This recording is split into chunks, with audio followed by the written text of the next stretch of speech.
We are going to do the Black Museum series now, old time radio dramas, starting with The Door Key. This is Orson Welles, speaking from London.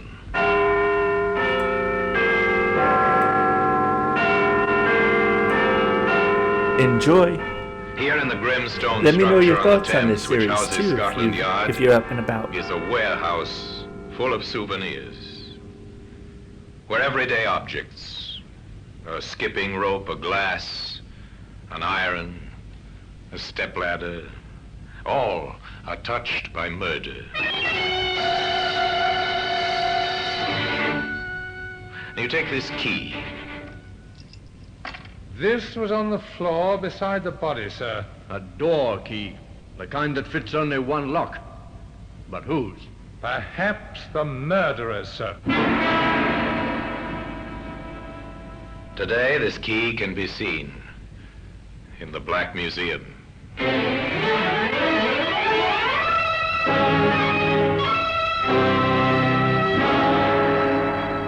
From the annals of the Criminal Investigation Department of the London Police, we bring you the dramatic stories of the crimes recorded by the objects in Scotland Yard's Gallery of Death, the Black Museum.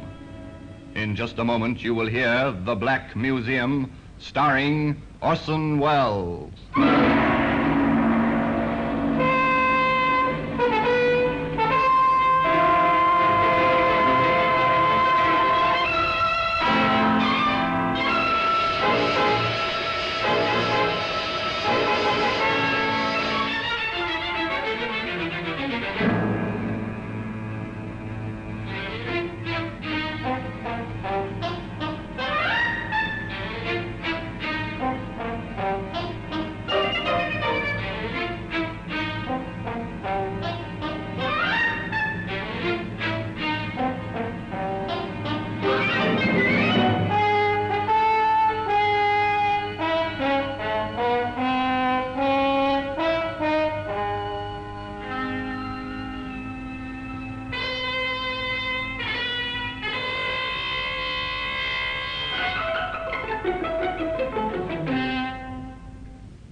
Now, The Black Museum, starring Orson Welles.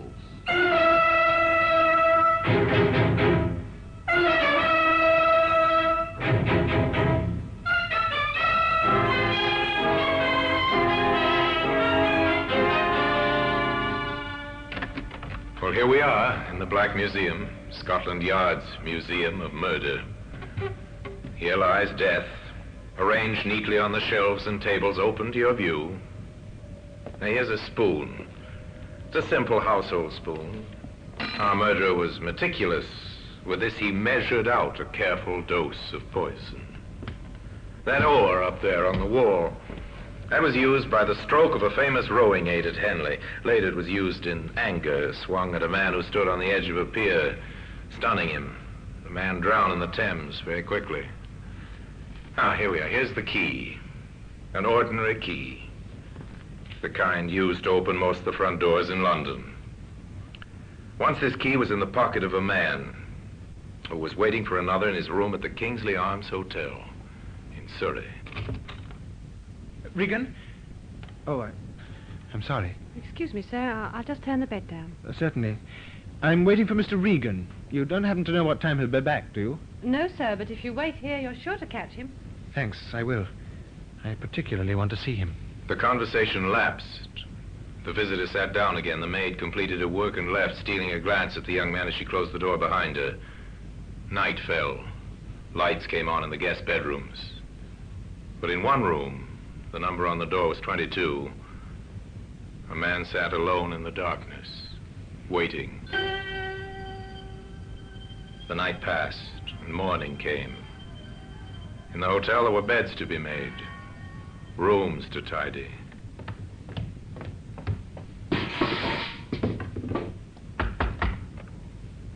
No answer from room 22. The maid was pleased her work could be accomplished without interruption. She was thinking of this as she opened the door.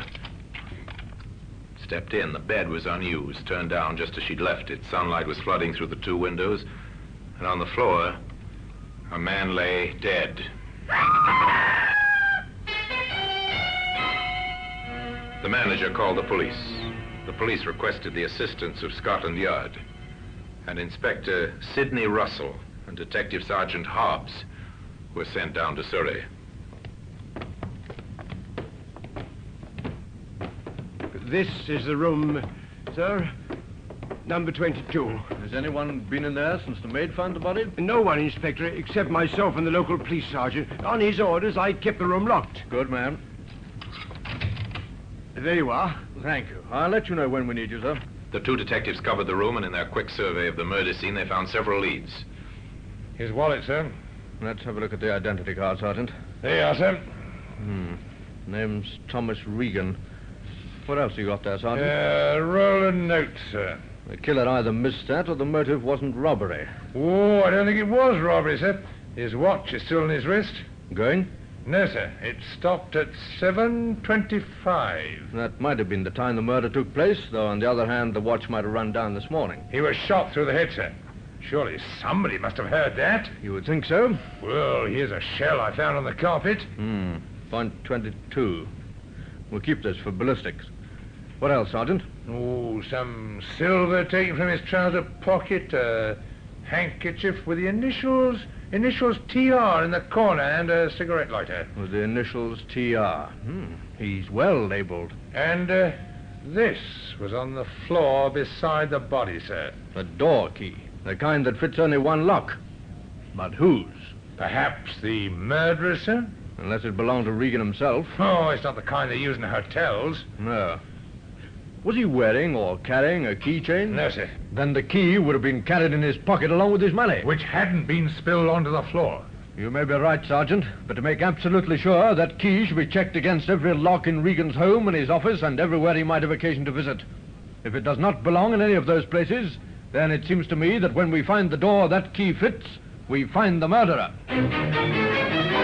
The detectives went downstairs to talk once more to the hotel manager.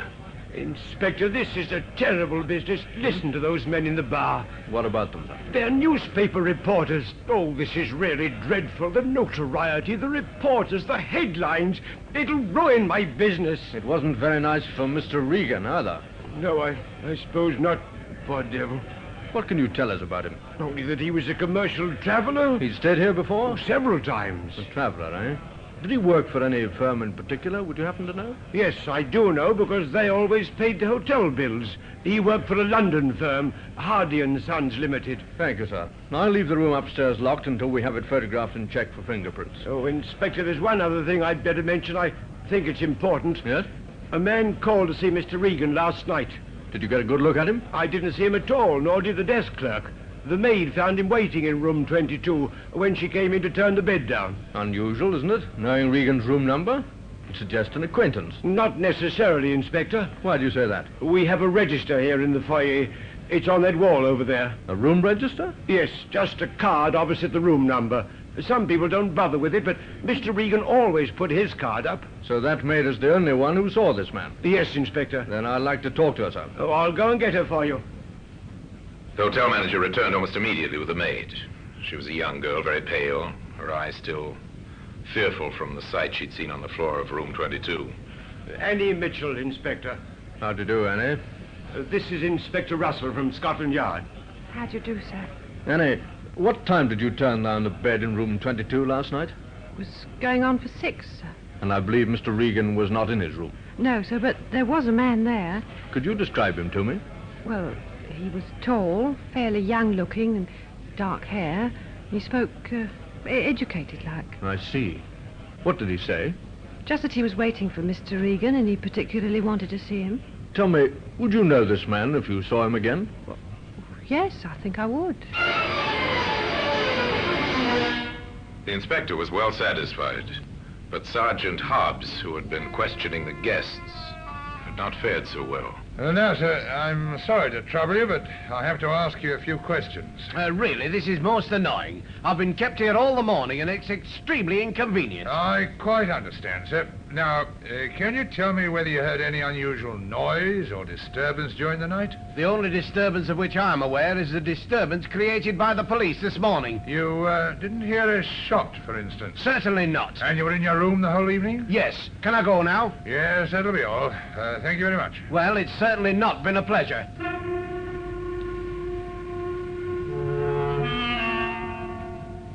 It seems nobody heard a shot last night, sir. Nobody at all. Not a single guest, even those occupying adjoining rooms. That's funny. Anyway, I'm leaving you in charge here. The police surgeon will be arriving to carry out a post-mortem. All right, sir. Are you going back to London? Yes, I think the case winds up there. The next move is to London to check that key against every lock in Mr. Regan's home and his office just to see if it fits. I'm very sorry to bother you, ma'am, but I'd like to go right over the house, if you don't mind, trying the locks, and if there are any cases or cupboards, etc., that I might miss, I'd be very pleased if you'd point them out to me.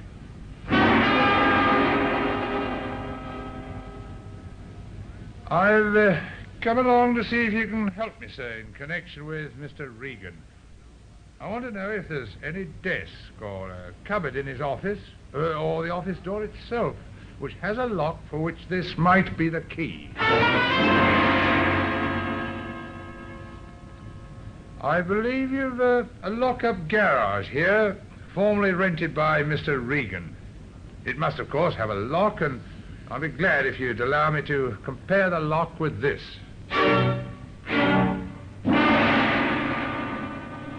No, sir. I've checked every conceivable place connected with Regan, and the answer's the same everywhere. The key does not belong. In that case, we have our answer. Somewhere, someplace, Sergeant, there is a door, and behind that door we'll find the murderer.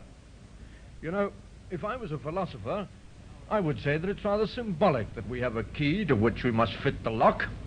Still, I'm not a philosopher, I'm a detective, and it's our job, Sergeant, to find the lock, to find the door, and to find the murderer. And that's just what we're going to do, Sergeant. We're going to find the door that this key fits. In time, they were to find the door. By patient, methodical methods, they came to the front door of a small flat. The key fitted. The same key that can be seen today in the Black Museum. In just a moment, we will continue with The Black Museum, starring Orson Welles.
This is Orson Welles, speaking from London.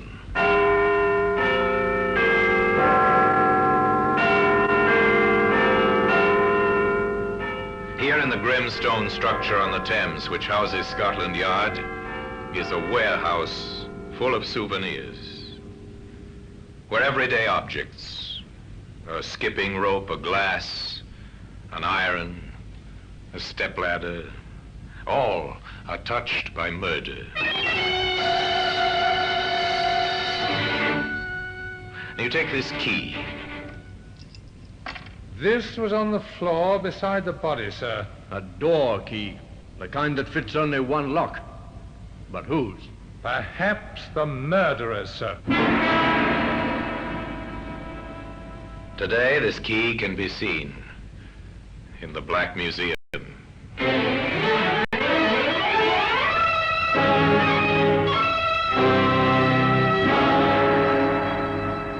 annals of the Criminal Investigation Department of the London Police, we bring you the dramatic stories of the crimes recorded by the objects in Scotland Yard's Gallery of Death, the Black Museum.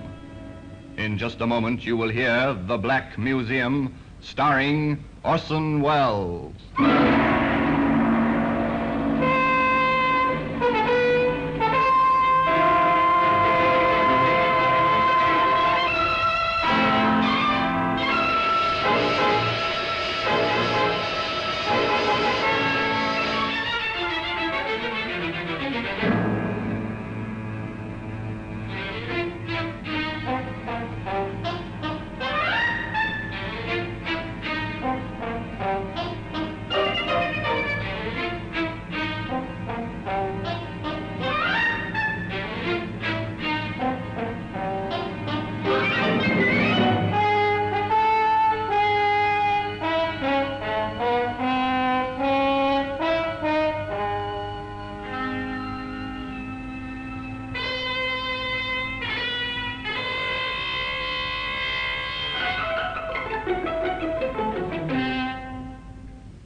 Now, The Black Museum, starring Orson Welles.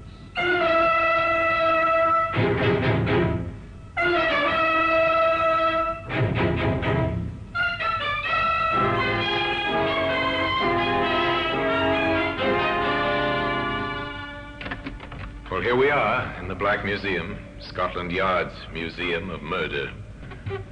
Here lies death, arranged neatly on the shelves and tables open to your view.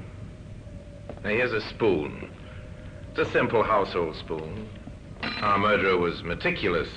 With this, he measured out a careful dose of poison. That oar up there on the wall, that was used by the stroke of a famous rowing aid at Henley. Later, it was used in anger, swung at a man who stood on the edge of a pier, stunning him. The man drowned in the Thames very quickly. Ah, here we are. Here's the key. An ordinary key. The kind used to open most of the front doors in London. Once this key was in the pocket of a man who was waiting for another in his room at the Kingsley Arms Hotel in Surrey. Regan? Oh, I'm sorry. Excuse me, sir. I'll just turn the bed down. Certainly. I'm waiting for Mr. Regan. You don't happen to know what time he'll be back, do you? No, sir, but if you wait here, you're sure to catch him. Thanks, I will. I particularly want to see him. The conversation lapsed. The visitor sat down again. The maid completed her work and left, stealing a glance at the young man as she closed the door behind her. Night fell. Lights came on in the guest bedrooms. But in one room, the number on the door was 22. A man sat alone in the darkness, waiting. The night passed, and morning came. In the hotel, there were beds to be made, rooms to tidy.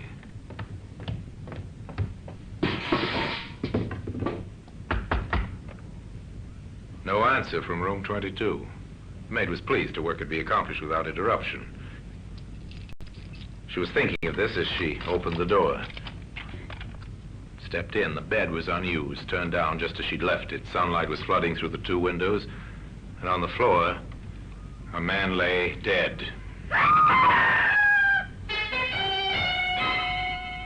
The manager called the police. The police requested the assistance of Scotland Yard, and Inspector Sidney Russell and Detective Sergeant Hobbs were sent down to Surrey.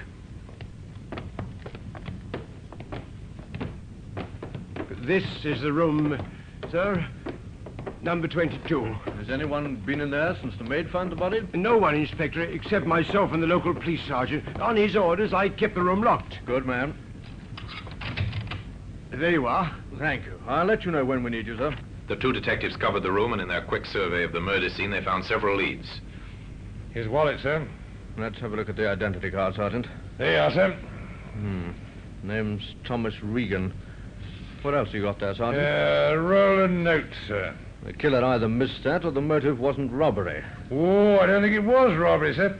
His watch is still on his wrist. Going? No, sir. It stopped at 7:25. That might have been the time the murder took place, though on the other hand, the watch might have run down this morning. He was shot through the head, sir. Surely somebody must have heard that. You would think so? Well, here's a shell I found on the carpet. .22. We'll keep this for ballistics. What else, Sergeant? Oh, some silver taken from his trouser pocket, a handkerchief with the initials TR in the corner, and a cigarette lighter. With the initials TR. He's well labeled. And this was on the floor beside the body, sir. A door key. The kind that fits only one lock. But whose? Perhaps the murderer, sir? Unless it belonged to Regan himself. Oh, it's not the kind they use in hotels. No. Was he wearing or carrying a keychain? No, sir. Then the key would have been carried in his pocket along with his money. Which hadn't been spilled onto the floor. You may be right, Sergeant, but to make absolutely sure, that key should be checked against every lock in Regan's home and his office and everywhere he might have occasion to visit. If it does not belong in any of those places, then it seems to me that when we find the door that key fits, we find the murderer. The detectives went downstairs to talk once more to the hotel manager. Inspector, this is a terrible business. Listen to those men in the bar. What about them? They're newspaper reporters. Oh, this is really dreadful. The notoriety, the reporters, the headlines. It'll ruin my business. It wasn't very nice for Mr. Regan, either.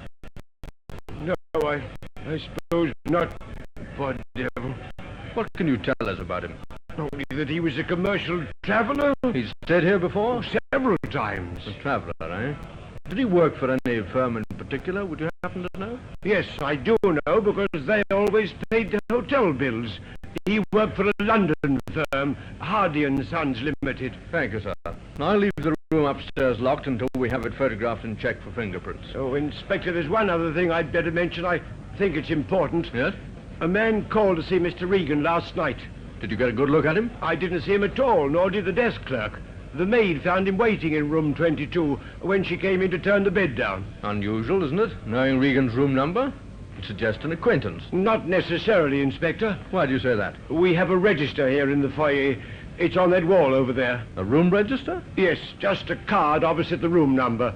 Some people don't bother with it, but Mr. Regan always put his card up. So that maid is the only one who saw this man? Yes, Inspector. Then I'd like to talk to her, sir. Oh, I'll go and get her for you. The hotel manager returned almost immediately with the maid. She was a young girl, very pale, her eyes still fearful from the sight she'd seen on the floor of room 22. Annie Mitchell, Inspector. How do you do, Annie? This is Inspector Russell from Scotland Yard. How do you do, sir? Annie, what time did you turn down the bed in room 22 last night? It was going on for 6, sir. And I believe Mr. Regan was not in his room. No, sir, but there was a man there. Could you describe him to me? Well, he was tall, fairly young-looking, and dark hair.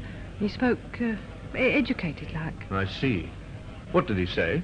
Just that he was waiting for Mr. Regan, and he particularly wanted to see him.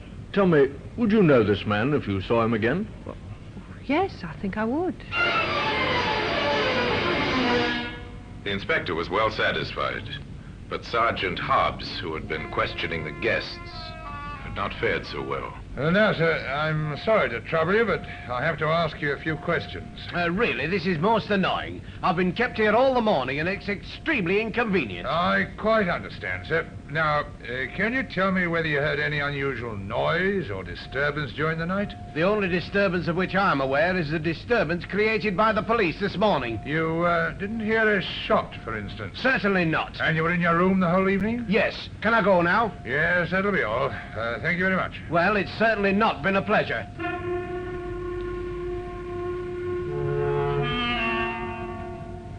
It seems nobody heard a shot last night, sir. Nobody at all. Not a single guest, even those occupying adjoining rooms. That's funny. Anyway, I'm leaving you in charge here. The police surgeon will be arriving to carry out a post-mortem. All right, sir. Are you going back to London? Yes, I think the case winds up there. The next move is to London to check that key against every lock in Mr. Regan's home and his office just to see if it fits.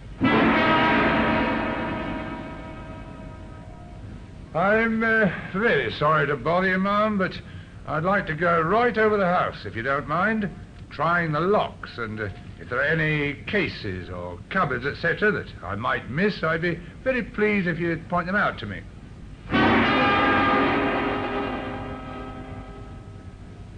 I've come along to see if you can help me, sir, in connection with Mr. Regan. I want to know if there's any desk or a cupboard in his office, or the office door itself, which has a lock for which this might be the key. I believe you've a lock-up garage here, formerly rented by Mr. Regan. It must, of course, have a lock, and I'll be glad if you'd allow me to compare the lock with this.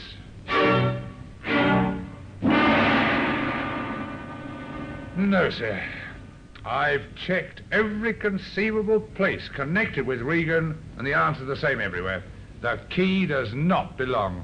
In that case, we have our answer. Somewhere, someplace, Sergeant, there is a door, and behind that door we'll find the murderer.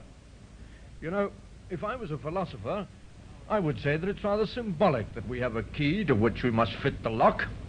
Still, I'm not a philosopher, I'm a detective, and it's our job, Sergeant, to find the lock, to find the door, and to find the murderer. And that's just what we're going to do, Sergeant. We're going to find the door that this key fits. In time, they were to find the door. By patient, methodical methods, they came to the front door of a small flat. The key fitted. The same key that can be seen today in the Black Museum. In just a moment, we will continue with The Black Museum, starring Orson Welles.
And now we continue with The Black Museum, starring Orson Welles.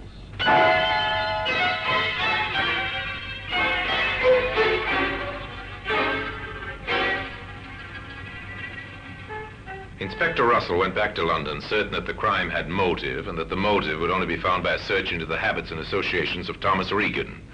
His first call was to the offices of Hardy & Sons, Limited, where he was speedily ushered into the presence of the reigning Mr. Hardy.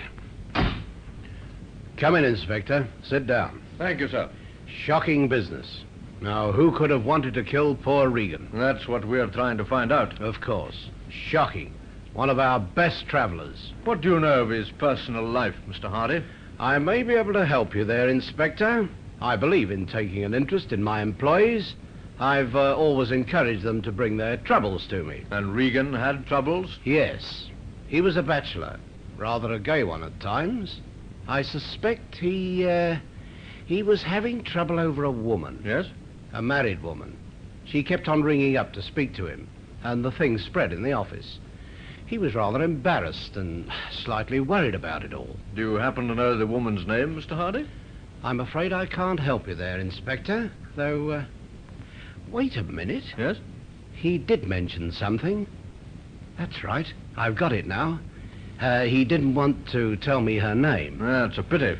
But in admitting she was married, he did tell me that her husband was a doctor on hospital duty. A doctor? Yes, and one other thing I recollect. He mentioned her first name. It was Lyndall. And I have information that the man we want to interview is young. That suggests a hospital intern. Yes, with a wife named Lyndall. Not very much to go on, Inspector. It might be quite a help. He never told you, I suppose, whether it was a London hospital or not? He never said so, but I'm quite sure it would be. At least the wife lives in London. What makes you think that? Well, the number of telephone calls that woman made to Regan. Nobody could afford that many trunk line calls. So they began in London, St. Bartholomew's Hospital. An intern or a young doctor whose wife's name is Lindell. The registrars of the big hospitals consulted their records, made special inquiries. St. Thomas's, Westminster, Guy's. Each one of them returned to shake his head. There are several hundred hospitals in the London area. Big general hospitals, small private nursing homes, special hospitals, children's hospitals, maternity, infectious, orthopedic hospitals. At the first 42, they drew a blank. Then, at the London Royal Hospital at last. A young intern whose wife's name's Lindell. That's a funny one, Inspector. It's all the information we have, Doctor. It's useless to ask, I suppose, whether you might have this man on your staff. But we do have him. What? Well, at any rate, one of our interns has a wife named Lindell, Dr. Bowen. Dr. Felix Bowen. I'll send for him, shall I? No, wait, Doctor. Could you give me some idea what this Dr. Bowen looks like? Yes, I think so. He's young, 31, I think. Quite tall, dark hair. Would you have his address here in your records, Doctor? Certainly. I'll get it for you, Inspector. Thank you. And shall I send for Dr. Bowen? No, I don't want to see him just now, and I don't want it known that any inquiries have been made about him. Very well, you can depend on me. Is he in some kind of trouble? Nothing to worry about just yet, sir. Now, if you'll get me that address... Patients had paid off, the 43rd Hospital. Now, to interview Lindell Bowen. Inspector Russell went to the address. He'd been given a small flat in a good residential district. The lock on the door fascinated him. The urge to try out the key in his pocket was almost overwhelming. But instead, he knocked.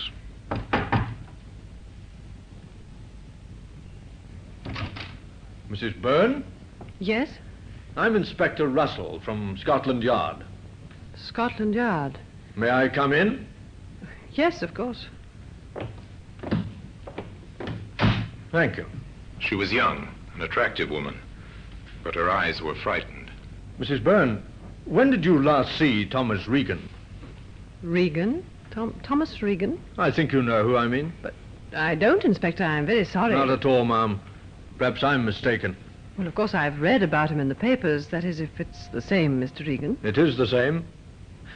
Mrs. Byrne, with your permission, I'd like to conduct a small experiment. Experiment? I don't understand, Inspector. It's quite simple. This key. Key? I'd like to try it in your front door. But Of course, if you choose to say no, then I won't be able to try it. You won't? But I also ought to warn you that I can return in a very short time with a warrant. All right. Try it. Thank you, Mrs. Byrne. I'll just open the door and insert the key. The key turned, effortlessly and easily. Hope died in the woman's eyes. The inspector from the yard took out the key and closed the door again. And now, Mrs. Byrne, you and I are going to have a talk about Thomas Regan.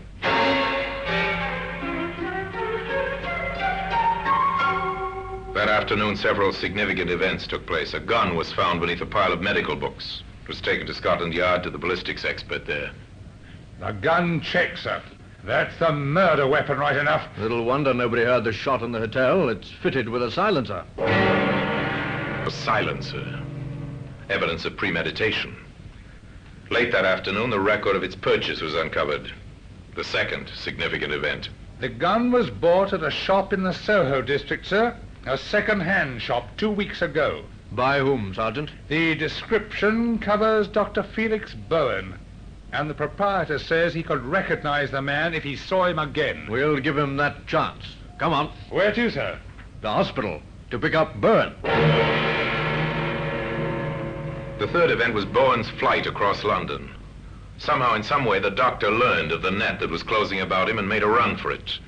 He was gone when the detectives reached the London Royal Hospital. They drove to his home, but he wasn't there. Now across England, the vast network of police communications went into action. The teletype carried the news of the fugitive. Central to all stations. General alarm for one Dr. Felix Byrne, age about 31, 6 feet tall, dark hair. Educated voice, quietly spoken. Wanted on suspicion of murder.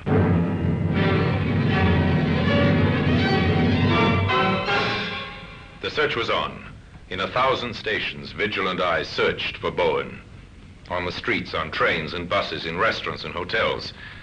Within 24 hours, he was picked up. I really must insist. This is a terrible mistake. I really don't know what this is about. And I'm sure you've got nothing to worry about, sir. Just answer a few questions, that's all. Well, of course, I'm perfectly prepared to cooperate with the law, but I must insist on an explanation at once. Yes, of course, sir. You see, unfortunately, your appearance coincides with the description of a man wanted by the police. Oh? It's just a routine matter, sir. If you'll give me some proof of your identity, we can clear the matter up in a few minutes. But I explained to the constable it's no longer compulsory to carry an identity card. Yes, I know that, sir, but before we release you, we must have proof of your identity. Yes, but how can I? You see, sir, we must be sure you're not the wanted man. But I've told you already. Now, Mr. Bowen. Yes? Yes, Dr. Bowen.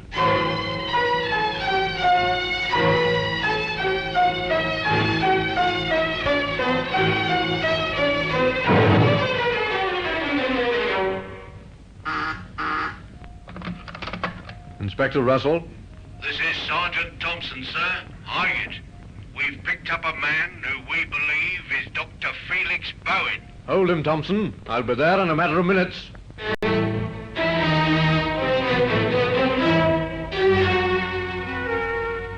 It was Bowen, right enough. But if Inspector Russell hoped for an easy confession, he was disappointed. The doctor was defiant and tight-lipped. I know nothing, I tell you, nothing whatever. This whole thing is an outrage. I must remind you, sir, that your wife has made certain admissions. My wife? What has she told you? That she and Regan were having a love affair. That you found out. And the day before last, you went down to Surrey to see Regan. You returned late that night. Did I? And under a pile of medical books in your bookcase, we found the gun you used. The game's up, Bowen. The game is never up, Inspector, until it's lost. The evidence they had accumulated was impressive. But juries are cautious, and defense counsels are often very smart. There had to be no loopholes. There had to be complete corroborating evidence. I think we've got our man all right. The next thing is to prove it beyond all shadow of doubt. What's the next move then, sir? Well, Sergeant, there's one person who got more than a passing glimpse of the murderer. Oh, you mean Annie, the maid at the hotel? Right. We'll see how Mr. Byrne fares on an identification parade. I have a feeling he won't fare too well. Now, Annie, I expect you've heard of an identification parade. Yes, sir, like they have on the films. That's right, Annie, but this is not a film. This is the real thing. Before we go into the next room, I want to impress on you how important it is that you make no mistake. A man's life may depend on your judgment. So when you answer me, make sure, absolutely sure, beyond any shadow of doubt, the man you identify is the man you saw on the night of the murder. Yes, sir. Right then. Now, in the next room, there are 8 men. I want you to follow me into the room, take a good look at each of them, and see if you can pick out from amongst them the man you saw in room 22 waiting for Mr. Regan. Very well, sir.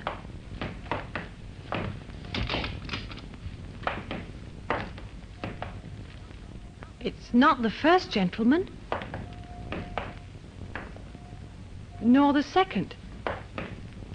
But this is the man, sir. That's a lie. Yes, and that's his voice. I'd know it anywhere. This is the man, Inspector.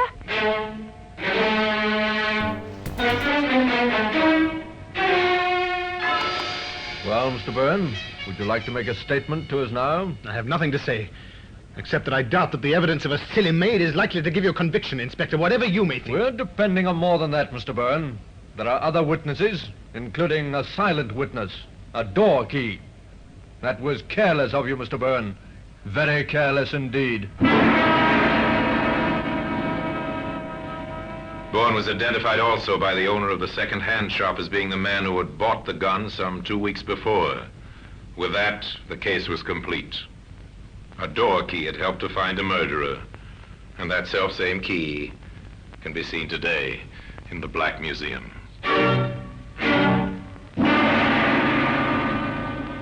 Orson Welles will be back with you in just a moment.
Now here in person is Orson Welles. Bowen killed the man who had stolen the affections of his wife. His was not a clever crime. It was premeditated, without a doubt, but clumsily conceived. For the young doctor was no student of the art of murder. Yet he might have escaped justice had not a key fallen from his pocket, a key which ultimately brought the police to his front door. And now, until we meet next time in the same place, and I tell you another story about the Black Museum, I remain, as always, obediently yours. The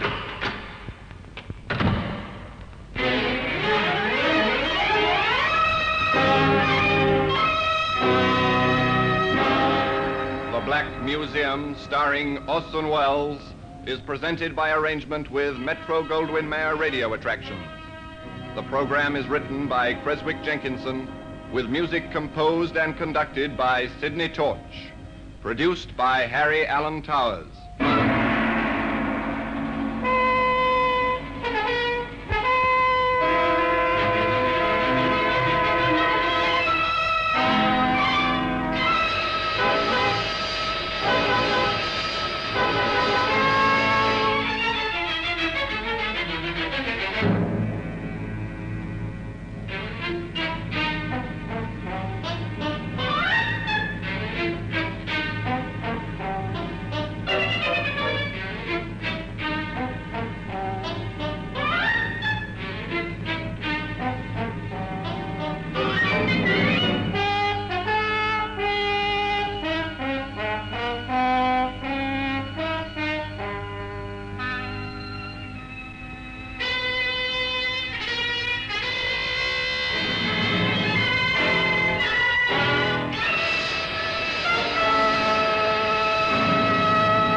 This is Orson Welles, speaking from London.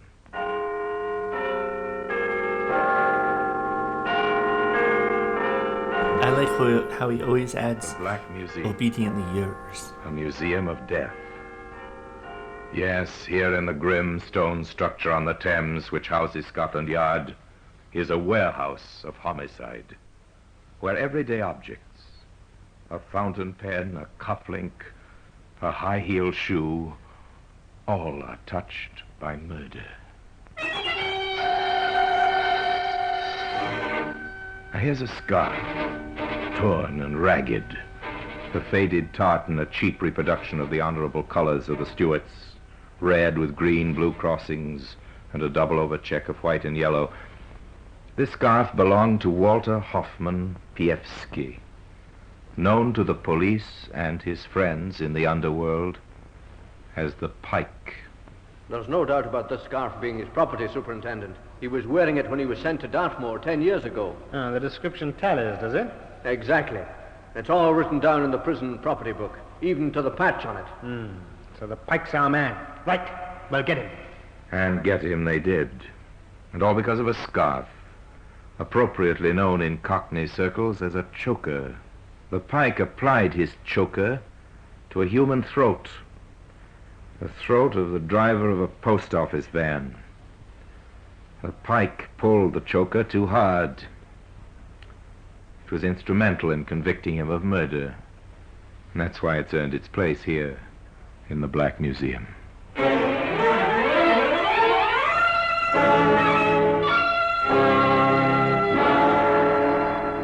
From the annals of the Criminal Investigation Department of the London Police, we bring you the dramatic stories of the crimes recorded by the objects in Scotland Yard's Gallery of Death, the Black Museum. In just a moment, you will hear The Black Museum, starring Orson Welles.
Now, The Black Museum, starring Orson Welles.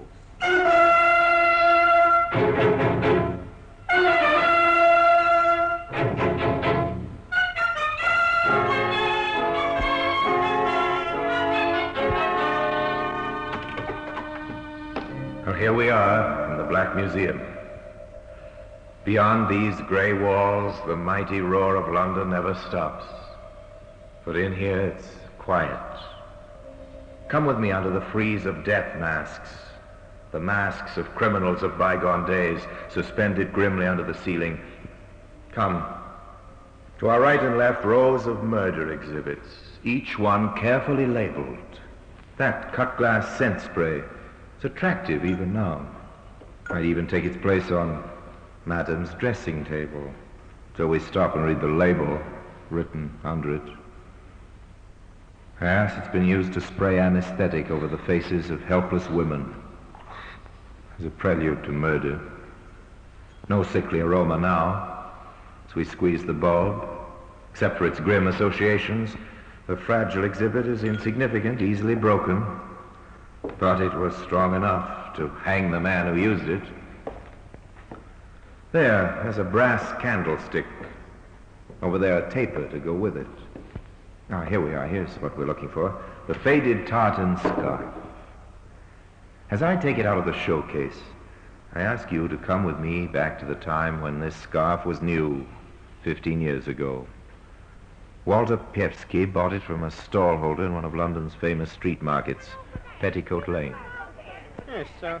We'll take one of the scarves, mister. Right, sir. Finest worsted woven. What's your clan? Campbell's, Cameron's, MacDonald or MacLeod? All genuine tartan today down from the islands. All right. I've bought it already. Don't need to give me that stuff. I'll take this one. It's the Stuart, and better than that you cannot do. Not half a nicker, not 5 bob, half a crown, and cheap at the price. Thank you very much. Come and get your Scotch chokers from Honest John Mackay. If your neck's warm... While Honest John continued his honest trade, the pike went about his own particular business. It was less exhausting than John's, and it was work from a public call box. In professional circles, they called it the hospital trick. Hello? Is that Mrs. Peterson speaking? Yes, who's that? The London Hospital here, Mrs. Peterson. Hospital? Why, what's happened? Oh, there's no need for immediate alarm, but I'm sorry to say that your husband has met with a serious accident. Oh, Bill? Is he hurt? Oh, no, what's happened? He was knocked down by a bus in the Whitechapel Road about half an hour ago. A mean, crude trick. But more often than not, it worked. While the stricken woman hurried to the hospital to find the husband, who of course was not hurt at all, the pike would visit her house. With the coast clear, he'd help himself to whatever he could lay his hands on and get out before the bewildered woman returned. And you noticed that the pike could almost camouflage that accent he had. This gift gave him a confidence which was almost his undoing. One time when he and some friends were removing the entire contents of a house while the owners were away on holiday. What about the piano, Pike? Do we take that? Of course we take everything. Who'd think of moving out and leaving the piano behind, eh? You'll get us blooming well, won't you, Will? Okay, boys, piano next. Oh, crikey, the phone. Here, what do we do about that? Let it ring, I suppose. No. Maybe it's someone seen the van outside and checking up. I'd better answer it. Yeah, go easy, Don't worry, Ed. I know my job, don't I? Oh, yeah. Hello? Is that Mr. Wilson? No, I'm awfully sorry. He won't be back until about 7 o'clock. I'm his brother-in-law. Can I help you? If your sister's there... Oh, Julie's just gone out for half an hour. Can I take a message? Yes, I think you can. I'm her brother. Who the blazes are you? Quick, boys. Let's get out of here. Righto.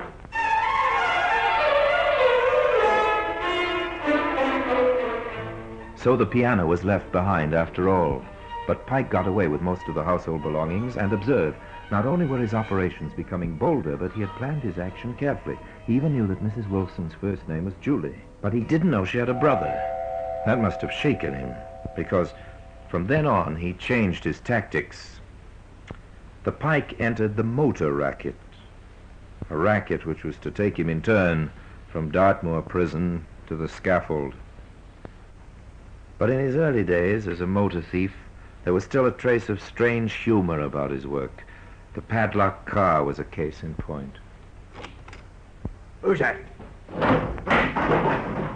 Okay, Eddie, it's only me. You wouldn't go reaching for a gun when Pikey walks in on you. Oh, I'm sorry, Pike. It's me nerves. Well, relax. Now, listen to me. I've got a job for you. No, I'm laying off for a bit. Okay, well, who pays the rent? Oh, I'm only going in for the small stuff. Well, this is a small job I'm offering you. What is it, busting into the Bank of England, eh? No. It's a simple matter of knocking off a nice new motor. Well, what's the dope? Well, it's this way. The car belongs to a fellow named Lambert who lives at 14 Graysdyke Crescent. See? He can't get it into the garage beside the house on account of it being too big. Why didn't the mug measure it before he bought it? Well, that's not our concern. He locks the car up at night, and I've obtained a duplicate set of keys. Oh, nice work, nice work. Yeah, what do you want me in on the job for? You can do it yourself. Oh, there is a little complication. Oh, I thought there would be. This fellow Lambert is like a mother with a child over this car. He fixes it to a lamppost every night with 2 big padlocks and a double chain. Wonder he doesn't put a nappy on it, too. Well, what do we do? Take the lamppost as well as the car? Well, before I tell you, are you in with me? All right, Pike. I'm in. Then listen to what I tell you. In the early hours of the following morning, the Pike and his assistant went along to Graysdyke Crescent, and there, sure enough, chained to the lamppost outside number 14, was a fine new motor car, its cellulose and chromium work glinting invitingly under the lamplight. What did I tell you? We can clean up $450 on this, and all we've got to do is to remove the back wheel, which is chained to the lamppost. We put on the spare and we're away. Okay, Pike. Let's get cracking. The offending wheel was removed from the axle and left, still chained, to the lamppost. And by the light of the helpful rays from above, the spare wheel was bolted on, the tools were replaced in the boot, and the 2 men climbed into the car. I hope that ignition key of yours works, Pike. Of course it works. I tried it out last night. Ah, good for you. And here we go.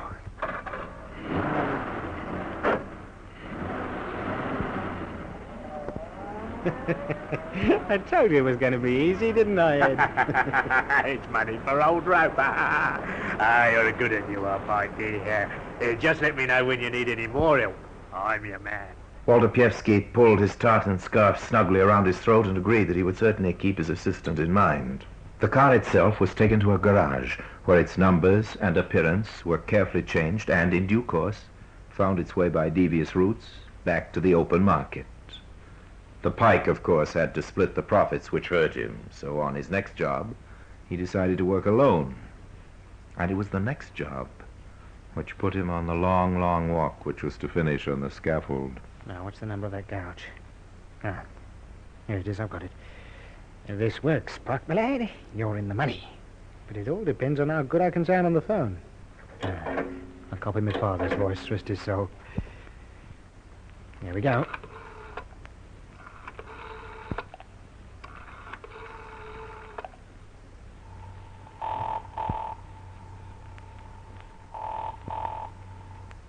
Breen's Motors, good evening. Hello? Brins? Yes, sir. Can I help you? My name is Maurice Bluet of 17 Granford Court. Oh, yes, sir, I know. The big block of flats in Collerton Drive. That's right. I am staying here with a friend, Major General Lewis. Oh, yes, sir. He tells me that you have a new Rolls Coupe in your showroom. Yes, sir, indeed we have. Yes, well, I'm anxious to take such a car back to the continent with me, but time is pressing. Are and, you at 17 Granford Court now, sir? Yes, if someone could bring round the car, I should like to see it. Right, I'll be with you in a quarter of an hour, sir. Are you sure that is not too much trouble? Oh, no trouble at all, sir. Thank you very much for ringing. Thank you. I shall be waiting for you. 15 minutes later, the car drove up to the block of flats. The driver salesman got out and went inside. Entering the lift, he went up to the third floor and knocked on the door of number 17. Needless to say, the occupier had never heard of either Maurice Bluet or Major General Lewis. But while the questions and explanations sorted themselves out, Walter Pievsky was already driving the luxury car toward the garage where practiced hands were waiting to completely change its identity. First, what the Pike did not know was that he had provided the police with a vital clue that was to lead him first to prison and then, by reason of the tartan scarf, to the gallows. But the scarf was yet to earn its place, of course, among these strange exhibits here in the Black Museum. In just a moment, we will continue with The Black Museum, starring Orson Welles.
And now we continue with The Black Museum, starring Orson Welles.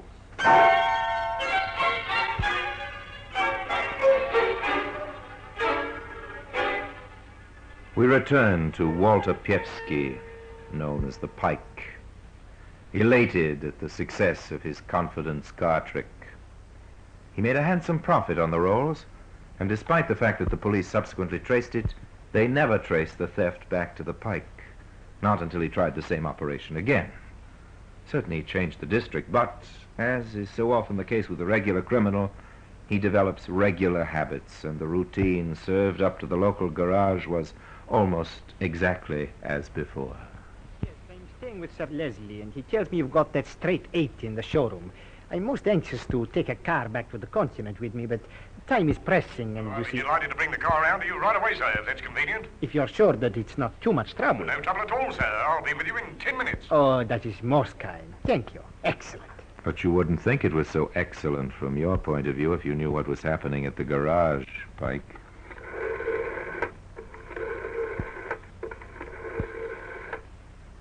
Hello? Give me the police. Is that Scotland Yard? Yes, information room. Listen, my name is Slater. I run a garage, Carlsbrook Street, North 1. Yes, sir. A few weeks ago, the local police warned me about a car thief who worked a telephone trick, asking salesmen to take cars round to fake addresses for inspection. He just rung you, has he, Mr. Slater? Yeah. It might be him, or it might be genuine. But he asked me to take a car round to 21 Golston Court, Catamar Street. On the advice of Scotland Yard, Mr. Slater took the car to Golston Court. To make it easier for the thief, he left the doors unlocked and went into the building. When he was safely inside, the Pike left his telephone box and walked smartly over to the waiting motor. There were just two things he didn't know. First, an ignition wire had been snipped, and second, he was being watched. She'll never start until that broken wire is mended, Pike. You're wasting your time. You're going to waste a lot more time, too. 7 years, to be exact. Hello, sir. You having a bit of starting trouble? Oh, hello, officer. Yes, I don't know what's happened here. I'm used to this sort of thing, so is the other constable here. Oh, there's two of you. There's a lot more at the end of the road. Suppose you hop out of there and let us see whether we can't get the car going for you. No, I can manage. All the same, you might let us have a go for you. Okay. That's the idea. Are you the owner of this car? Hold him, George. He's got a knuckle there, sir. Let me go, you swamp! No, you don't. Oh, God! Put the bracelets on him, quick! You all right, 71? Oh. Well, how is he? Looks as if his jaw's broken, Inspector. Right, take this man to the station. What's his name? I'm talking. Very well. I'm charging you with grievous bodily harm and resisting arrest for the attempted theft of this vehicle. There may be further charges. There were further charges, including the theft of the big rolls.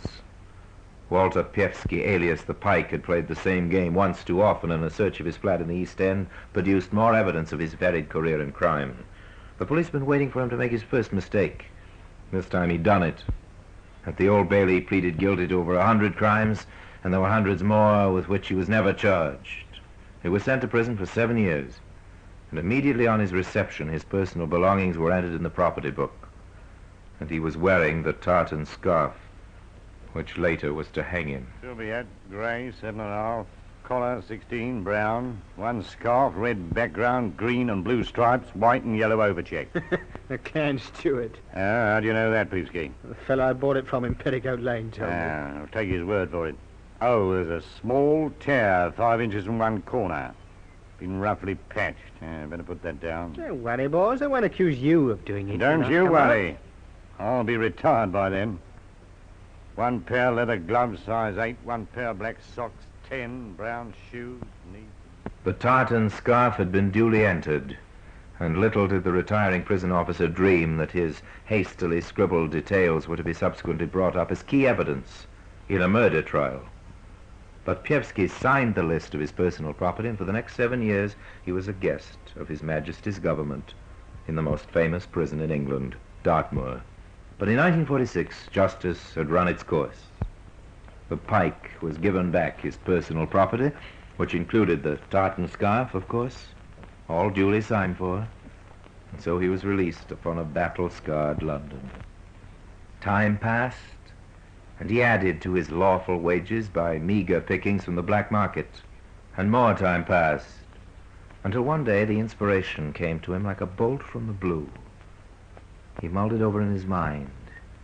He carried out the research, and not until the plans were cut and dry did he put Ed Javison in the picture. This is it. This is going to be the clean-up, Eddie. Yeah, what is it, Pike? We're going to stick up a post office van, see? A post office van? I've been standing in for a chap selling papers right outside a big post office in the West End. Every night I've watched the mailbags coming out and going into the vans around 6 o'clock. Well, the other night I hired a car and followed one. It cut through Preston Mews to Park Lane. Did you say you hired a car? Yes, what about it? Never mind. Go on. Well, I had it out 3 nights and I found the vans don't change their route. It's the Mews every time. Cuts off a bit of traffic, you see? Yeah, go on. Now, the Mews are very dark. Badly bombed and no residents that I could see. Yeah, I'll get it, yeah. All we have to do is get a fast car and wait there until the last van comes through. Yeah, how many are there? Only 2. We draw our car out in the path of the second one, as if we were going to back into the garage, see? Yeah. The van stops. Yeah. We fix the 2 men in it, fill up our car from the back, and bring the stuff back here to sort. To sort? Oh, I like that. Yes. Here we can bring it through the back way. When do we do it? Well, I think our most profitable haul will be tonight, Friday. Well, what about a car? Oh, you can leave that to me. And Walter Piewski ran true to form. He wanted a fast car in a hurry. He applied the methods he knew. He worked the telephone trick on a young and trusting motor salesman who duly delivered a shining, high-powered limousine to a block of flats. As he disappeared into the entrance full of expectation, the Pike drove off rapidly to Braston Mews, where his partner was waiting for him. The timing was perfect. As the car stopped, the first post office van was already approaching. Here, keep your head down, Ed. Here he comes.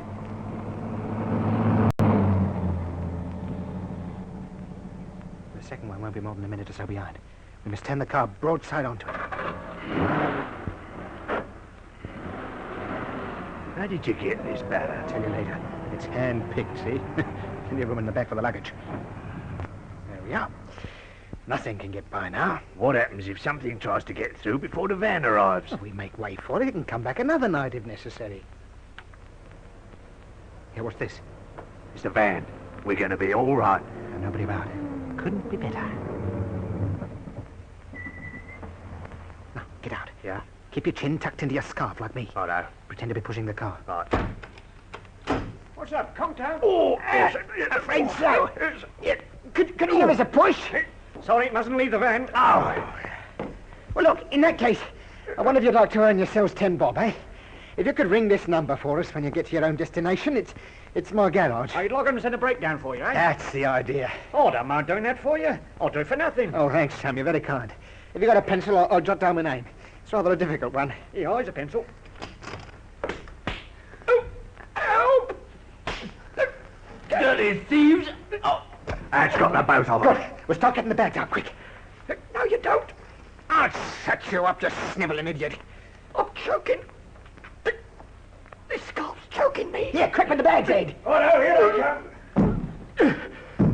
I'm going. You'll swing for it. Start getting the stuff in the car. Okay. Right. Oh, I reckon that's about as much as we can take. Here. Oh, what's happened to the driver? Oh, don't worry about him. Get moving. Here, look at his tongue. His eyes. You've killed him. Stop talking. Get on with the job. There's a car coming. They've got us in their headlights. It's the cops. Well, let's get out of here. Oh, tight on the corner. Keep going, they're after us. Oh, watch the traffic lights. They're red. Something's coming. Oh, we got through. Oh, I thought we'd had it. Oh, the police car's held up by the other car. But get away, Ed. We're going to make it. Put them in! Slow up, we can't get round!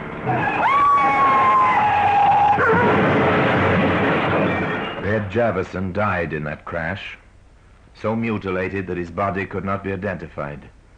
By some miracle, the Pike escaped and staggered away into the shadows. But his tartan scarf was still round the throat of his victim, lying in the mews. Now let Superintendent Brandreth take up the story of the hunt. Well, the hunt was soon over. In fact, as soon as the car was reported stolen, I had a call from one of my inspectors.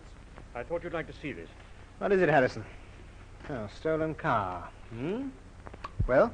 Well, I've checked with criminal records, sir. There was something familiar about the method.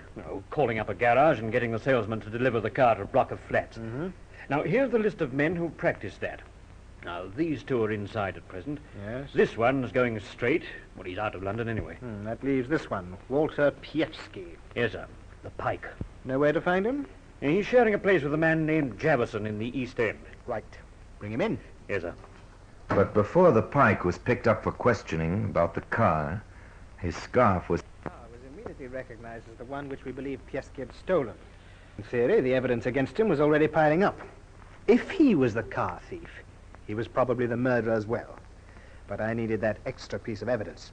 I called for everything that was known about him, including the list of his personal property which he had signed in prison.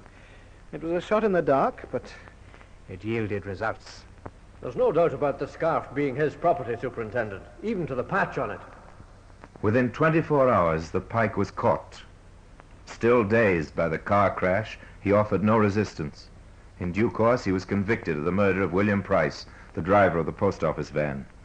And at 8 o'clock, one cold morning in February, he was hanged. All because of this tartan scarf, which has earned its place today in the Black Museum.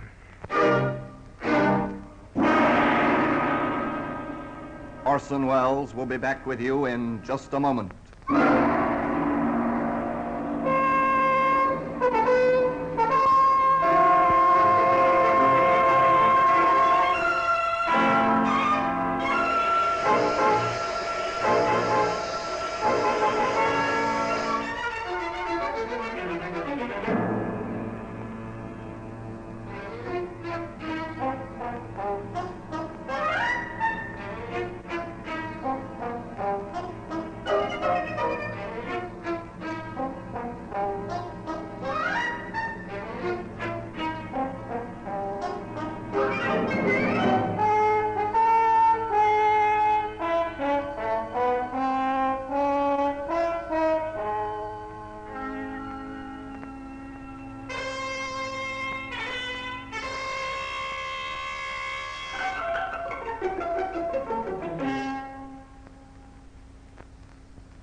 Now here in person is Orson Welles.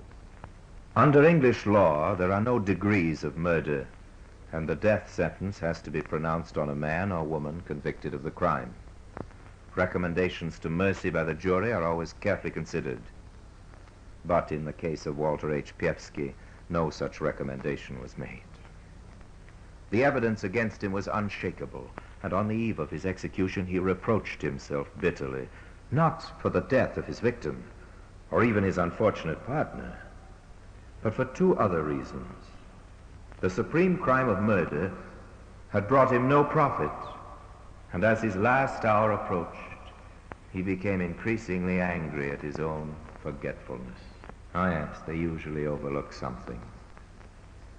And that's why the faded piece of tartan has earned its place here among the other exhibits in the Black Museum.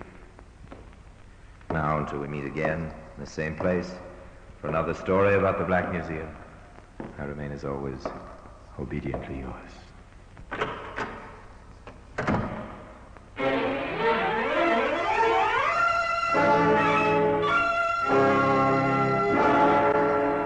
The Black Museum, starring Orson Welles, is presented by arrangement with Metro-Goldwyn-Mayer Radio Attractions, with original music composed and conducted by Sidney Torch, produced by Harry Allen Towers.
Found one, Inspector. 2-ounce size. The others can't be far. Yes, here are 2 more. The Black Museum, the famous repository of death. Here in the grim stone structure on the Thames, which houses Scotland Yard, is a warehouse of homicide, where everyday objects, an earthenware pot, a silver shilling, a typewriter ribbon, all are touched by murder.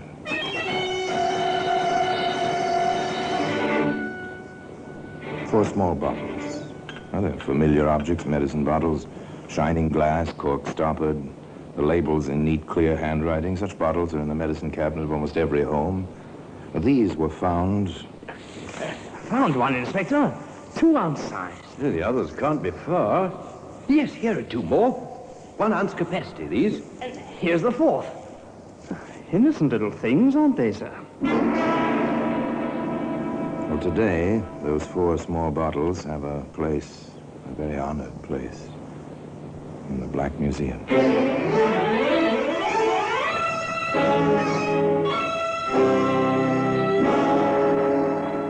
From the annals of the Criminal Investigation Department of the London Police, we bring you the dramatic stories of the crimes recorded by the objects in Scotland Yard's Gallery of Death, the Black Museum.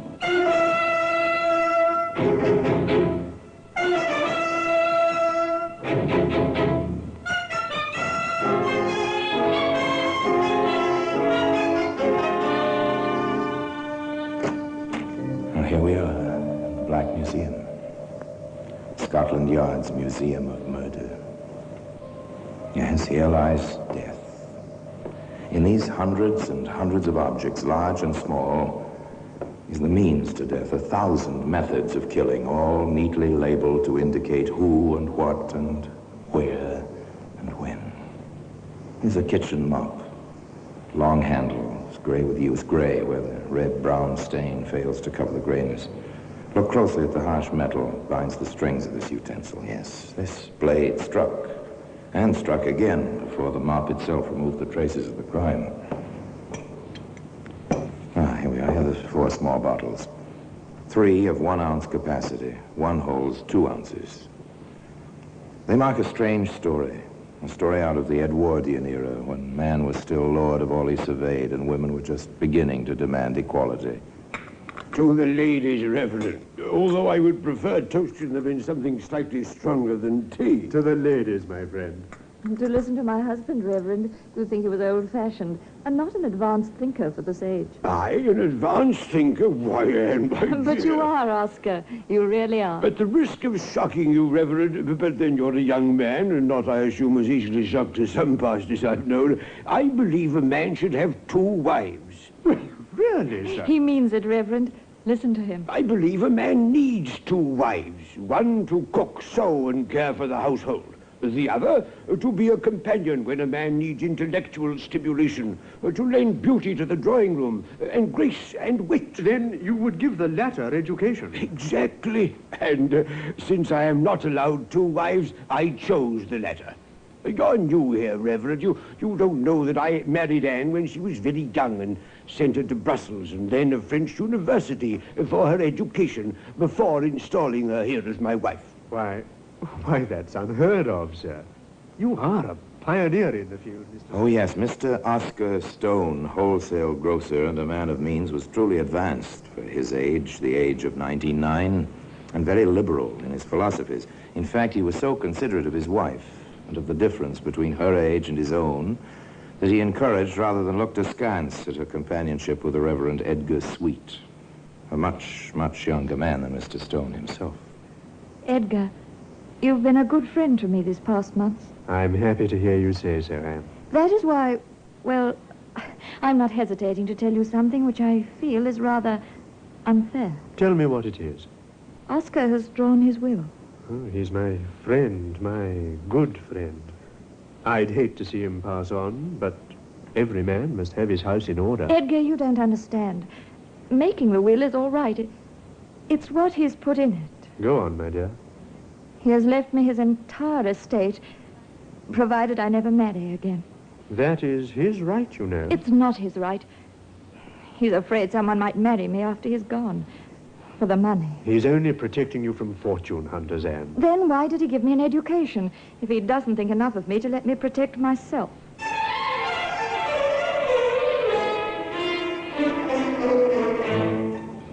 A serpent in Eden? Perhaps. Perhaps not. But it is clear that the young lady had a will of her own and wanted to control her own destiny. In any case, the friendship ripened, not only between the 2 young people, but between Edgar and Oscar as well.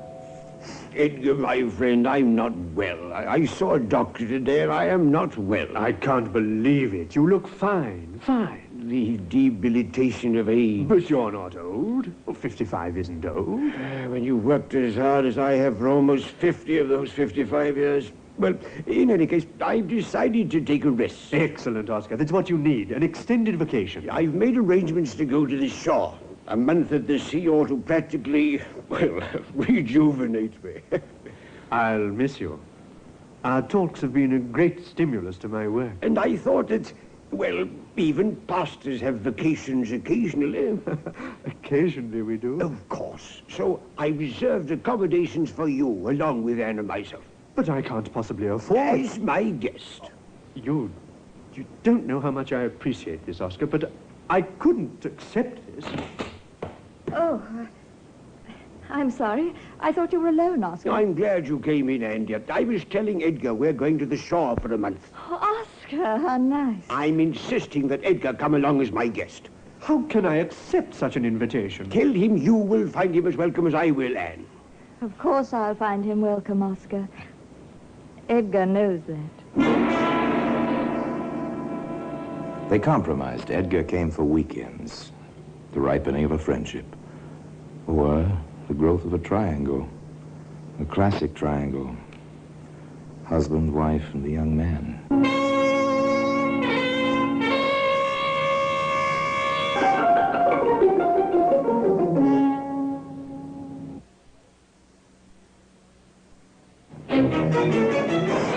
The summer ended. Oscar and Anne returned to new lodgings in Pimlico, and they took an additional room. Edgar, you like it? Bookcases, a couch, a fine desk, all this room. How could I help liking it? And in here, right next door. Edgar, my boy, welcome to your new lodgings. Now, we are not only friends, we are neighbors. Really, Oscar, I don't know why you... But there was more, and rather interesting. One afternoon, while Oscar was at his doctor's office. May I disturb you for a moment, Edgar? Oh, of course, Anne. What is it? Remember, months ago, I told you about Oscar's will. Oh, yes, I remember. Why? He took out that awful clause.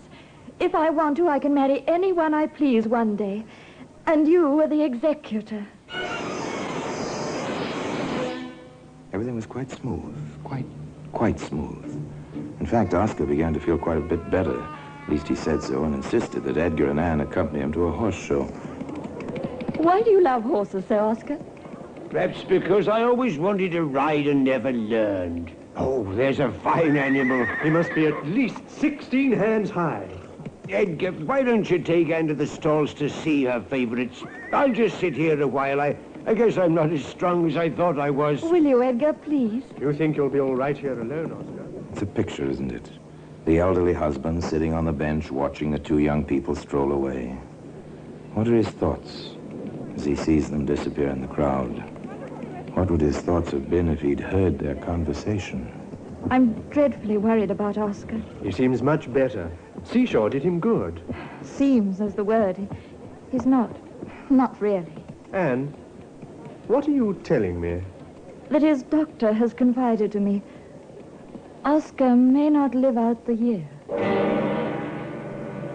The next morning, there were signs that Anne's words might become the truth. She sent for the doctor, a youngish man named Richards, who lived some half a mile from the lodgings. I don't like this, Mrs. Stone, not at all. Oh, dear. You stop frightening my wife, young man. The truth, sir, is the truth. You're not well.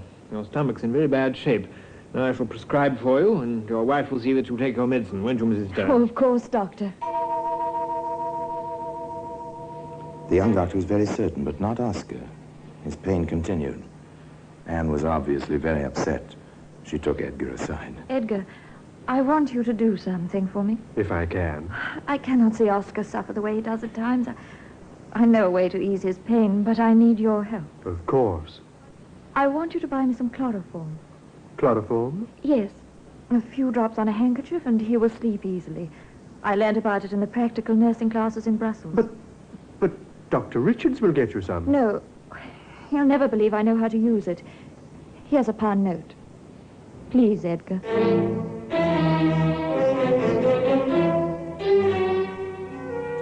Edgar went to the nearest chemist shop. What can I do for you, Reverend? I'd like a little chloroform. Whatever for, sir? I understand it's good for taking out grease spots. Oh, yes, I suppose it is. But be very careful with it. 3 more times, Edgar walked into chemist shops and bought a small amount of chloroform. There are the 3 one-ounce bottles and the 1 2-ounce bottle. Out of consideration for Anne's convenience, no doubt, Edgar poured the contents of all the small bottles into a larger one and delivered the chloroform to Anne. Quite suddenly, Oscar became a whole lot better. Landlord, I want to speak with the landlord. Yes, Mr. Stone? How can I help you? I want to prepare a surprise for my wife and the Reverend for tonight. Yes, sir. A New Year's Eve party. Some roast duck, a bit of cold ham, some good cheese, a bottle of champagne, and a bottle of good brandy. It's short notice, Mr. Stone. But I'll do my best. What'll you be eating? What everyone else eats. And will they be surprised? Oh, I'm feeling wonderful for the first time in months. And For breakfast tomorrow, see if your maid can find a haddock, a large one. Oh, I feel I shall be quite hungry in the morning. Oscar wasn't hungry New Year's morning. Oscar was dead. And today, the 4 small bottles which played so large a part in his death can be seen in the Black Museum.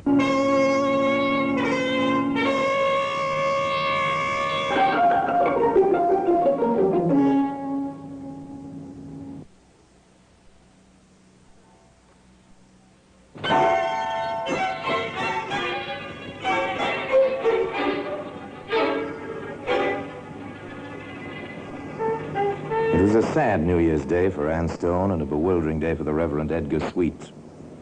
Oscar Stone, husband and friend, lay dead quite suddenly, and after what seemed an indicated quick recovery. But that was only the first event of January 1st, 1910. Onto the scene strode an old man, Oscar's 75-year-old father. Anne met him at the door to the Stone apartment. Oh, Father. Father. Yes, of course. Cry all you want. I want to see my son. He's in here, Father. All right. Who is this? Reverend Sweet, our good friend and pastor. Yes, I heard about you. Oscar wrote me. This moment comes to all of us, sir. We can only pray for courage. I've got courage. What I want is facts. I'll see my boy now. It looks as if he died in his sleep. He did. So peacefully. I didn't realize it until morning. You were a good boy, Oscar. I shouldn't be outliving you. Huh? There's a funny smell around his mouth. But the doctor said he had gastritis, Father. That's not what I smell. Are you having a post-mortem? Dr. Richards asked for permission to do one. Richards? Who's he? The family doctor, Mr. Stone, a fine young man. All right, if he wants to do it, all right, but I want my man there with him. Father, are you insinuating? I'm not insinuating anything. I just don't like the look of this. For his own protection, this Richards ought to have another man present, that's all. My boy's no right. The second doctor arrived, and forthwith, behind locked doors, the autopsy was performed. In the landlord's parlor, Anne waited, with Edgar to give her support and courage. Presently, the door opened. Mrs. Stone. Yes, Dr. Richards. We are ready with our report. Did you find out anything? We are not certain as yet. Dr. Fletcher, your father-in-law's man, suggests Mr. Stone swallowed chloroform. Chloroform? Yes. Will you come upstairs and hear the report, please? Anne? Yes? This is Dr. Fletcher, my daughter-in-law, Pastor Sweet. How do you do? As Dr. Richards was in charge of the case, perhaps he's the one to give you our official report. Oh, please do, Dr. Richards. It's a simple report. We are unable to find any natural cause of death. The contents of the stomach are suspicious. We're holding them for the coroner. Have you any particular suspicions, gentlemen? None which we care to state officially. You realize the room where death occurred must be sealed and its contents must not be touched. Oh, my purse is in there. It'll have to stay there. Surely I may have my coat and a hat. I assume so. If Dr. Fletcher's present when you remove them.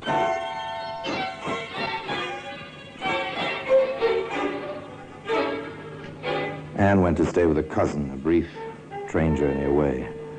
The coroner's inquest was held and adjourned, pending a full report from a government analyst. And that was all. But Edgar dispatched a note to Anne, and she met him as he requested, in a quiet tea room in Pimlico. Edgar, what's the matter with you? You haven't looked me straight in the eye since we met today. I can't seem to help myself. Anne, Dr. Richards did tell you that Oscar might not live out the year. Well, of course he did. It came so suddenly. They all behaved so strangely. And I'm afraid I'm finished. If this develops into anything, I shall lose my pulpit. If you don't do anything foolish, I certainly won't. Everything's going wrong. I feel as if... Anne, I bought that chloroform. If there is chloroform in the autopsy report... Anne, don't you see? Oh, forget the chloroform. Forget all about it. I can't. Where is it? What did you do with it? I took it with me when I left the apartment. Right in my coat pocket, under the nose of my dear father-in-law. I poured it out of the train window, Then I threw the bottle away. Oh, that makes it worse. If they prove that Oscar was... But don't you see? They'll trace the chloroform to me. In other words, Edgar, you're implying that I gave it to Oscar. I'm not implying anything of the kind. What else are you saying? Edgar, you helped me over a bad time. Now I think it will be best if we do not see each other anymore. Goodbye, Edgar. The lady was annoyed, perhaps rightly so. The young man was frightened, very rightly so. In their separate ways, each awaited the report of the government analyst. At long last, Dr. Richards came to the young widow. The news could be a lot worse, Mrs. Stone. They could have found arsenic or one of the slower, more common poisons. Oh, what have they found, Doctor? Poisoning by chloroform. Oh, Doctor, that is the worst. How so? Don't tell me you had some in your possession. I did. I had my reasons. Doctor, my married life was not happy. I am young. He was old. Practically my father. He kept putting me in Edgar's company. I began to... When two people are together constantly, Please go on, Mrs. Stone. I obtained the chloroform. I kept it in a drawer. But I'd never had a secret from Oscar. Never. On any score. So on New Year's Eve after our party, I told him I had it and where it was. He spoke to me sadly, but kindly, grieved that I'd been feeling about him as I did. Then he went to sleep. Or I thought he did. The next I knew, he was dead. Did you look at the bottle? Yes, I couldn't tell how much was gone. I took the bottle and I poured what was in it from the train as I went. The autopsy report came to Edgar as well. He wrestled with himself and finally took the only course which seemed open. Inspector Seward? Yes, come in, sir. Sit down. Thank you. I understand you have some information in the matter of the death of Oscar Stone. I do. You see, I bought the chloroform. They should be in here somewhere, Sergeant. If the little parson is telling the truth. I'm sure he is. Should have let himself in for something with that woman, didn't he? It looks that way. Leave it to a woman every time. Grease spots, eh? Not bad for an amateur. I suppose this is the gorse patch where you said he threw those small bottles? Yes, this is the place.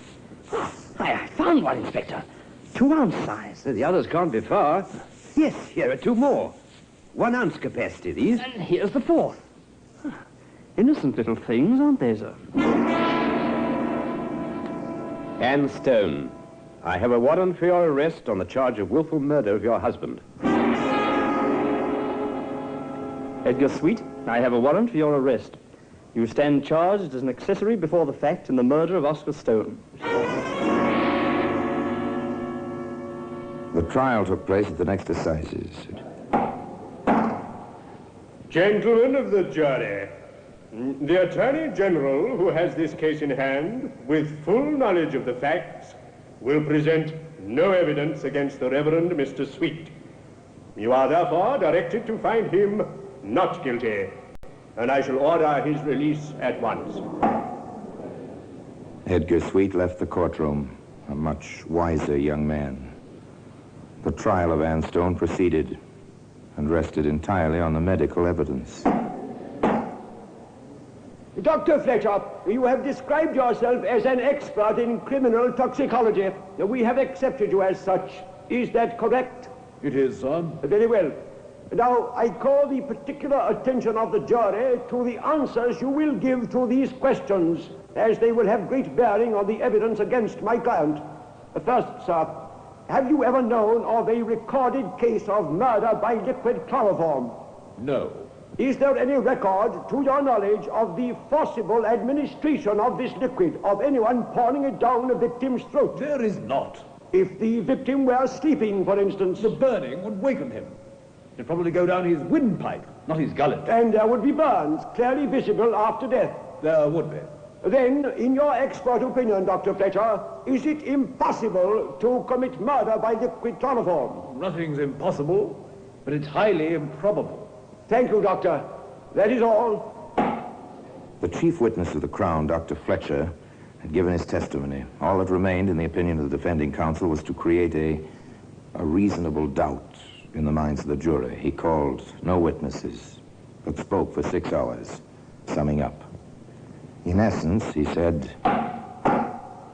Oscar Stone was a loving, if elderly, husband. He felt his life was over. Remember, he was an eccentric who believed in having 2 wives.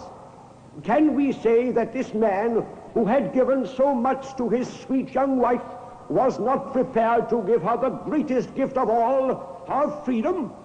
Once he knew that chloroform was in the house, could he not have taken it himself and passed quickly into the coma which ended in death? And if he gave this lovely girl freedom, are you, who sit in judgment, to do any less? The judge was clear, if somewhat caustic in his charge to the jury. There have been sweet faces which hid guilty consciences before. When a young wife and a young man are thrust into daily contact by a doting husband, strange events have a way of taking place. All this is true, but one salient remains. You may find this woman guilty as charged only if no reasonable doubt exists in your minds that she did commit the crime of which she stands. The jury deliberated for over 2 hours. They were 12 solemn men when they filed back into the jury box. Anne Stone rose to face them. The clerk asked for the verdict. The foreman rose and spoke clearly. We have considered the grave suspicions in this case, but find no evidence that would indicate who administered the poison to the victim. We find the accused, therefore, not guilty. But despite that perhaps surprising verdict of not guilty, the 4 famous small bottles can be seen today in the Black Museum. Orson Welles will be back with you in just a moment. No double jeopardy. That's an ancient English law, no double jeopardy. One cannot be tried twice for the same offense. It was felt, therefore, that since Anne Stone had been acquitted, if she had committed this crime, she ought to tell the world how it had been done. But no. All that was heard thereafter from Anne Stone was a letter addressed to a defending counsel. It read as follows. Dear Sir Edward, I feel I owe my life to your earnest efforts. I have not been a good woman, and my temptations have been terrible. But though I have not kept my vows, you will judge me mercifully. And there the case rests. Now until we meet next time, in the same place, and I tell you another story about the Black Museum, I remain, as always, obediently yours.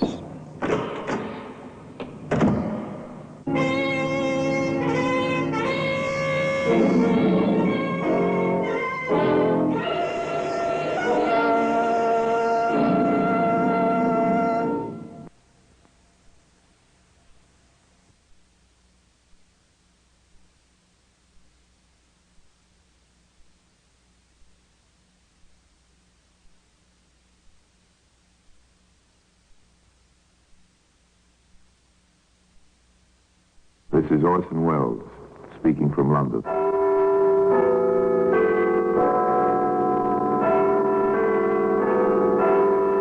The Black Museum. Here in the grim stone structure on the Thames, which houses Scotland Yard, is a warehouse of homicide. A warehouse where a parchment lampshade, an automobile tire, a canvas tarpaulin, an umbrella, all are touched by murder.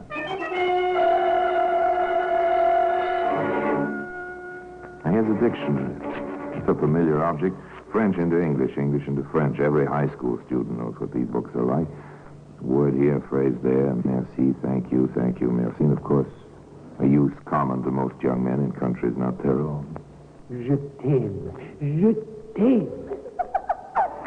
Oh, you sound so passionate, Jules. What does that mean? In the little book, One moment. Je t'aime. I love you.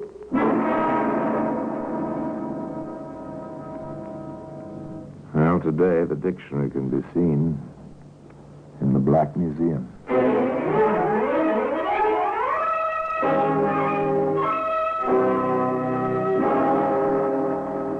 From the annals of the Criminal Investigation Department of the London Police, we bring you the dramatic stories of the crimes recorded by the objects in Scotland Yard's Gallery of Death, the Black Museum.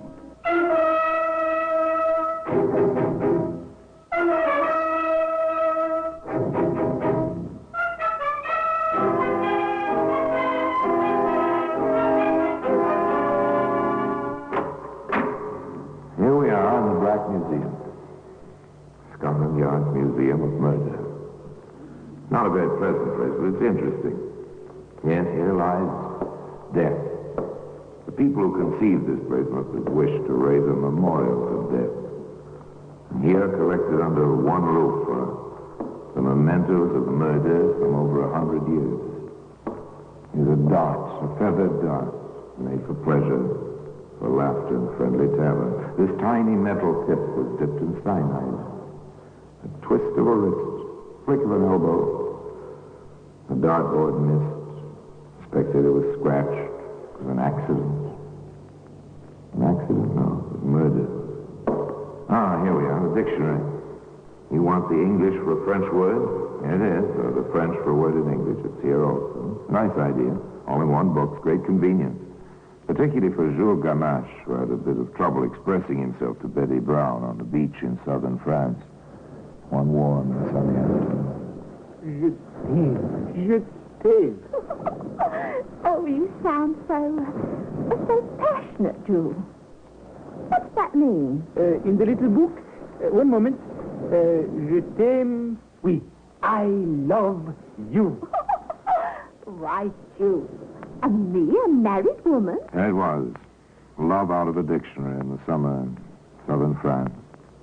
Of course, this was in 1923. That date's important simply because radio and broadcasting were just beginning. And Jules Gamache was something of an electrical engineer. In fact, he was the only man in a little French seaside town who was able to bring music out of the air. Luc Gallen, how you say in anglais? De Cat's Whisker. So. Maintenant, mes chéris, écoutez. Oh, Jules. But there really is music in these funny rubber earmuffs. Huh? Why, Jules, well, you are bright, aren't you? I love you. I must have you now, today. Parbleu, always. Oh, Jules. A clever Frenchman who knew his way about with women. An Englishwoman vacationing in France. Why was she there? Oh, Jules, if I were a better manager, if we'd be better with Ian, well, I'd never have had the breakdown. I'd never have come to France, and I'd never have met you and your... you and your mom, except... Oh, so that was it. But all such items come to an end someday. And summer comes to an end. At least that's the correct calculation. That's the way Betty calculated. Without thinking of her, Jules. Jules? Oui, ma chérie? I have to go home. Oui, mais je viens. I come also. Oh, Jules, that's impossible. Now, there were the usual sighs and protestations, of course. It was just a brief interlude. Betty was a trifle saddened to let it go. After all, when a woman is crowding 40...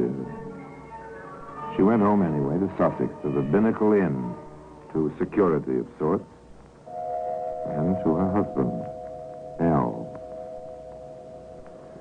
Business hasn't been too bad while you were away, Bessie. All the rooms were let this week, and the bar trade was fine. I dare say you did all right by the bar. The landlord's got to be social, girl. Otherwise his customers go somewhere else. There's a difference, Alf, between social and drunk. Here, now, none of that. I take a drop now and then, but I don't get drunk. Well, another customer. Business is picking up, and on the hotel side at that. Oh. How can I help you, sir? I have, how you say, one moment, please. I will find the word. Ah, oui, I have come to stay. What do you know? A froggy. Pleased to have you, monsieur. And may I ask how you found us? Well, that is... Monsieur Brown, the merveilleuse Madame Brown is the recommendation for your so select hotel. Is it not so that we have met in Provence, Madame?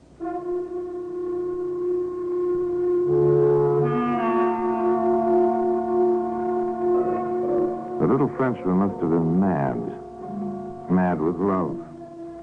Or just a little touched in the head. In any case, he'd come just as he said, to stay.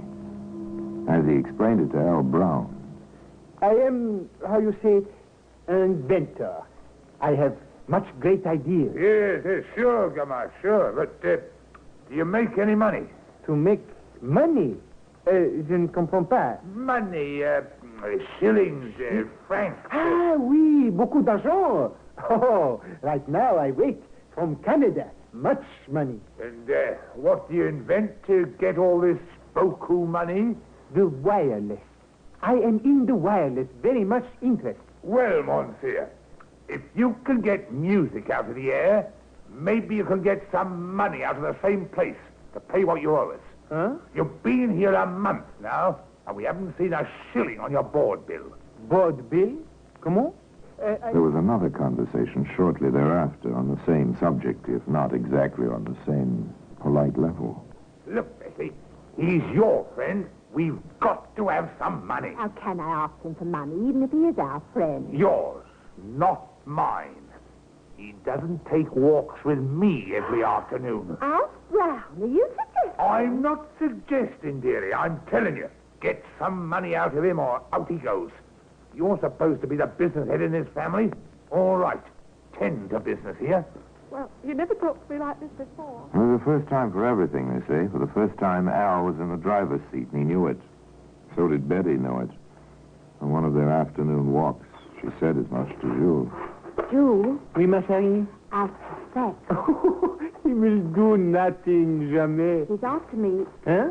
To get money from you. What are you laughing at? I'm telling you that Alf will be real nasty. Me throw us both out. And you without a penny. Well, it's not funny. He holds the whip hand. Don't you understand? Oui, one moment. Oh, Jules. Not that little book again. Oui, certainement, le petit livre. Ici, I have it. Like an Englishman, so... one may steal his wife, but not owe to him money.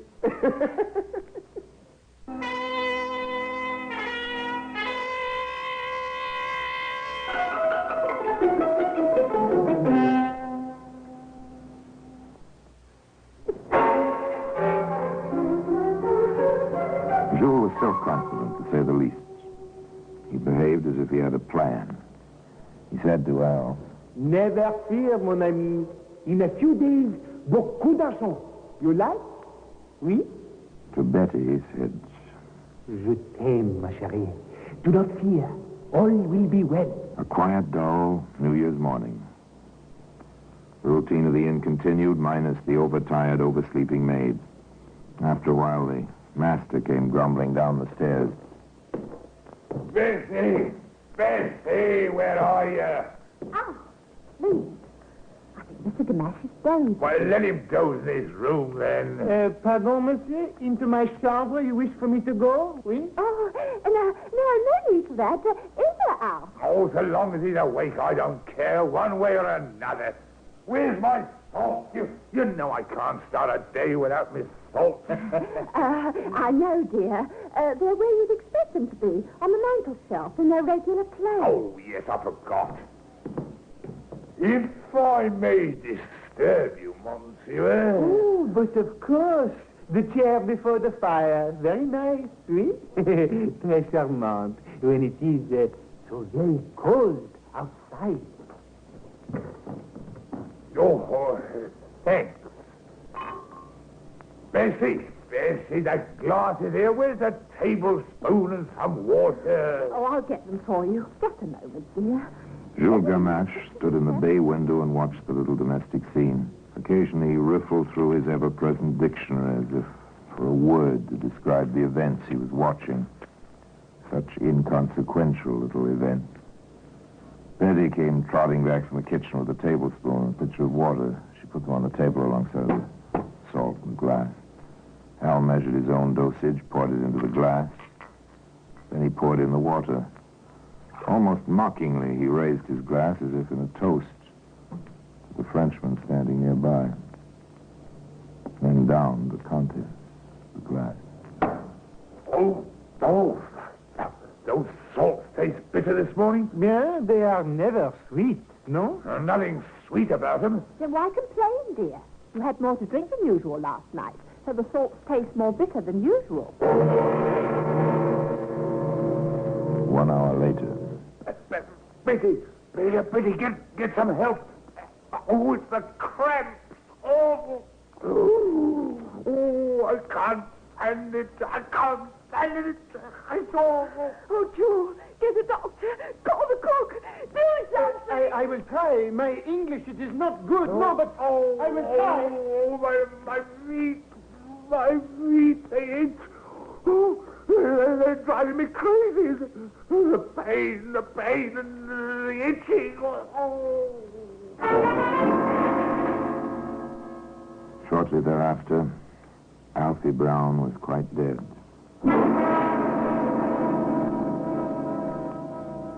And so the tragedy reached its climax. And playing its little part in that tragedy was a certain dictionary, which, as I told you, can be seen today in the Black Museum.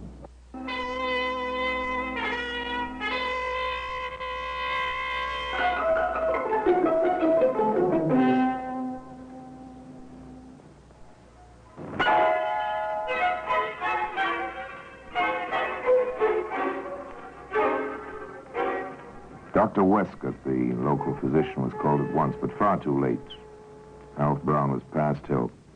The doctor listened gravely to the story as Betty told it to him, while Jules stood by, the very picture of solicitude.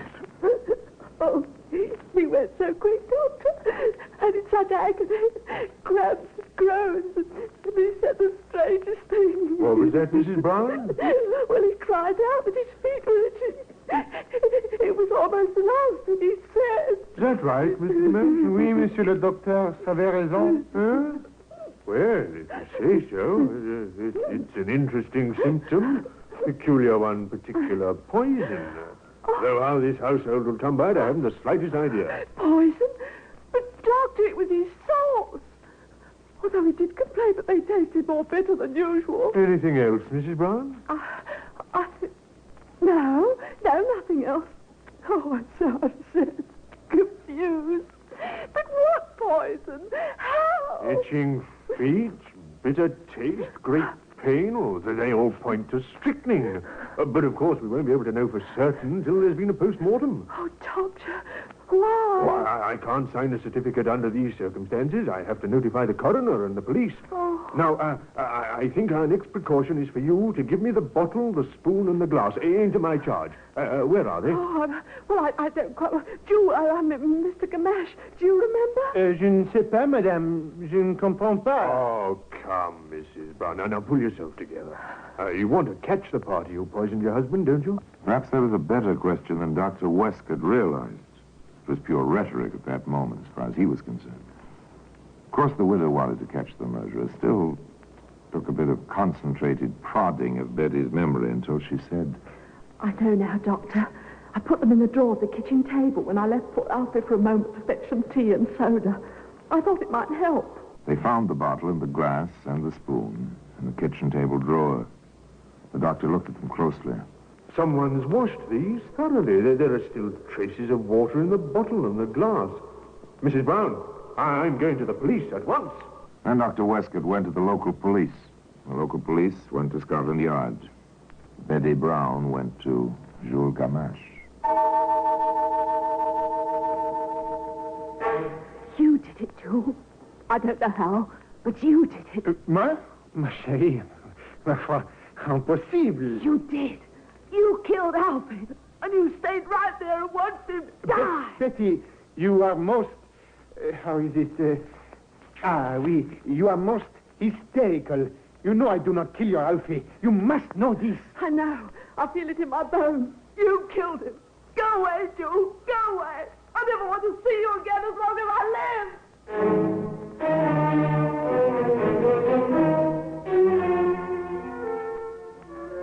Sadly, as if overwhelmed by the unpredictability of women, Jules Gamache packed his things and left the Binnacle Inn. But he didn't go far. Just to the next village and the next inn. There he waited and watched. Waited to hear from his beloved, now widowed, his Betty. Waited for developments in the case which the coroner's jury had labeled death at the hands of person or persons unknown. The developments were not long in coming. My name is West, Mrs. Brown, Inspector West, Scotland Yard. My credentials. Yes, sir. I have a few questions, particularly concerning the disposal of the poison. I'll try to answer them, Inspector. Do you know who washed out the bottle and glass? No, I'm afraid I don't. I left them in the kitchen. We were all so upset by poor Alfie's suffering. We were rather hysterical, I'm afraid. I understand. No idea on that. I see. Tell me, Mrs. Brown, have you ever used any kind of weed killer in the garden of this inn? No, sir. Not that I know of. Poison for rodents, rats, mice, and so on? No, sir. We've never been troubled by such. Have you any idea who might have wanted to kill your husband, Mrs. Brown? No, I haven't. Thank you very much, Mrs. Brown. If I should... The inspector left the front of the house, so to speak, and visited below stairs. He had a nice talk with the cook over a cup of tea. Mrs. Davis, did you wash out the salts bottle? No, why should I? I've got enough work. And that was New Year's Day. The maid didn't come in. I had to clean up, too. Pity, not much of a New Year in this house. Did you notice the bottle at all? Well, I remember saying to Mrs. Brown that there wasn't much more than a tablespoon left in it. And perhaps she better order another bottle in case Mr. Brown was getting mad if he had none. Now, this is important, Mrs. Davis. Can you place anyone at all, in this kitchen between the time Mrs. Brown brought the bottle in here and the time Dr. Westcott took it away? No one but the Frenchman, sir. Mr. Gamesh. I seem to remember, sir. I wouldn't want to get him in no trouble unless he deserved it. But he did come in here and jabber at me. And then he used his little book. Little book? He's got a dictionary. Looks up the French and finds the English. Right comical he is sometimes. I see. Then he looked in his dictionary. And he said bottle. He said something else. I didn't pay much attention. I just pointed at the kitchen drawer. Did he take the bottle out of the drawer?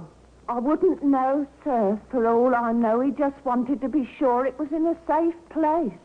I heard him open and close the drawer, that was all. Then he went out. Did he have a chance to put it back? Lots of chances. I was that busy running in and out. That's too bad. Oh, excellent tea, Mr. Davis.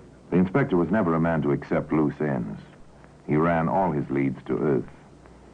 This is the approach which brought him finally to where Jules Gamache was staying. Do you accuse me, Inspector? Merely asking routine questions, Mr. Gamesh. Did you have any reason to dislike or resent Mr. Brown? None. No, but of course not. Have you ever had any strychnine in your possession? No, but pourquoi? Why should I? I can't say, sir. I can only try to fill in the blank spaces. Someone, you see, gave Mr. Brown the opportunity to poison himself. That kind of gift is murder, Mr. Gamesh. Naturellement. I'm afraid I must ask you to remain in England, sir, until the case is closed. But for me, this will be a pleasure. I assure you, Inspector, I wish to see vengeance on this murderer. I loved Mr. Brown, almost as a brother.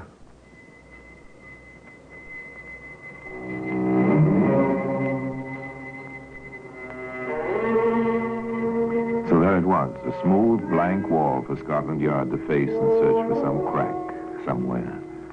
The interest in the case simmered down. Nothing was happening. Then the newspapers picked up a lead, something so fantastic the men assigned to watch the Binnacle Inn and its neighborhood hardly believed their own ears. It seems that Jules Gamache began to write letters. And to the police.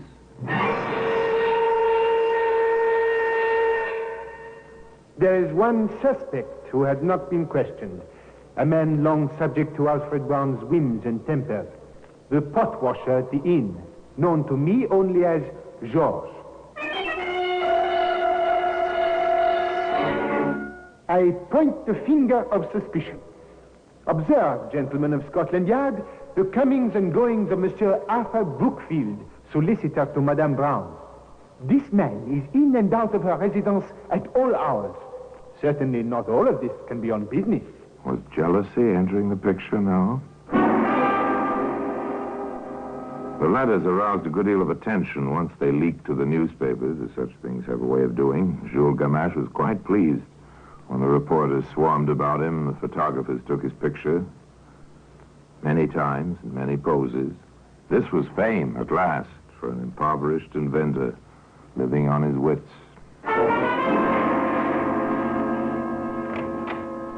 Come in, sir. You asked to see me on the Brown case. Yes, sir. My name is Scott, sir. I'm the owner of a chemist's shop in Woking. Not too far from the Binnacle Inn, is it?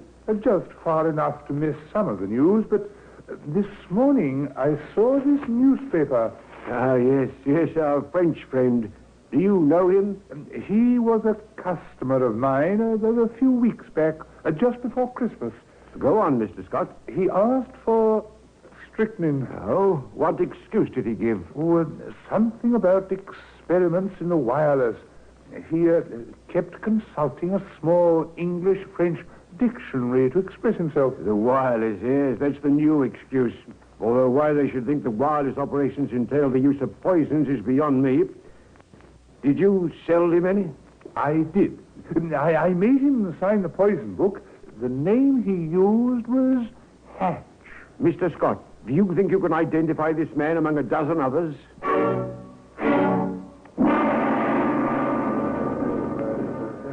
Well, Mr. Scott? That's he, sir. The short fellow with the bright black eyes. Thank you, mister. Monsieur le chemiste. Bonjour, c'est un plaisir. How you say, one moment, please. Oui, ici. It is a pleasure that we meet again. Jules Gamache, I have a warrant for your arrest on a charge of willful murder. I must warn you that anything you may say... Well, that's the story. And today, the dictionary which played its part in that story can be found in its place in the Black Museum.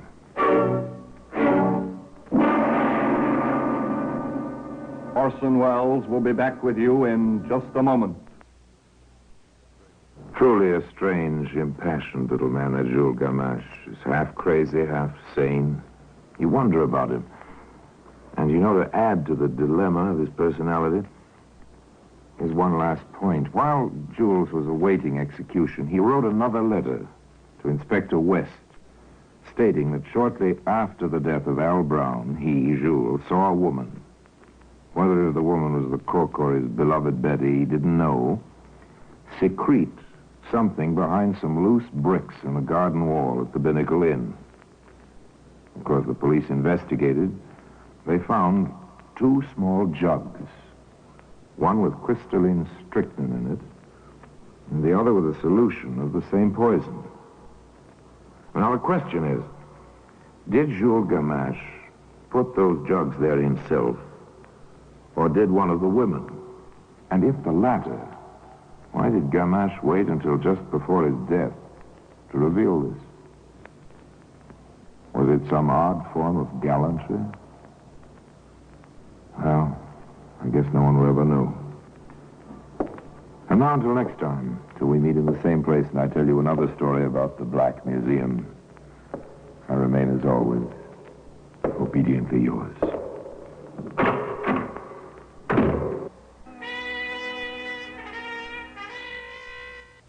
This is WDCB-FM, Glen Ellen.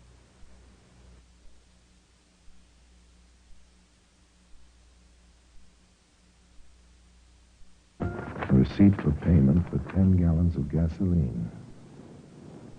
Familiar object you've had it many times yourself if you drive a car, but this particular receipt. Your receipt, Inspector. Tanks full, oil and water fine. Thank you. Write a receipt you hand out. My partner's idea. He likes it. Look at this, Sergeant. Stamped with a gallows, complete with corpse, and marked settled. Rather appropriate, eh?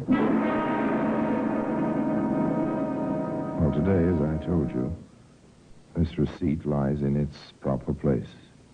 An honored place. In the Black Museum.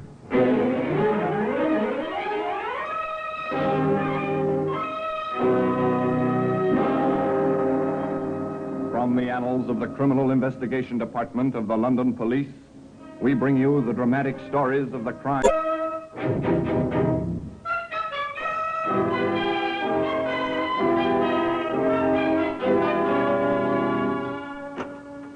Here we are, the Black Museum, Scotland Yard's museum, a museum of murder. Here lies death, arranged in glass cases, lined along the shelves on the tables, larger objects standing on the floor. Well, there's an old-fashioned trunk. Nothing in this trunk but some old clothes. The clothes led to a furnace. The things in the furnace led a man to the gallows. There's a teacup with saucer. Charming, graceful, real bone china. But the contents were deadly. Ah, here we are. Here's the receipt I told you about. Settled, it says. Paid in full.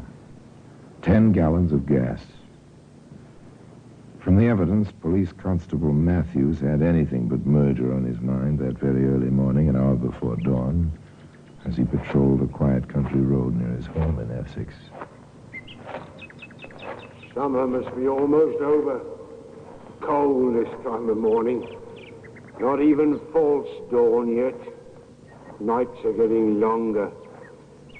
Pleasant enough this tour during summer. Lonely a bit, I suppose. Gives a man time for thinking. What do I think about? Ellen and the breakfast she'll have for me. Egg, bit of bacon, cup of tea, then some sleep. Ridiculous. Grown man sleeping in broad daylight when you come to think of it. Well, company coming. Seems to be traveling at quite a rate. Too fast even this time of night. Stop this car! Pull over here!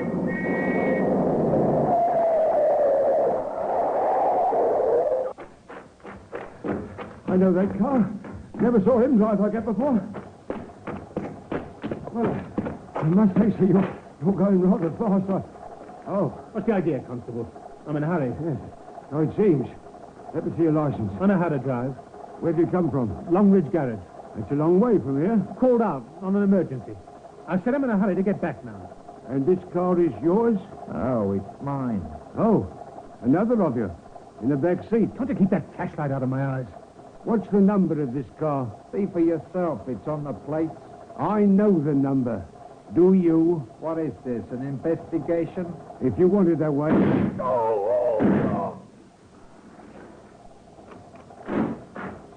What are you doing? He's dead, all right. I'm making sure. No dead man keeps my face in his eyes. Now he's got no eyes. Hurry! We gotta get out of here.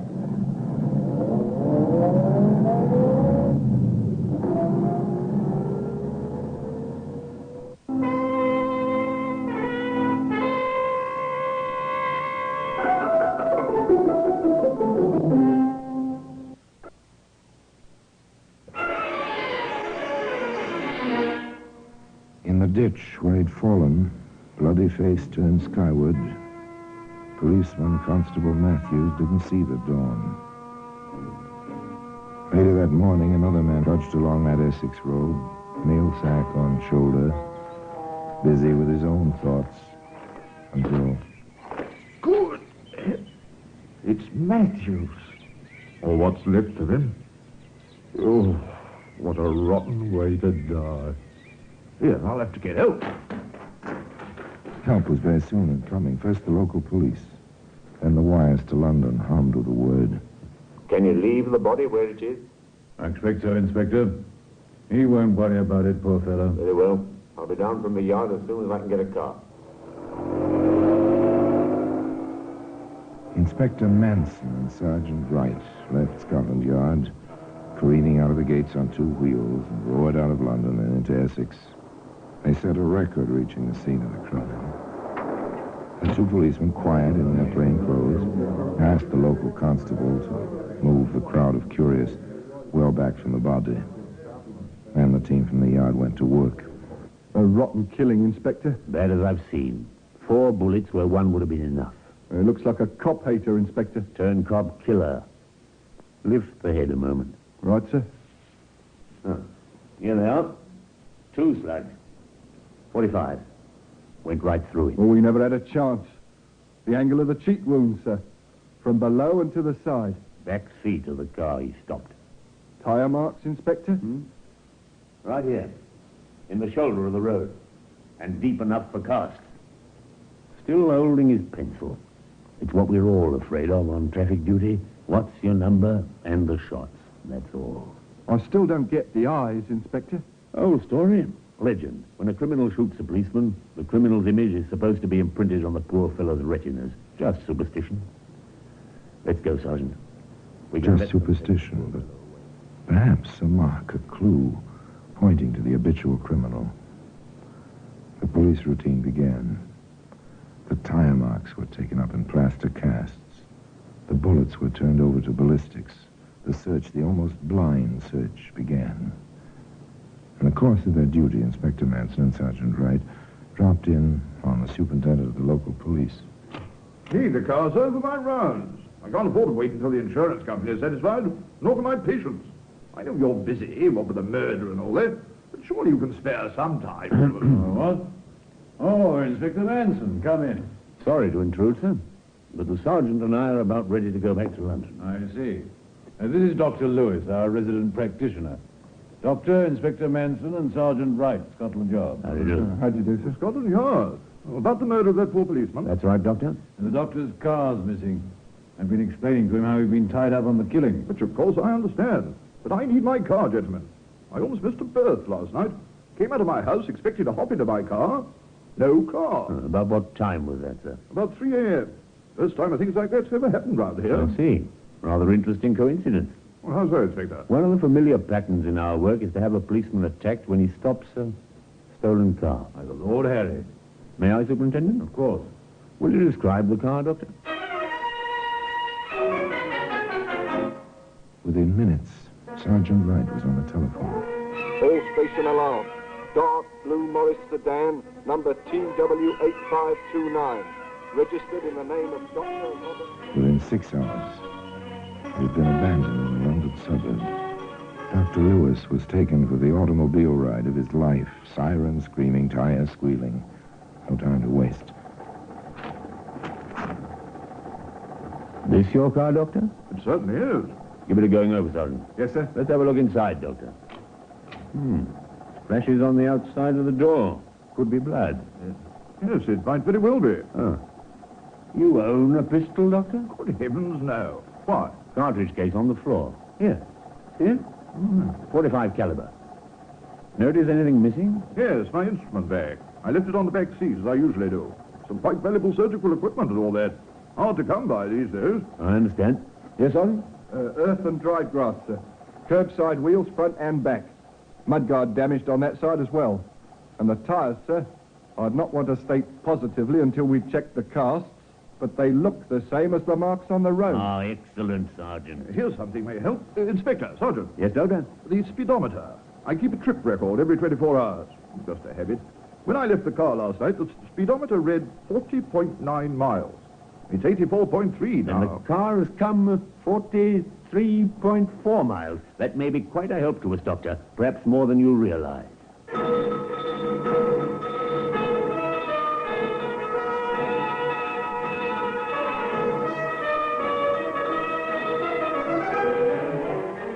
The first point which came to mind as the inspector and the sergeant drove back to Scotland Yard. 43 miles. Took a lot of back roads. Whoever it was must be known. No fingerprints in the car either. Then next, as the car turned into the yard, He must know Essex rather well. An angle worth working on. a little while later, with a pile of dossiers on his desk, the inspector said, What do you think of this one, Sergeant? Thomas Green, also known as Greenie Thomas, and Ted Grenville. Convicted 1920, possession of firearms. Convicted fraud and forgery. Convicted car theft. So, known as operator garage in Eastwood, Essex. Alters stolen car. Knows Essex, doesn't he? He's a possibility, sir. Habitual. Fits the rest of the characteristics. Shall we have Mr. Green in, Sergeant? Yes, sir. Operator, hue and cry message to all stations. Photo for posting will follow shortly. Wanted for questioning, Tom Green, also known as Green. so far, so good. Maybe they were on the right track, maybe not. The alarm went out.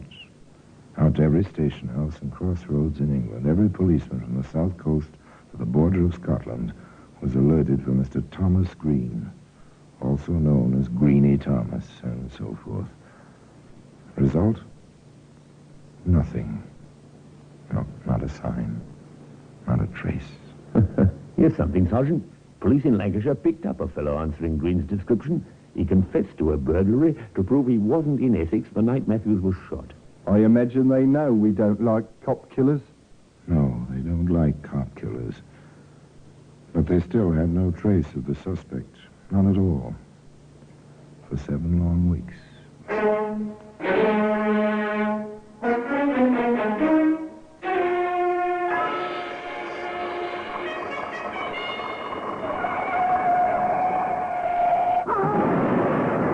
Hey, watch where you're going! Roadhog, you in the truck. Serves you right. Yeah? Wanna make something of it? Hey, what's going on here? I'll have to report this, you know. This man forced me into the wall. Is that correct, sir? You're Green. There's an order out for you. Keep back, driver, or you'll get it too. What a dirty, rotten... Get the number! Get the number of that car! I can't see! I got it, lad. GR5607. Well, today, as I told you, this receipt lies in its proper place. An honored place. In the Black Museum.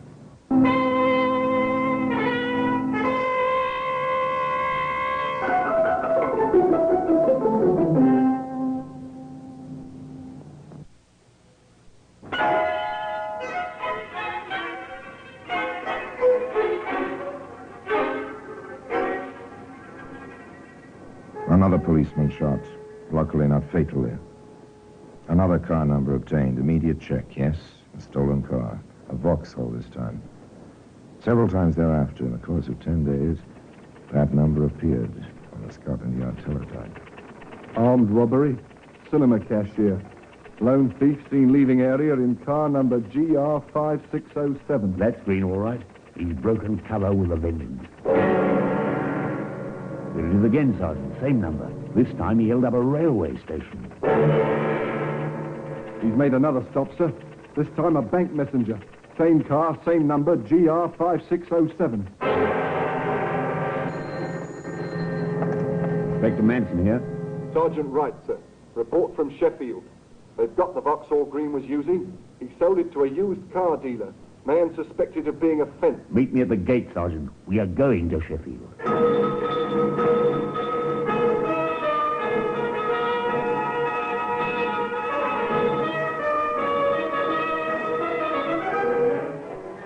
Constable Matthews was long gone, I know. Several weeks, in fact. But the wheels of vengeance for his unnecessary death ground on in Sheffield. Inspector Manson talked briefly and to the point. Now get this straight.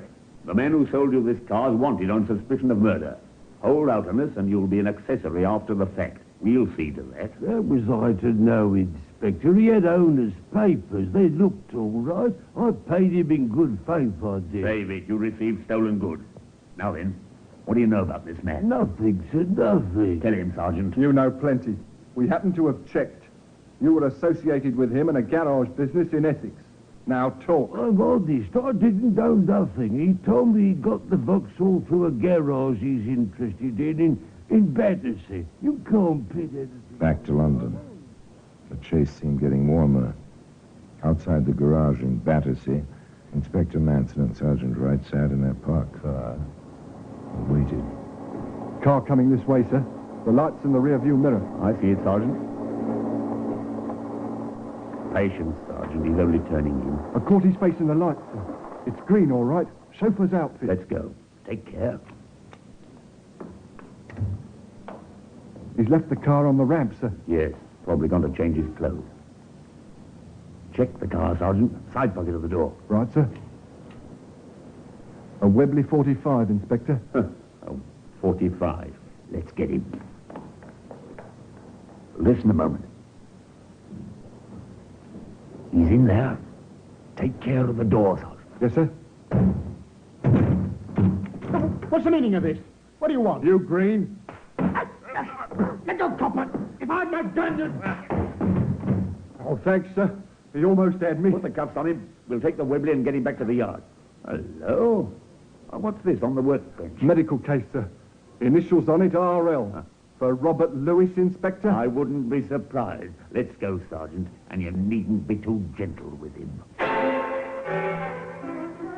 At long last, Tom Green, alias Greeny Thomas, was in custody.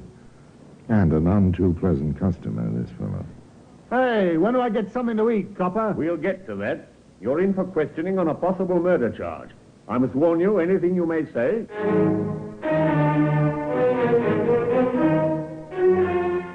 Where were you on the night of October 26th last? I was in London with my girl. What's more, she'll swear to it.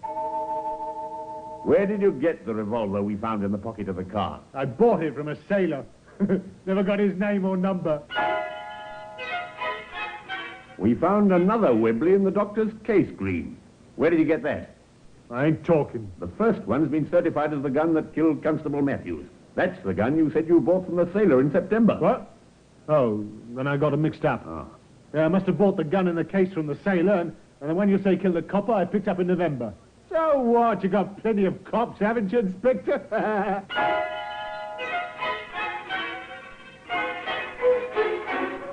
How are we coming on the check of Green's friends, Sergeant? They're all accounted for and all with alibis, except this fella Davis.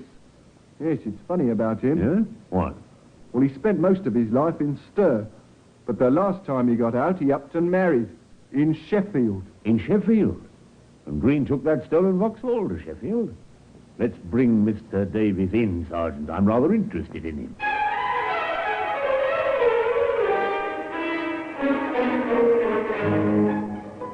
Once again, the two police officers drove their car in the direction of Sheffield. Along the road, they stopped at a service station.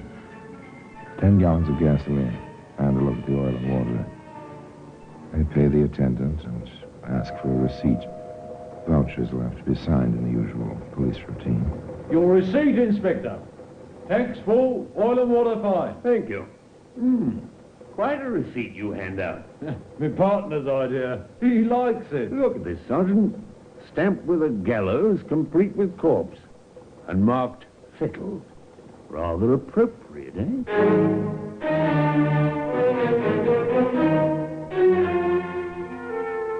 It might have been more appropriate if they'd had more success in Sheffield. Too late, Inspector. Our bird flown? Yes, sir. Left town the day before yesterday. The day we picked up Green. Oh, I see. Well, we'll find him. I'm beginning to feel more like a tracer of missing persons than an officer on a murder case.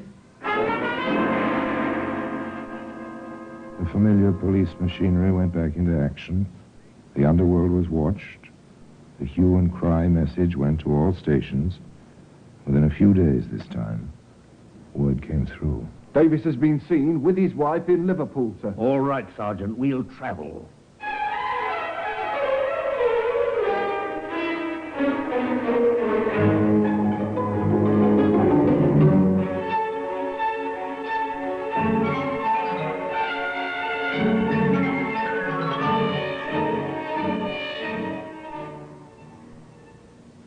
In Liverpool, they found the hideout well watched.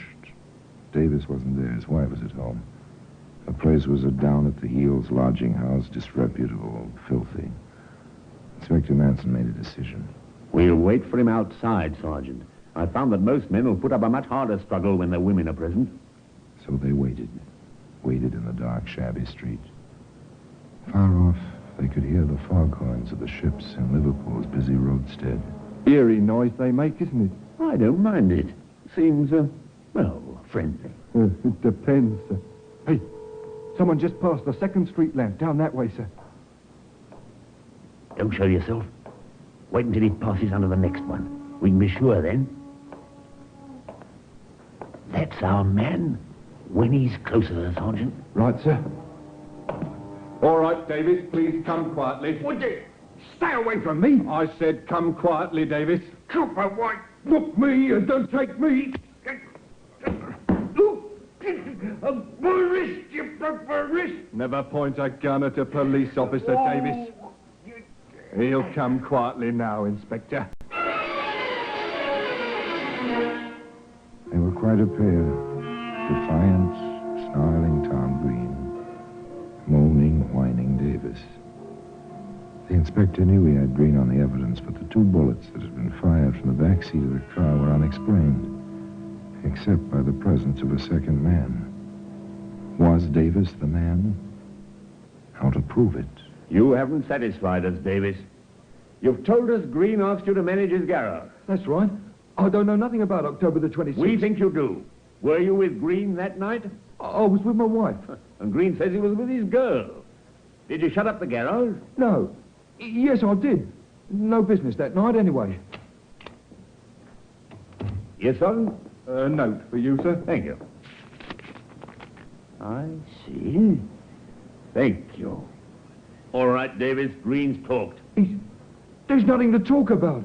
He says you pulled the trigger. He says he was already in gear, and Ridgway was going to let you go when you fired from the back seat. The cop had his foot on the running board. I never did a thing. Nice timing, Sergeant. I think you'd better talk, Davis. You're foraged in any case. Speak up, man. All right. Yeah. Sure, I was with Green that night. We picked a car to swipe down there in that Essex village. A doctor's car. We had to work fast. A dog started barking. We pushed the thing from in front of the house and got in. Greenie was driving. We'd have been fine, but that dumb cop had to stop us. He knew the car. Thought it was the doctor. But I didn't kill nobody. It was Greenie. All the way it was Greenie. I never killed nobody. Nobody. I tell you, I didn't kill nobody. Nobody. Nobody. All finished, Davis? Would you like to see the note Sergeant Wright handed me? No, I don't want to look. A receipt, Davis, for 10 gallons of petrol, stamped with a gallows and marked settled. And today, as I told you, that receipt can be found in a place of special honor in the Black Museum.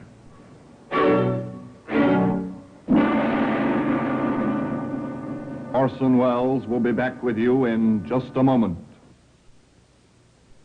There was no doubt, of course. From the angle of the wounds in Constable Matthews' face, it was clear that at least 2 bullets had been fired from the back seat of the stolen car. Davis's counsel tried to pin the blame on Green. Green's counsel tried to place it all on Davis. The jury found both men guilty, and both were sentenced to hang. Green tried to cheat the gallows, hiding a razor blade in his cell and cutting his wrists one night.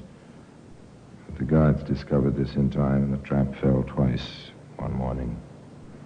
So the case of Constable Matthews was marked settled. And now, until next time, till we meet again in the same place, and I tell you another story of the Black Museum, I remain, as always, obediently yours.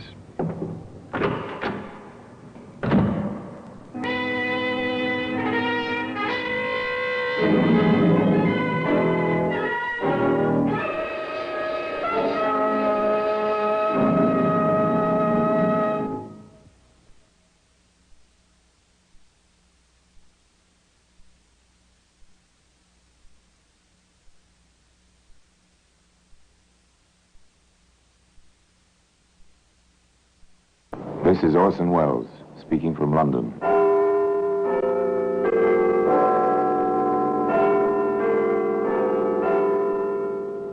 The Black Museum. Here in the grim stone structure on the Thames which houses Scotland Yard is a warehouse of homicide, where everyday objects, a paperweight, a woolen muffler, an old-fashioned hat pin, a drinking glass, all are touched by murder.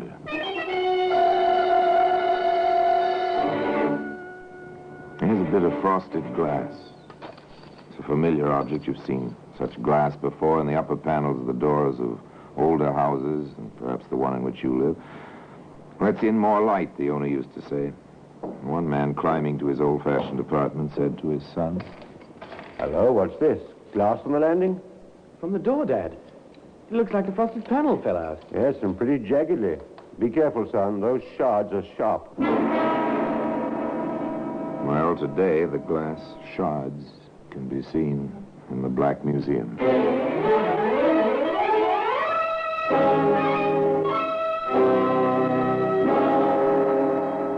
From the annals of the Criminal Investigation Department of the London Police, we bring you the dramatic stories of the crimes recorded by the objects in Scotland Yard's Gallery of Death, the Black Museum.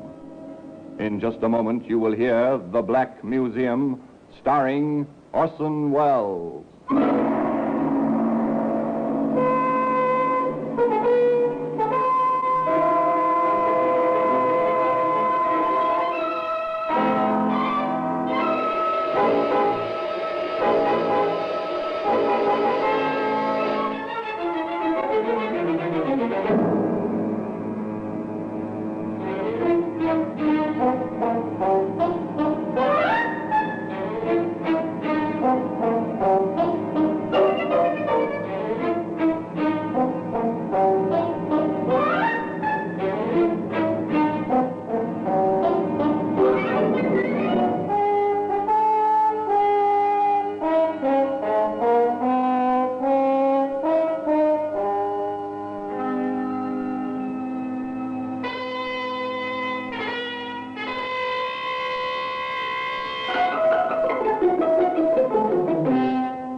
Now, The Black Museum, starring Orson Welles.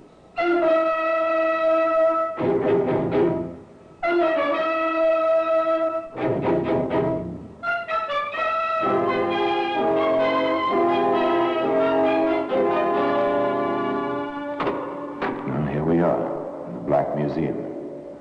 Scotland Yard's Museum of Murder. Yes, here lies death. And here's a pacifier, nippled end, ivory ring. This in the Black Museum? Oh, yes. Because it seems there was a will. And where there's a will, there's a way. Even to infanticide. Here's a pair of andirons. Brass, graceful in pattern, clean in execution. Execution. Observe the shining brass of this one, the ugly blotch on the other. A woman is pushed violently. Her head strikes with malice aforethought. And this was murder. Nice, here we are, the glass shards. They're sharp, pointed. Dangerous to life and limb, even in themselves. Here they are, glistening, gleaming in their whitely frosted danger. Once they were part of a whole. The glass panel, as I told you, of an apartment door. But we'll come to that. Let's begin this tale with the ringing of a doorbell.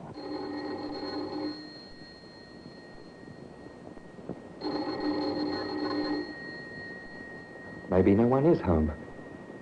Well, we'll try again. Sorry to have kept you waiting. Sorry to have disturbed you, ma'am. I've been sent looking for a chauffeur. Chap named Simmons. There's no one here by that name. And I can tell you, sir, there's no one by that name being in this neighbourhood. Well, not in my memory, and I've lived here about now on 20 years. Oh, well, thank you, ma'am.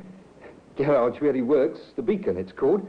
Well, they'll have to find another errand boy if they can't give me better steers than this. Well, good day, ma'am. Good day.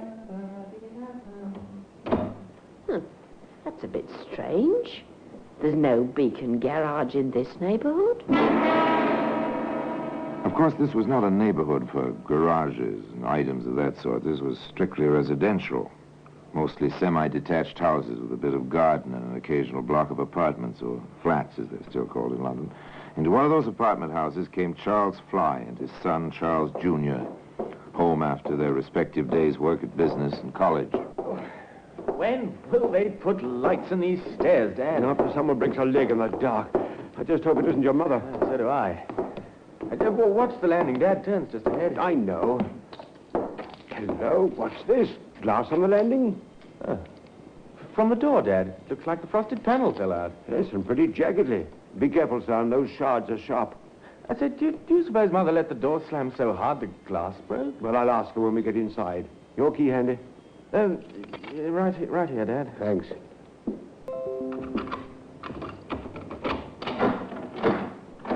Funny, I've never known your mother to use the chain on the door in her life. Oh, with the glass broken like that? What good's the chain? I can reach in and flip off the chain from here through the broken glass. Dad, there's someone in there. Oh, your mother, probably. No, it's not. It's a man. A little fellow. Junior, get on down to Riverdale Road. There's a police box there. Call him, quickly. What about you, Dad? Go on now. I'll stay here and watch him. Hurry. Yes, all right, if you say so.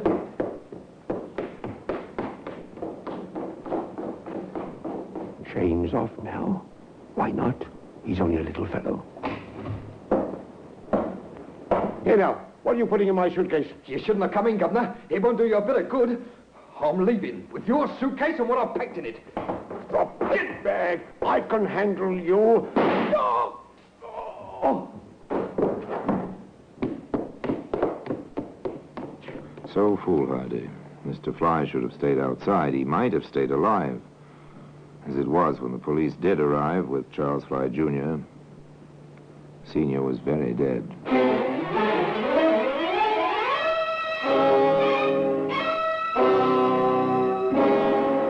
The call to Scotland Yard was automatic after that. Inspector Howard proceeded with the preliminary questioning as his technical experts combed the apartment. I know you had quite a shock, my boy, but we need your help, and right now. I'll try my best, Inspector. We've checked the apartment. The intruder, whoever he was, had packed a suitcase and was about ready to leave. It's Dad's own. It was his suitcase. All right.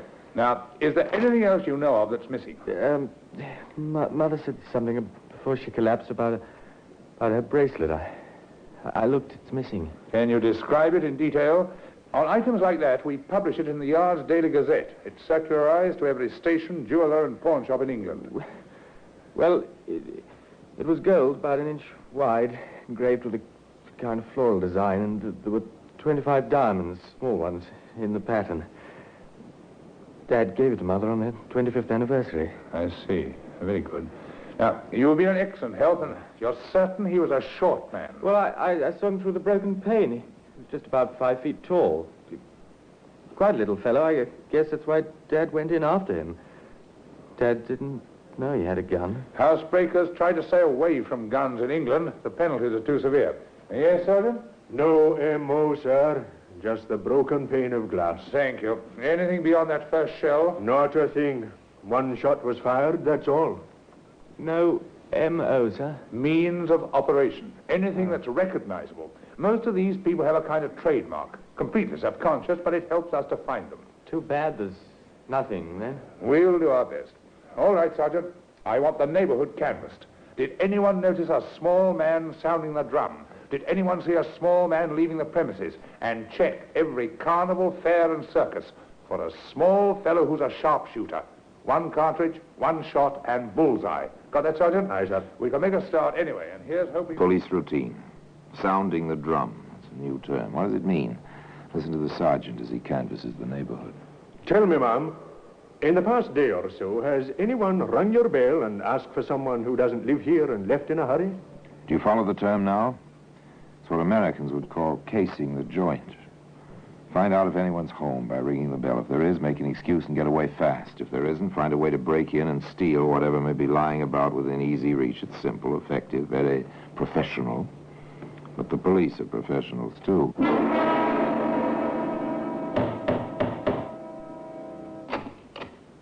Excuse me, sir. I'm from the CID. Sergeant Gordon. My credentials.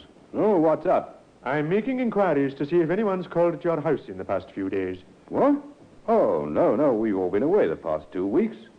We only got back today. Oh, well, thank you then. Sorry to trouble you.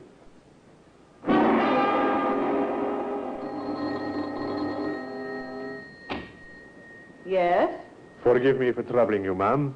I'm Sergeant Gordon, CID. My credentials. Oh, what's happened? We aren't in any trouble, are we? Now, calm yourself, ma'am. No trouble for you, at any rate. It's just that I wanted to ask you a question or two. Oh, yes. Could you tell me if anyone has called at your house during the past few days and asked for someone who doesn't live here, and that if they were in? What a silly question. No, ma'am, it's a very serious question. So, will you put your mind to it? Well, no. I'm absolutely sure. Nobody.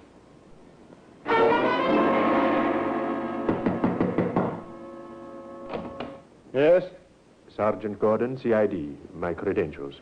Yes? Has anyone rung your bell in the past few days and asked for someone who doesn't live here? No. Thank you.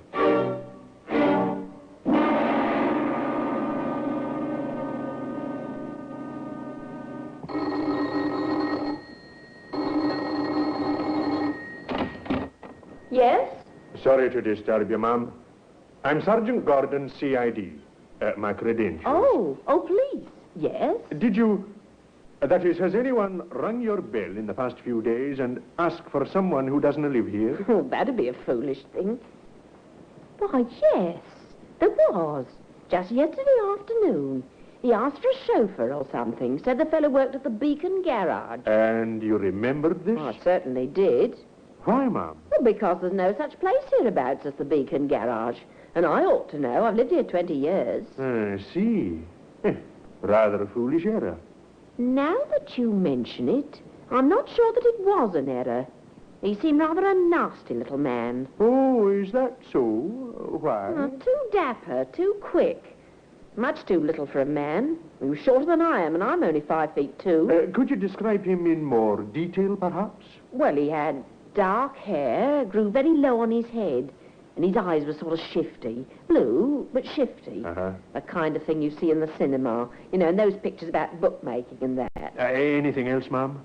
Well, not that I remember. Not offhand, at any rate.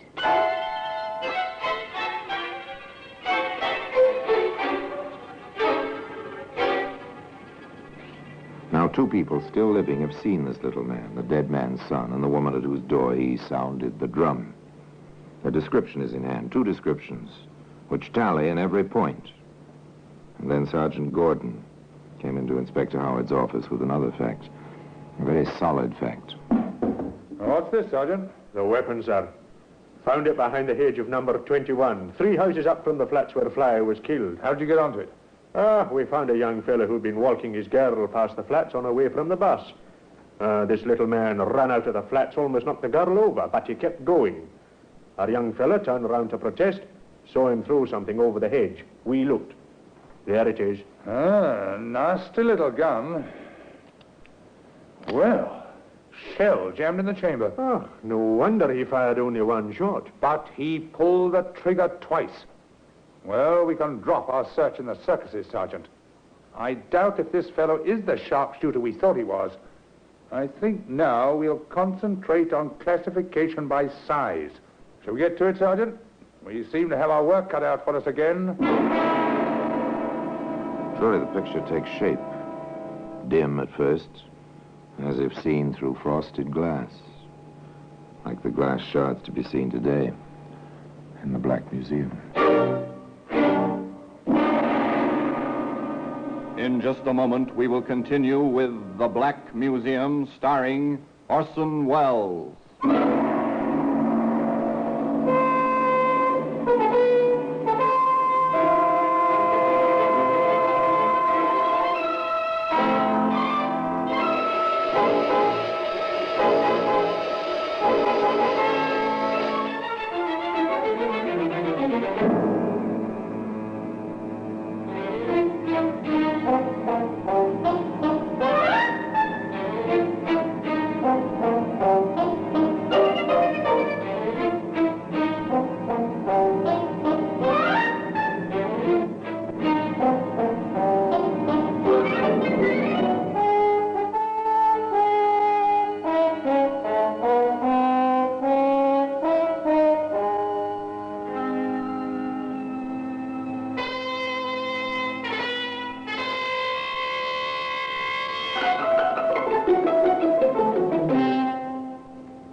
And now we continue with The Black Museum, starring Orson Welles.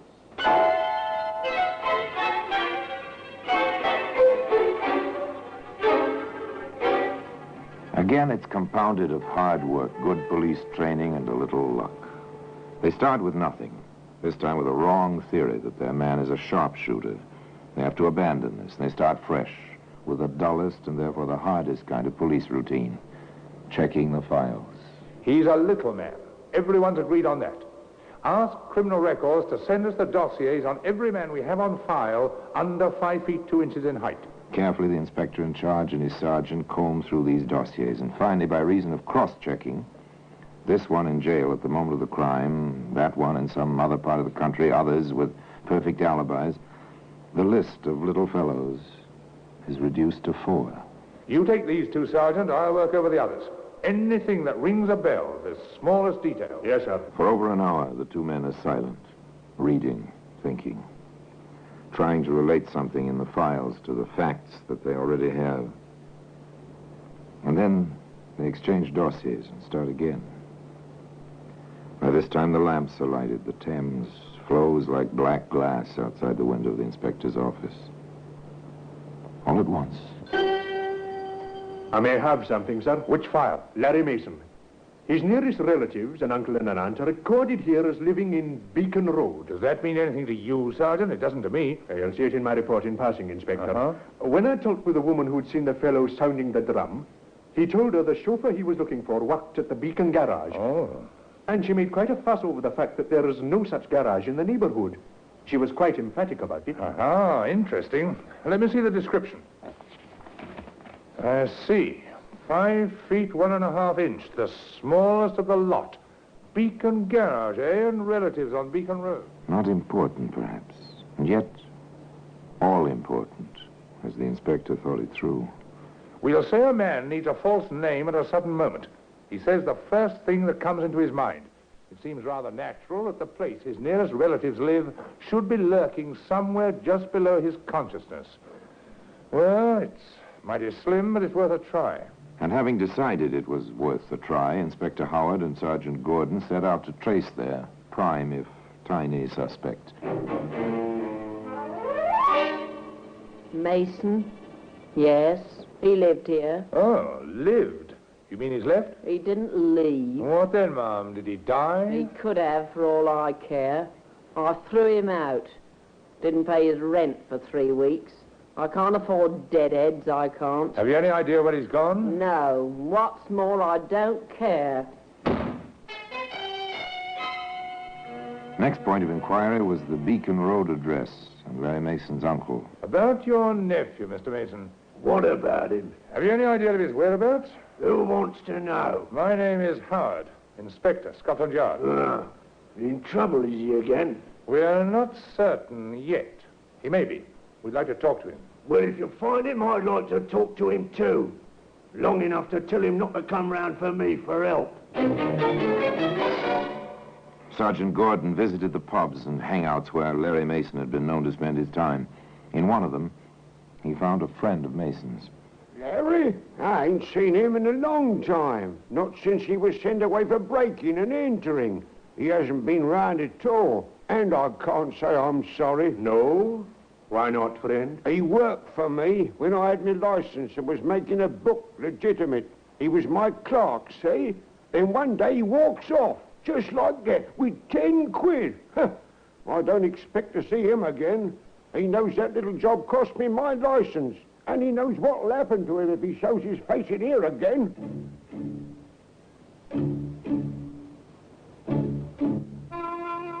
Not much to go on, or to find a man, except the brush strokes that fill the picture of the little fellow's character. Unreliable, a thief, where his friends are concerned. Now, think back a minute. Remember the Daily Gazette, the Yard publishes, with descriptions of stolen goods, missing persons, and so on. Teletype from the Lancashire Police, Inspector. They've got the bracelet in the fly case.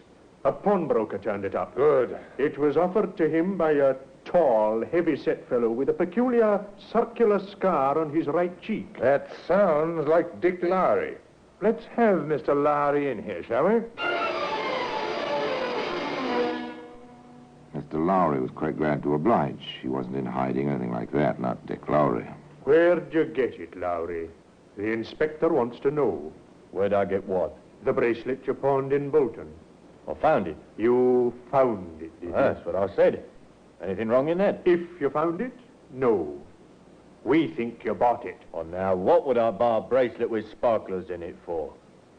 My girls don't go for that sort of thing. You sold it, didn't you? Oh, of course. Why not? Fellow can do with a spot of cash. Lowry. Yes, Inspector? You may want to know that bracelet is involved in a killing. A killing, is it?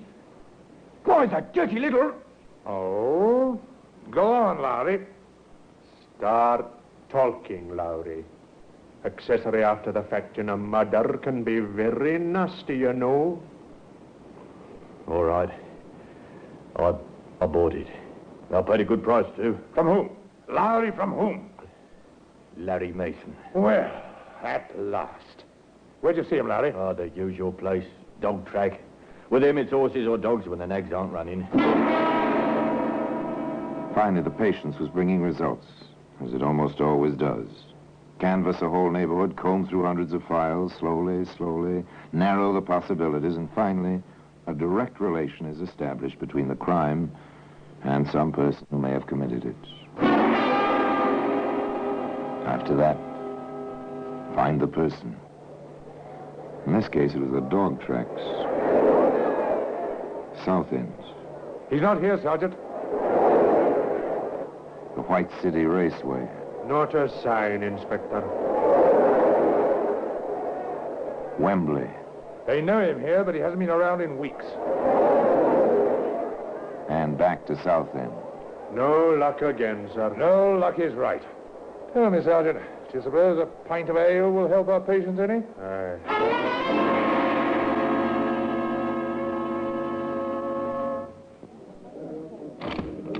This one seems rather decent, Inspector. Yes, let's get on with it. Oh, excuse me. Oh, I'm sorry, sir. I didn't mean to come against you. That's all right. No harm done. Hold it, young fella. I think I know you. Do you? Where from? You're Larry Mason.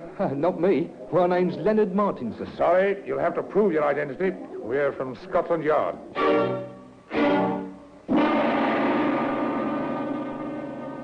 A twist of luck, a turn of chance. Two weary policemen in search of a relaxing moment run across the killer they've been hunting for weeks.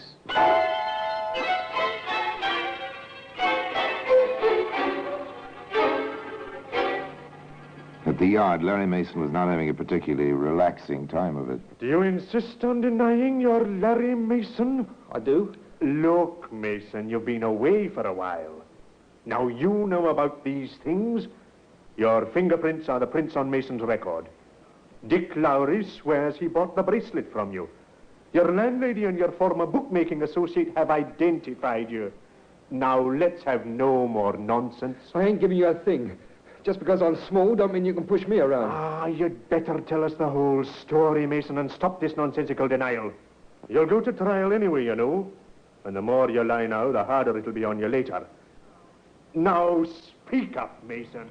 You know, they get stubborn streaks sometimes. They read somewhere somehow that the best defense is to admit nothing, not even their own identities. So they firmly shut their mouths and refuse to talk about anything except the weather. The sergeant knew they had a case, a good case. Inspector Howard came in to help. I look at it this way, Mason.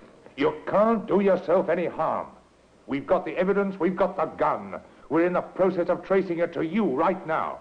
The woman you spoke to will identify you in court. You had the bracelet. You've no alibi worth mentioning. You'll hang on what we've got, Mason, unless you've something which makes it manslaughter in place of murder. All right.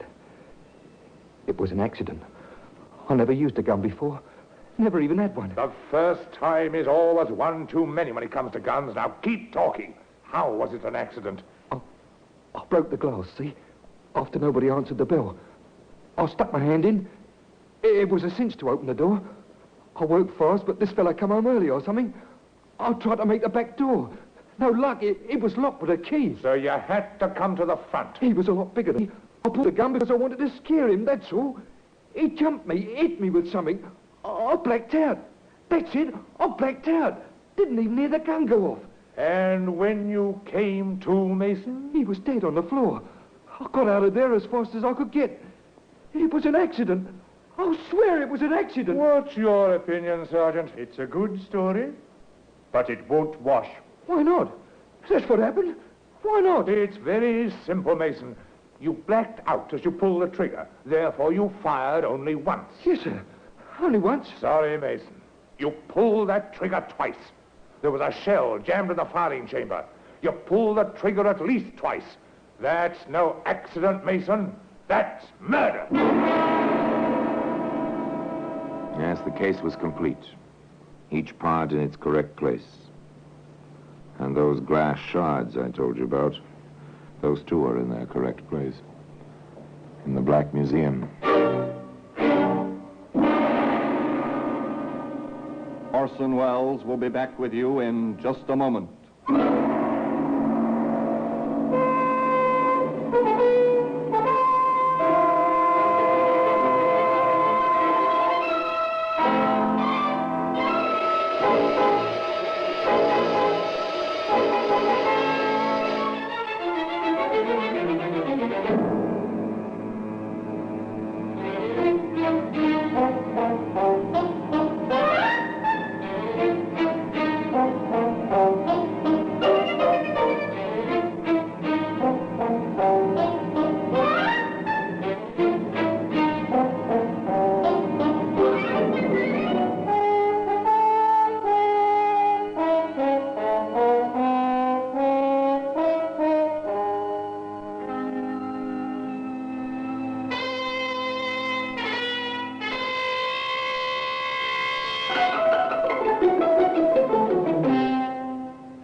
Now here, in person, is Orson Welles. The jury quite agreed with Inspector Howard.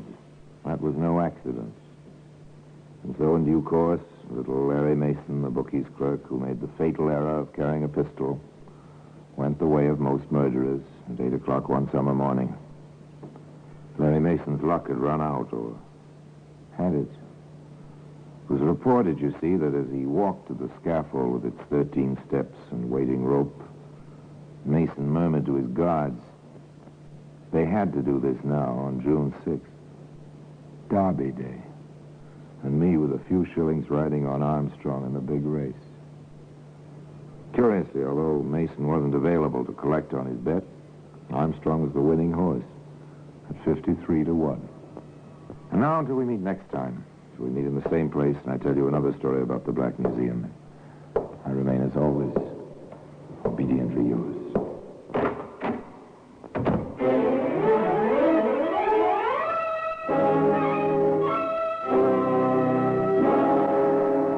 The Black Museum, starring Orson Welles, is presented by arrangement with Metro-Goldwyn-Mayer Radio Attractions. The program is written by Ara Marion, with original music composed and conducted by Sidney Torch. Produced by Harry Allen Towers.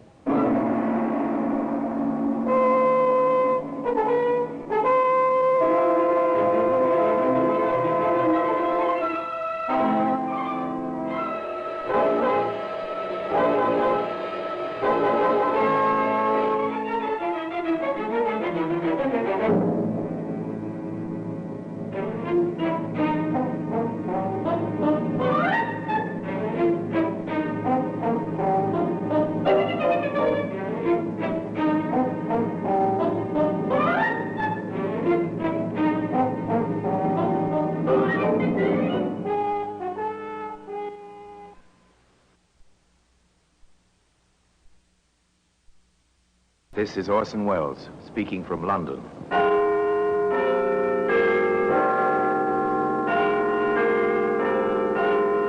From the Black Museum.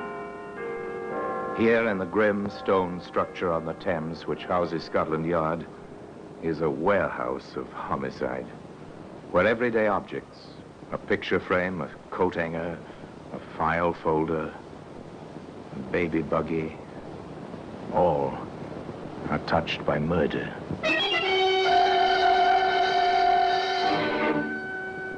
Now here's a hammerhead made of cast steel. well-shaped, extremely familiar. The front end blunt, solid, designed for driving nails, the clawed prongs at the rear for pulling nails. Very practical, very, very, very familiar. And so very, very, very lethal.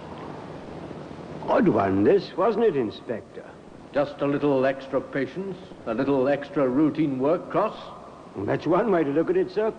I prefer to remember it as the case which began with almost 24 disappearances and wound up with one killer who used a hammer with purpose. Well, today that hammerhead can be seen here in the Black Museum.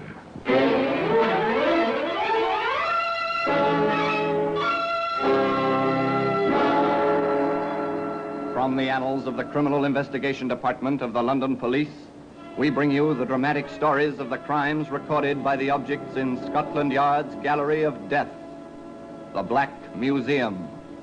In just a moment, you will hear The Black Museum, starring Orson Welles. Now, The Black Museum, starring Orson Welles.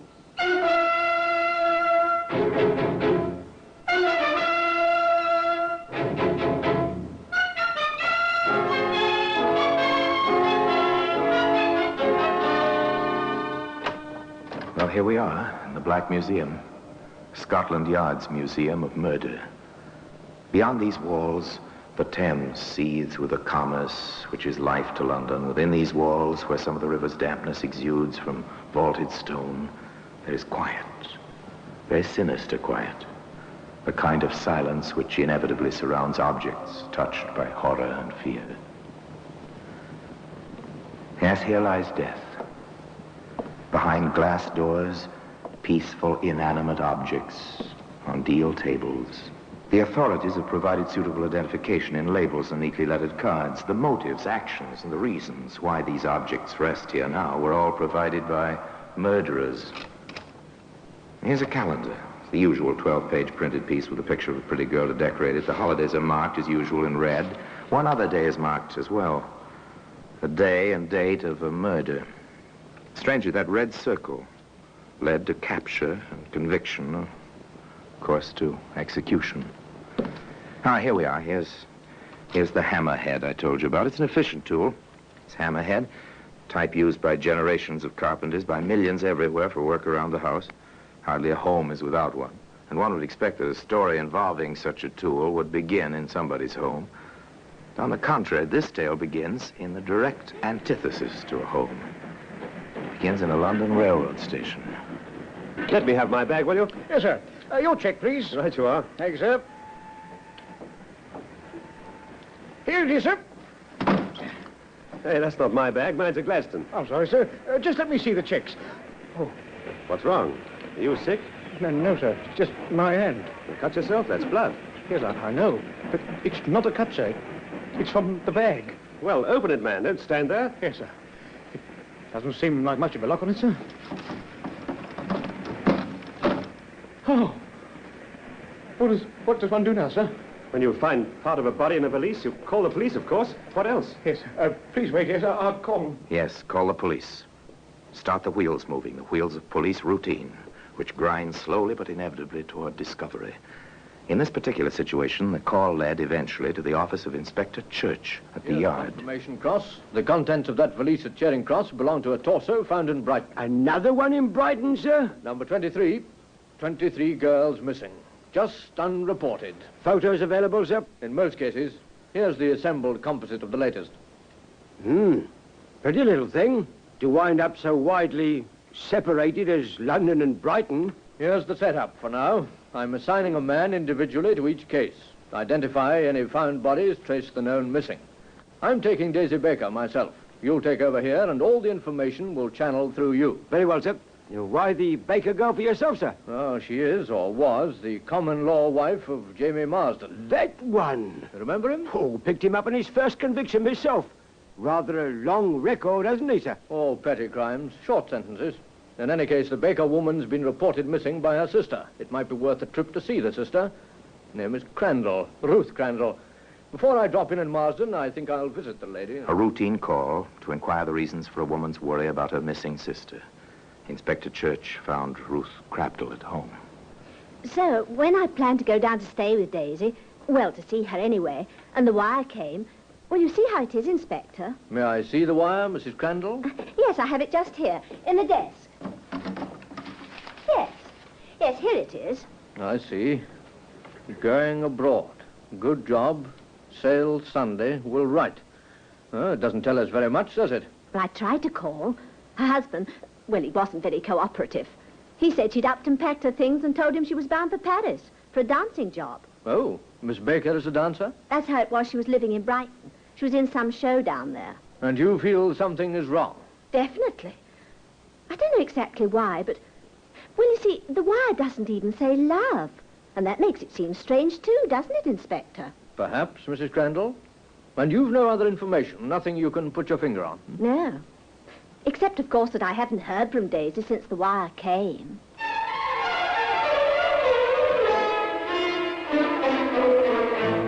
The inspector was puzzled. None of it felt right. None of it conformed at all to the usual pattern. Ruth Crandall had nothing factual to go on, and a woman's instinct is never evidence on which to base an arrest or a conviction. Still, the inspector took the train to Brighton and called on Jamie Marsden at 35 Park Row. Yes? You remember me, Marsden? Copper, ain't you? Yes, Chief Inspector Church, CID. Well, come in, Inspector. I don't suppose this is a social visit. No, I'm a bit busy for that sort of thing. Oh, well, sit down anyway, Inspector. Just a few questions. Well, go ahead. I hear you married since we last met. Yes, I did. Nice girl. She home?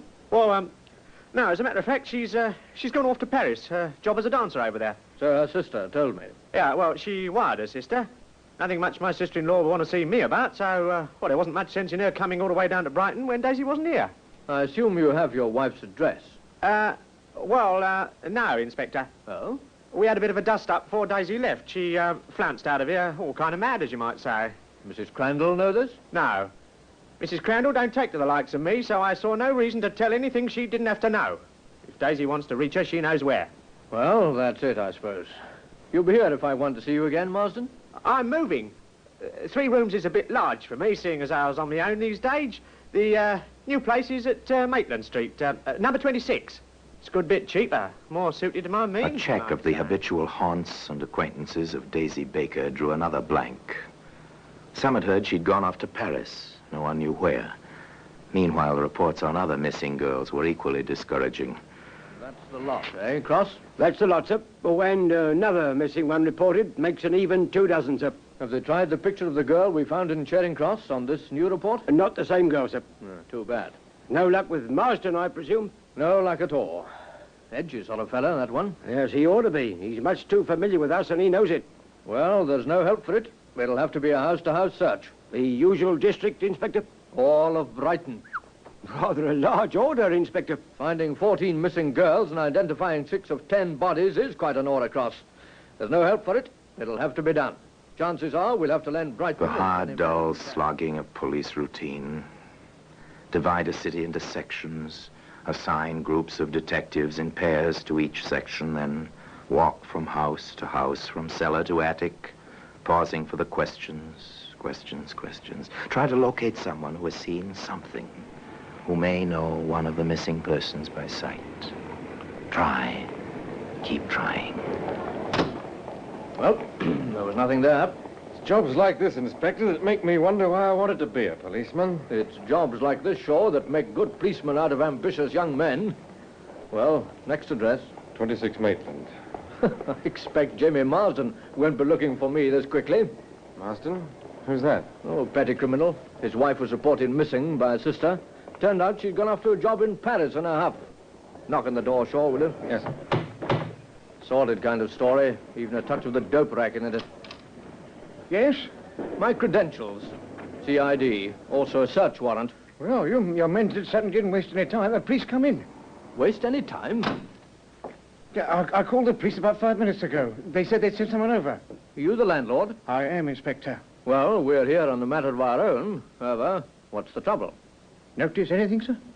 I do. How about you, Shaw? Yes, sir, I do. It's from this room. The tenant is out just now. Left his door locked. Name of Marsden. Well, is that so? Just as well we have the search warrant. Try your shoulder in that door, Shaw. Yes, sir.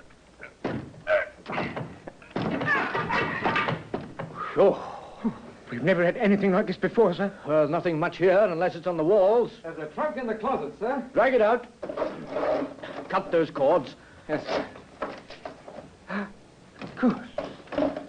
Good Lord. May I stay outside, Inspector? Yes, of course.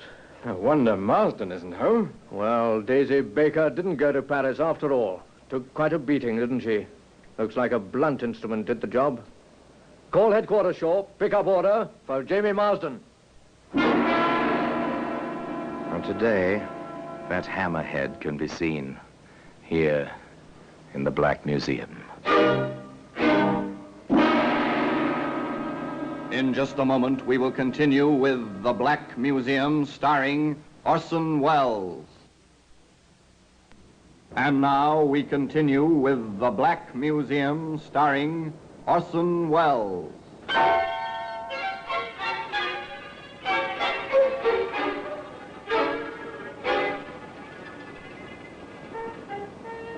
The wires were alive with the search for Jamie Marsden. Somewhere in England, the little petty thief was hiding. And sometime he would be found. According to Chief Inspector Church, the man almost undoubtedly killed Daisy Baker. And there's no question that he had her body in that trunk, moving it with him. an inquiry into the whereabouts of missing girls had blossomed into a full hunt for a murderer. The premises at 26 Maitland Street, Brighton, were given a thorough going over. Detective Shaw reported... Nothing, sir. Not a trace of anything except that trunk and the body. To which Inspector Church replied... Very well. Now give the same treatment to 35 Park Row. There, the young detective reported... In the backyard, sir, in a pile of junk, we found a hammerhead. It's been given to pathology, Inspector. There are stains on it. They might be blood, sir. And, as Inspector Church said to his deputy, Inspector Cross, some 48 hours later... Pathology report, Cross. That hammerhead did the job. The stains of blood and the type conform. Good enough, sir. Not quite. Good enough. The handle is gone. There's no proof who used the hammer. And pathology also reports that the autopsy shows enough morphine in the Baker woman's body to establish unconsciousness before death, if not death itself. Any record of dope handling in Marsden dossier, sir? Nope. We haven't been able to tie him into that yet. Well, we'll see after we find the gentleman in question. Meanwhile, have them get me Brighton on the wire. I have a routine job for Detective Shaw. Too many loose ends in this one. The call was made to Detective Shaw in Brighton. Armed with a postcard, a file number, and a hand-lettered menu, Detective Shaw invaded a certain telegraph office in Brighton. Yes, I'm always glad to cooperate with the police, sir. Can you find me the original of this wire? I think so, sir. Just a moment, please. This is it, I assume, sir. It has the same file number. Yes, that's it. Going abroad, good job. Thank you very much. Now, if you'll just let me compare the writing on the blank with these samples I have with me. Detective Shaw noted his comparisons and went to the telephone. A few moments later, he put a call through to Inspector Church at the yard. Go ahead, Shaw. What have you got? They had the original, sir. I compared it with the postcard with the Baker woman's writing on it. I'm no expert, sir, but it's obvious the two writings are absolutely different. That's that, then. I had a specimen of Marsden's writing, too, sir. Where did you get that? From a restaurant, where the man worked for a while as a waiter. The menus there are handwritten. It was part of his job to write them out. Good man. There's no question about it, sir. Marsden wrote that wire and signed the Baker woman's name to it.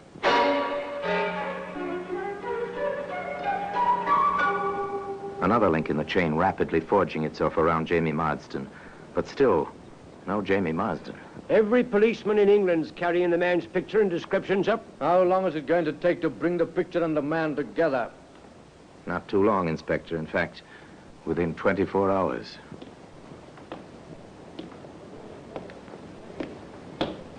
Here, you. Just a minute. You want me, Constable? Stand over there, in the street light. Very well. No weapons? Now, why should I be carrying a weapon, Constable? I'm just an ordinary citizen. Let's have a close look at you. Yes, I'm sure of it. You'll have to come along to the station house. You're being taken in charge. What for? You're Jamie Marsden, unless I miss my guess by a mile. Don't you know there's an all stations broadcast out for you? You're the most wanted man in England this minute. That was in Manchester. Very shortly thereafter, Jamie Marsden faced Inspector Church and Deputy Inspector Cross in their office at the Yard. All right, Marsden, let's hear it. All of it. I didn't kill her, Inspector. I didn't kill her. But you knew she was dead. Well, if you mean, did I put her in the trunk? I did. But you didn't kill her. No, sir. You've got to believe that. Apparently you seem to understand that it's somewhat difficult to believe. Well, that was the whole thing from the beginning. All right. Let's go back to the beginning. Well, me and Daisy got together down in Brighton about a year ago. How? Oh, she was dancing in a coot show and I was barking a booth a little way up the sidewalk. Well, sort of got into the habit of meeting her after closing time. Then, well, we reckoned that two can live as cheaply as one, so, well, we put in together and started housekeeping. Were you pushing any of the stuff her way? I didn't know she was on the stuff. No, not for months. Inspector, you've got to believe it. Yes, it seems that a lot of things we've got to believe. You heard Cross, Marsden. I'm, shall I say, skeptical, too. Keep talking. I'm honest with you, sir, I am. Keep talking. Well, Daisy's sister came to visit. We didn't get along. If I'd have killed anyone, it'd have been that sister. What she came for, except to be nasty and snoop, I don't know. Back to the story, Marsden. Yeah, all right, sir. Well, like I was saying, we got together and everything was fine. Oh, we had a couple of fights, but, nothing much. Then Daisy said as our sister was coming down again. I got real mad. I slammed the door. You didn't slam Daisy. I may have cuffed her a bit, sir. Nothing serious. Anyways, I went out, and I stayed out for a couple of hours. I come back, and the place was awful quiet, and I thought, well, maybe Daisy had gone out or taken a shot or two or something. I walked into the bedroom. That was at 35, where we had the 3 rooms. You walked into the bedroom and let her have it, right, Marsden? No, sir, wrong. She'd had it. Oh, it was awful, Inspector. She was real bashed up, she was. Well, why didn't you call the police? Me? With my record? Who'd have believed I didn't do it? You don't believe me now. I never killed nobody, just been put away for small things, but I got a record. Nobody had listened, I reckon, so I got real scared. I did the first thing that entered my head. Which was, Marsden? I got an old trunk and I stuffed her in it, and then I took the sheets and all down to the cellar and I stuffed them in the furnace. Well, the rest you know, Inspector, and that's the truth, so help me. What did you do with the hammer, Marsden? Hammer? Oh, what hammer, Inspector? The one you bashed her with, Marsden, the hammer that killed her. I don't know about no hammer. I didn't kill her, nor nobody. I didn't kill her, Inspector, and that's the truth.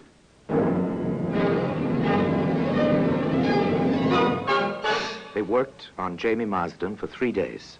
They tried every trick, every question they could think of, but no one could shake his denial. Jamie Marsden insisted he had not killed Daisy Baker, and that was that. Weary and exhausted, Chief Inspector Church faced his deputy. You know, Cross, I am almost beginning to believe Marsden myself. If he did kill her, it's completely out of the pattern. His kind of criminal almost never kills. I know, but somebody killed her. Even granting Marsden's story, somebody killed her. Well, then, where do we go from here, sir? Where would you doubt there were or had been other men in this woman's life? Have you any doubt about it, sir? Do you suppose the sister would have any ideas? Well, it's a place to start in any case. Check. Then let's get on with it, Cross, and ask the Brighton police to work in that angle. The sister, Ruth Crandall, place to start on a new angle at any rate. The 2 CID men paid their second visit to Mrs. Crandall. I suppose, Inspector, you've come to ask me to testify at Marsden's trial. Nasty little man. As a matter of fact, we haven't. We don't have enough evidence yet to send Marsden to trial. We're booked on suspicion, that's all. Not enough evidence? Oh, hardly seems possible. The papers were full of it. The newspapers aren't the police, ma'am. Of course not, Mr. Cross. But after all, he did keep my sister's body with him. He did run away. I know, Mrs. Crandall, but there's been no weapon that relates to Marsden. No weapon? The hammer's head? Well, after all, that's a weapon. Did you say a hammer, ma'am? Mrs. Crandall, we came here to ask you about another man in your sister's life. Have you any ideas? I know this much, Inspector, that my sister was no better than her reputation. Heaven knows I tried. All my life I tried. When my husband died, I offered her a home even.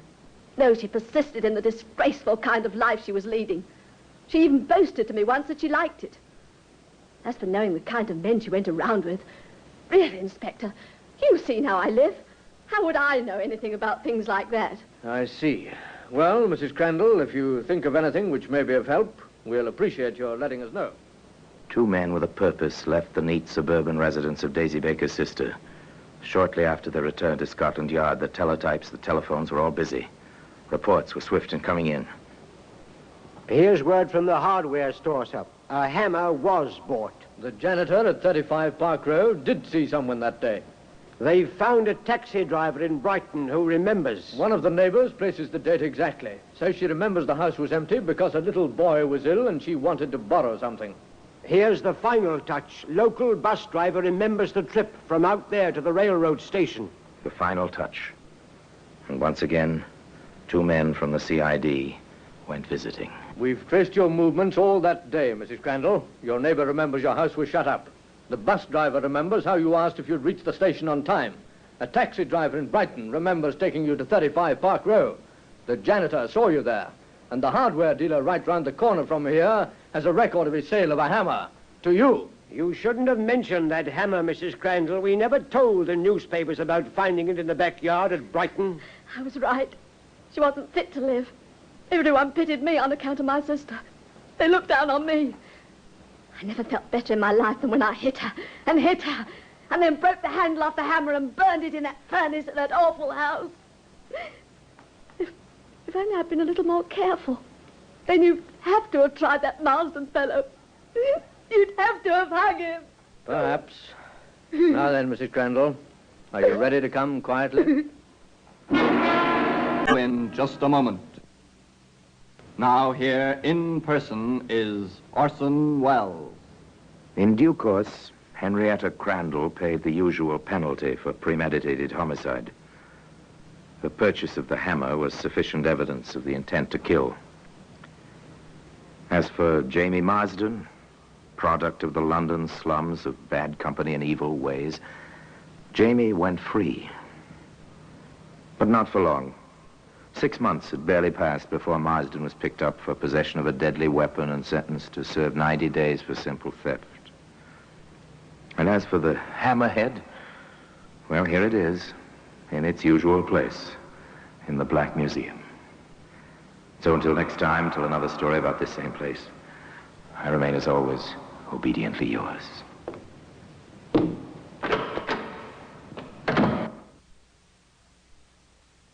This is Orson Welles, speaking from London.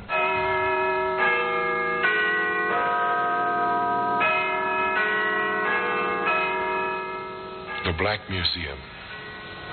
Here, in a grim stone structure on the Thames, which houses Scotland Yard, there's a warehouse of homicide, where everyday objects, a simple glass, a piece of rope, a woman's handkerchief, all are touched by murder.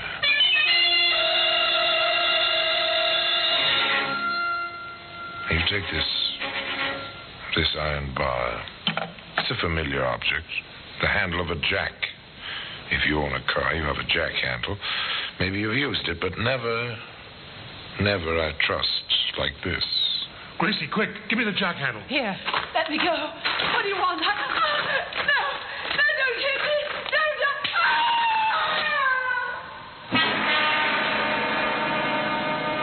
Today, you'll find that jack handle in the Black Museum.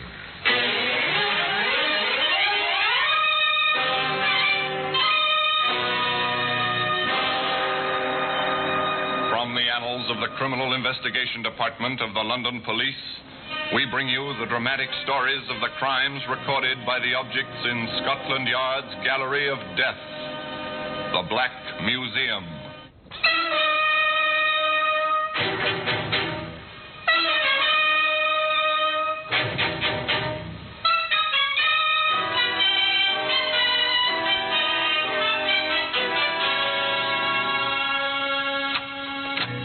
Well, here we are, the Black Museum.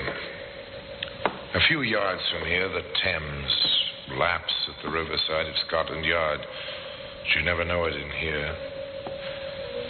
Not in this long, dim, stone-arched room. It's a kind of mecca, a goal to be reached by students of crime and criminology the whole world over.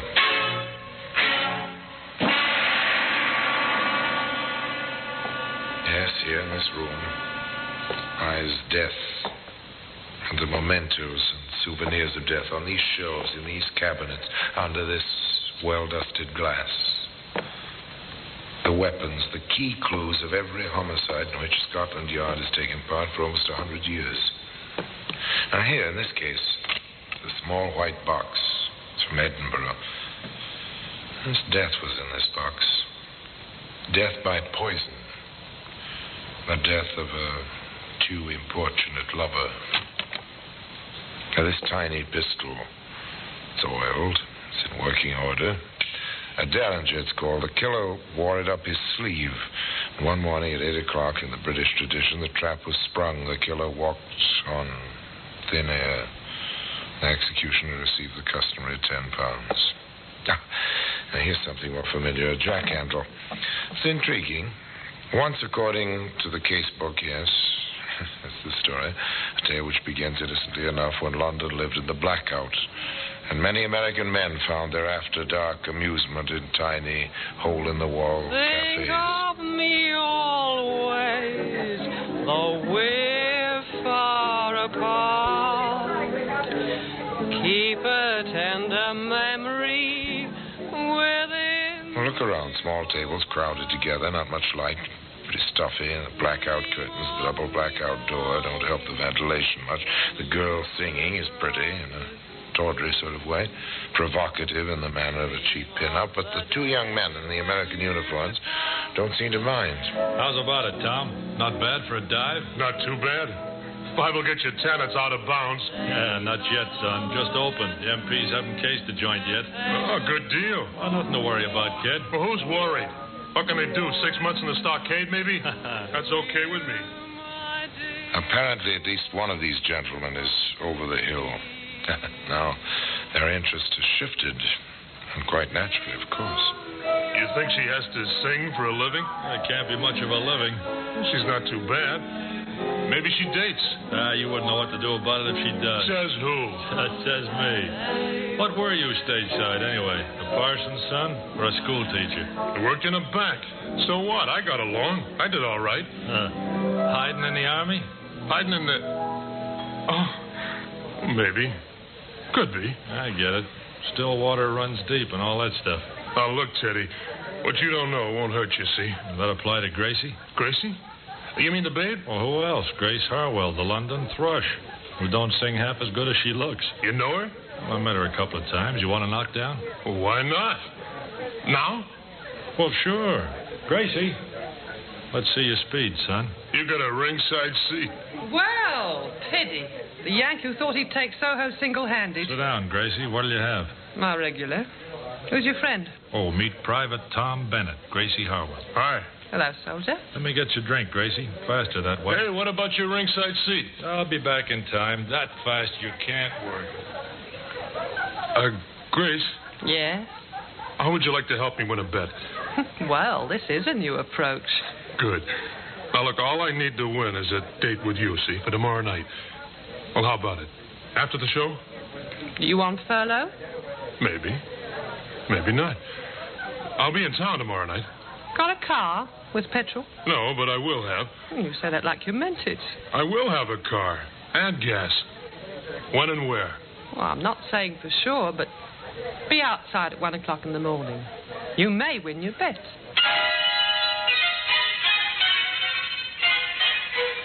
So, they met. That was the beginning.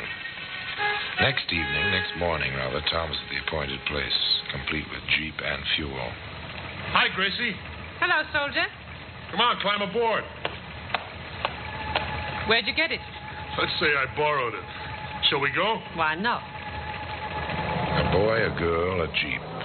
In the London blackout without benefit of cherry planes and bombs. A time to relax, to make an impression on the girl. The former bank clerk made his play to the girl who sang club dates on the seamy side of London. It's too bad. No moon tonight. The moon means bombers. At this point, that's not too bad. Well, that's silly. Oh, look, bombers mean there's a war on. No war, I wouldn't be here. Oh, what's good about that, being here? I could itemize. One, I met you. Let's leave it at that. You start early. That's the States. Don't waste time. You didn't waste time borrowing the Jeep. What's one Jeep, more or less? I worked in the carpool. I know my way around. You must. You went back to get the car. What are you getting at, sister? The car? It's out without a pass. So are you. Smart girl. I know my way around. Want to sell the Jeep? I know a fellow will give you a good price. No, I need it. What for? Business. What kind of... Look out! That bike! Gee, thanks. Oh. That's no place for a bike this time of night. Nor the girl on it. What kind of business? I have a small problem. Being out without a pass, I don't get paid. Oh. Money's necessary even in wartime. I had my ways back in L.A. Mm-hmm. Los Angeles to you. But I need a car. You got it, Gracie? Now, if you'd like a small demonstration, we can begin. You know, a man boasts to a girl and decides to make good the boast. This very modern variation on that theme consisted of stopping the Jeep at the side of the road, cutting the engine, waiting. Half amused, half interested, the girl sat quietly as the soldier climbed out of the car and stationed himself in the shadows. Along the road came the bicycle, the girl on it pedaling swiftly, her thoughts 1,000 miles away. She drew alongside the parked, half-hidden Jeep. Okay, sister, I'll take that bike. Hey, what's the idea? I'm going to get home. I want that bike, you hear? Oh, I won't give it. Shut up. You want one across the mouth? Oh, no. You leave me alone. You leave me alone. You leave me alone. How was that, Gracie? And she left her bag. There ought to be enough left in it for a couple of beers. So that's the way you do it in L.A. Yeah. You're all right, Tommy. Only next time, let's crack it for more than the price of a couple of beers. Next time was the next evening, but early, before the bars closed. Gracie, the pin-up, said, I won't go to work tomorrow night, and I know a spot off by itself. With a Jeep, we can get away fast, like you did it in L.A. And they drove up to the spot, a small pub on a side road, and Gracie said, Let's get to it, Tommy. They've got customers. That means money in the till. But Tommy hesitated, and he said, Too many. Scared? Now, why take chances? There might even be a cop in there. Maybe later. You promised. You said I'd be the lookout while you went in and collected. Maybe later, not now. Well, let's do something, Tom. We'll find something. You want a thrill, we'll find something. They drove away. A well-lighted, well-populated pub was not to Tom's liking. He preferred the dark roads, the byways, the lone victims. But Gracie wanted her thrill. Tom found it for her. Hop in, miss. Oh, this is really awfully nice of you. But, Tom... You wanted a thrill, baby. Well, you'll get it. Where are you headed, miss? Well, out to Kingston, if it's on your way. Yeah, it's on our way. You all set? Let's go. Two girls and a boy racing along the unlighted road toward Kingston. Not much conversation. There never is, with a hitchhiker in the car. Tom drove, Gracie waited. River flowed close to the highway, black glass, silent in the starlight. What's wrong? I think I have a flat. Oh, I didn't hear it. I said I think I have a flat. Oh, yes, it does feel off a bit. The Jeep, I mean. Felt like the left rear. Can I help? If you'd get out, miss. You can leave your suitcase. The tools are under your seat. Of course. What can I do? I'll need the jack. The handle is on the floor, Gracie. Yeah, I've got it. You, miss. I want your handbag. What? Oh, no. No, you keep away Give me that from bag. Oh, help, somebody. Help. Oh, no, get away from me. Get away. Pick up my dress. Go on, Tubby. Grab her. Rough her up. No, I won't. Gracie, quick, give me the jack handle. Here. Let me go. What do you want? No, don't hit me. No. Ah! Fight back, will you? Hit her again, Tommy. Hit her. What for? She's done. We got her stuff. I think she's breathing. So what? Give me a hand. What do we do with her? Into the river. What do you suppose I picked this place for? Get her feet. Stop them. Now, into the drink she goes.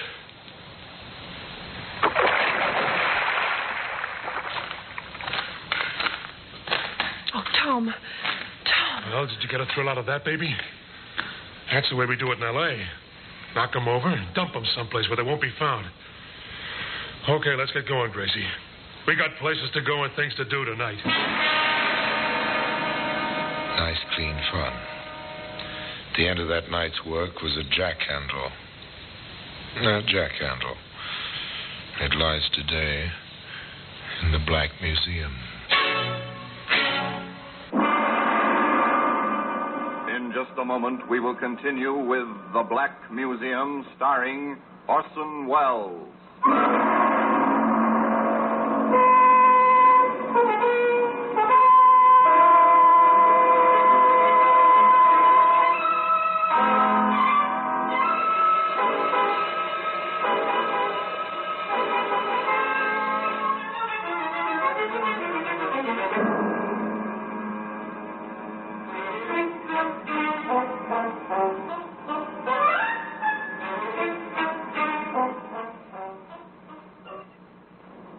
And now we continue with The Black Museum, starring Orson Welles.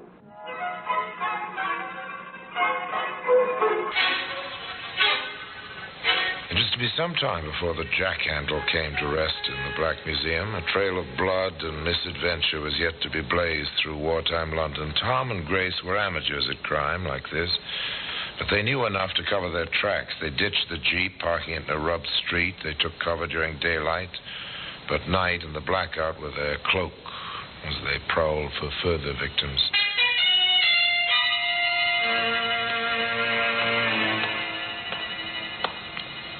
I'm sick of walking. Does my lady want her limousine? I want a ride. Do you hear, Tommy boy? I hear. Come on, we'll duck into this vestibule. Something will be along. Give me a kiss. Oh, you never have enough. Haven't kissed a babe in a doorway since L.A. Good. What's that in your pocket? This? You like it? Shell in the chamber, full clip. Where'd you get it? Army stores, Natch. Pretty? Throw it away. Are you kidding? Do you know what they give you for carrying a pistol in this country? Well, what's the difference? We killed that dame, didn't we? They take us, it's the chair anyway.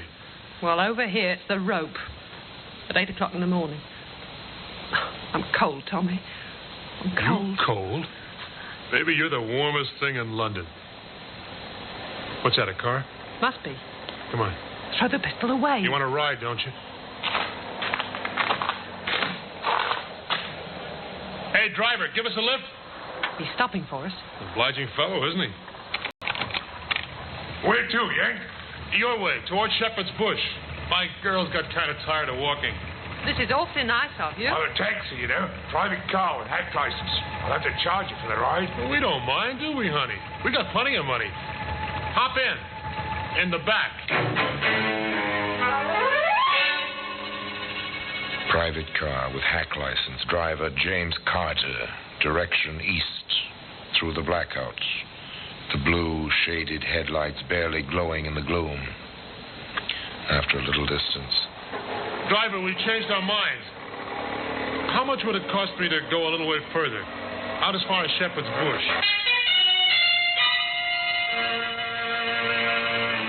Driver Carter obliged. It was his job. Pick up passengers, deliver them through the blackout wherever they wanted to go for a price. A living of sorts. Driver Carter thought of it as a living. It's plenty deserted out here. The Jerrys did a thorough job out this way. It's near the docks, isn't it? I suppose so. That's a good place. Perfect. You think he's got any money? All right, driver, stop here. Yes, sir. Nothing here but the rubble. You heard me. Stop. You know what this is? Service pistol. You hold it, Gracie. Got it. Don't move, driver. She's got an itchy finger. You can have my wallet. Keep him covered, Gracie, while I open the front door. Give me back the gun. Hurry, Tom. All right, you, driver, get out. On this side. You can have the car, too. Just leave me alone. Gracie, did you ever see the hole a 45 makes in a man? No, Tommy. Never. No, God! Big enough to put your fist through in the back where it came out. Let's toss him in the rubble. That'll do it. Now we can ride anywhere you want to go. It doesn't take much to kill a man. You pull the trigger, The firing pin strikes the cartridge, the powder explodes, and then the bit of lead tears into the man, that's all. Nothing left but a few chemicals, which once were living flesh, a few rags of clothing. Toss it into the rubble. Dust to dust.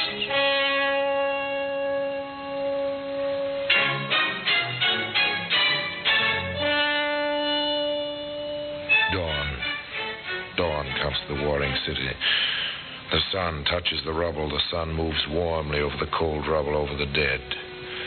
The night watchers start home. The fire wardens, weary but relieved after a quiet night, take a shortcut toward their breakfasts and a few hours' sleep. Margie, there. What's that? Body, seems like. This area was cleared out months ago. He's fresh, that one. Let's have a look, shall we? They had their look. It wasn't pleasant. Shot through the chest. Stay here. I'll find a call box. The fire warden placed his call. He rang straight through to Scotland Yard. A short while later, a man picked up the telephone on his desk. Inside the Greystone building on the Thames. Inspector Mason here. Sergeant Davis, sir. Go ahead, Sergeant. The body found in the East End, sir, shot to death.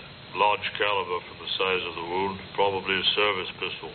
Identified as yet? The identity papers are still on him, sir. James Carter, taxi driver, private car registration, tag number RD7445. The car?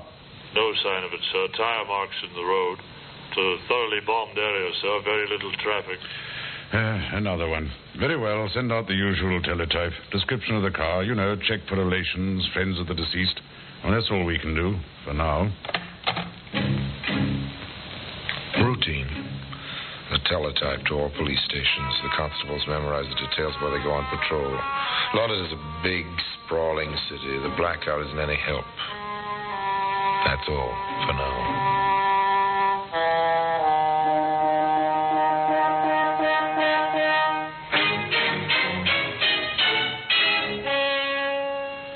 But the wheels have begun to turn.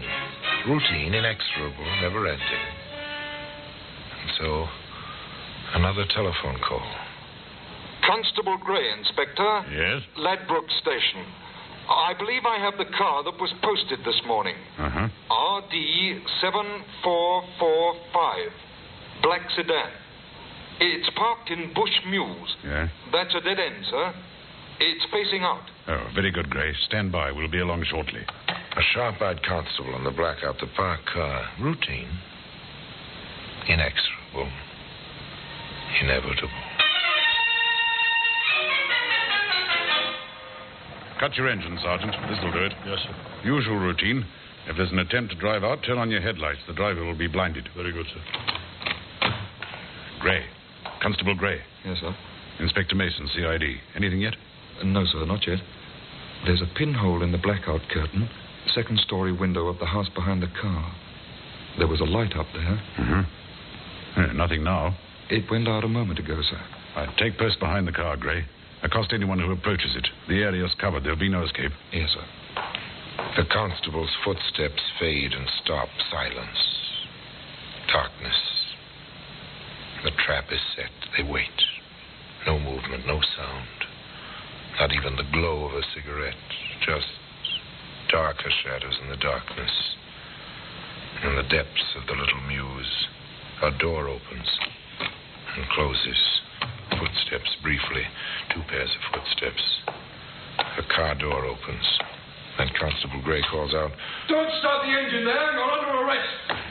Sergeant, your lights. Tommy, the coppers. They got us boxed. Gray, you won't take me. Hold him, Gray. Got him, son. You got nothing on me. Never mind that. It's my duty to inform you that you're under arrest. You'll be charged with murder. And I warn you that anything you say will be taken down in writing and may be used in evidence. You can't prove anything. Run the rule on him, Constable. Yes, sir. This, sir. Service pistol. Oh, good enough. Take them along. All right, you two. Don't touch me. I'll go along. He made me go with him. He threatened me with a pistol. He made me go along.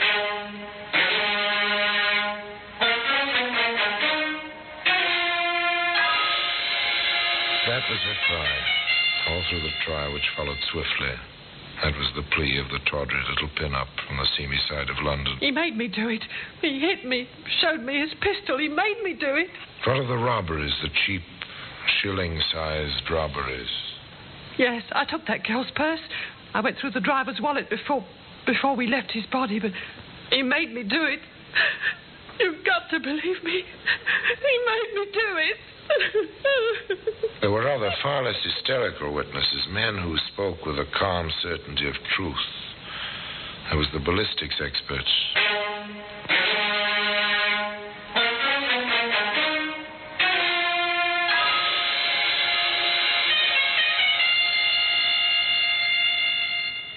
There is absolutely no doubt. The bullet which killed James Carter, the driver of that hired car, was found in the flooring of the car. We have compared it with test bullets fired from the pistol found on the accused. The rifling marks are identical. The death bullet was fired from that pistol.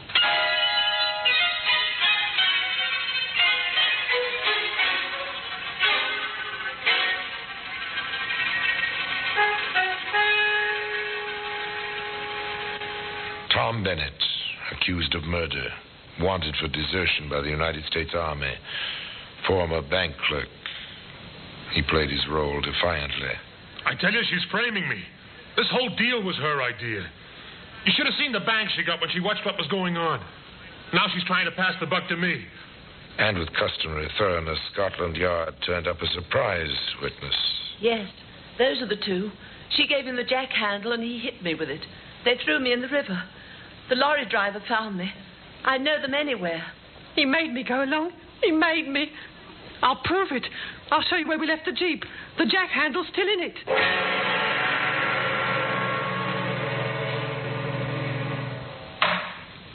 Gentlemen of the jury, have you reached a verdict?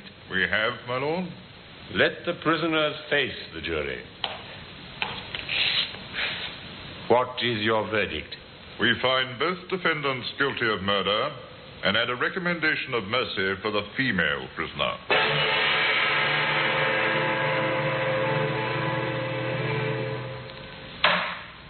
Oh, yes, juries behave somewhat strangely at times. This one was impressed with a plea of compulsion, but not quite enough, it seems, to acquit Grace Harwell. Thus, it came about in due course that the judge pronounced the sentence.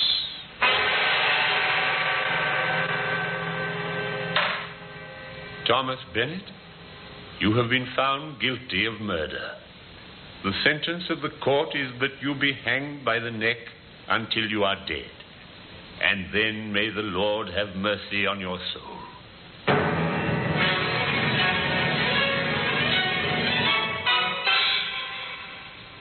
On Grace Harwell, the judge pronounced the same terrible sentence.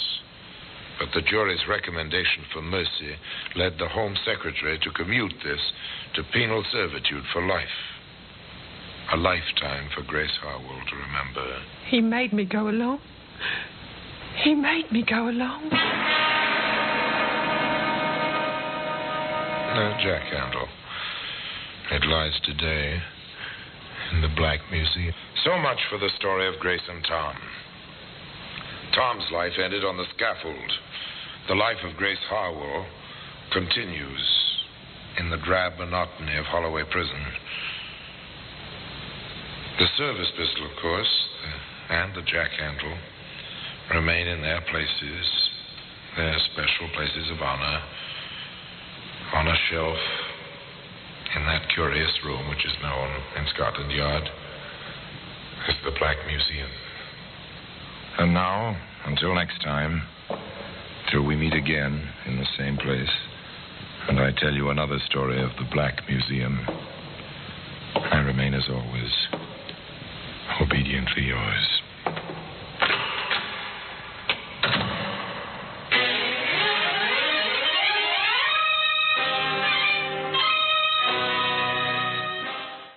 Child's toy, all are touched by murder.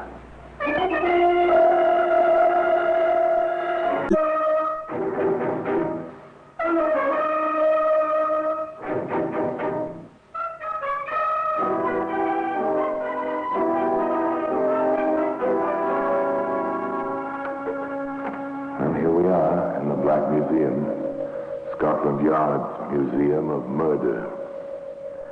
Here lies death, unseen but ever present, uncatalogued but orderly, enveloping the shadows, papering the walls, carpeting the floor. Death, for display purposes only.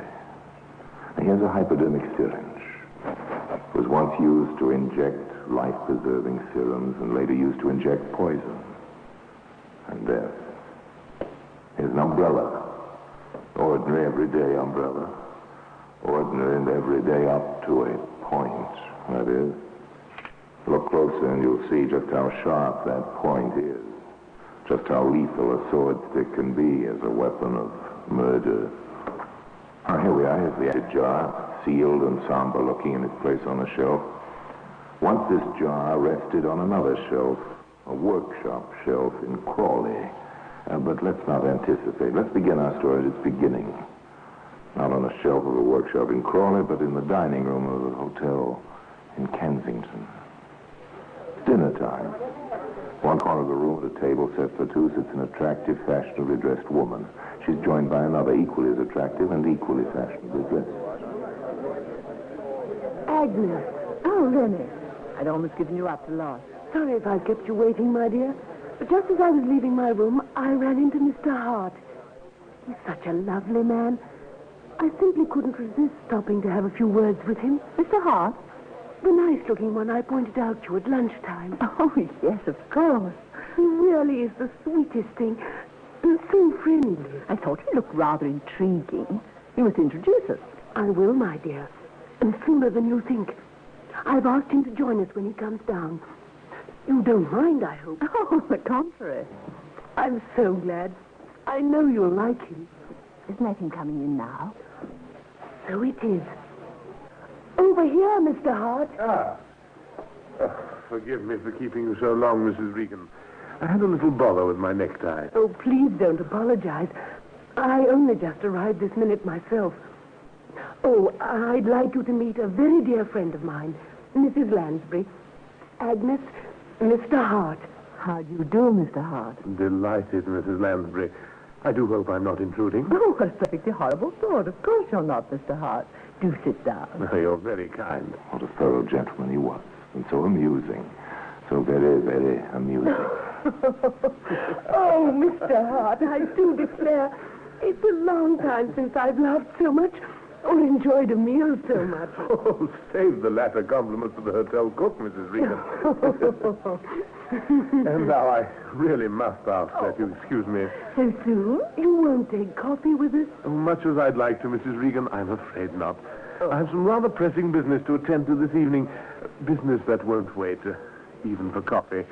Some other time, perhaps? Oh, we'll hold you to that, you know. Oh, please do, Mrs. Lansbury. Please do. The two ladies, who were both widows, chatted on till late that evening, discussing the numerous virtues and charms of their newfound acquaintance, a topic that was continued the following morning at breakfast and then again at lunch. Will he be dining with us this evening? I'll ask him when he comes in. Don't forget. As if I could, my dear. The amiable Mr. Hart proved only too ready to accept a second dinner invitation and a third. He appeared to enjoy the two ladies' company as much as they did his.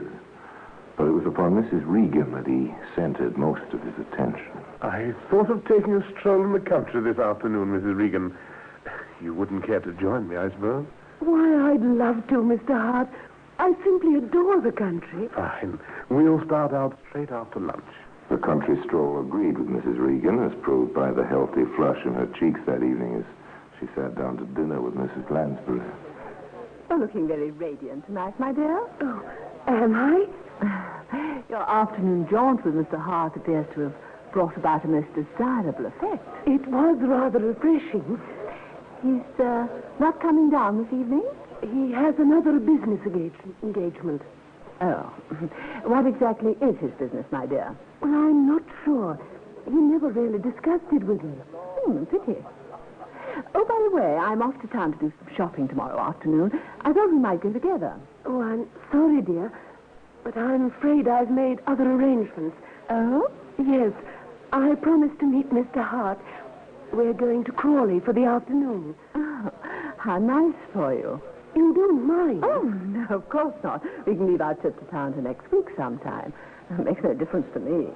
No, it made no difference to Agnes Lansbury. But to Renee Ashcroft Regan, it made a great deal of difference. The difference between life and death.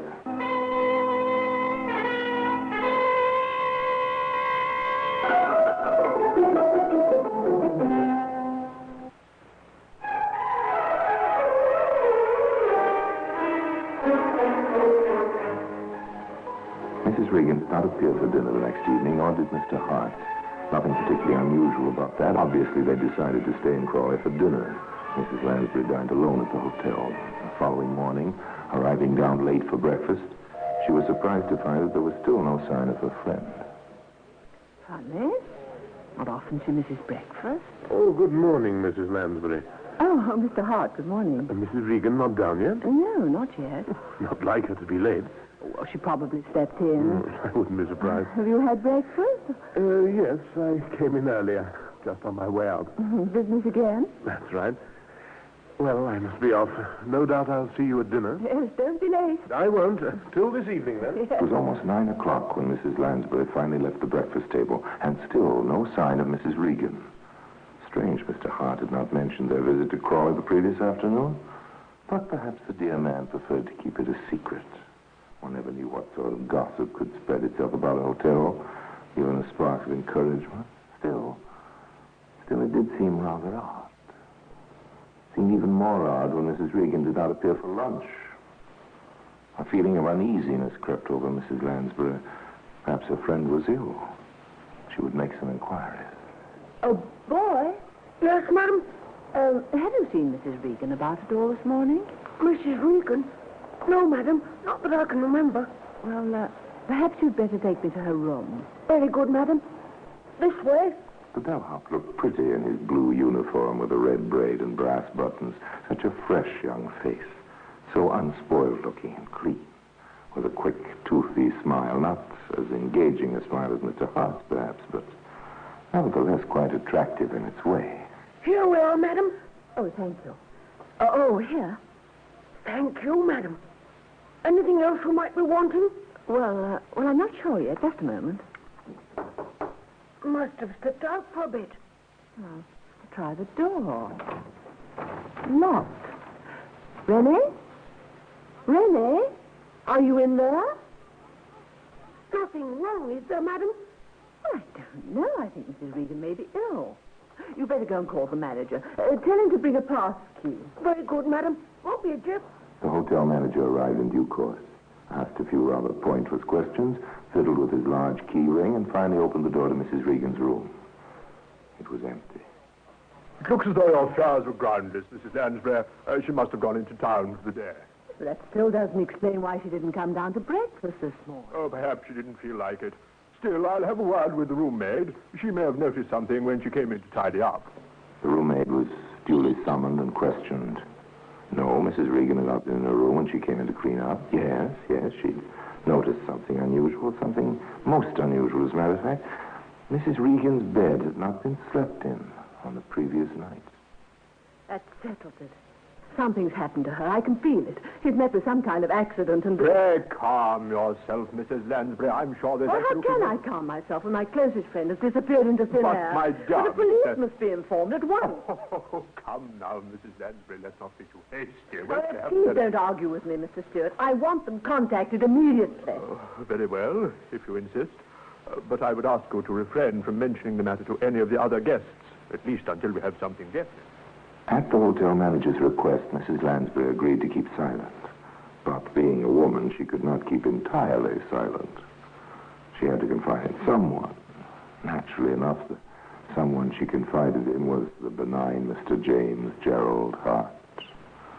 His concern was touching. Dear me, this is most upsetting, Mrs. Lansbury. When was the last time you saw Mrs. Regan? Just after lunch yesterday. She was on her way out. Did she by any chance say where she was going? Well, Mr. Hart, as a matter of fact, yes, she did. Oh? Yes, she said she was going to meet you in town, that you were going down to Crawley together. Did she meet you, Mr. Hart? Well, no, she didn't. That's just what I was about to tell you. I'd arranged to meet her outside the Army and Navy Stores in Victoria Street at 2 o'clock. I was there on time, and I waited over an hour, but she didn't show up. Oh. Have the police been contacted? Well, yes, the hotel manager, Mr. Stewart, gave them a ring shortly after lunch. They hadn't been here? Well, not that I know of. You know, I rather think it might be an idea if we went round to the station and had a word with them ourselves. We may be able to give them some lead or other. What do you think? Oh, I think it's an excellent idea, Mr. Hart. As a matter of fact, I was hoping you'd suggest it. Good. We can go straight away. I'll get my hat and coat and join you in the lobby in 10 minutes. And so it was that the disappearance of Mrs. Renee Ashcroft Regan was confirmed. Mr. Hart repeated his story of the proposed Crawley visit to the police, and that story was accepted. At that time, there was no reason at all why it should not have been. Well, today evidence to the contrary can be seen in the Black Museum.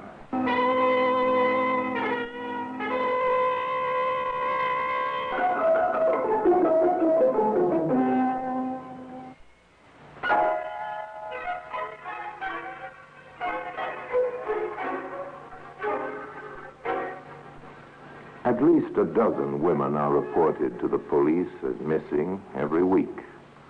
Renee Ashcroft Regan was only one more female whose name and description had to be distributed to every station in the Metropolitan Police Force's area, then printed in the current editions of the Police Gazette. Routine, nothing more. Steady, patient routine. At the Chelsea station, Woman Police Sergeant Carol Henderson, whose duty it was to check through the daily records of missing persons in the area, came up on the case of Mrs. Regan and, as a routine step, paid a visit to the Kensington Hotel for a brief chat with those who had known her best. Naturally enough, the first name on her list was that of Mrs. Agnes Lansbury. Now, Mrs. Lansbury, if you could just tell me when you last saw Mrs. Regan, what she was wearing, and as much as you can remember of any conversation that may have passed between you on the day of her disappearance.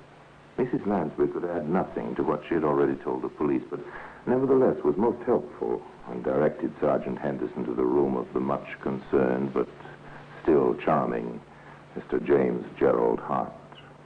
Do sit down, Sergeant. Thank you, Mr. Hart, but I prefer to stand when I'm on duty. It's not often one has the pleasure of meeting a lady policeman, but as you wish. If you don't mind, I would... Not at all.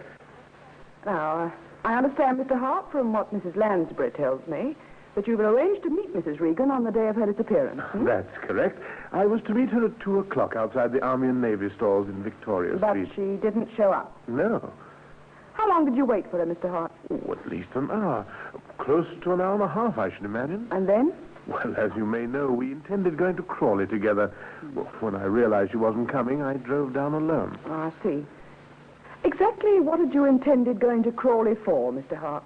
Well, as a matter of fact, I have an interest in a chemical factory down there. I'm what you might call a research chemist. Oh, yes?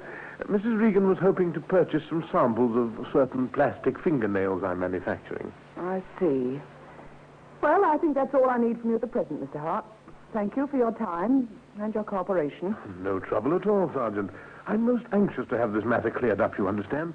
Mrs. Regan and I were close friends, and I hate to think that anything may have happened to her.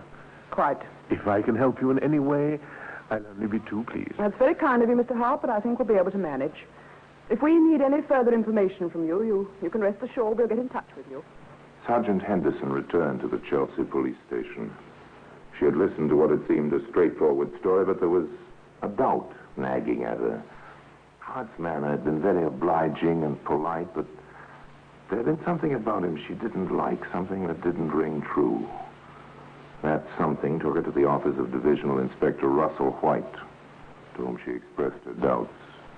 So you think it's a bit fishy, eh, Sergeant? Well, I wouldn't go so far as to say that, sir, but, well, I do think Hart might bear checking up on. Oh, that's good enough for me. Scotland Yard, please. Criminal Records Office. Within the hour, the checkup had been made, and the results phoned back to Chelsea. Results that stood by Sergeant Henderson's feminine intuition. A According to the record, the plausible Mr. Hart had served 2 sentences for fraud. Well, there you have it, Sergeant. It appears he's been up twice in the past 10 years. I can't say it surprises me. Perhaps not, but I wouldn't let it influence you too much. Just because a man has a record, it doesn't say he knows anything about Mrs. Regan's disappearance. That's true. I think at this stage, the best thing we can do is to forget about Hart for a while and concentrate on Mrs. Regan herself.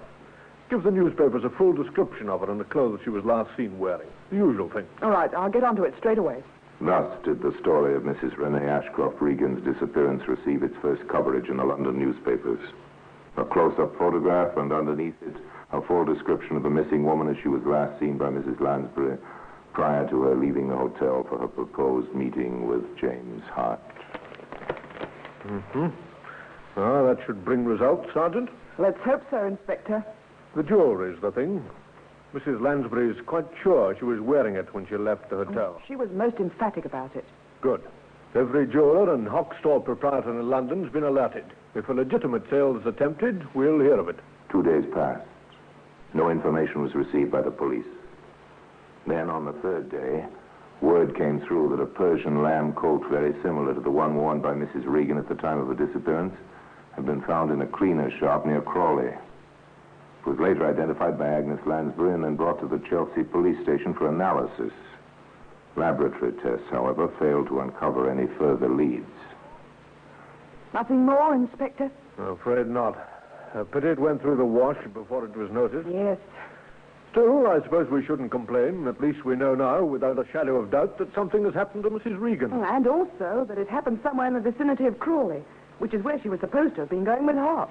A further 2 days passed. Then came the information that Inspector White had been waiting for. A report was received that jewelry fitting the description issued by the police and newspapers had been offered for sale to the proprietor of a second-hand store in Horsham. It was also identified by Mrs. Lansbury as belonging to the missing Mrs. Regan. Proprietor, Solly Jacobs, was questioned by Inspector White. Just how long have you been holding this jewelry, Mr. Jacobs? 1 week tomorrow. Party brought it in just after lunch. Well, that fits. And this party gave his name as Jones, you say? Well, here's the ticket. John Jones. You couldn't give us a description of him, I don't suppose? Well, so let me be remembering like he was short, stocky, with a dark hair, and, well, I'm not quite sure, but I think he had a small mustache. A small mustache. Anything else? Well, not that I can bring to mind, no. Yes. Well, it just so happens, Mr. Jacobs, I have a few photographs in my pocket of men who could fit the description you've given me. I wonder if you'll take a look at them. Well, what have I to lose? What about this one? No. This? No, there's nothing like it. How about this one? Well? Aye, that's it. You're sure of that? As sure as I'm standing here. I never forget a fight. Thank you, Mr. Jacobs. You've been very helpful. Returning to the... All in good time. If he's done away with Mrs. Regan, as facts seem to indicate, he must have deposited her body somewhere.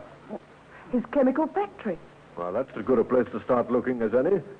Tell Peters and Cunningham to stand by. We'll pick up Hart on the way down.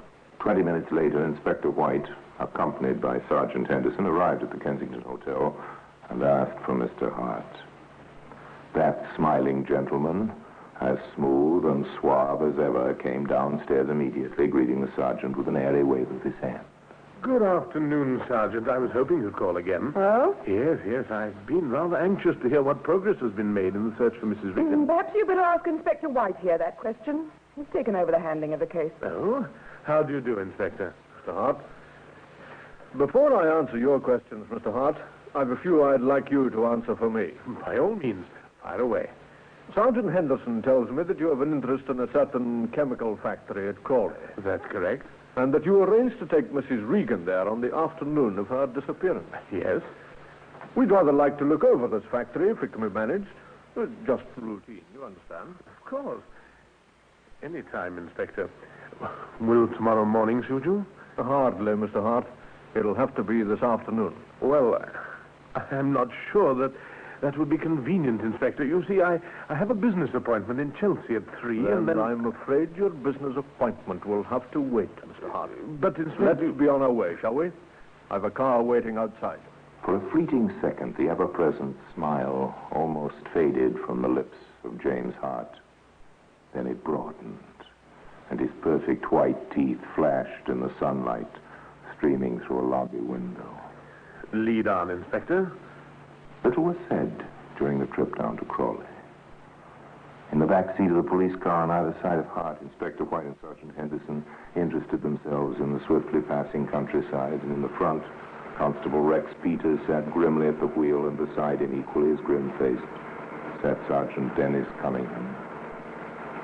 The silence appeared to amuse Mr. Hart, who chuckled audibly to himself more than once before remarking casually, Lovely spot, Crawley, don't you agree, Inspector? Huh? Oh, yes, indeed. I've often thought how very pleasant it would be to live down here. Oh, next turning to the right, Constable. A few minutes later, the police car came to a standstill outside the Hart Chemical Factory, which proved to be little more than a glorified workshop fitted up as a laboratory. Hart remained in the car under the watchful eyes of Peters and Cunningham while the inspector and Sergeant Henderson entered the wooden building.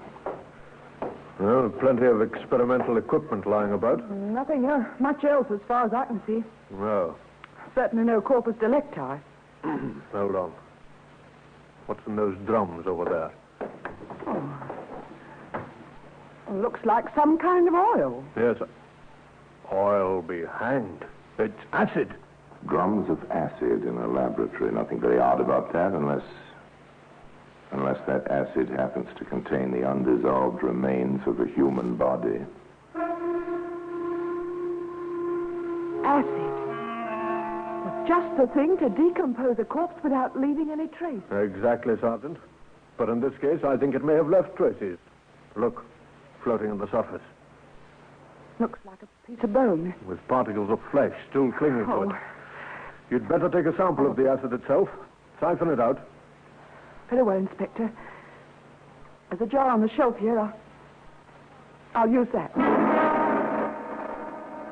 James Gerald Hart made no attempt to deny the accusation of murder that was subsequently leveled at him. On the contrary, knowing the game was up, he admitted his guilt freely, stating that he had first shot Mrs. Regan and deprived her of her clothing and jewelry, then deposited her body in the drum of acid, a sample of which today occupies this position of honor in the Black Museum.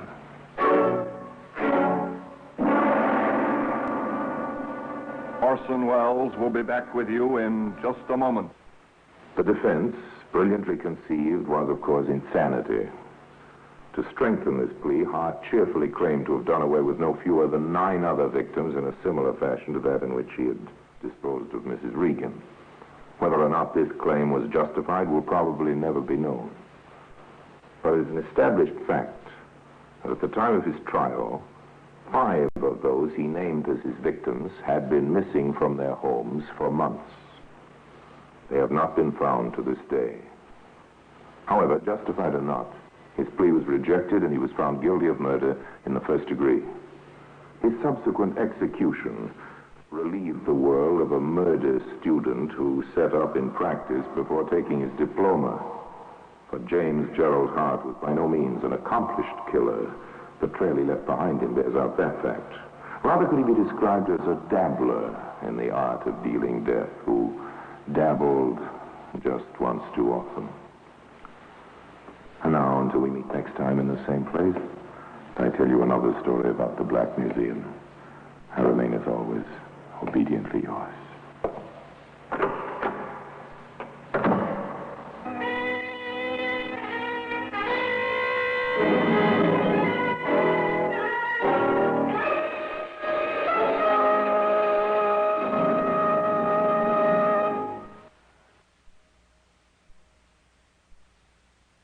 This is Orson Welles, speaking from London.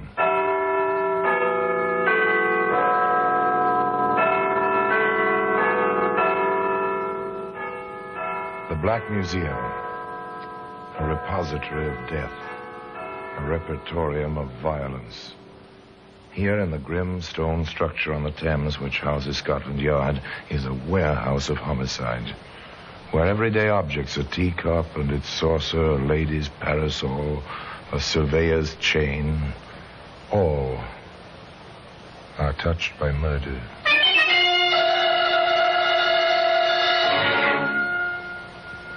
Now, you take this lady's shoe. It's a familiar object, high of heel, neat cross straps, dainty design on the toe, an excellent sample of the art of the modern bootmaker. Like my new shoes, Henry. Lovely, my dear. Shows off your instep perfectly. And the way it breaks away from the curve of your arch. Enticing. Definitely enticing, my dear. Henry, you're impossible. And I love it. A nice couple talking about a pair of shoes. You'll hear more about that couple and more about the shoes. One of those shoes, by the way, is to be found today in the Black Museum.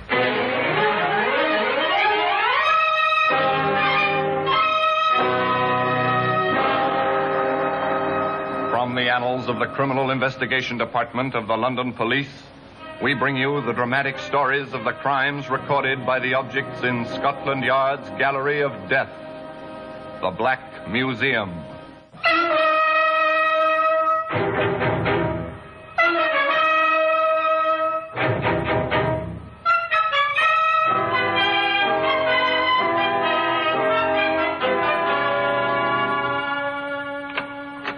Here we are in the Black Museum, Scotland Yard's mausoleum of murder.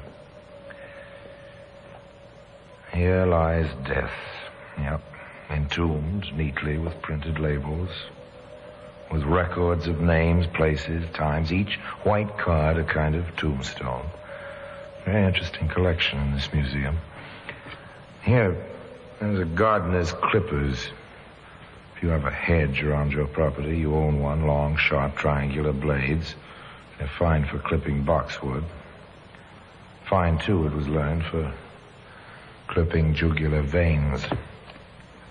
And here's a true weapon, a revolver, a lady's gun. This little .22. But the lady who used this one summer evening made very sure of her victim. She coated the tiny bullets with cyanide. Yes, and the shoe. Oh, the pair of them, of course. Charming, delightful. That's the type of fragile footwear a lady of some means would be expected to own. Elizabeth Marlowe was just such a lady. And she bought the shoes to please Henry Higley, who'd persuaded her that her age of nearly 40 was not too old for marriage. And she wore them as she drove through the stormy night, which marked the beginning of her honeymoon. The storm seems to be getting worse, Henry, darling. Don't worry, my dear. Here's the inn. The light's just ahead. Too bad the house wasn't ready for us tonight. Our first night in our own house? I'd have loved it, dear. It's so charming, so Elizabethan, from half timbers to the moat. Imagine a house with a moat. I wanted something Elizabethan, darling. After all, it'll be a setting for my Elizabeth. Gay, happy conversation, honeymoon talk. In spite of the rain pouring over the windshield. In spite of the dramatic lightning and the rolling thunder. Henry helped Elizabeth out of the worst of the rain, handed her a funny little terrier named Patsy, which Elizabeth had insisted on bringing with her, and then knocked on the door of Webley's Inn.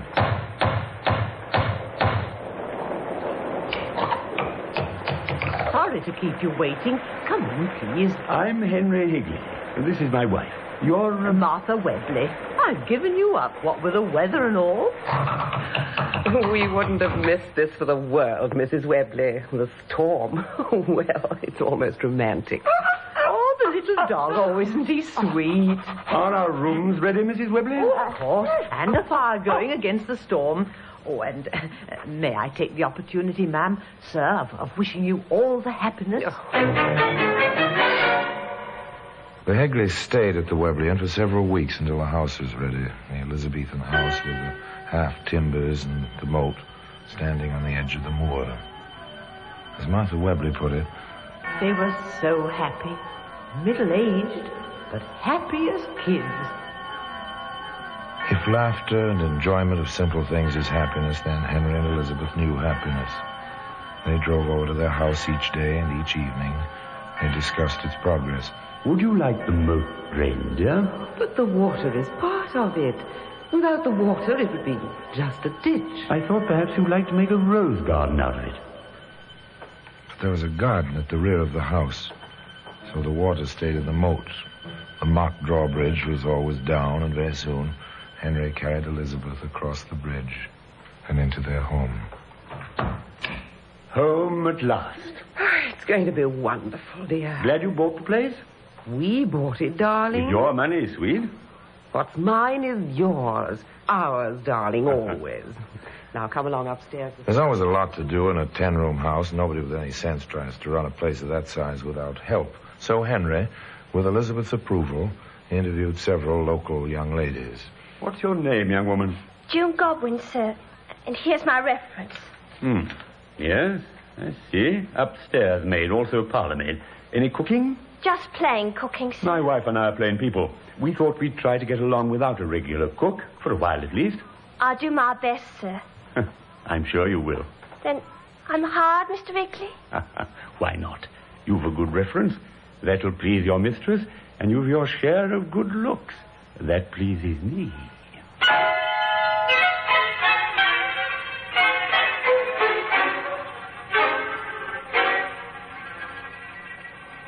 So that was the way the wind blew, was it? And so soon after the wedding. Well. Little June Godwin went about her business, dismissing the remark as the pleasantry of a new employer who wanted her to feel at home. Now Henry established the custom in that household of giving his wife her breakfast in bed. June prepared the tray and took it upstairs. She'd been doing this for about a week. My, don't we look fresh and neat and beautiful this morning? Mr. Hickley, please, sir. Don't. Shy, are you, eh? With those eyes and that figure? Come here, little one. No, sir. Please. What do the boys hereabouts think of you? I wouldn't know, sir. If you'll excuse me, sir, I'll take the tray to Mrs. Igley. Handled herself well, didn't she, for a country girl? There's no nonsense about June Godwin. She needed the job. She was a loyal girl, loyal to her mistress and to herself in a way. Maybe that's why she spoke as she did. She deposited the breakfast tray in Elizabeth Higley's bedroom. Ma'am, if I can speak to you a minute. Of course, June. What's the trouble? It's about Mr. Igley, ma'am. Oh? Well, ma'am, it's not that I'm giving my notice or anything, but I'm a nice girl, ma'am. Of course you are. Mr. Igley, ma'am, he tried to take privileges this morning. Perhaps you'd better try to tell June me finally managed to tell her mistress the brief details. Elizabeth was hardly pleased, but she showed nothing of her feelings to Henry, at least on that score. Of course, there may have been something more than a slight edge to her tone later that day, as she said to him, There's a notice from the bank, Henry. It says my account is overdrawn. Oh? How much? Almost £300. This never happened to me before I added your signature to the account. Oh, but there was plenty there. Oh, I know.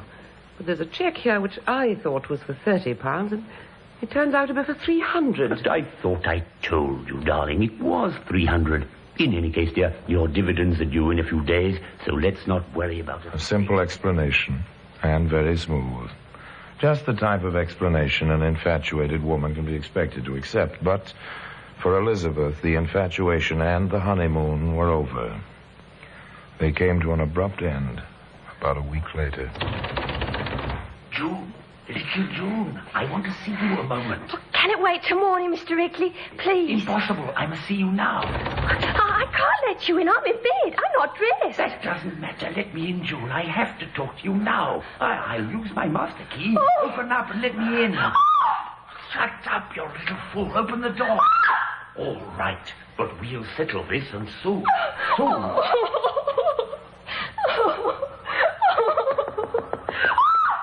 What's wrong, June? Are you ill? Oh, Mrs. Igley.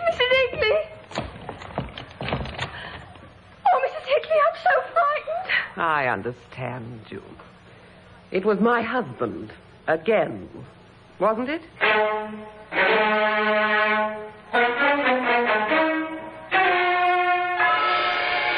The end of the honeymoon. And it came quickly after that. Elizabeth said simply, Henry, I'm leaving you. I'm going to London to talk with my lawyer. After your talk with him, you'll change your mind. Taking a servant's word against mine. Really, my dear. What train are you making? I'll drive you into town. A little while later, Henry dropped into the kitchen and told June quite coolly, I'm driving Mrs. Higley into the station. She's going up to London. I'll pick her up on the 9:45 tonight when she comes back. At 9:15 that night, Henry told the servant girl, I'm going in to pick up Mrs. Higley. We should be back a little after 10. And at 10:15, Henry came back. Funny. Mrs. Higley wasn't at the station. She must have missed the train and decided to stay in town for the night. And then the next day... I've had a letter from Mrs. Higley. She's staying with relatives in London for a few days. Nothing to worry about. But June did worry. And she took her worries to her mother. I'm sure he's lying, Mums. I'm sure of it. Now, Junie, don't be excitable. I'm not, Mums. I'm not. He told me he was going to the station to call for her, but I didn't hear the car. Perhaps you weren't paying attention. He said he had a letter, and the postman never called that morning. And last night he tried to get into my room again. I won't go back, Mums. Now I'm home again, I won't go back. Orson Welles will be back with you in just a moment.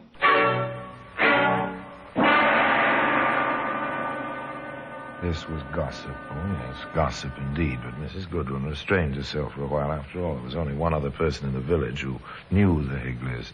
That was Mrs. Webley at the inn. Yes, Mrs. Webley. Now, what's all that? Why, it's the Higley dog. Patsy. Oh, here, Patsy. What's the trouble, doggy? Miss your mistress, is that it? Do you miss your mistress?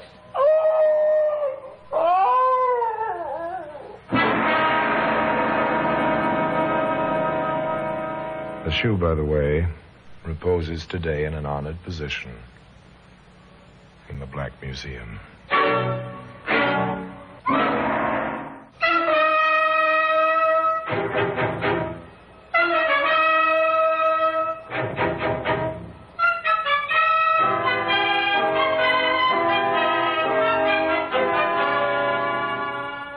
A dog howls at the back door and whines with fear. Then it wags its tail and snuffles in appreciation of a pat on the head. But mention its mistress, and the howling begins again. Is this a clue to a possible crime? Certainly it'd have no meaning in a court of law. Clever defense counsel would have it stricken from the records within minutes. But it would have meaning among plain people who are sensitive to many of the laws of nature. Another cup of tea, Mrs. Godwin. No, thank you, Mrs. Webley. June, dearie? I couldn't touch a thing. I'm so upset about the poor little dog. Oh, she's all right. I'm sure But you said you called the moat house and he came for the dog right away. Oh, I doubt he'll hurt the little animal. Has other things on his mind, he has, with that one working for him. That Muriel, you mean? Exactly. And glad I am that my June up and left him when she did. Have you seen or heard of Mrs. Higley, dear? Not a word. No sign. But then, maybe she knows about that Muriel. 3 people knew about that Muriel by now. A new hired girl at Henry Higley's house. And before very long, others would know. But this held no foreboding for Henry Higley. Now for that Muriel. Now, Mr. Higley, you mustn't. Why not, my dear? Who's to know except you and me? Oh, Mr. Higley, how you do go on. Oh, Mr. Higley. Give us a kiss, pretty one. But never say I told you it went with the job. Oh, well, just one. Muriel, when are you going to stop calling me Mr. Higley, eh? A kind of mean paradise surrounded by a moat filled with water, reached by a mock drawbridge which was never raised. And into that pseudo-idyllic setting, across that bridge, there strode a caller. He rang the doorbell. Yes, sir. Is Mr. Higley at home? Who might be calling, sir? Inspector Sterrett, Scotland Yard. 3 people knew, and soon many more. Word spread, the police evinced some interest. The inspector called and was invited in. He was offered a drink, tea. He refused politely. Oh, thanks, Mr. Higley. No, I've only a short while. May I ask the whereabouts of Mrs. Higley? Of course you may ask. As far as I know, she's staying with friends in London. I have some letters if you can see them. Oh, we'll take your word for it, Mr. Higley. But there's been some talk, ugly rumors, you understand, I'm sure. Yes, I had to discharge a servant girl. We were given to understand she left of her own accord. Not at all. The girl seemed a trifle hard of hearing. Couldn't hear my car on the driveway. Missed the postman's whistle constantly. I see. And then there's the little dog. Seems to have been howling a bit. Oh, if you look out of the window there in the back garden, eh? Seems quite contented, doesn't she? Yes, she does. Well, thank you very much for the courtesy. The inspector took his leave. When the door closed behind him, Henry Higley did some thinking. The next day, he spoke to Muriel. How would you like to take a trip with me, Muriel? Oh, you mean close at the house? Why not? I'm not sure I want to go away. Oh, you're a sweet man, Henry, but I live here. You've no idea how we could live, what fun we could have. I can draw all the cash from the banks in 10 and 25-pound notes, so it wouldn't take too much room. And we could have a time in London, a real time. I'd buy some So Henry planned a little trip. And he took the trip. Oddly enough, Muriel didn't go along. A permanent tie was not in her plans at the moment. She stayed behind in the house with a little dog for company. All was quiet after Henry went away. Quiet, yes. Inactive? Oh, no. Tell me, Mr. Marlowe, when did you last hear from your sister? Elizabeth wrote us just after she moved into the house with her husband. I'm afraid we never answered her. The family disapproved of Higley, you see. Oh, any particular reason? Well, he was penniless. Elizabeth, as you probably know, has a nice income from quite a bit of capital. She bought the house, you see. Yes, we heard about that.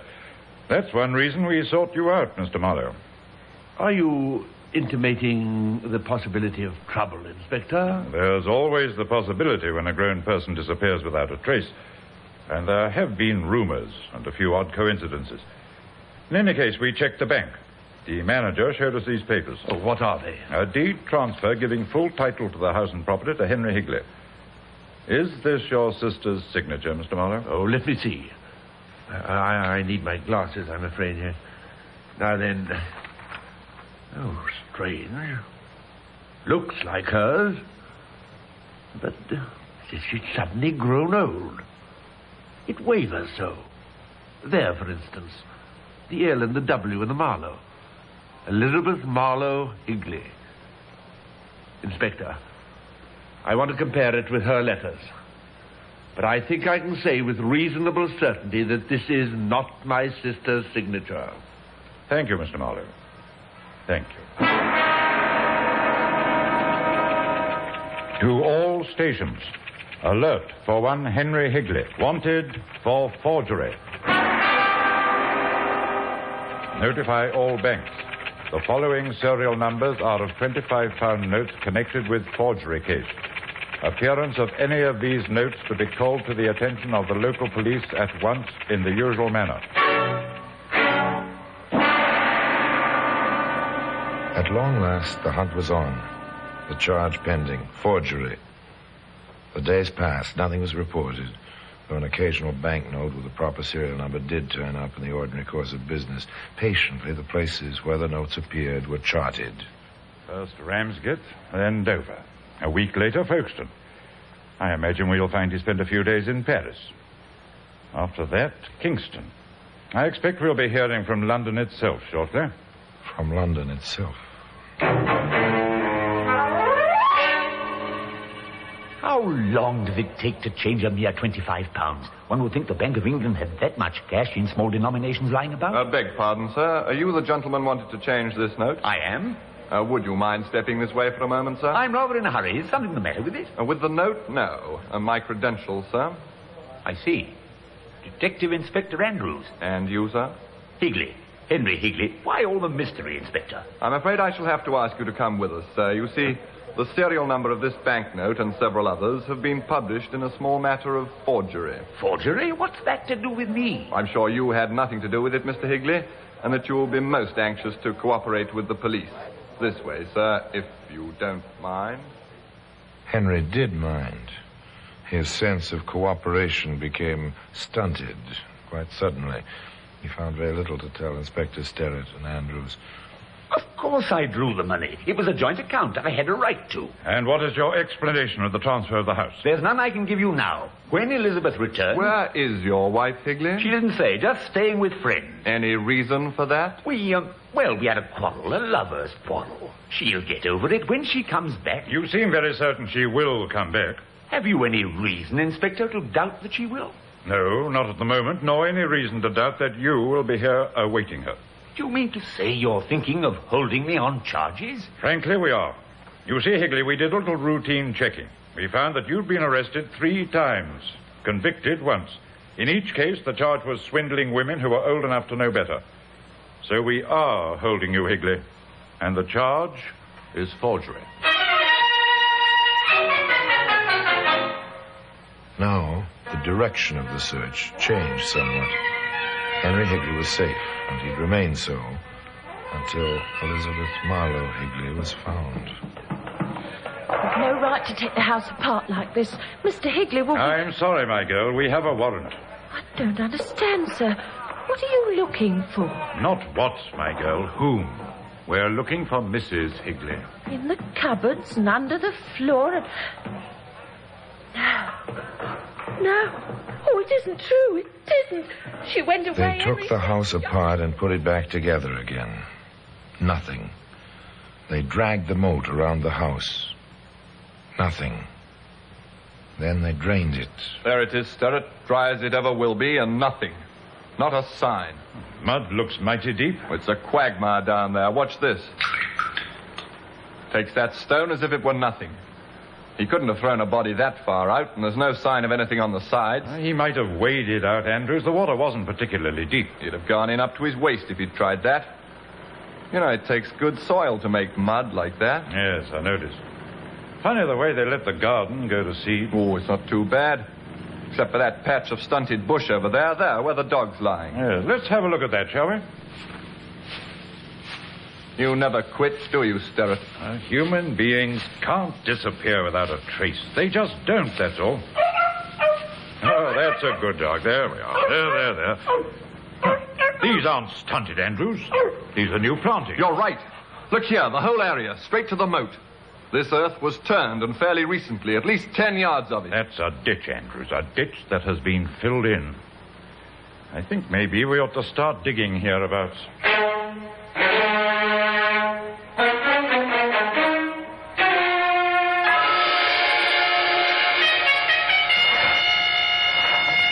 Eight hours now, and still nothing. There'll be nothing. Another good idea gone wrong. Shall I tell the men to stop? Yes, you may as well. Hello? Sterrett, that dog. She's found something. Yes, something she's recognized. Get those lights over here, man. All right, they're coming up here. All right, yeah, come on here. All right, you can start digging again, but carefully now. All around that spot. It's pretty obvious, Andrews. There's a body attached to that lady's shoe. And as I told you at the beginning of this story, that shoe reposes today in an honored position in the Black Museum. The medical examiner swore that a .32 caliber bullet had killed Elizabeth Marlowe. The ballistics expert testified the bullet had come from the gun in Henry Higley's possession the day of his arrest in the Bank of England. Another expert adjusted the noose, placed the white hood over Higley's head, heard the man whisper the admission of his guilt, and sprang the trap. Martha Webley has Patsy now, and the little dog enjoys the fields around Webley's Inn. A fit reward, I think you'll agree, for the faithfulness which brought her mistress's killer to final justice. And as I told you, the dainty shoe remains in its customary position in that big stone building on the Thames in Scotland Yard in the Black Museum. Now, until next time, until another story about the Black Museum, I remain as always, obediently yours.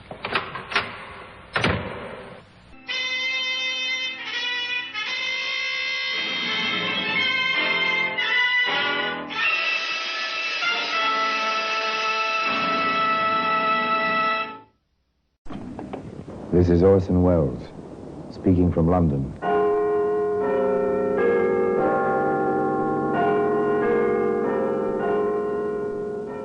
The Black Museum. Here in the grim stone structure on the Thames, which houses Scotland Yard, is a warehouse of homicide. A warehouse where everyday objects, a phonograph record, a desk pad, a flashlight, all are touched by murder.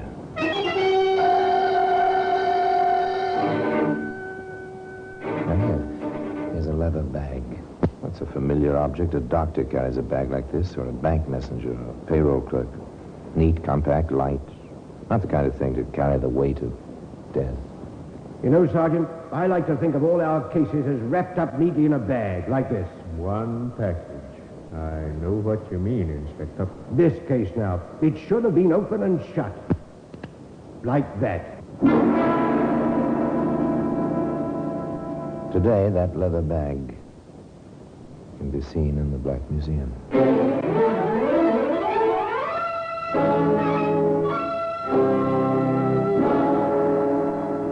From the annals of the Criminal Investigation Department of the London Police, we bring you the dramatic stories of the crimes recorded by the objects in Scotland Yard's Gallery of Death, the Black Museum.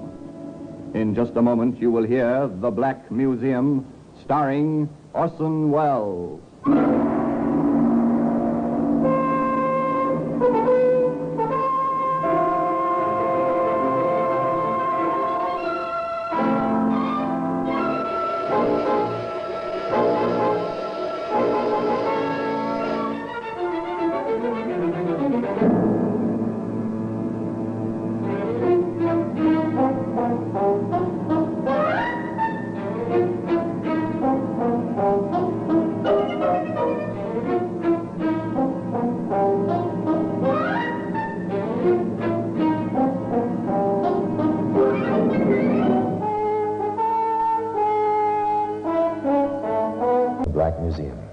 Scotland Yard's mausoleum of murder.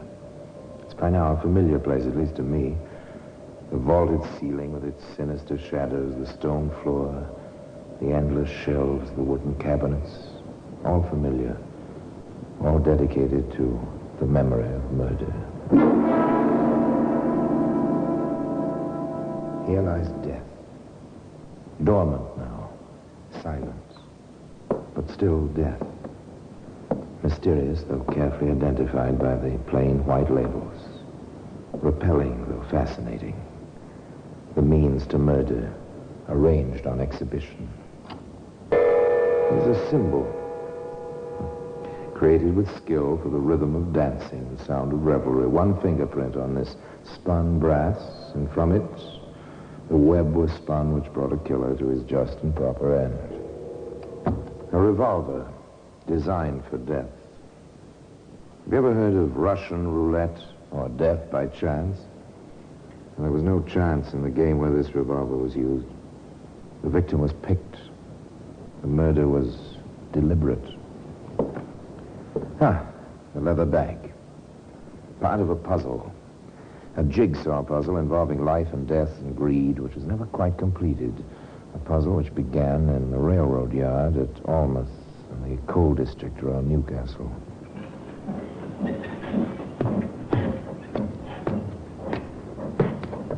You'll get used to this way of doing things after a bit, Jimmy. Hey, I like the work, though. Yardman and all. Only I keep wondering where the trains come from and where they're going. You'll get over that, my boy, when you're coupled and uncoupled as many cars as I have. It'll be just routine. Train comes into the yard, like this one. Climb aboard, check the carriages, each compartment, like we're doing now. Then break it up, Reassemble. Have it on its way again. Here now. What's all this? Looks like paint to me. Somebody spilled something on the carpet. Left whatever it is under the seat here. Yeah. Ain't that pretty? Have a look, Jimmy. It's a man. Dead. I've seen enough dead uns in the war to know about that. This is for the police. Murdered. Sure enough. His hat's here. Don't touch anything. This is for the police, like I said. The elder yardsman left his helper on guard and found his way to the nearest call box. Shortly after, uniformed constables took over, and within minutes, Inspector Hunt and Sergeant Lewis were on the spot. Broken spectacles, Inspector, and the man's hat. Name, Warren King on the band. Any other identification? Passed to the premises of the Bannister Colliery. Worked for the mine company. And a return ticket to Newcastle. Yes, you won't be needing that with 5 bullet holes in his head. Well, nothing else here, but we'd better broadcast the information we have on him. Someone on the train may have seen him with someone else. Usual routine, The Sergeant. steady, inexorable routine of the police. Notify the employer, the next of kin. Advise the newspapers and the BBC. Request information. It's on the 9 o'clock news broadcast, Inspector, and I have a bit of information which may be of value. Oh, what is it, Mr. Olney? I saw King with another man in the station at Newcastle yesterday morning. You're certain it was Warren King? I've known him for years. Not well, but well enough to have seen him socially occasionally. I saw him with his little leather bag just as we went through the gate for the Almouth train. Leather bag? Why, yes. Friday's payday at the Bannister mine. King was payroll clerk. He always drew the cash to pay off the men and took it down to Almouth himself. Oh, and the man with him. Did you get a good look? No one I knew, but I did have a good look at him. On the tall side. Brown suit, blondish hair, quite well built. I should judge he was about 35 years old, weighs about 180 pounds. You got that description taken down, Sergeant? Yes, sir. Good. We'll have an all-station alarm on him and broadcast the description. It can't hurt at this stage of the game. Mr. Olney, would you... Another step in the routine, another broadcast description. Wanted for questioning concerning the shooting on the Newcastle Almouth local. And now, of course, the rumors came in. I saw him. On a bus it was. The exact description, even the brown suit. And he looked guilty, if you ask me. In a pub it was, on High Street, talking to the bartender, flashing a roll the size of your fist. I'd know him again in a minute.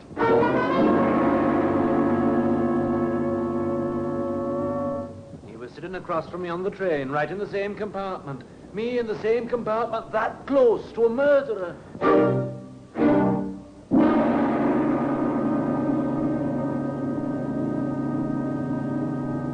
Of course, none of them had the right man. One person had a real lead, though. A woman friend of Warren King's. I'd seen Warren occasionally. Nothing important, just platonic. But he did take me out, and I came to know some of his friends. Maybe you have their names, please, miss? As far as I know them. Fred Olney was one. Yes, he's been in to see us. Oh? Then there was Larry Jones and Joe Evans. He's the important one. Why, especially? Because he fits the description perfectly. Snappy dresser. Played the ponies, too, I think. Oh, did he? Yes, he offered to put down £1 or £2 for me occasionally. Then you have his address? Yes, I have. It's over Waddington Way. Sergeant Lewis drove over to the address mentioned for one Joseph Evans. It was a polite inquiry. Is there Joseph Evans lives here? Why, yes, sir. 2nd floor front. You can go up. He's at home. The sergeant climbed the stairs. All the usual questions came to mind. Was this another wild goose chase? How will this Evans behave? Need I expect trouble? The sergeant knocked on the door of the 2nd floor front. Yes? Mr. Evans? That's right. I'm Sergeant Lewis, CID. My credentials. Oh, come in, Sergeant.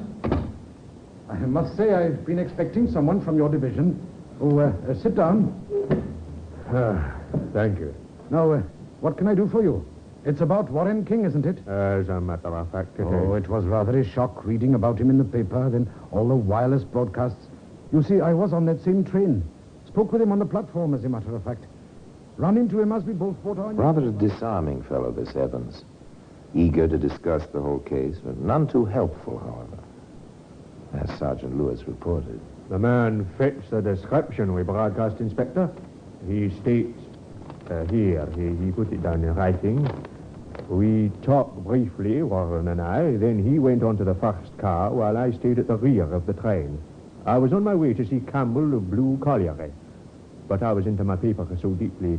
I'm a racing fan, and it was Grand National Day that I rode past Stannington, my station, and didn't quite realize it until the train latched at the curve outside of Morpeth. I got off at Morpeth and paid the extra fare. Does that check? Yes, sir. The ticket inspector at Morpeth remembers him. What about Campbell, this man at the colliery? I haven't been able to get him yet. He was in the shaft all morning. Well, it might be just as well, Sergeant, if you took the train down there and saw Mr. Campbell personally. One never knows what there is. The Blue Colliery was no different than any other local coal mine in the area. Same black tipple, same cage, same coal dust. Mr. Campbell was the engineer in charge. What's that, police, you say? The CID Newcastle, sir. We're making inquiries concerning a Joseph Evans. I know the man. What about him? Did he have business with you this past Friday? Not that I know of. He says he was on his way down here to see you. He never got here. Were you expecting him? Were such visits a part of his regular schedule? I was not expecting the man. He's a free agent. Comes and goes without hindrance. I've no control over his doing. Thank you, Mr. Campbell. Was this a discrepancy in Evans' story? After all, he hadn't said that Campbell was expecting him. If you don't mind, Mr. Evans, Inspector Hunt would like to ask you a few more questions at headquarters. Evans was quite eager to cooperate. He went along with the sergeant while he was at headquarters. Mr. Evans is quite probably furious by now. Held at the station, waiting for you, Inspector. Yeah, no doubt. The place doesn't yield very much, does it? Just the pawn ticket so far. Not unusual for a racing fan to have such things in his flat. No, rather run-of-the-mill. We'll check them, though. One of the constables says you want me. You run this building? Run it and own it. I see. Would you mind telling us whether Mr. Evans was regular with his rent? Oh, he is now. He paid the 3 months he owed me last Saturday. And a man carrying a missing payroll was killed on Friday. Or did Joseph Evans make his killing on the Grand National? This would come out eventually, the inspector believed. For the present, the question of legal identification was paramount. There will be 9 men in the room, Mr. Ronip, all of the same description, approximately, as the man you told us you saw with Mr. King on Friday. We'll ask you to pick out that man if he's present. I'll do my best, Inspector. Well, Mr. Ronip? Cigarette from the left. That's the man I saw with Warren King. That's the man we're holding. One question, sir. Did you see him enter the same car as Mr. King? No, sir. I looked away for a moment. When I glanced that way again, they'd both disappeared. I assumed they were riding on a train together. Thank you, Mr. Ronip. The identification parade had yielded some result. Yet all the time, the answer to the riddle lay in the plain leather traveling bag. Yes, that same bag which you can see today in the Black Museum. In just a moment, we will continue with The Black Museum, starring Orson Welles.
And now we continue with The Black Museum, starring Orson Welles.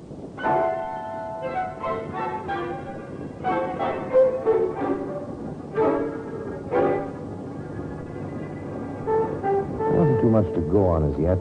Motive, opportunity, knowledge of the contents of the leather bag, and an identification. Nevertheless, the police felt that they had to take action. We are holding you, Evans. You'll be formally arraigned in the morning and charged with willful murder. Evans seemed shocked, but made the best of a bad job. I understand, Inspector. But I didn't kill him. That's the truth of it. I didn't kill him. In the meanwhile, some miles from Newcastle, a routine inspection was taking place at the bottom of the shaft of the Bannister mine. Oh, why all this sudden interest in number 3? Hasn't been worked in years. Oh, these timbers seem sound enough. Company's expecting to open up here again. Oh, this defense effort and so on. The shoring does seem all right. Let's get along. Right. This gives me the creeps. Hello. What's this? Shine the lamp over this way a moment, Marty. There you are. Oh, what's this done here? Looks like a paymaster's bag, don't it? Let's have a look inside. Nothing in it but a few coppers. I'm thinking we'd do best to report this to the front office.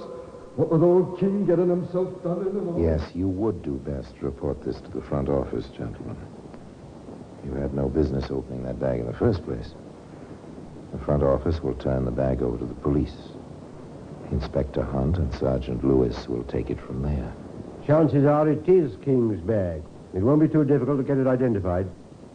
It's a long way from Marcus to number 3 shaft at Bannister. Yes, I was thinking exactly that. What train did Evans say he took back to Newcastle? The 11:52. Well, it's mathematics and conjecture now, Sergeant. Did Evans have time to get to that shaft and back to Morpeth before 11:52? I have the timetable and the road map, sir. I'll figure it. Good. Sergeant, how do you feel about the trial? None too easy, sir. You, sir? Well, frankly, I'd feel a lot better if we had the gun and could tie it to Evans. Too many loose ends in this one, Sergeant. Uncomfortable.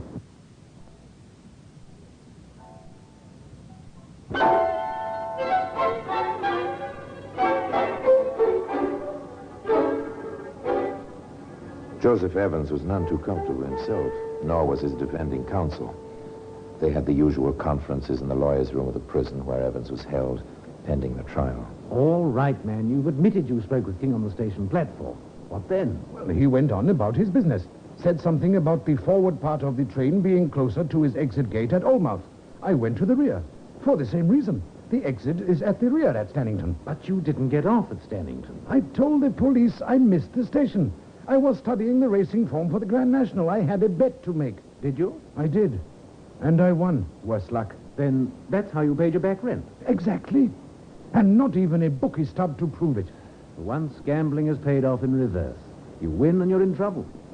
Can you find your bookie? No, he's disappeared. No trace. It's flimsy. But it would clean up part of what the Crown will claim was the motive. Look here, can't you possibly remember anyone who was in your compartment with you? I wish I could. I was in first. Sat at the window, facing forward. Lost myself in the paper. I noticed no one. Too bad no one noticed you. You haven't even a description? Nothing. Everyone was noticing me, not the other way round. King must have ridden alone with his murderer. No one seems to know anything about him or his trip, except that he was killed between Newcastle and Alnmouth. You worked for colliery too, didn't you? That's right. Then you knew that the wages are paid every second Friday. Of course. That's going to be hard to beat. It's not good. Your Mr. Campbell says he had no idea you were coming down. I was. That's the truth. You'd been there to see him before? Several times. Always on Fridays? If that was so, it'd help. I would like to say that. I can't. Campbell wouldn't bear me out. Oh, well, we'll keep at it. Looks like our only hope is someone who remembers seeing you in that last car. As I say, we'll keep at it. It was a strange case. Everyone, prosecution as well as defense, seemed to be groping in the dark, making use of intangibles. People were observant, people were blind, people volunteered information, others stayed away, or didn't realize they were part of the evidence. The Crown built a fairly strong, circumstantial case. I was present when identified. There is no question he was on that train that Friday morning. He could have made it to the number 3 shaft, tossed the bag down, and made the 11:52 at Macbeth. I tried it myself one morning. I managed it walking. The next day, I tried it from Stannington. It was impossible from there. Yes, sir. They knew each other, Mr. King and Mr. Evans. They all went on dates together 3 or 4 times. I can't imagine them meeting and not riding together on the same train. Certainly having money trouble. I'd had no rent from him for 3 months. And all at once, he paid his due in a month in advance. The Saturday after this here murder. It added up. Evans was there. The timing seemed to fit the evidence. The 2 men were friendly. Evans had plenty of motive for a payroll robbery. He took the stand in his own defense. Then the truth, as you know it, and remember you're under oath, Mr. Evans, is that you did not ride with the deceased, and you did not either rob or kill him. That is the exact truth, sir. Thank you. Your witness. Mr. Evans, you stated under direct examination that you worked for Blue Colliery. Yes, sir. Then you know it is the custom to take the payroll monies from the business offices of the mines at Newcastle to the mines themselves? Well, that has been the custom for many years. I did it myself for a time, some years back. But I always drew the cash from the bank at Morpeth to avoid carrying the cash all that distance. But it still was the custom in most cases to bring the money from Newcastle, and you knew about it. It was not my custom. You knew it was that of others? Well, I never thought about it. I submit, sir, that when you saw the leather bag the deceased was carrying, you realized its contents at once. I never thought about that either. I had my mind on other things. On your financial problem? Among other things. Which you hope to recoup by the Grand National Horse Race? Well, one always hopes. Isn't it possible your reason for going to see Mr. Campbell was to borrow money from him? No. What then? You must have had some good reason for this trip? Well, it was in the line of business. Will you state what line of business? It was about some wages he was paying. On that Friday? I did not know if he paid on that Friday or the next one. You were at the mine the week before? I was. Were the men paid that day? I don't know. I don't remember. Mr. Evans, are you familiar with firearms? At one time I was a guard. I carried a revolver in those days. Where is that revolver now? I don't know. Did you lose it? Or sell it?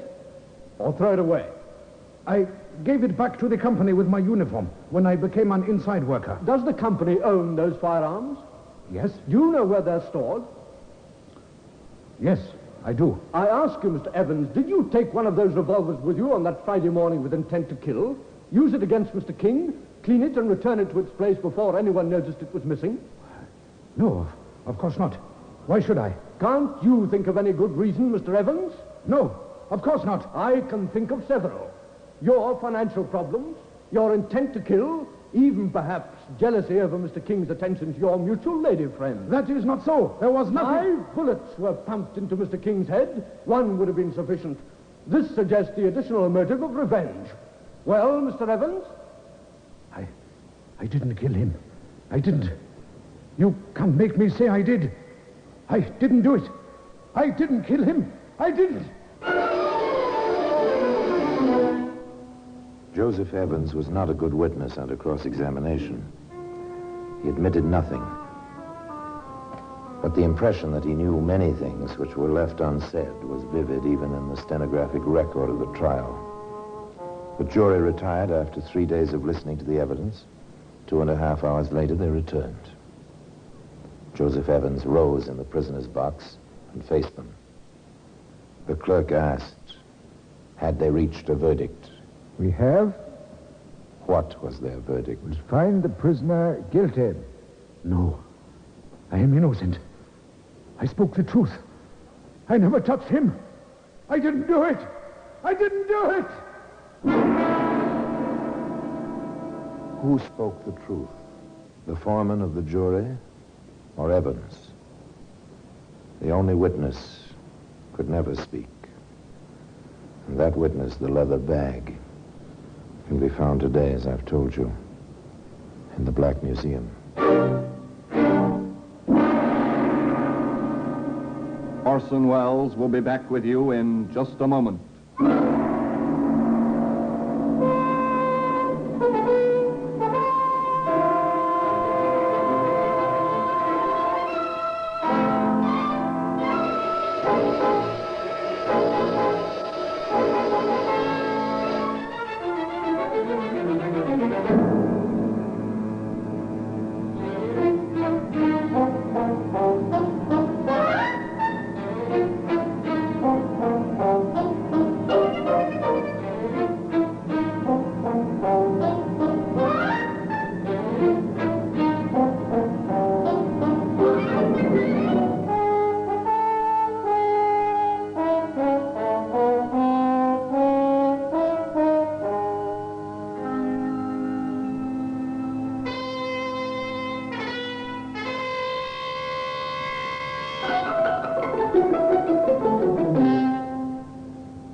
here in person is Orson Welles.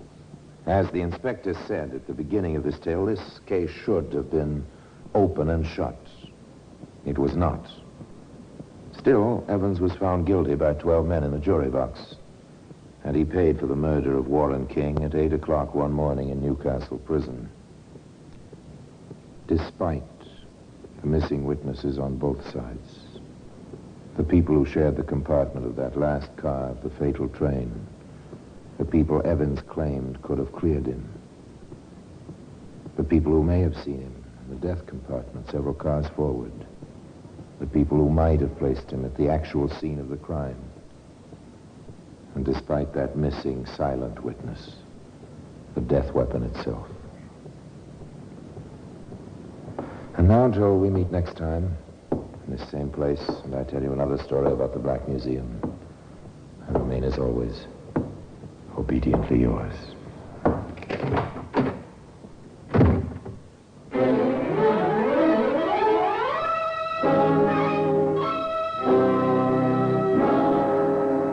The Black Museum, starring Orson Welles, is presented by arrangement with Metro-Goldwyn-Mayer Radio Attractions. The program is written by Ara Marion, with original music composed and conducted by Sidney Torch. Produced by Harry Allen Towers.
This is Orson Welles, speaking from London.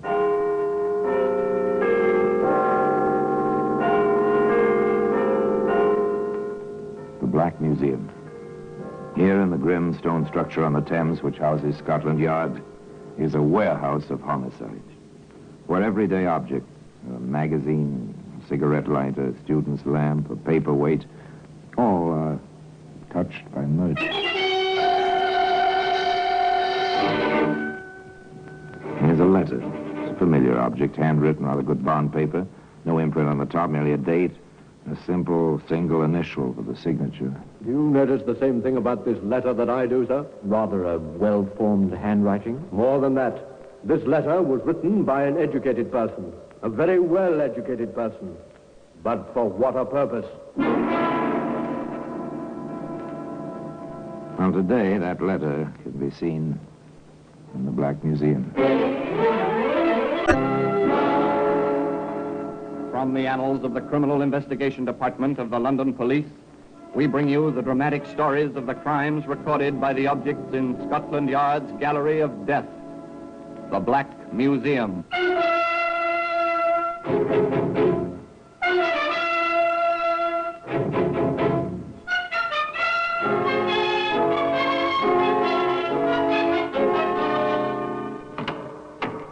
Here we are, in the Black Museum.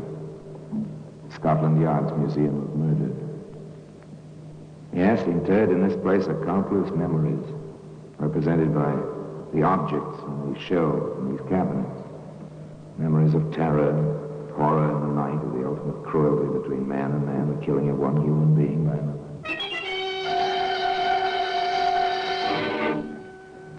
Yes, here lies death. In serried, endless ranks, pitiful instruments, not only guns and knives and poisons and the cords of the garroters, but the simple things, spoons and cups and even, yes, here, for instance, is a baby's pacifier, complete with the ivory ring. It's horrible, isn't it? Because dropped in a bedroom, it led to a woman who was a nurse. Dropped in a bedroom, it took that woman up the 13 steps to a hangman's noose. Here's the letter. The letter I told you about. The letter of today's story. This one begins innocently enough in a bank. As a man steps to a teller's window. Will you cash this for me, please? Do we know, sir? I have an account here. You can check the signature. Yes, sir. That'll take just a moment. So normal, so much in the ordinary course of daily business. The cashier goes to the files, compares the signature on the check with that on file, returns to his wicket. Everything seems to be in order, sir. How do you wish the money? 2 5s, the rest in £1 notes. Very well. There you are, sir. It's your account. The customer counts the bills, nods that they come to the proper amount, and walks away out of the bank. A week or so later, in the office of the manager of that bank. Of course, we understand how you feel, Mr. Holt. The cashier in question will be here in just a moment. One would expect a bank to protect a depositor with more care. 3 forged checks, each one successively larger. Apparently, the forger felt himself safer each time. Apparently. If I hadn't requested my statement and the vouchers ahead of time this month, this might have gone on almost indefinitely. Mr. Holt drums his fingers angrily on the manager's desk. Both men sit silently, awaiting the arrival of the cashier. You sent for me, sir? Yes, Hollingsworth. Your initials are on these 3 vouchers. Do you remember the man who cashed these? Yes, sir. Quiet sort. Very dark. Seemed on the tallish side. Nothing at all like the gentleman sitting here. Oh, not at all. Ah, I see. Oh, this gentleman is Mr. Holt. But I compared the signatures, sir. Our usual routine. Is this a case for the police, sir? It certainly is. And I intend to see to it that the police find the perpetrator of this forgery. Forgery. And apparently quite a clever job of it. After all, the cashier did compare the signatures, and the cashier was honest, no question about that. What then did Scotland Yard have to say about it? May I ask, Mr. Holt, if you've written any letters recently to anyone you don't know? I'm a solicitor, Inspector. I have a great deal of correspondence. Of course. Let me ask you something else. Have you made any debt collections within, say, the past 6 weeks? Well, now, let me think. Yes, there was that Mr. Arthur. He'd had a bit of a difficulty with Mr. Harris. Asked me to write a letter. A lawyer's letter, you understand, Inspector. Yes, of course. Go on, sir. I wrote the letter. Mr. Harris paid his debt at once. About £50 it was. I deducted the usual fee and remitted the balance to Mr. Arthur, that was all. But you signed the letter yourself? Of course. It's not a new trick, but it's been used quite often lately. I'm afraid I don't follow, Inspector. That's how the forger obtained your signature to trace our copy. What? But that's... Quite simple, yes. And the chances are that neither your Mr. Arthur, whom you saw, nor Mr. Harris, whom you did not see, neither one of them was the forger, as we've come to call him. Then you had similar cases? Many of them. And no trace of the culprit? Never a trace, nor any link. He knows what he's doing, this fellow. Clever, in a diabolical sort of way.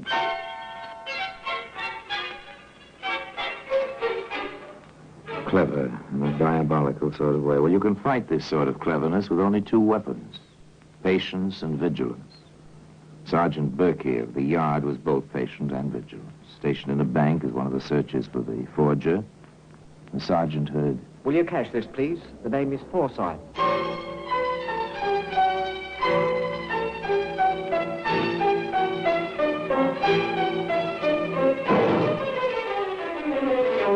Beg pardon. Aren't you James Olsey? My name is Forsyth. Sorry, I saw you identified in the Mason case. Your name is Olsey. I'll have to ask you to come with me.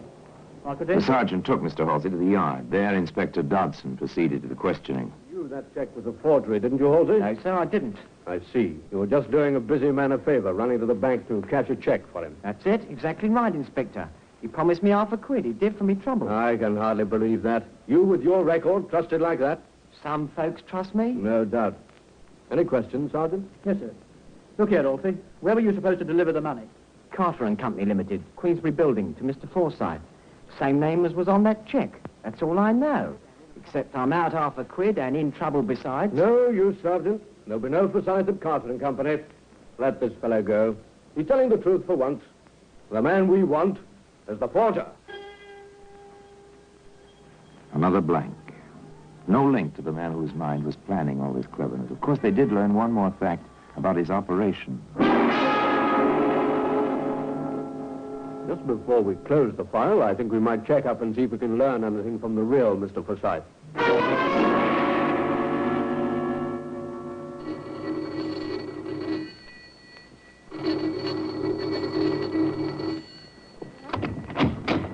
Yes?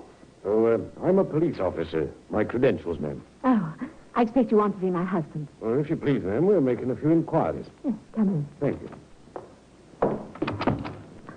We've had nothing but visits from the police ever since this forgery business. As if it wasn't bad enough already with the burglary last month and all that. What was that? A burglary, did you say, ma'am? That's right. There's a policeman to see you there. Oh, good evening. What can I do to help you? Oh, I think your wife has already supplied the answer to the question I was going to ask you, Mr. Forsyth. I understand you had a burglary last month. That's right, but there was nothing much stolen, just a few trinkets, nothing valuable. Oh, anything else? Why, yes. Don't you remember, dear? They took your checkbook. Oh, yes. Rather silly things, too. No, sir. Not so silly as you'd think. Oh, here are the particulars, sir. Thank you. Have you compared them with the information we have already on the forgery case? Yes, sir. The check that Halsey tried to cash came from the stolen book. Who was this forger? This mind which covered all trails to itself? Somewhere, somehow, the correct thread which would lead to the center of his web must be picked up somewhere.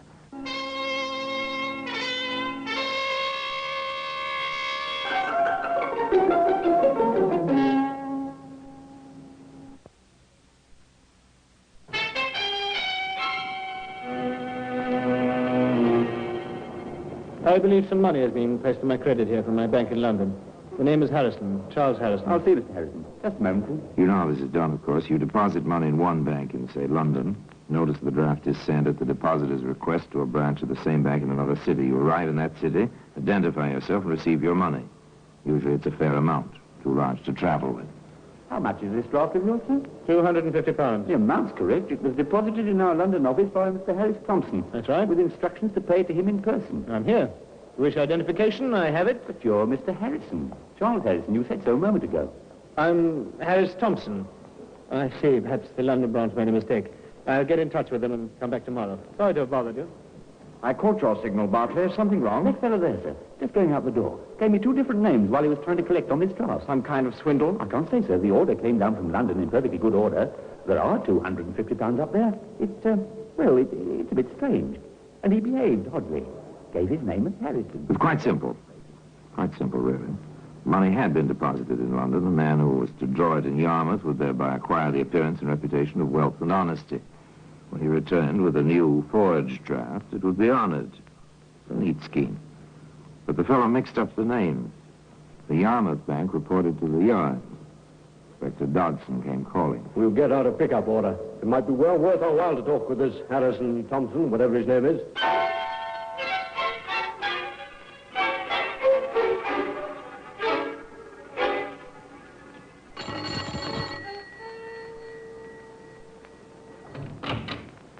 Yes? Does Mr. Harris Thompson live here? What name? Harris Thompson. No, doesn't live here. Oh, that's a pity. I had something for him. Oh, what was that? Something important. Could you leave it? Well, no, I've got to give it to him in person. Confidential, you see. Oh. Well, wait a minute.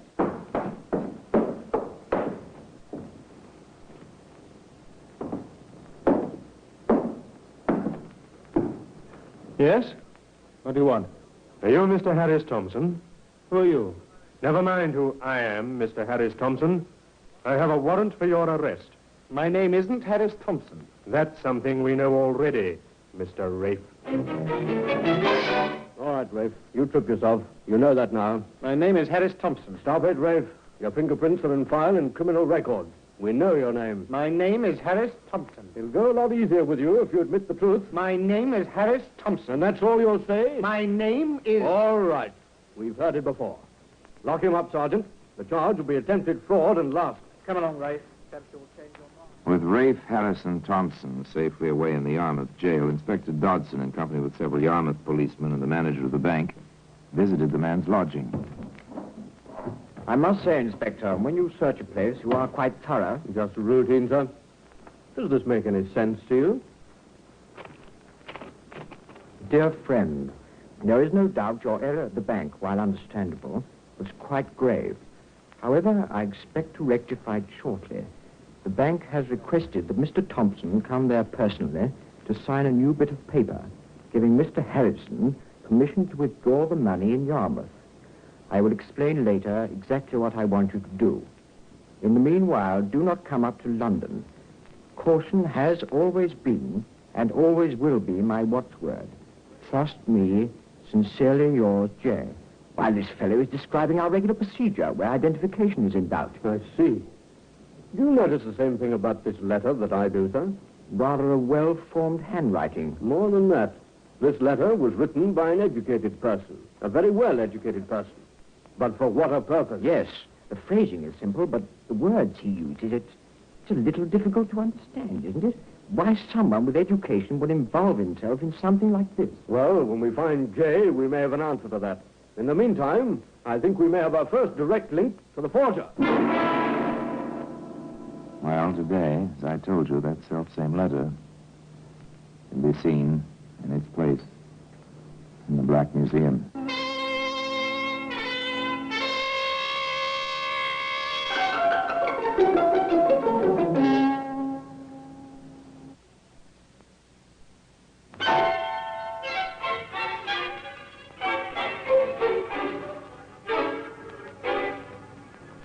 The words in the letter, signed simply J, told nothing new. The manner and style of its writing told many things. This J, possibly the long-sought forger, was a man of education and intelligence. A shadow figure using many other men to further his own designs. Seemed a kind of devil, but within a very few days they learned he was at least a man. So my cousin Rafe is in trouble again. Yes, Mrs. Webster, and we would like to know the occasion of his visiting you. I haven't seen him in 10 years. My own aunt's son, and not in 10 years. Most of which he spent commuting back and forth in and out of prison. Why do you suppose he turned up now? He wanted something. First I thought he turned a new leaf, but he wanted something. A convenience. He'd taken a room in Yarmouth. Would I, he says, receive his mail for him? And you did? Yes, Inspector, I did. May I see whatever you have left of it? I haven't anything. Rafe's friend came and asked for all his mail. His friend? Yes, sir. And how a man like that came to be friends with Rafe, I'll never understand. Well-dressed, nice-looking, and with a real refined manner. Could you describe this man, Mrs. Webster? I had a good look at him. Even talked to him. Fair as she was. Brown hair, nice blue eyes. About, well, my husband's size, and he's 5'8". Weighs about 170 pounds. A nice mouth. And I'll wager his hands never held a pick or shovel. The second link, a description. Apparently a man of some means. Not particularly individualized, of course, but still, here was someone who could identify this J when he'd been found. As for Rafe, his fate was settled quickly. Rafe Martin, you have been convicted of fraud, attempted fraud, and conspiracy to commit fraud. Have you anything to say before sentence is pronounced? What for, your lordship? Your mind's made up. Nothing I will say can change it. Very well. As you seem to be the dupe of someone with a great deal more intelligence than yourself, I've been tempted to lighten your punishment. However, your intransigent attitude toward the law enforcement officers in this case, your attitude in court, and your past record removed all such temptations. You are about to be committed to prison for the maximum time the law allows. 20 years hard labor. That is all.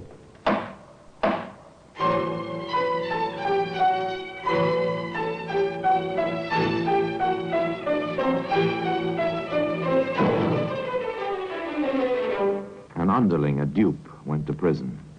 Shortly after his arrival there, Dartmoor, Rafe had a visitor in his cell. Surprised, Rafe? Only if you were to be my cellmate. Hardly that. But I may have the key which will unlock that door before you expect. I make no deals with coppers. 20 years is a long time. You'll be an old man when you get out. What of it? In fact, 20 years may be a life sentence for you. Nothing I can do about it? Isn't there?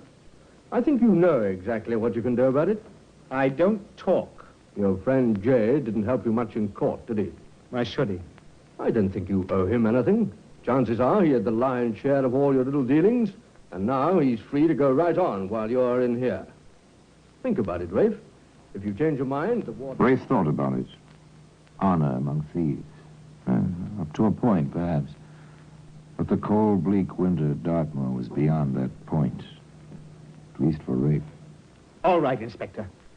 But what's in it for me? I think your sentence will be considerably reduced. You were convicted on 3 counts, Rafe. The time for each might be made to run concurrently instead of consecutively, without too much difficulty. Is it a deal? Well, I can't promise. You know how such things are, Rafe. All right, I'll chance it. You never get him otherwise. He's too smart. He's a lawyer. What? That's right. Knows all the ins and outs, he does. Laughs all the time when another fella's being fooled. He's laughing at me right now. You've seen him, then? I've seen him. What's his name? Or don't you know? Oh, I know all right. But he doesn't know I found it out. Followed him home one night. Had his name on his doorbell. I can be bright at times myself.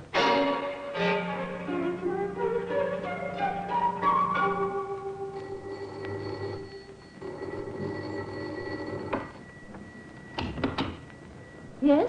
Mrs. Seaforth? Mrs. Joseph Seaforth? I'm Mrs. Seaforth. Is your husband at home? I'm sorry, no. Would you care to leave your name? We're from Scotland Yard, madam. We have a warrant for your husband's arrest. Arrest? Joe, what can you have done? That's a long story, Ma'am. It's taken us quite some time to track him this far. When do you expect him back? That's it, sir. I don't know. He went out of town on business a week ago. I haven't heard from him since. He's never done anything like this before, never. Gone. Joseph Seaforth, the forger, disappeared. But there are certain rules of thumb the police follow in situations like this. They know what happens when the wanted notices appear in the post offices all over the country. Now remember, I want every lead that comes in followed through. We're dealing with a very tricky customer, and every piece of information, however small, may be helpful. Yes, I knew him all right. He used to come into the bar for a drink often enough. He was a real gentleman. Distinguished looking. Oh, have you seen him recently? No, haven't seen him for months. That's his face, all right. Recognize it anywhere. Took a room at our house for a couple of months. Not that we saw much of him. Oh, when did he leave? About 6 months ago. And you haven't seen him since? No. I know so far with him, I'm confident that somewhere, sometime, somebody who's seen that wanted notice is going to meet up with Seaforth again. Hello there, Mr. Seaforth. But my name's not Seaforth. It's Saunders. It's Seaforth, all right. And mine's Halsey. Jack Halsey. One of the fellas you pretty near got into trouble, like you got Rafe Martin into trouble. I'll appreciate it if Don't waste your breath. Your picture's up, see? And a right good likeness it is, too. Oh. All right. I am Joseph Seaforth. And now that you know, how do you like to make some money with me? Money? How? I have a check. It's a good one. Will you cash it for me? What kind of knock do you think I am? Once burnt, twice shy. That's me every time. We've reason to believe, Halsey, that you've seen Seaforth. What if I have, Inspector? We want to know where. Why should I tell you? I would if I were you. We have enough on you to make you rather uncomfortable for a fair amount of time. All right, I saw him in a pub in Whitechapel. He hangs about down there a lot, I hear. Pass the word, Sergeant. We know Seaforth's in Whitechapel somewhere. Circulate his description to all stations. And, Sergeant. Yes, sir? Put the pigeons onto it, Sergeant. They'll know a lot more about him a lot faster than we will.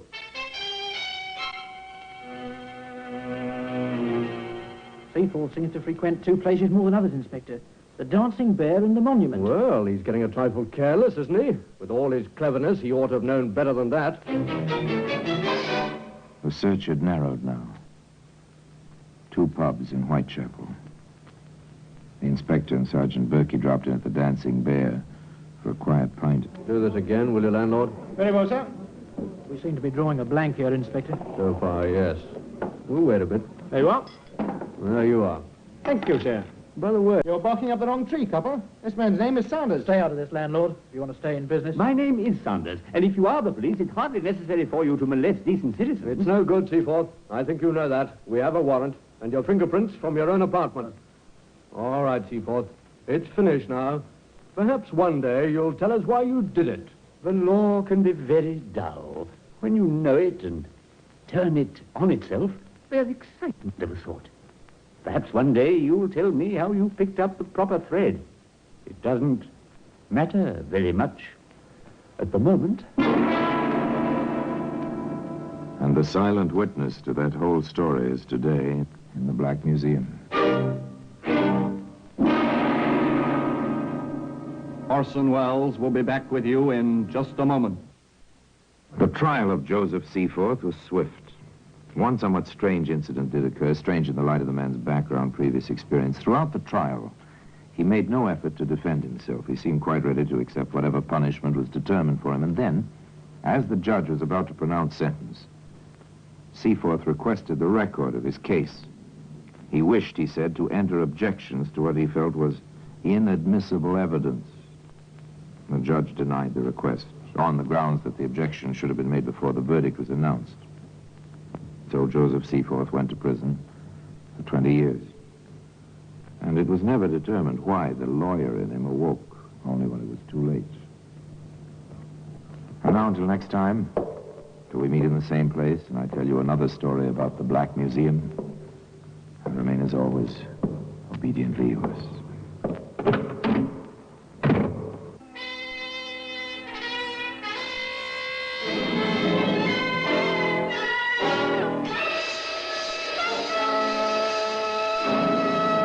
Orson Welles, speaking from London.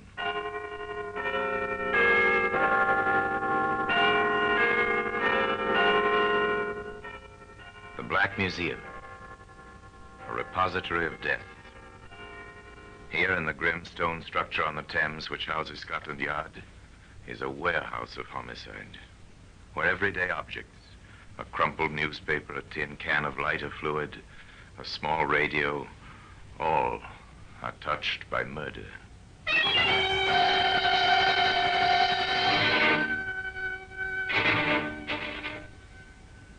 A mandolin string, familiar object. I'm told, Inspector, that mandolins are mighty popular with young folk these days. Popular? Yes, they are. However, I'm rather happy to say their popularity is confined to music, not to murder. Today, this mandolin string can be found in the Black Museum.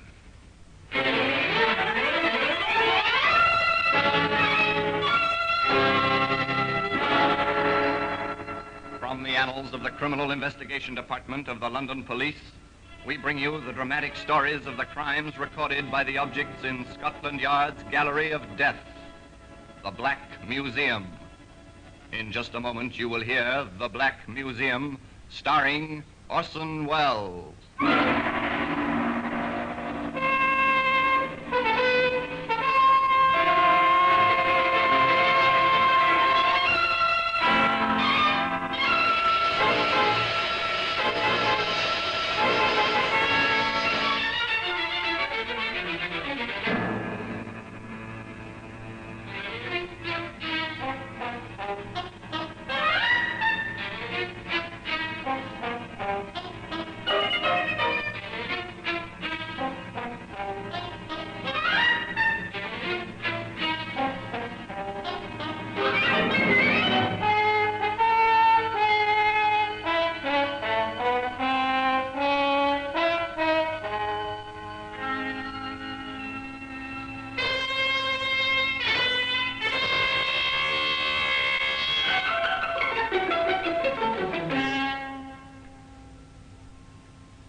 Now, The Black Museum, starring Orson Welles.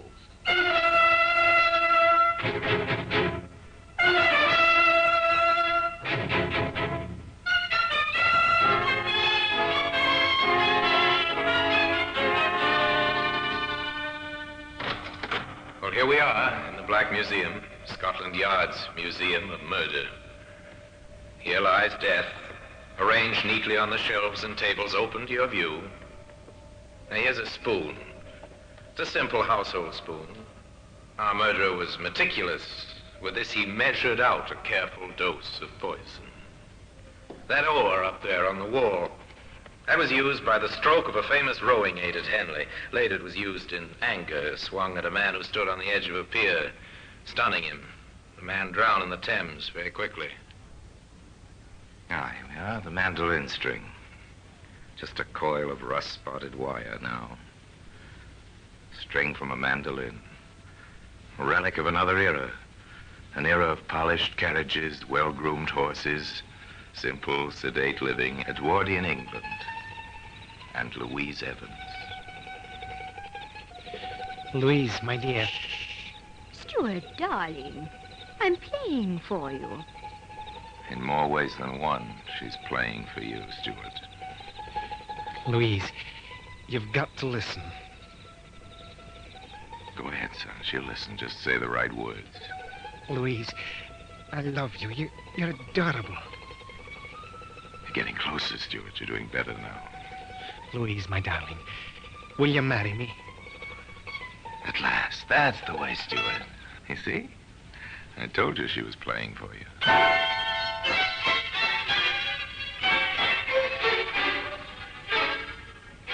The church organ, not Louise's mandolin, played them up the aisle that June. They were quite happy, quite domestic, particularly on the quiet winter evenings. You're looking very well tonight, Louise. Thank you, dear. Anything of interest in the newspaper, Stuart? No, nothing you'd want to know about.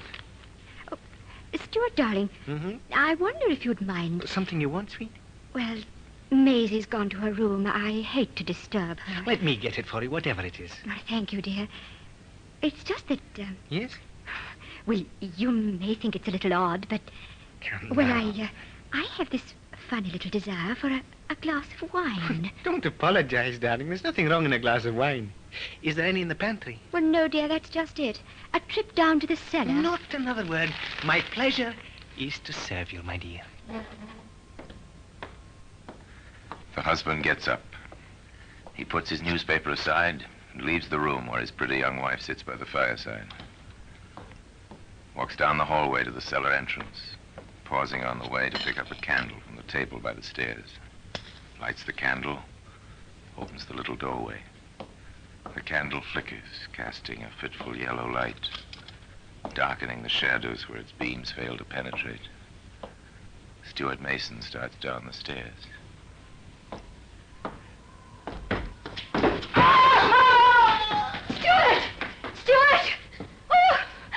Stuart, answer me. Maisie! Maisie, help me! Help! Oh, what is it, madam? What is it? Oh, quickly, run for Dr. Lipton. Mr. Mason's fallen down the cellar stairs. He's hurt. I'm afraid he's badly hurt.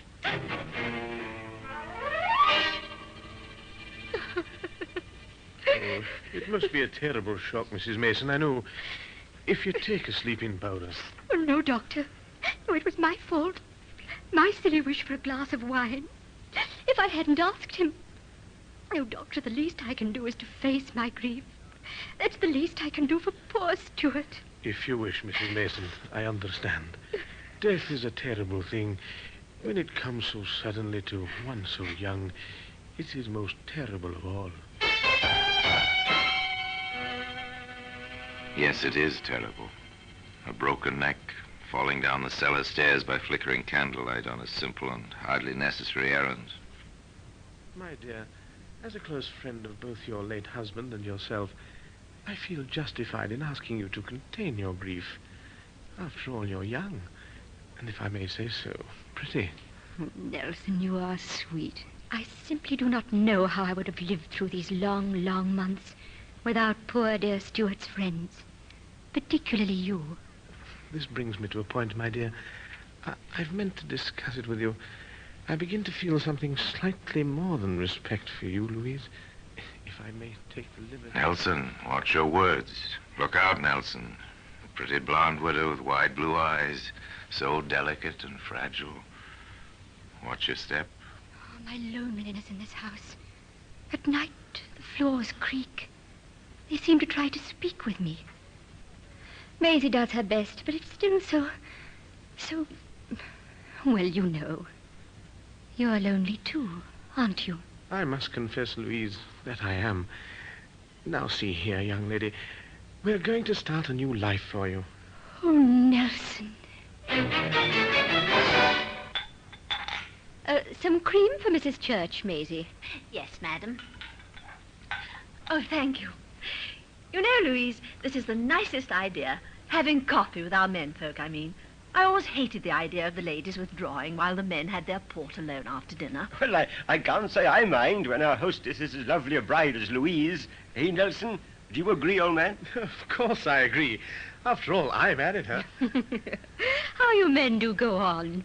Don't they, Alice? Let them, dear. It's one of their few pleasures. I have another pleasure I want to share with you, Alice. Friend, Yes, Nelson? Louise is absolute talent with the mandolin. Oh, Nelson, please. The mandolin, yes, I seem to remember you played very well, Louise. Oh, do, Louise, please. Well, really, Well, my talent is so small. Oh, we won't take no for an answer, darling. Here it is. Now, what shall your first selection be? Oh, dear. One of the strings is missing. Oh, missing? Well, I was tuning it yesterday. Oh, one of the strings broke, and I didn't get downtown to buy a new one. Oh, I am sorry. Truly, I am.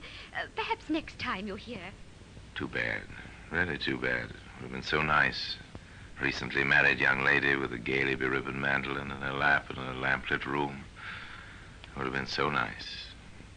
In fact, as they prepared for sleep, Nelson Carter said just that. Too bad about your mandolin string, dear. It would have been so nice to hear you play tonight. Ooh.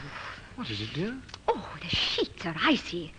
It must be really cold outside. Well, Fred Church said it was. And you are so susceptible to colds. Darling, we've got to have a hot water bottle. Well, ring for Maisie, why don't you? Well, she was exhausted, poor dear. She worked so hard cooking and serving dinner. It seems unfair to disturb her. All right. I'll get it. Do you know where it is? In the kitchen cabinet, dear. Right in front. All right. I'd better take a candle. And use the back stairs. Darling, it's shorter that way. Once again, a young man lights his way through a dark house toward a steep stairway by the flickering flame of a candle. Once again, a young man makes his way along a carpeted hallway, starts a hurried descent of wooden stairs.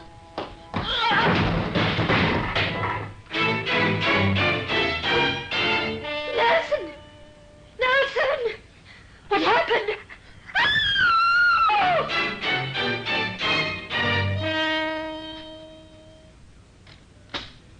All right, Maisie. Your mistress will rest now. I gave her a sedative. Oh, poor woman. Oh, poor child. Poor? This will be the second fortune she inherits. Hardly poor. 2 accidents like that. Oh, Doctor, it's like the poor girl was a curse. Aye, it is. Well, things like this happen. As you say, 2 accidents and so much alike.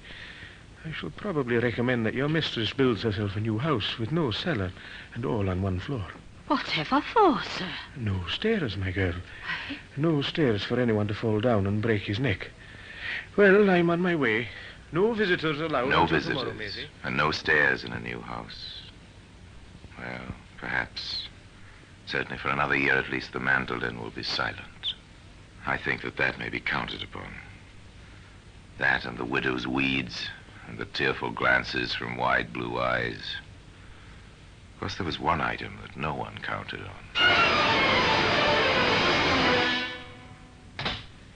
You sent for me, Inspector? I did, Peck. What do you think of this? Anonymous, sir. Yes. Read it, will you? Inspector Higley, don't file this letter in the waste paper basket. I am not writing it without due thought and consideration. I cannot let you have my name as yet. But think of this. 2 young men of wealth and standing in the community have died via falls downstairs with broken necks as the consequences. Don't you think at least a perfunctory investigation is called for? Don't you think so? And it's signed An Anxious Friend. Yes. Well, Sergeant? Well, someone with an education wrote it. Someone who hints he or she will come forward if we find anything. I cannot let you have my name yet. Yes, I noticed that, sir. Well, Sergeant, wear your best suit tomorrow. You and I are going calling on a young widow in Oxford Street. I understand she plays the mandolin. Rather well, in fact. Rather well. Yes, she played rather well. And a string of that mandolin on which she played can be seen today in the Black Museum. In just a moment, we will continue with The Black Museum, starring Orson Welles.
And now we continue with The Black Museum, starring Orson Welles.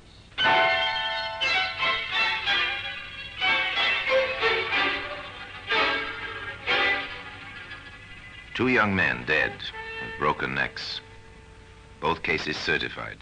Accidental death. And then an anonymous letter. Inspector Higley and Sergeant Peck paid their call. In fact, they paid two calls. The first on Dr. Lipton. I'm rather glad you dropped in, Inspector. I know there's been whispering. Two unfortunate accidents like this, it would lead to rumors. Rumors? I see. Such as... The usual thing that Stuart Evans and Nelson Carter may have been, helped to fall down the stairs. You mean pushed? Something of the sort. And your opinion, Doctor? My opinion is certified on the death certificate, sir. Accidental deaths, both of them. I see. Well, thank you, Doctor. I'm glad you're so certain. Yes, the good doctor appears quite certain. Nonetheless, Inspector Higley and Sergeant Peck made their second visit. Oh, I'm so glad you came to see me, Inspector. Thank you. It's not too often that the police are welcome. No, I suppose not. But, well, I can't help hearing about the things that people are saying. Maisie brings home so many odd tales. I was wondering, Mrs... Sergeant, interested in music? Quite a good-looking instrument, ma'am. I shall never play it again. Oh? Why not? Both Nelson and Stuart loved the music. I cannot get over the fact that I took a mean excuse and refused to play the night that Nelson died. Oh? An excuse? Yes. You see, the Churches, Alice and Fred, were here. I see. Nelson was pressing me to play. I refused. Mm-hmm. I used a missing string as an excuse when I had a stock of strings on hand and could have replaced the missing one. I refused Nelson that last pleasure. Tell me, do you always keep a stock of mandolin strings on hand, ma'am? Yes, in the cold weather I do. I see. When the temperature drops, the strings seem to get brittle. Quite. They break quite easily. And where do you buy your mandolin strings, Mrs. Carter? At Murchison's music shop on the High Street. Oh, Inspector. Yes? Sergeant, I appeal to you as men of the world. Can't you help me scotch these dreadful things that people are saying? Can you? Would you? Please? The inspector and the sergeant said they'd try, and they did. Their business was facts. One fact turned up immediately upon their contact with Mr. Murchison at the music shop on High Street. He showed me the bill of sale, Inspector. Uh-huh. She bought the strings, sent the maid for him with a written order 3 days after this Carter fellow was buried. Interesting. Now, why would a woman who says she had a stock of strings on hand the night her husband died, and says further that she'll never play again, buy mandolin strings shortly after the funeral? An interesting contradiction in dates and actions. A further interesting contradiction came to light some 3 months later. Another of those anonymous letters, Sergeant. Just, she's playing that mandolin again. I seem to remember, Sergeant, that Mrs. Carter told us she'd never touch the instrument again. Such contradictory behavior seemed to indicate another call. The inspector dropped in on Louise Evans Carter to mandolin.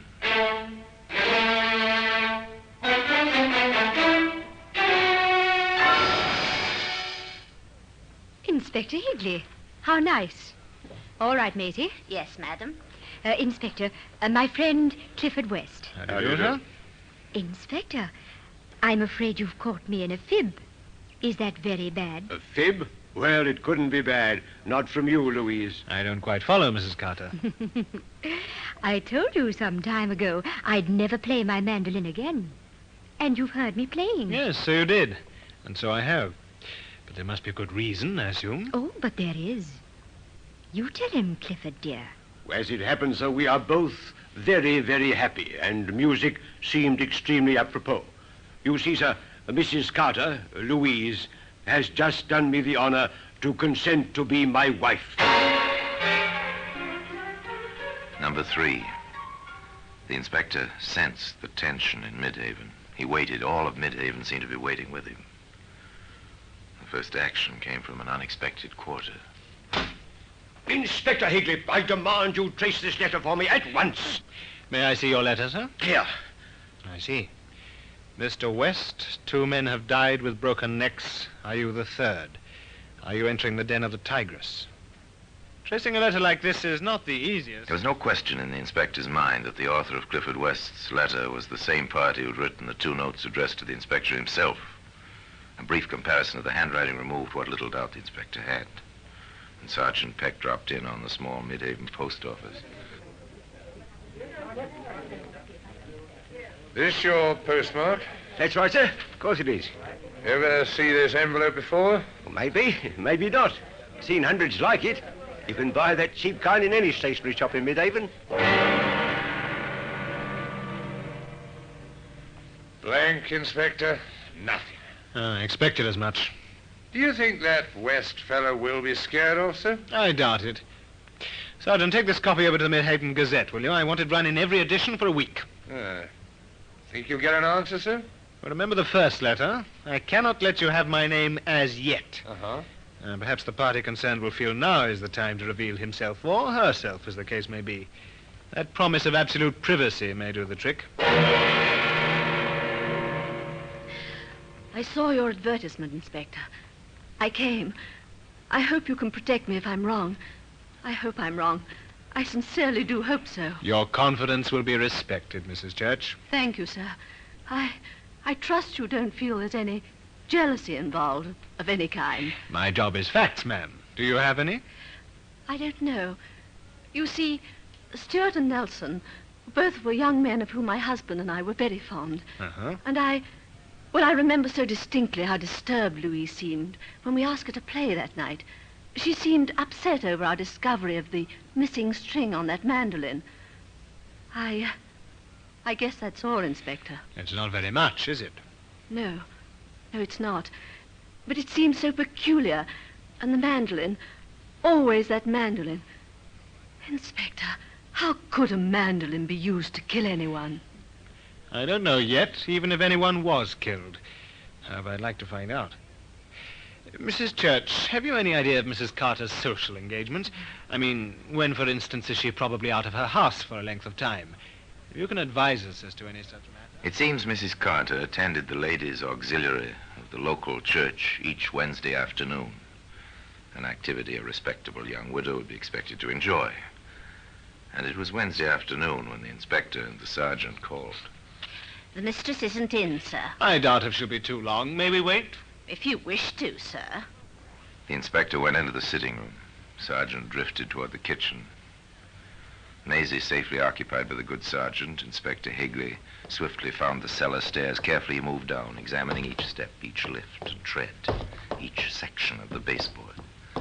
Halfway down. Well, interesting to say the least. Upstairs now to the back stairway. Again, the careful examination. Again, about halfway down. They'll do it every time. Every single time. Then quietly into the kitchen. Sergeant? Yes, sir? I don't think we'll wait any longer. I'm sorry, sir. The mistress went along to the vestry and she ought to be Oh, here that's all right. Just tell her we called, will you? Come along, Sergeant. We'll drop back another time. And the 2 policemen left the house to return to the inspector's office. It's something, Sergeant. Not much, but something. It convinces me, sir. And me. But how about a jury? I don't know, sir.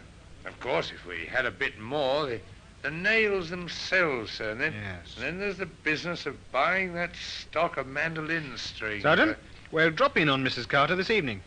Do you by any chance play the mandolin?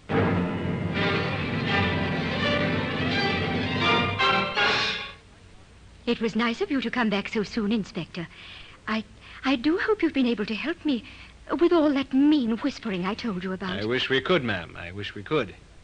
Did I tell you that Sergeant Peck is interested in the mandolin? Why, no, you didn't. May I, ma'am? Oh, certainly. Yes, a lovely tone, ma'am. Yes, it has. Quite a romantic instrument, I believe. It goes back to the troubadours in France, centuries ago. Yes, I've heard. It certainly had its place in your life, Mrs. Carter. Yes, I dare say it has. I've been wondering about something, Mrs. Carter. I hope you can help me. Well, if I can, I will, of course. We checked with Mr. Murchison at his music shop. Oh? Yes, he tells us you purchased a stock of strings shortly after Mr. Carter's death, not just before, as you told us. Well, then I'd forgotten the exact date. It seems rather peculiar that you should forget that after you made such a point of it to us. Well, I was under a terrible strain. I'm sure... If you'd stop plucking that A string, Sergeant, my nerves are... Oh, I'm sorry, ma'am. I didn't mean to break it. I'll get you a new one. That won't be necessary, Sergeant. I have extras right here in this drawer. That was the A string, wasn't it? I'm rather surprised, Mrs. Carter. A woman of your obvious means keeping nails, and bent ones at that, in a drawer of a desk in her sitting room. I forgot to throw them away. Yes, I dare say you did. May I have them, please? No, leave them alone. I dare say also that they'll fit exactly into certain holes in the baseboards of your cellar and back stairs, just above the steps where someone unsuspecting would trip over a tightly stretched mandolin string stretched between two nails, like these, Mrs. Carter. You're taken in charge, madam. The charge is willful murder of your two husbands. I must warn you that anything you may say may be taken down in... And so, once and for all, the mandolin string was silenced. It can be seen today in the Black Museum. Orson Welles will be back with you in just a moment.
Now here in person is Orson Welles. Louise Evans Mason Carter was tried for murder. The police stated facts and produced evidence. But Louise wept and lifted those blue eyes of hers to heaven, and the jury disagreed, and she was not convicted. Not in court. She was convicted by her neighbors and by her friends. They knew. And so, Louise Evans Mason Carter moved away, far north, to Scotland, alone. And there she died some 20 years later, still alone.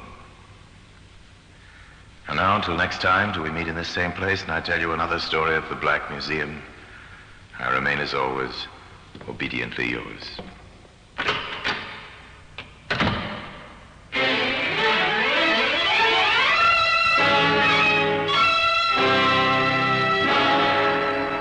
The Black Museum, starring Orson Welles, is presented by arrangement with Metro-Goldwyn-Mayer Radio Attractions. The program is written by Ara Marion, with original music composed and conducted by Sidney Torch. Produced by Harry Allen Towers.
Museum, Scotland Yard's Museum of Murder. Here in the grim stone structure on the Thames, which houses Scotland Yard, is a warehouse of homicide, where everyday objects, things like a packet of matches, a coffee pot, a paring knife, all are touched by murder.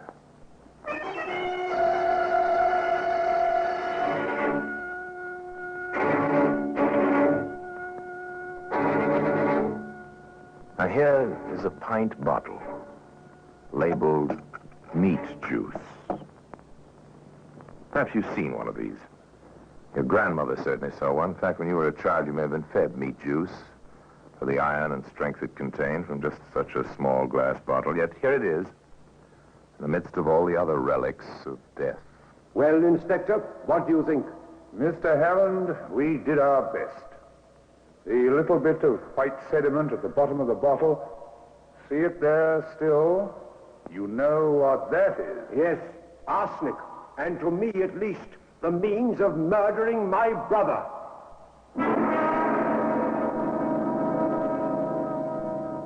Well, today, that bottle of meat juice can be seen in the Black Museum.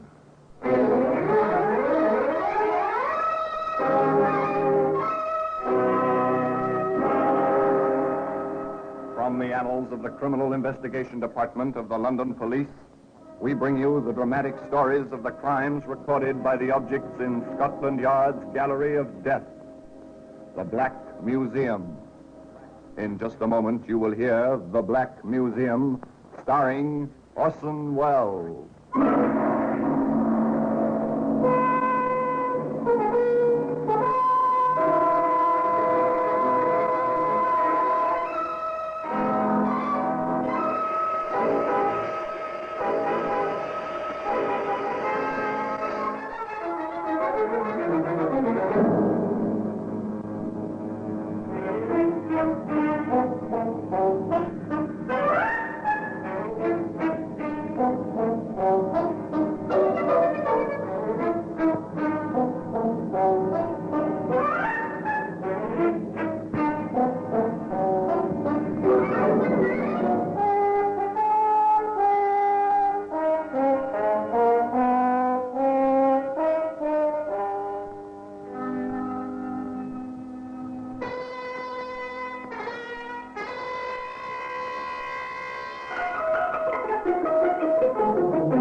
Now, The Black Museum, starring Orson Welles.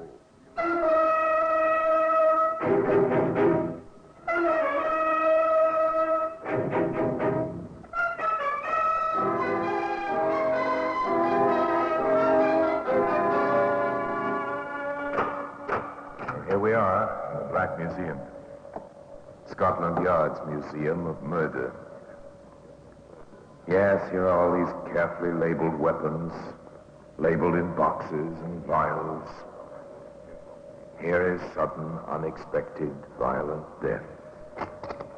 Here, for instance, is a small mirror, such as you might find in any lady's handbag. A very pretty lady used this one once to inspect an escaped tendril of soft brown hair, but What she saw reflected was not merely disordered beauty. She saw murder strike. Ah, yes, here. Here it is. The bottle labeled meat juice. Obsolete, archaic type of writing on this label, replete with flourishes and shading. No prosaic typing, handwritten by an expert penman. Then this was only natural in the 1890s when this bottle became the focus of an odd, even a very disturbing situation. Of course, on the surface, the Hammond family, Liverpool, England, 1892, displayed no evil. All was happiness on the surface. Shall we drink to the great event, shall we? Of course, dear. Oh, forgive me, Bob. What event? There you have it, my dear. My own brother doesn't remember our wedding anniversary. Your anniversary, old man? Which one? Our 8th, Arthur. 8 years of happiness. Not to mention 6 years of our son. And Arthur, you forgot. Perhaps because I wasn't at the wedding. That's right. Robert met me and we were engaged in America. But we were married here at my aunt's home. Exactly, while I was in America myself. Well, with all that straightened out, shall we toast the occasion? After all, how many times... A pleasant family gathering on a pleasant family occasion. Nothing evil on the surface. Of course, undercurrents do show themselves occasionally. Almost 3 o'clock. The time I took my medicine. Yes, dear. Which one is it this time? The liquid or the tablets? I took the liquid at 2. That means the tablets now, dear. Oh, you have no idea, Arthur, what it means at my age to be tied to medicine bottles. How Ruth stands me, I really don't know. You're a hypochondriac, Robert. Let's face the truth. No laughing matter. These sedatives, well, I learned all about them when I was in America last. One contains arsenic, the other has strychnine in it. Oh, now you are joking. I'm not. In very small quantities, but poison, nevertheless. Here are your tablets and the water, dear. Thank you. Thank you for everything, Ruth. It's not easy, I know, for a girl to be married to a man twice her age. Don't be ridiculous, Robert. I'm very happy. And so would you be if you let yourself. Honestly, Arthur, sometimes I think your brother is super... Do you detect the undercurrents? The constant harping by a 50-year-old husband on the fact that his wife is not yet 30? All the evil is there, deep down, underground, but it's there. One would hardly say it came to the surface in an incident such as this. Oh. Writing someone, my dear? Just a note to the Plaza Hotel in London. The Plaza, London? There. I had word this morning. Aunt Rose is very ill, and there's no one to stay with her. You've been out all day, so I've written to reserve rooms to save time before I told you. Yes, of course. You ought to go. Dottie can watch over David, I suppose. Dottie is a jewel among servants, dear. Of course she can. Excellent. I saw Dr. Hubert today, my dear. He's not at all satisfied with my condition. However, we shall see. He's given me another... Evil to him who evil thinks. Perhaps. Still, the greeting between aunt and niece at the Plaza Hotel in London was something to think about. Darling. Darling. Oh, my darling.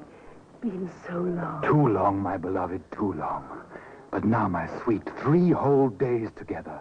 3 glorious days. Oh, John. An interesting aunt, wouldn't you say, particularly when the young wife is half her husband's age?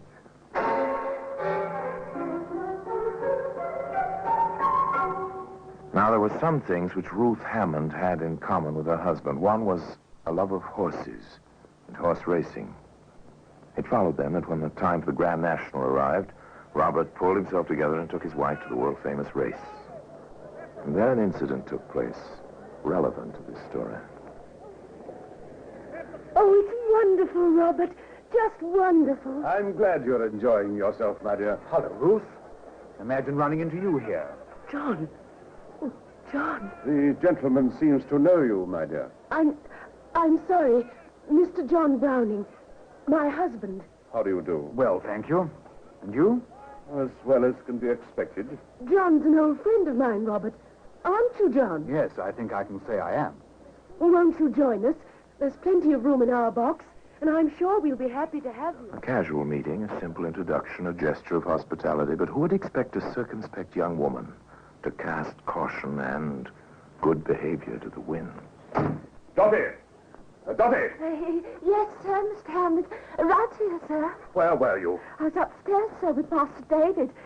Is the mistress with you? I left her at the racetrack. Oh, will she be along soon, sir? I mean, sir. I don't care what you mean or what she does.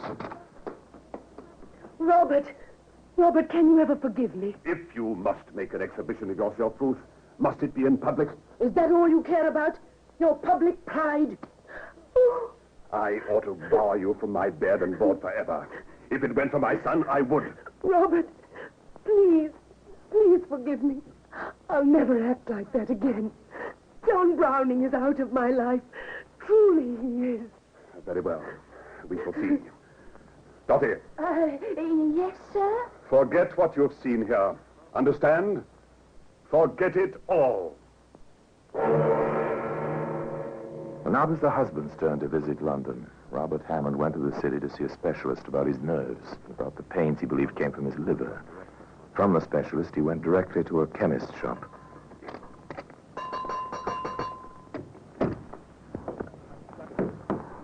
I'd like this prescription filled, please. Very good, sir. Thank you, sir. Can you make it up quickly? Let me see, sir. Yes, I can, sir, but you'll have to sign a receipt for this preparation. It contains strychnine, sir. The wife, too, was visiting a chemist. A chemist in Liverpool. Anything else, ma'am? No, I think that completes the list.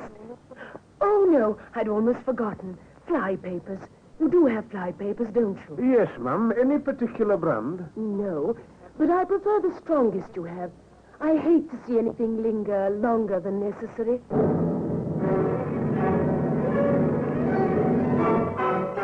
Ruth Hammond took her purchases with her. At home, she rang for the maid. You want me, Mum? Yes. Is there any hot water on the stove? Oh, yes, Mum. Cook always keeps the kettle boiling. Very well, Dottie. I want the kettle and the dishpan. I have to soak some fly paper. Whatever for, Mum? A druggist, or a chemist you'd call him, in America showed me how to obtain the arsenic from fly paper. It's part of a preparation to keep the complexion fresh. And my skin is none too good these days, Dottie. Fetch the kettle and the dishpan, will you please? Thank you. Perhaps nothing more would have been thought about that, about the quarrel in the hall, if another event had not occurred almost immediately. Robert Hammond fell ill. Not merely the imaginary illness of the hypochondriac, but an actual illness. Dr. Hubert was called. He made his examination. Then... May I see you a moment, Mrs. Hammond? Of course, Doctor. I must admit I'm puzzled by Mr. Hammond's symptoms. His heart seems strong enough, but he complains of chest pains and this constant retching, you know. I'm worried, Mrs. Hammond. Have you no diagnosis? I'd prefer a consultation, if you don't mind. Whatever you think. Of course, Doctor. Whatever you think best. Robert's never been like this. A consultation. The learned doctors probed and listened and probed again. By then and waited. Dr. Hubert stood by then and waited. Outside the sick room, Dr. Davis addressed himself to the problem. I don't like it, Hubert. All that retching. It's the prime symptom of arsenical poisoning. The man's been dosing himself with arsenical medicines for years. I know those compounds. The amount of arsenic is minute. Hubert, who is nursing him? What, his wife, of course, with some help from the maid. I want a registered nurse in there, and no one else. You don't suspect anything, do you, Davis? I want to prevent suspicion if I can. Get a nurse in there as soon as possible. Meanwhile, we'll prescribe tonics, meat juices, and that sort of thing. And I want the bottles watched, night and day. The medicine, the patient, the nurse, all that's in the sick room. Everything and everyone else outside, including the lovely wife. Yes, including the lovely wife.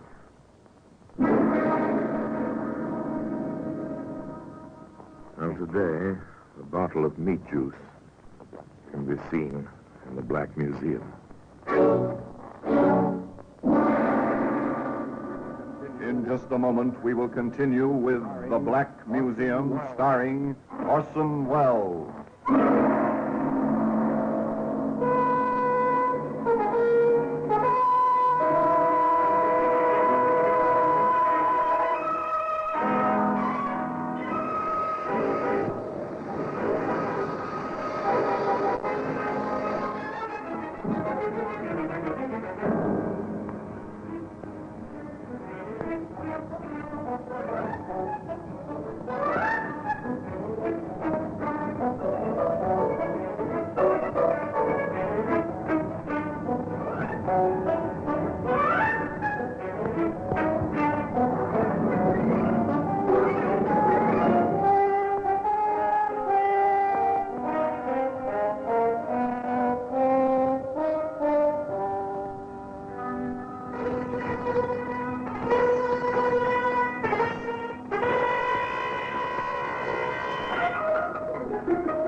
And now we continue with The Black Museum, starring Orson Welles.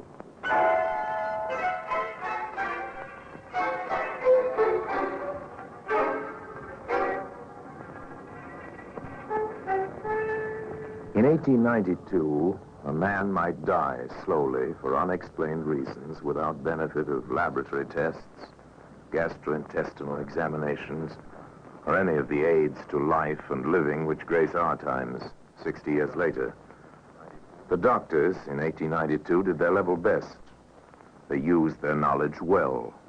If it came to placing a nurse in charge, denying a wife access to the sick room, or merely ordering concentrated meat juice as a tonic, they performed their functions according to the time in which they lived.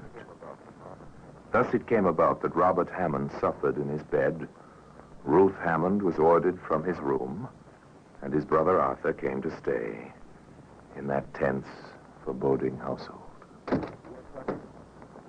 Yes, Dottie? Oh, it's the mistress, sir. She asked me, please, to mail this letter. That letter's open. Oh, please, sir, if I can explain. Well, get on with it. Well, I was taking it to the post box, and I dropped it, and the envelope was dirty. You can see the mud, sir. Yes, I see, but what else? I wanted to change the envelope, sir. I steamed it open. I couldn't help but read the beginning, sir, begging your pardon. Oh, Mr. Arthur, I'm so afraid for the master, sir. Let me see. Addressed to Mr. John Browning.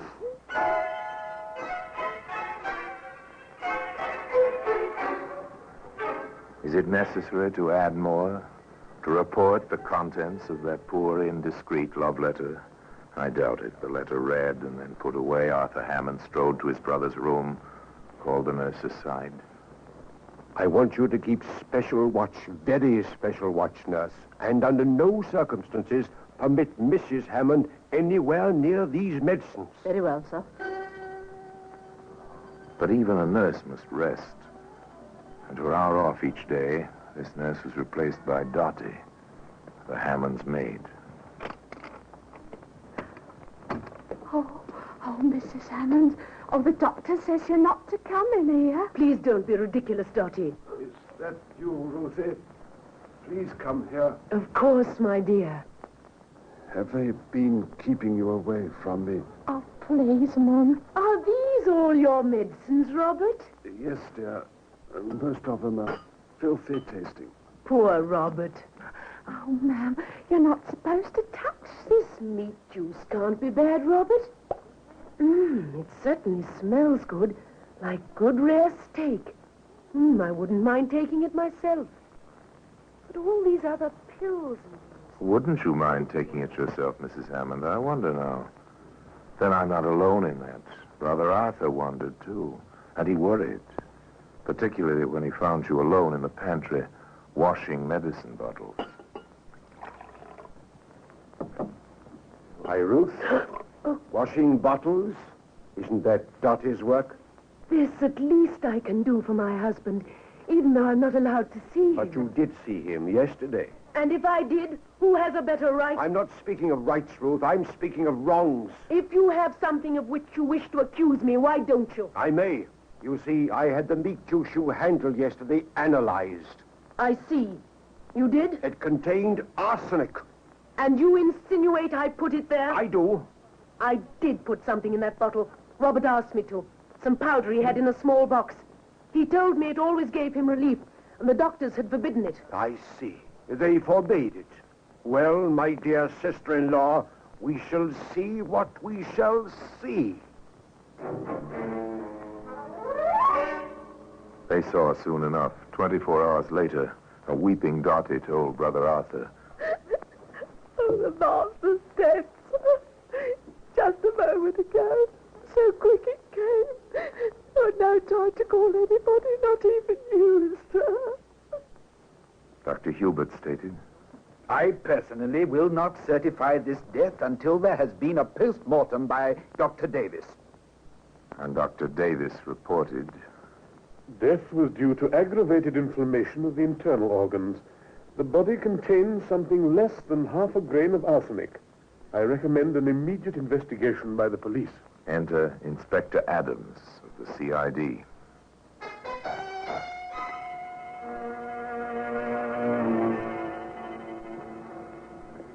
What's your opinion, Dr. Hubert, as an expert on this case? It will be very difficult to have an opinion, Inspector. You see, Mr. Hammond was a true hypochondriac.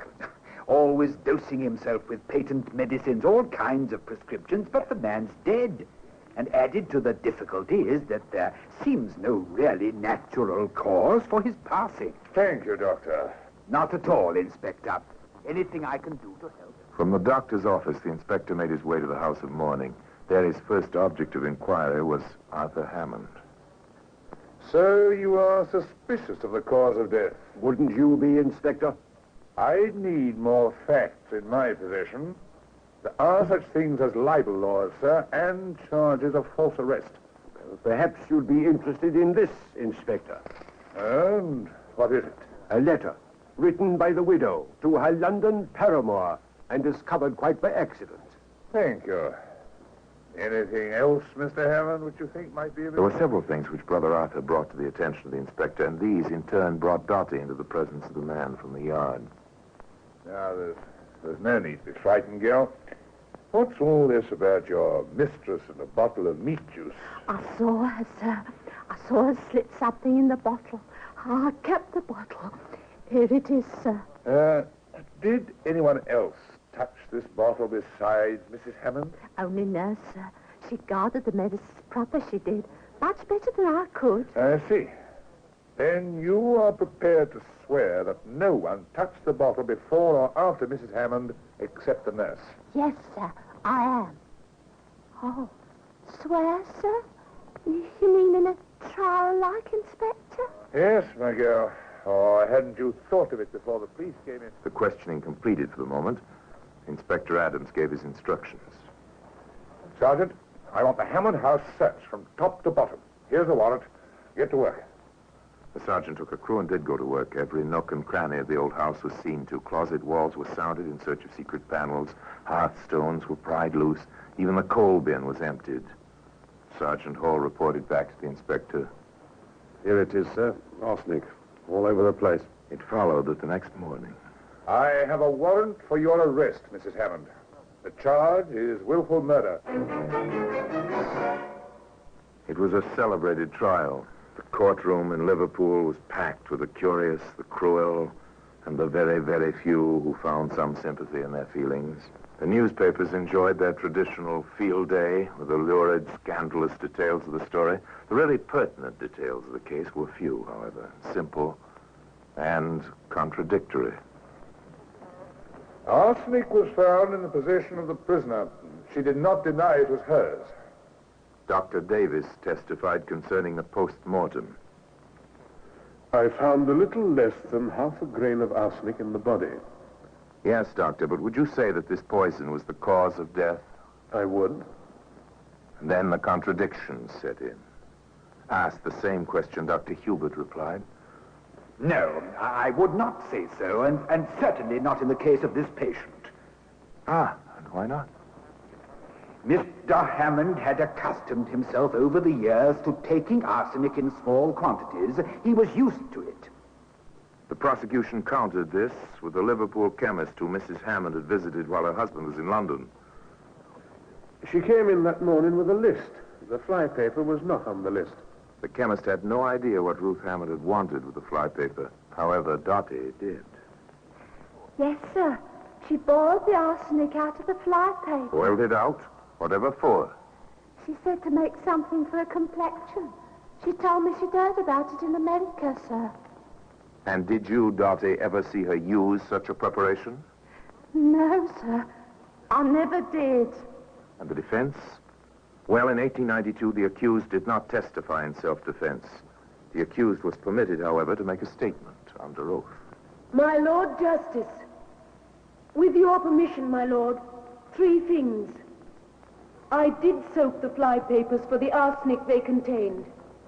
I made a cosmetic preparation from it, which I learned about from Dr. Henry Maysfield in Brooklyn, New York, when I lived there.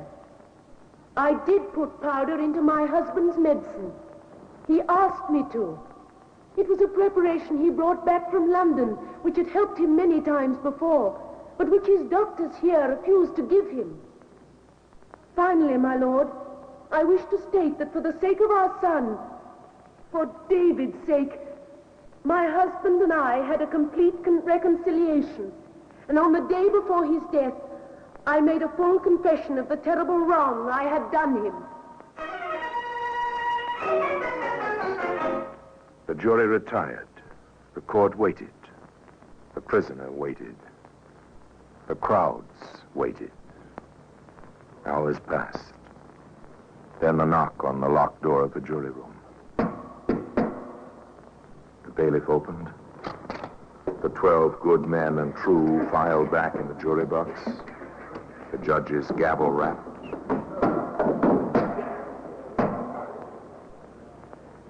The clerk asked the foreman to rise and face the prisoner. He intoned the traditional question.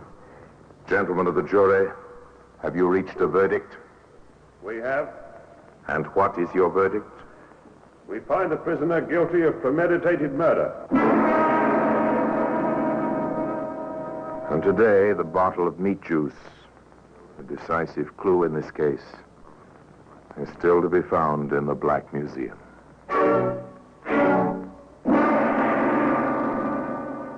Orson Welles will be back with you in just a moment.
Now here in person is Orson Welles. Well, they didn't hang Ruth Hammond. No, despite the fact that public sentiment was so much against her at the start of the trial, it changed quite drastically once she had been sentenced to hanging. Letters, telegrams poured into the Home Office and to the London Times, and a reprieve was granted. And after many long years in prison, Ruth Hammond was released. She returned to America to die there, forever silent about the crime for which she had been punished. The judge himself, when asked concerning her guilt or innocence, replied only, "I never did express an opinion." And now, until next time, until we meet here in the Black Museum for another story, I remain, as always, obediently yours.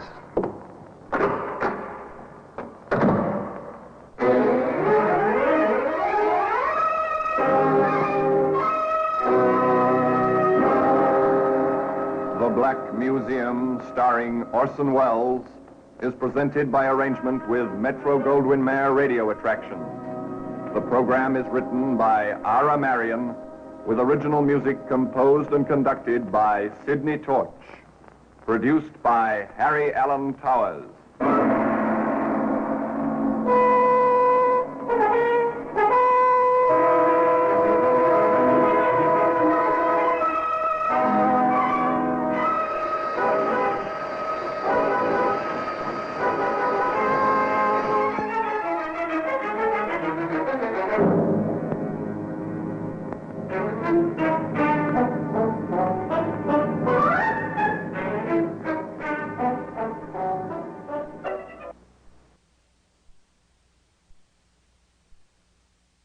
This is Orson Welles, speaking from London. The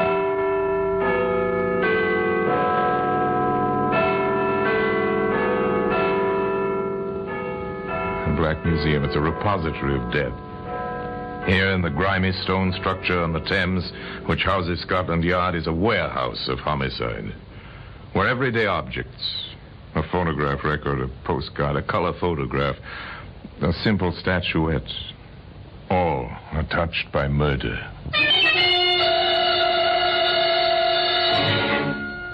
Here's 2 scribbled notes, bits of paper with 3 words scrawled across them. Slogan known around the world, a slogan you recognize. Words created in the kind of lonely fun men far from home, men at war, have enjoyed through all of history. What's it mean, Inspector? It would be nice to know, Sergeant. I suspect that if we did know, we'd have the answer to this nasty business. Well, this killer, sir, it's possible he's an American. That phrase was American, sir, all through the war. Kilroy was here. Kilroy was here. And he's still here. In the Black Museum.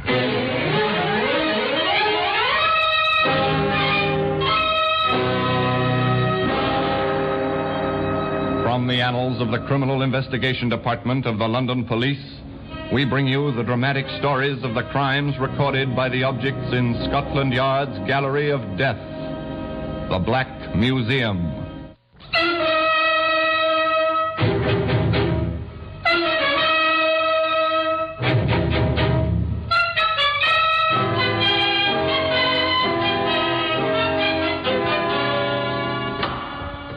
Here we are in the Black Museum. Scotland Yard's Museum of Murder. Here's a typewriter. Your secretary uses one. Perhaps your son or daughter write their school essays on a machine like this. This one is used to write a letter. That letter brought a woman to an address, and death to the author of that letter. Here are the notes. Scrawled on lined paper such as children use, children who are just learning to write. And a photograph showing the same 3 words scratched on a wooden surface. 3 times 3 was a number in witchcraft in ancient times. 3 times 3 words were written. This wasn't witchcraft, merely murder. Began for Inspector Liggett and Sergeant Porter in the usual manner. The telephone rang in the inspector's office at the yard. Inspector Liggett here. Sergeant Garth, 11th District Metropolitan Police, sir. We're at the Royal Roost, sir. Private supper club, 15 Marley Court. The proprietor, Matt Bolton, has been shot and killed, Inspector. Very well, we'll be right along. Well, so Matt Bolton has finally departed this earth, Porter. In the expected manner? In the expected manner. You wouldn't know Matt Bolton. 99 chances out of 100 you never heard of him. But enough people had heard of him to net Matt Bolton a neat 6-figure income from various protective associations and entertainment enterprises, such as the Royal Roost, one of those small private supper clubs, manages to keep its license by operating just within the law. The club was easy to find. In place of a neon sign, there was a police constable at the door. Yeah, looks like it's this way, I think.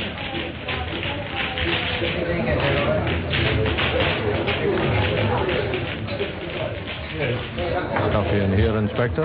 It always is in these places. Apparently a good many people prefer to amuse themselves breathing a combination of tobacco and poor liquor fumes rather than good fresh air. Quite a costume on those girls. The roosters in the Royal Rooster. Get it, Sergeant? I've never seen a rooster with so little on besides tail feathers. Yeah, neither have I. Look, we better get to work, Sergeant. The 2 policemen crossed the nightclub, skirted the dance floor, and quietly passed through the doorway near the bandstand. To their left, another door stood open, revealing a cubicle complete with mirror lights, another girlish rooster, a man, and a body. A body full length on the floor. The girl was saying, Look, we simply can't send the chorus out once more. Do I get to do my act or don't I? I'm Inspector Liggett, Sergeant. The young lady may do her act. I doubt if she'll try to go outside the club in that costume. Well, thank you, Inspector. First, this man said he thought the show ought to go on so the customers wouldn't be disturbed, and then he held me here. Well, look, that's my cue. I'll be back. Don't worry, I'm not going anyplace. You're so right about that, Inspector. Knows her way around, that girl, sir. Found the body. Didn't turn her hair. So I noticed. Find the weapon, Sergeant? No, sir, not in here. Porter, check the exits. Very good, sir. Oh, we've done that, sir. Only two. The way you came and the back door, fire exit. No one in the kitchen saw or heard anything. We haven't touched the body. Waited for you and the medical examiner, sir. Very good. All right. Turn out his pockets, Porter. Yes, sir. Here's something, Inspector. Tucked in his breast pocket. Quite a touch. I take it you didn't see this, Garth? No, sir. We left the body strictly as it was. Odd. Almost a signature. It's a note. Kilroy was here. For a moment, memories of other days crowded into the tiny dressing room. A phrase which had meant chuckles once seemed incongruous in that atmosphere of violent death. And then Mabel was back with boyfriend. May I inquire who your escort is, Miss Martin? Larry King, meet Scotland Yard. Gentlemen, how do you do? Is this your usual practice, Mr. King? If you mean escorting Miss Martin home, that's correct. You are good friends? We're engaged. I see.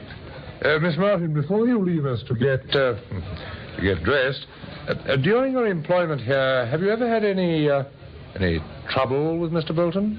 Do you mean, did he make advances? Yes. Well, naturally. I see. Now, Mr. King, did you know about these advances? I did. Did you ever have any trouble with Mr. Bolton? Nothing to speak of? Of course, it never is anything to speak of. You served during the recent war? I did. 8th Army. All the way from Tobruk to northern Italy. Does the expression Kilroy was here mean anything to you? The Americans, 5th Army, they used it. I've seen it many times. Very well. Leave your addresses, both of you, with Sergeant Garth here. And don't leave the city. We may need you. That's all for now. Now the routine begins. Inspector Liggett and Sergeant Porter return to the yard. The orders go out. Have them run a complete check on Bolton's pals. They'll all have alibis, but run the check anyway. That was a start. Now the patient waiting, putting together the few facts available. It's the hardest part of police work anywhere. So, Porter, no prints on that note except yours and mine. Correct, Inspector. What have you got on King and the girl? She's, remarkably respectable. Nothing remarkable, Sergeant. What about him? He's a lawyer in the city. Rather successful. Good reputation. Ever crossed Bolton's path in his work? Nope. He's a copyright lawyer. Deals with writers, mostly. Nothing there, then. Takes patience. Lots of it. Check and recheck. Wait for information. Wait for the telephone to ring. Inspector Liggett here. Detective Ashton, sir. 23rd District. Go ahead, Ashton. At 14.5 Haven Mews, sir. We've been watching the place, sir. That King fellow lives there. Yes, I know. The superintendent's wife has been found, sir, on the cellar steps, strangled. We found the note in her apron pocket. Kilroy was here, it says. Wait for the telephone to ring, and when it does ring, another death, another note. No solution. Merely complication piled on complication. A short while later, in the basement apartment of the newly widowed janitor. You found her yourself, Mr. Evans? Yes, sir. Lying there she was on the cellar steps. I was going down to look at the oil burner. I see. Now, your wife have any enemies, Mr. Evans? No, sir, no. Where would the likes of us come in, having enemies? Quarrelsome a little, you might say. But what woman isn't? Oh, she quarreled with you? With me, mostly. Not that I could blame her. It's hard work, a place like this, you know. Once in a while with a tenant. Well, the children in 4B, for instance, they write on the walls. So my wife argues with the mother. Mm-hmm. The nice young man in 6G lets the bathtub run over. 5G complains. My wife scolds Mr. King. I see, yes. Now, is Mr. King at home now? Oh, I believe so, sir. All right. Thank you. We'll do our best to find whoever killed your wife, Mr. Edmonds. Oh, thank you, sir. She had a temper, I know, but she never did no real harm. Up in the self-service elevator on the 6th floor. Find 6G and ring the bell.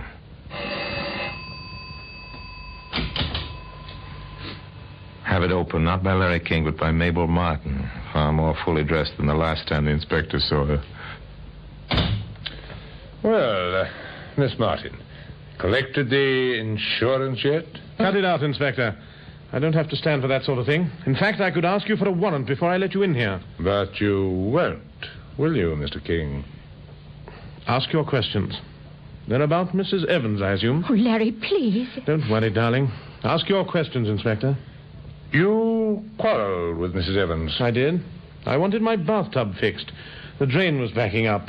She told me to go to fix it myself, that's all. You're sure that was all? Murder seems to have a way of happening in your vicinity, King. Is that an accusation? What's all this to do with Matt Bolton? I don't know. But there is a link. Quite a clear link, Miss Martin. You see, on Mrs. Evans, we found a bit of paper, and on it was scrawled, Kilroy was here. Any ideas on that? Ex-soldier, now Solicitor King? Solicitor King had nothing to say. His puzzlement, his lack of knowledge seemed honest enough. Inspector Liggett drew no conclusions. He waited. The routine continued. The reports came in. The Martingale is a new job. Same type of club. I've seen the act, Inspector. Same songs. More clothes. Nothing on Bolton's cronies. Every one of them has an alibi. Yes, King seems to follow a set routine, Inspector. To the office, back home, dinner, then calls for the girl. Even eats his lunch at the same time every day in the same restaurant. Nothing much to go on there, just a time of waiting. A week passed. Telephone rang once again. Inspector Liggett here. Detective Ashton, sir. We've another one for you. What? Yes, sir. A butcher this time. Name of Andrews. 2 blocks from the apartment house where King lives. Head bashed in with his own mallet. Scratched on the chopping block with one of his own knives is the same old message, sir. Kilroy was here. Kilroy was here. Familiar words with a smile in their words to remember fondly. 3 times they appear. On a butcher's block, on scraps of paper, and today they can be seen in the Black Museum.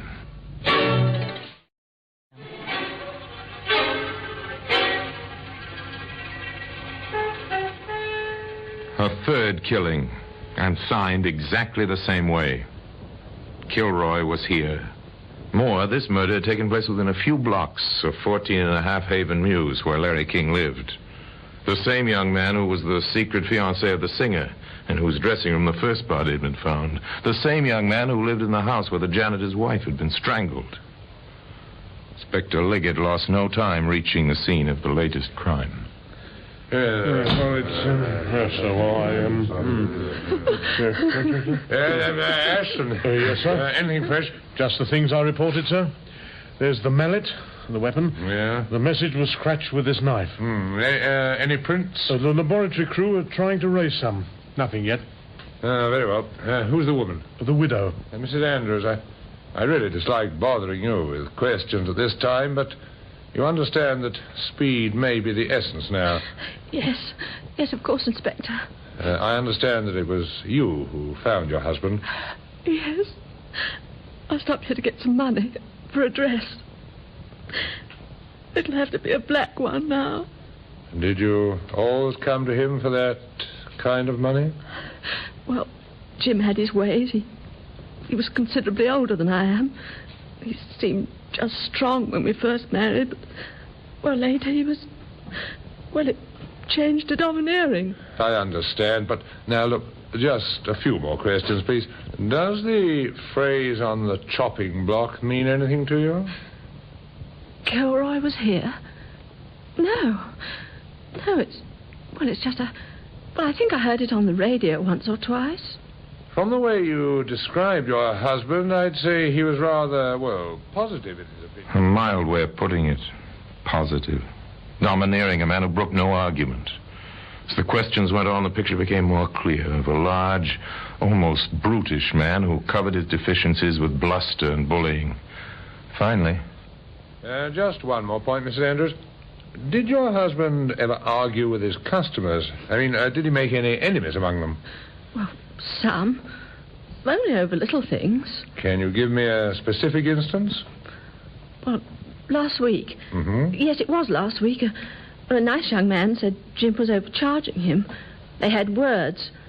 The man, his name is Larry King, from the apartment house on Haven Mews, he swore he'd never buy here again. I see. Have I helped, Inspector? You may have. Just a little time will tell, I suspect. Just a little time.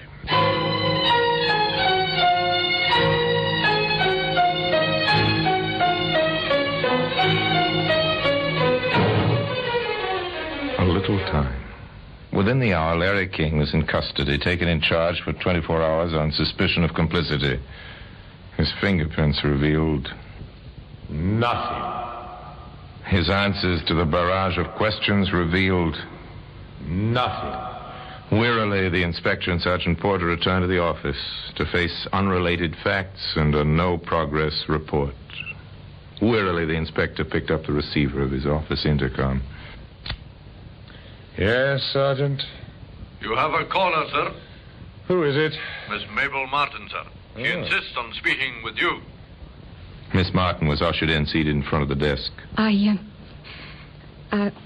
got something to tell you, Inspector. Please do.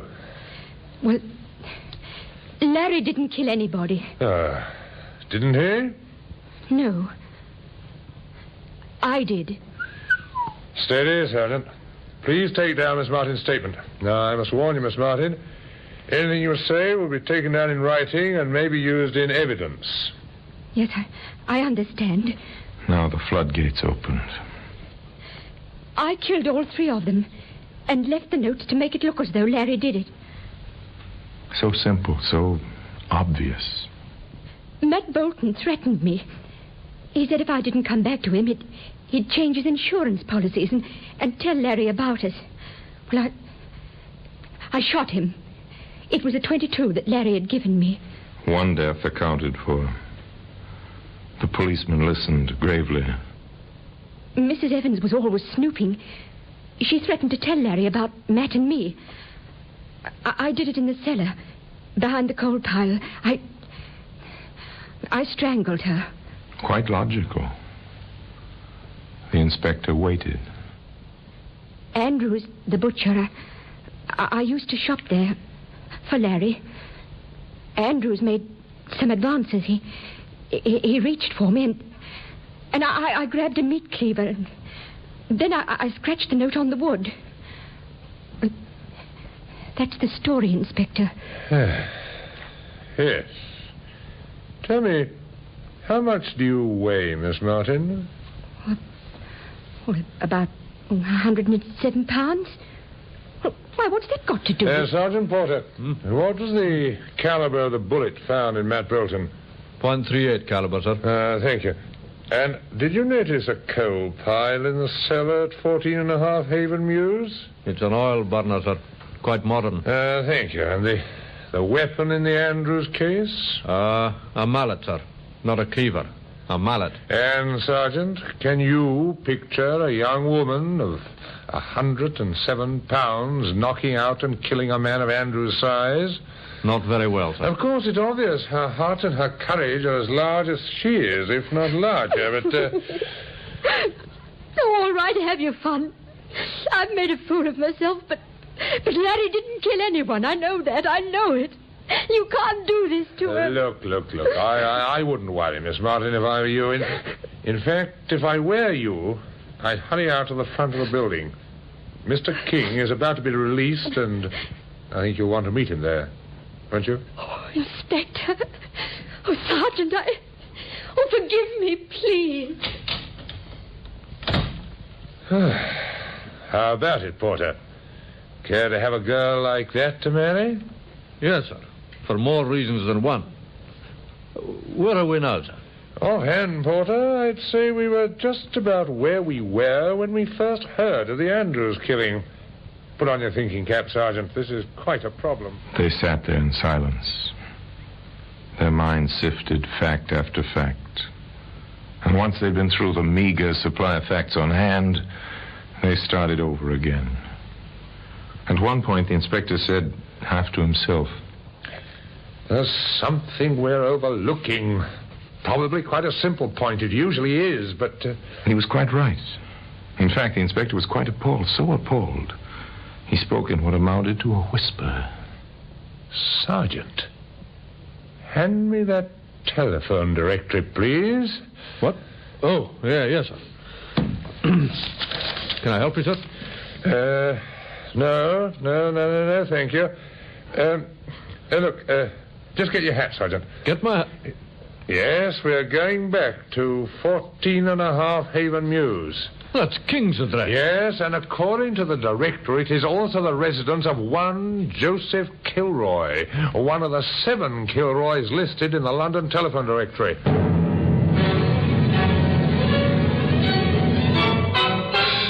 Doesn't take long from Scotland Yard to Haven Mews, not when you travel by police car with the siren going. It doesn't take long to race upstairs to a 3rd-floor apartment, ring the doorbell.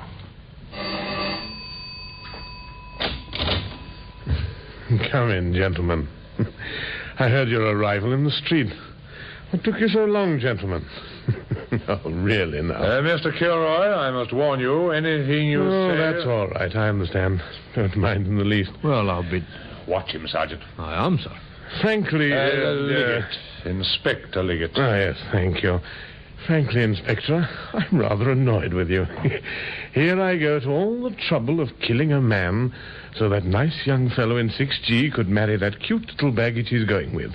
And you arrest him instead of me. I see.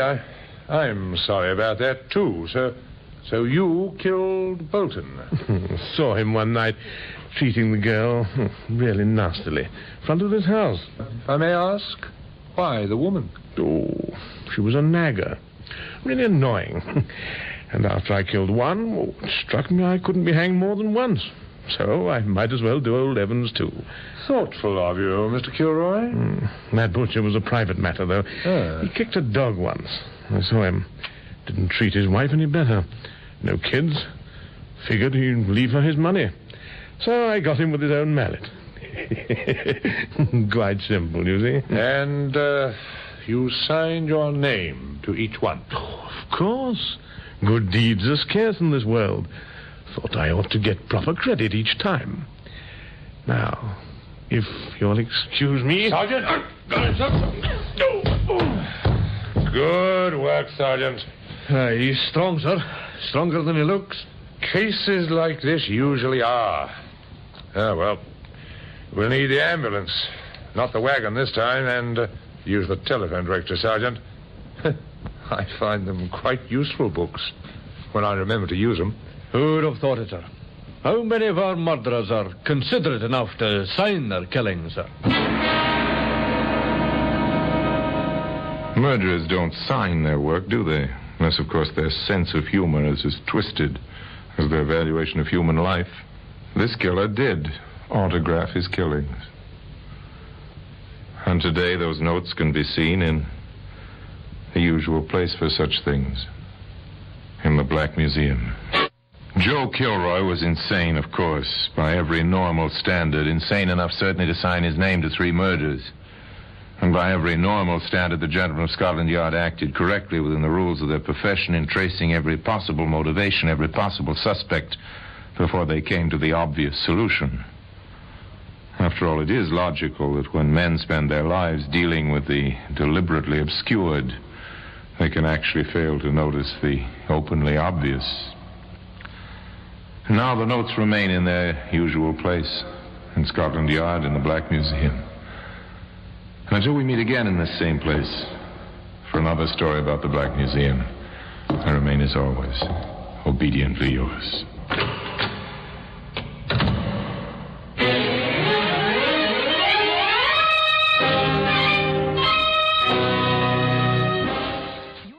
This is Orson Welles, speaking from London.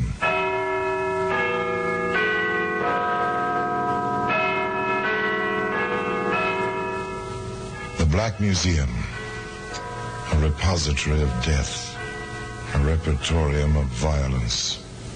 Here in the grim stone structure on the Thames, which houses Scotland Yard, is a warehouse of homicide, where everyday objects, a teacup and its saucer, a lady's parasol, a surveyor's chain, all are touched by murder.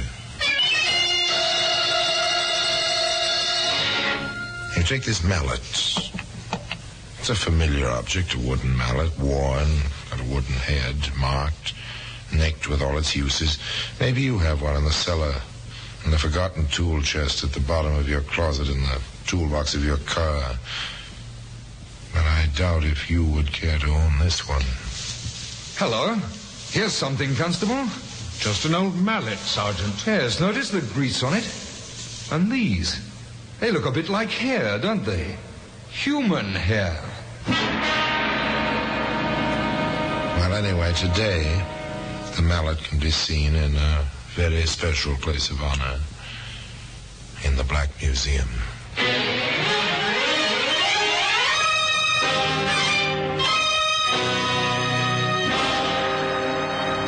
From the annals of the Criminal Investigation Department of the London Police, we bring you the dramatic stories of the crimes recorded by the objects in Scotland Yard's Gallery of Death, the Black Museum.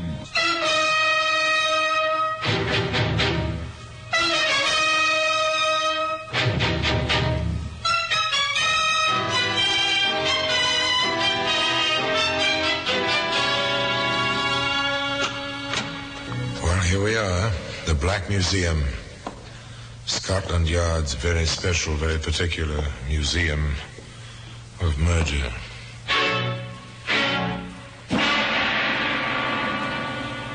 Here lies death.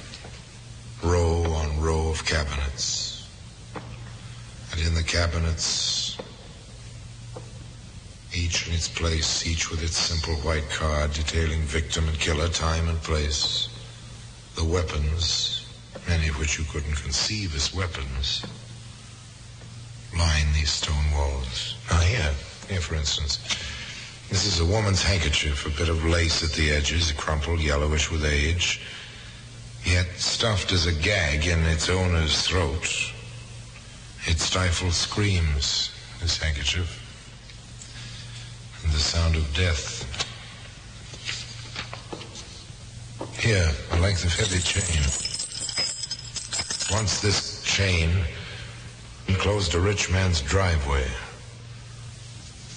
It was wrapped around his legs another time. It weighted his body in his private lake until the grappling hooks took hold. And here we are. The mallet.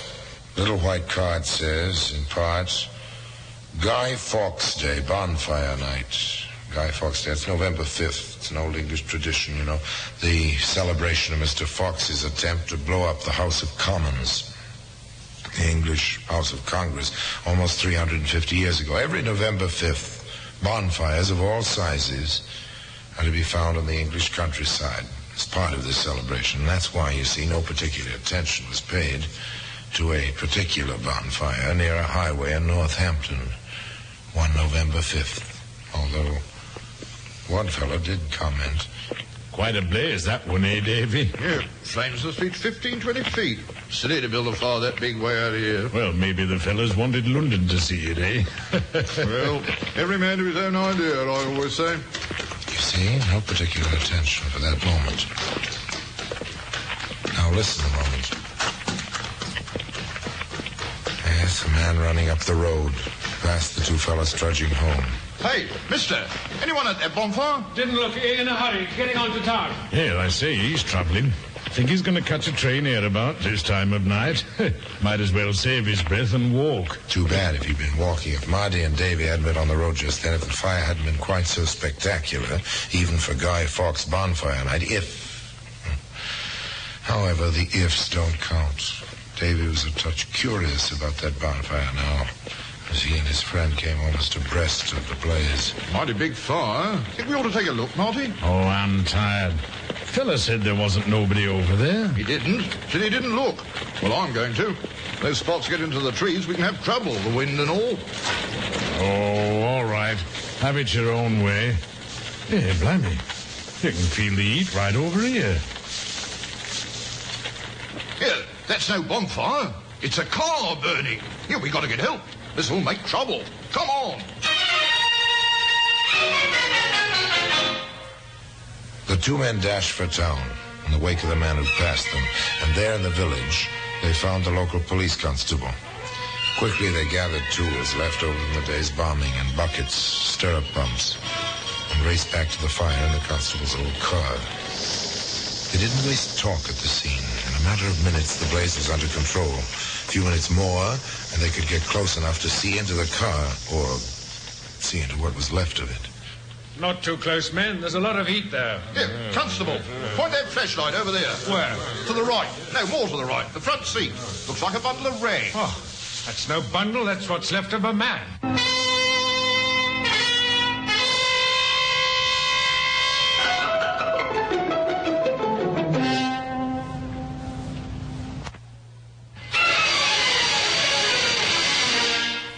Charred, blackened, a twisted heap, but still recognizable as the body of a man.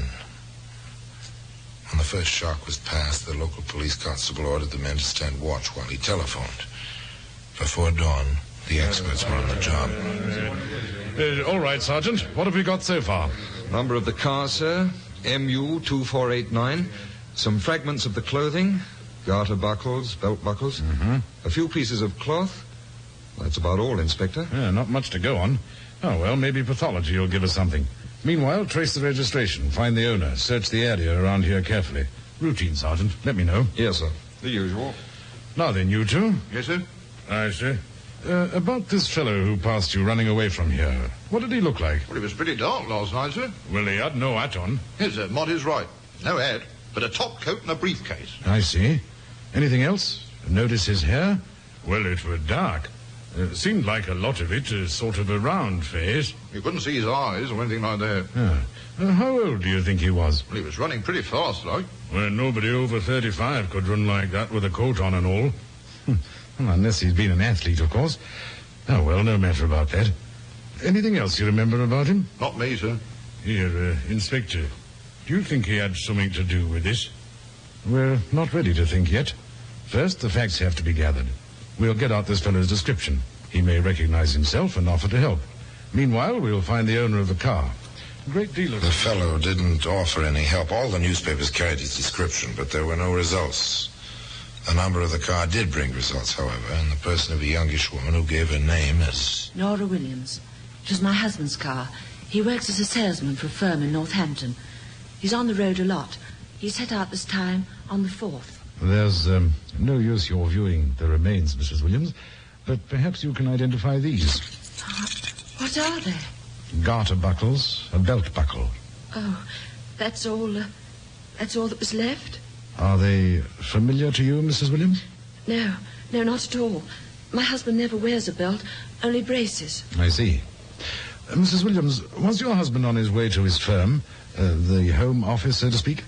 I don't know. Oh, he didn't say? No, and I called the firm. They said they didn't expect him until next week. Williams, Robert Williams, owner of the burned car. He never wore a belt.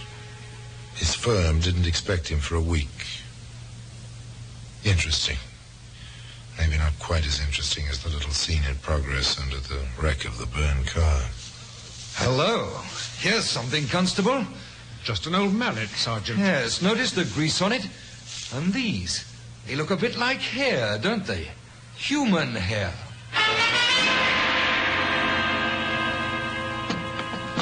There it is, Inspector. Found it about 10 yards from the wreckage. Oh, just an old mallet? No weathering of the paint. Grease, bits of hair. How far was it from the petrol tin? Just a few feet. Another few steps away, that scorched area began. Oh, the main area, or that sort of trail we found burned through the weeds? The trail, sir. You're reconstructing something, Sergeant. Let's have it.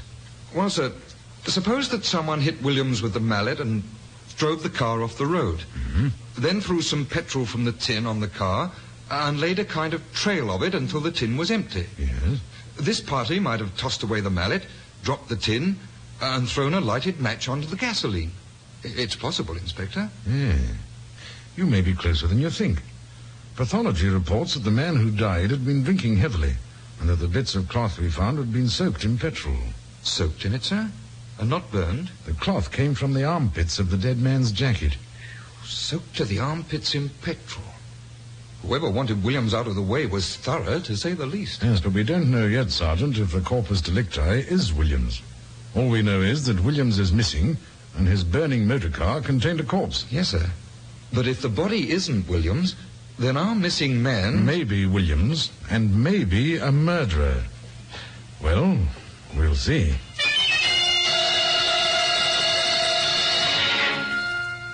There wasn't much to see.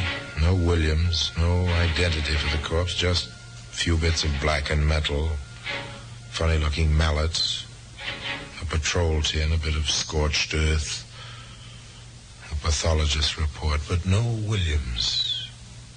That was all. And then quite suddenly there was a plethora of Williams. My name is May Williams.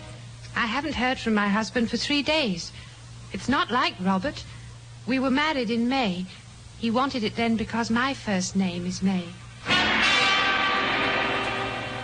I'm Dorothy Williams. I married Robert Williams 2 years ago.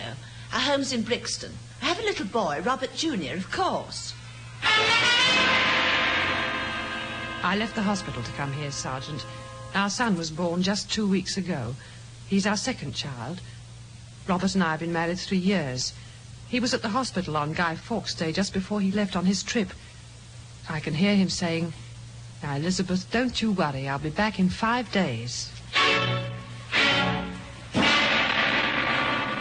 I interviewed Mrs. Williams myself, Sergeant.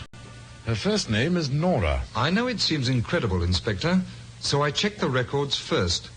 Every one of these women is married to a Robert Williams, and every one of them says the license number of his car was MU2489. 4 of them. London, Brixton, Greenwich, and Bournemouth. And 3 children. What have we here, Sergeant? Motive for murder or suicide? And that mallet can be found today in an honored position in the Black Museum.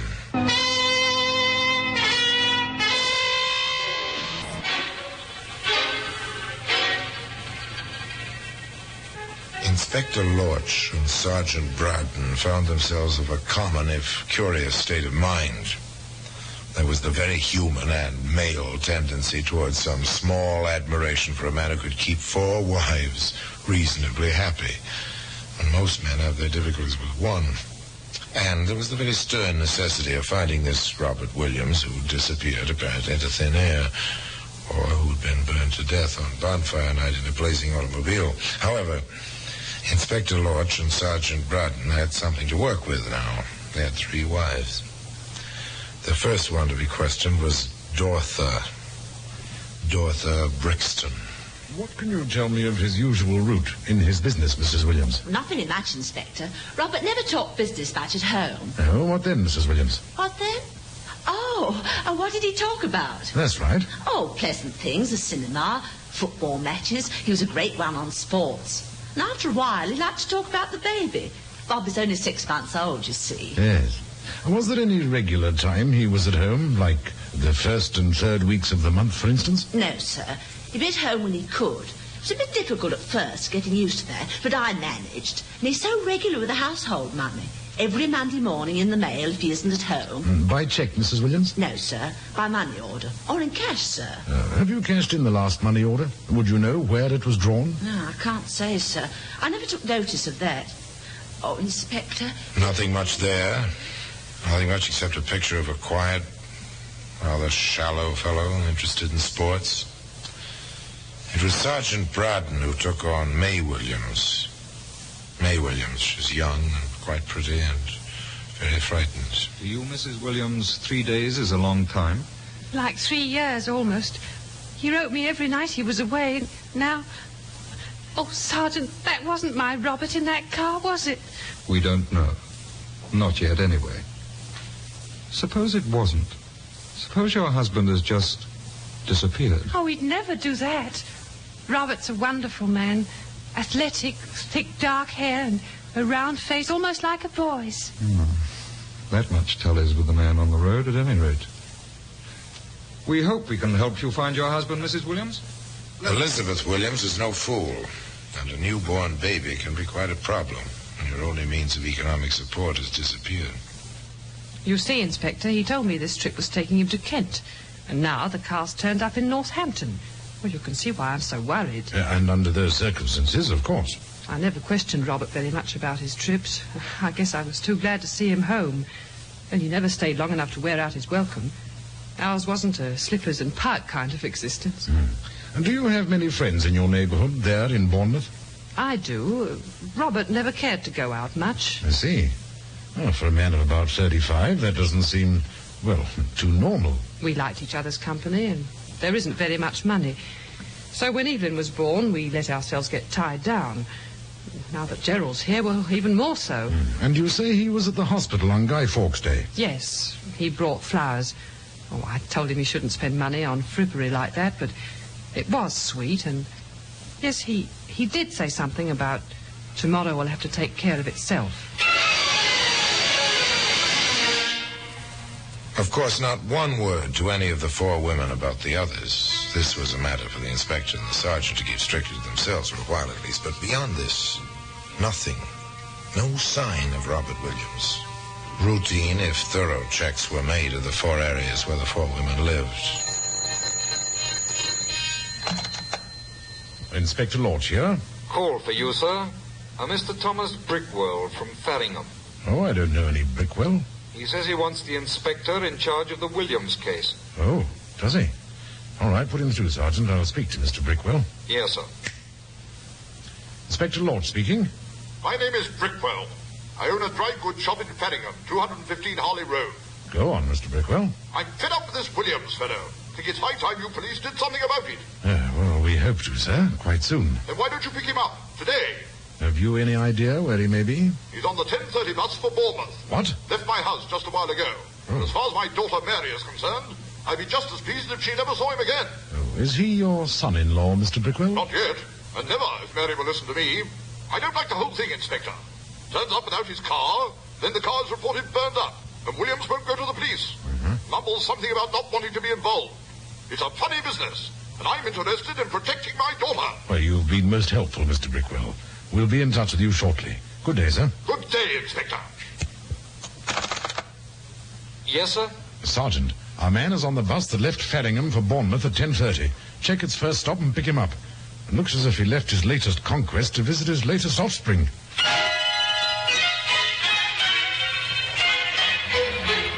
I beg your pardon, sir. Is your name Williams? Robert Williams? Oh, yes, it is. What can I do for you? I'm from the CID, sir. I hope you don't mind coming along. Inspector Lorch would appreciate a word with you. May I see your identification? Of course. Here you are. I see you. Oh, very well, Sergeant. You know, it's a little strange. Actually, I was on my way to see you. Well, that was his story. And he stayed with it all the way.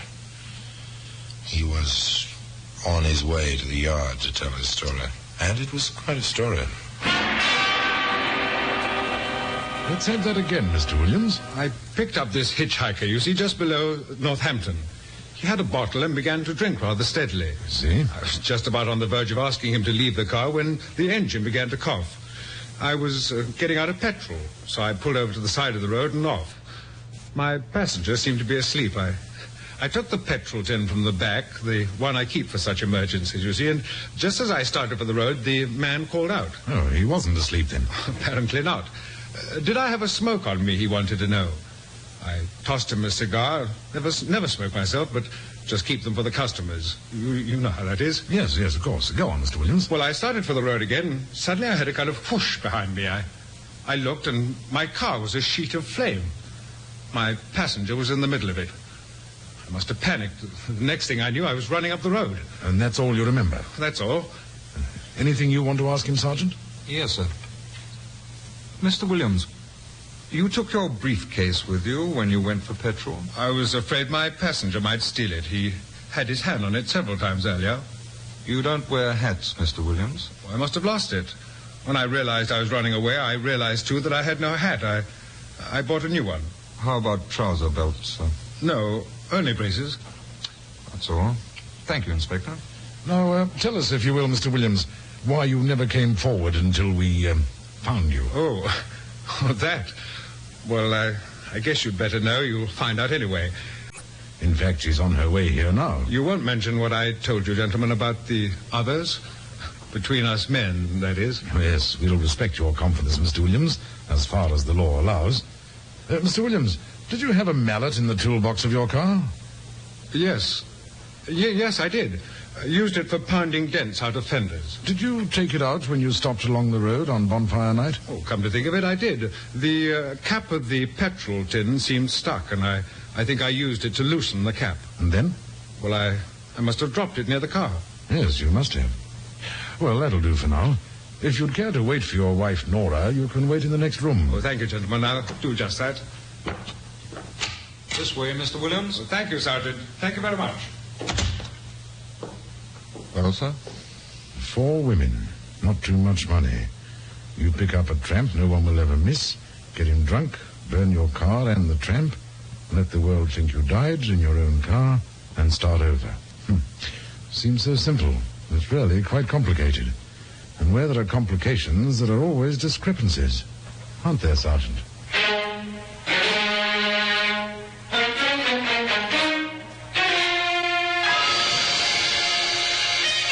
Discrepancies. Yes, several. Did you notice them? Now you take the business, the mallet, the 3 extra wives, the disposal of the petrol tin, holes, big ones. And of all people, it was Nora Williams who supplied the next one.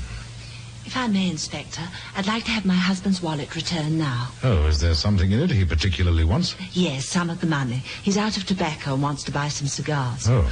I never saw such a man for smoking. Pipes, cigars, cigarettes. He certainly loves tobacco. Next one. And if Robert Williams lied on that score, in how many other instances? We found the petrol tin 15 yards from the wreck. How did it get there, Mr. Williams? I must have carried it there and dropped it or something.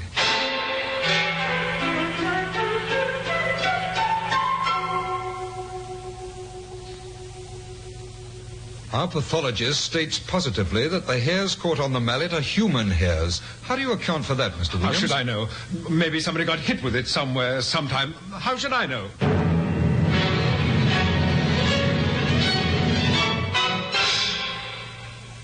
You said you don't smoke.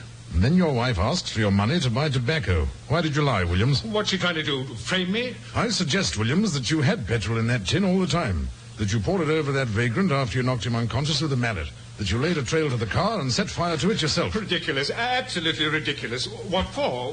Why should I do a thing like that? We have that answer, Williams. All 4 answers. In London, Brixton, Greenwich and Bournemouth. And a possible 5th in Farringham. Your story doesn't wash, Williams. We're charging you with willful murder. And I warn you that anything you say will be taken down in writing and may be used in evidence. Now, about this mallet. And that mallet can be found today if you look for it in an honored place in the Black Museum. No one actually saw the crime committed by Robert Williams, did they? But the circumstances were clear, and certainly Williams's life was the life of a rascal, to say the least. However, it may interest you to know that the day following Williams's execution, a London newspaper published a last-minute interview with the prisoner in which he confessed the crime, admitted the details as Inspector Lodge had deduced them, and revealed for the first time that the man he killed was entirely unknown to him, a vagrant whom he'd picked up in his car once or twice before.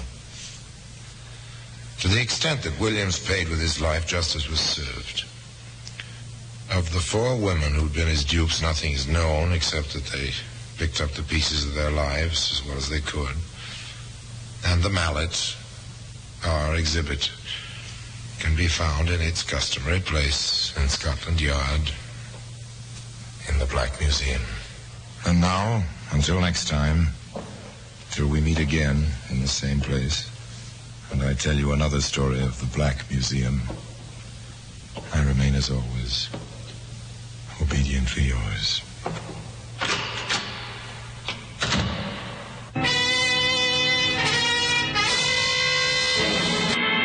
This is Orson Welles, speaking from London.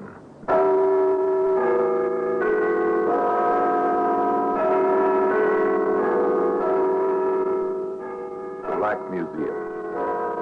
Here in the grim stone structure on the Thames, which houses Scotland Yard, is a warehouse of homicide, where everyday objects, an ink bottle, a child's raincoat, a sofa pillow, all are touched by murder.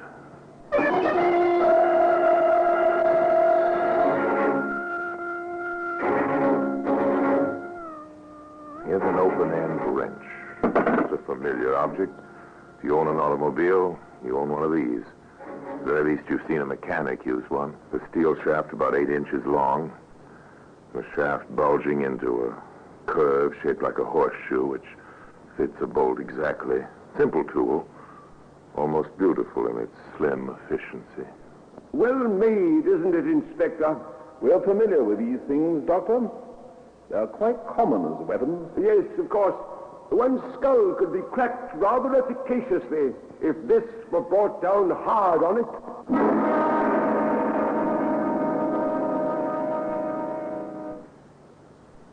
And today, this open-end wrench can be seen in the Black Museum.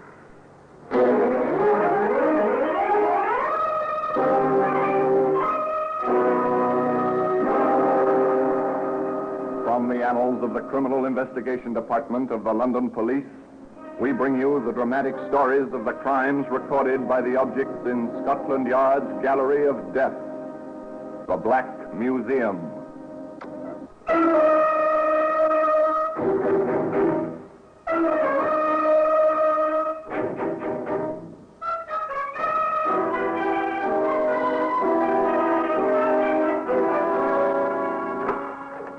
Here we are, the Black Museum, Scotland Yard's Museum of Murder. Yes, here lies death. Here in silent rows is the ordered catalogue of the violence wreaked by man on fellow man. Here's an empty cardboard match cover. Perhaps you've tossed one into your own wastebasket this very moment, but not like this. Let's hope. You know, from this one, the sulfur-headed matches were ripped to start a fire. A woman died in the burning building. Later, a man died at the end of a rope, trapped by the printed advertisement on this match cover. Ah, yes, here we are. There's the open-end wrench. It's a common tool among mechanics, even among non-mechanical types, bookkeepers, clerks, teachers. No sign of violence or death upon it. Merely a bit of shaped, patterned steel produced for use in the manufacture and repair of modern machines. Look at it in ordinary circumstances, and it'll evoke no thought of tragedy in you, or even in the motorist who traveled an English highway one quiet spring morning. Going at a normal speed, enjoying the fresh sunlight, the new clean green of fields and rising hills. The road curved ahead. White posts marked the edge of the embankment. The road heeled slightly, turning to the left. Ah, quite a view. Good God, that's a nasty curve. If you're not awake. That fence. It's smashed. Good heavens. There's a car down there.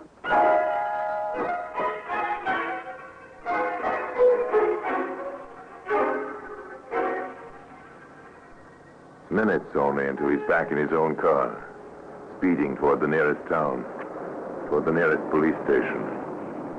There. Constable, there's a wreck on the curve about a mile south of here. You have anything to do with it, mister? Oh, no, of course not. I noticed the broken fence and saw the car down the hill. I say, there seems to be a woman in it. Look, you better come. Bring help. The doctor, who was also the local coroner, needed little time to determine which of his functions were called for at the wreck. He's been fast held for hours. Must have gone off the road during the night. I've notified the superintendent about the accident, Doctor. Yes, well, you fellows will want to trace the car. Any identification on the body? Nothing in the woman's purse, sir. There ought to be laundry or dry cleaner's marks. It's pretty hard to stay identified these days, Doctor. Yes, of course. You can tell the ambulance men to take her to the hospital. Hospital, sir? Or autopsy. I can't just sign a certificate. Accidental death, you know, Constable. Yes, sir. Very well, sir.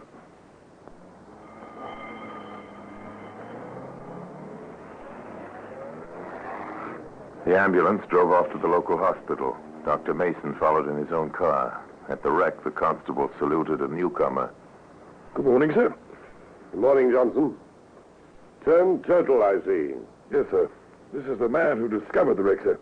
Mr. Frisbee, Superintendent Foster. Oh, how do you do, sir? Mr. Frisbee. Yes. You left your name and address? Well, with the constable, sir. If I may, I have a business appointment. Yes, you go ahead. We'll send for you if we need you for the inquest. Oh, thank you, sir. Well, just let me know if you want me. I'll be available. Any time, sir. Anything extraordinary, Johnson? Nothing, sir, so far as we've seen. No fire? No, sir. I'll have a look at it. Very good, sir. Superintendent Foster poked around in the twisted metal. A point caught his attention. Johnson, any idea which way she was traveling? Downgrade, sir. There are rather clear tire marks on the roadway leading to the break in the fence, sir. Downgrade. Strange. The gear shift lever's in second position. Second gear, sir? Apparently. That grade isn't that steep. Just a point. Well, a woman driver, strange road at night.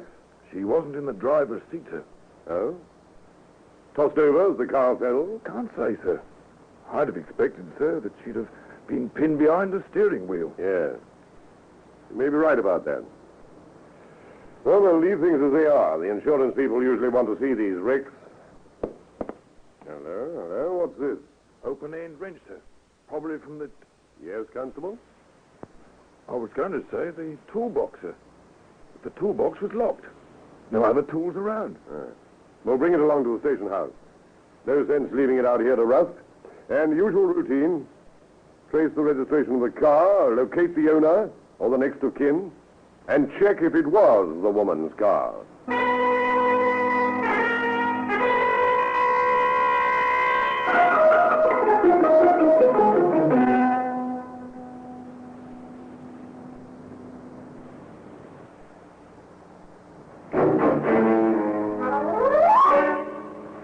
The usual routine for another auto accident.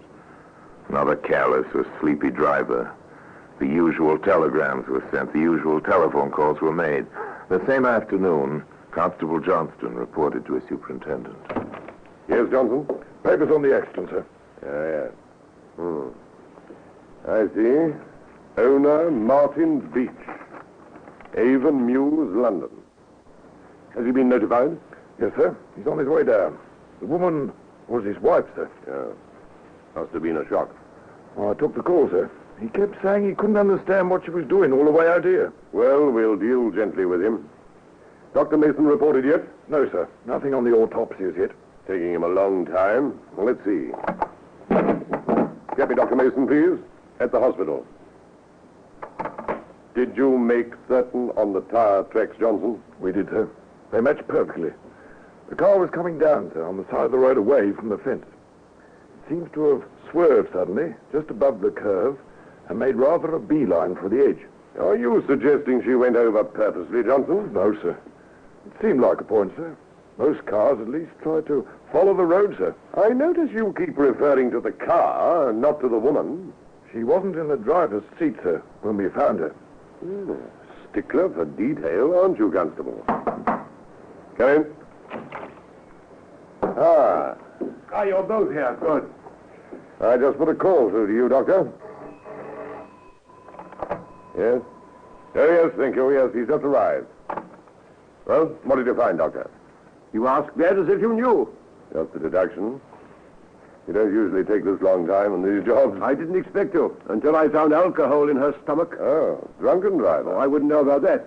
In any case, she wasn't driving when the car went through that fence.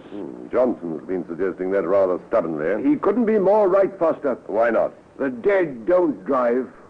Hello? Anything else? Quite a bit. In the first place, death was not caused by the accident. She was dead well before the car went over. You told us that. You don't know how. Strangulation. Choked. Probably unconscious at the time. Well, what do you base that conclusion on? 4 bruises. Head and neck. I noticed those. I thought the accident... Well, the dead don't drive and they don't bruise, Constable. Those marks were made while she was still alive. I see. Definitely murder, Doctor. Definitely. I'd like to see the body. Come along, Constable. Your instinct... 3 men enter the morgue at the small country hospital. 3 grim faces betray no emotion as they view the woman's body. The doctor says, You'll notice the marks the strangler's thumbs made there. The obvious bruise is here, just below her hairline, on her forehead. The superintendent of police says, I see. Interesting, the shape of that bruise. Almost like a small horseshoe. Diffidently, the constable clears his throat. An inquiring glance from his superintendent. The young officer says, We might try for actual size, sir. That kind of mark could have been made by that open-end wrench.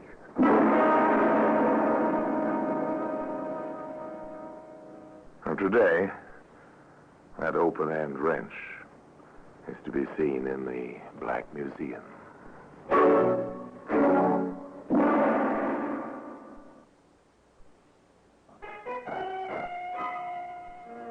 The doctor placed the bulged end of the tool against the woman's forehead.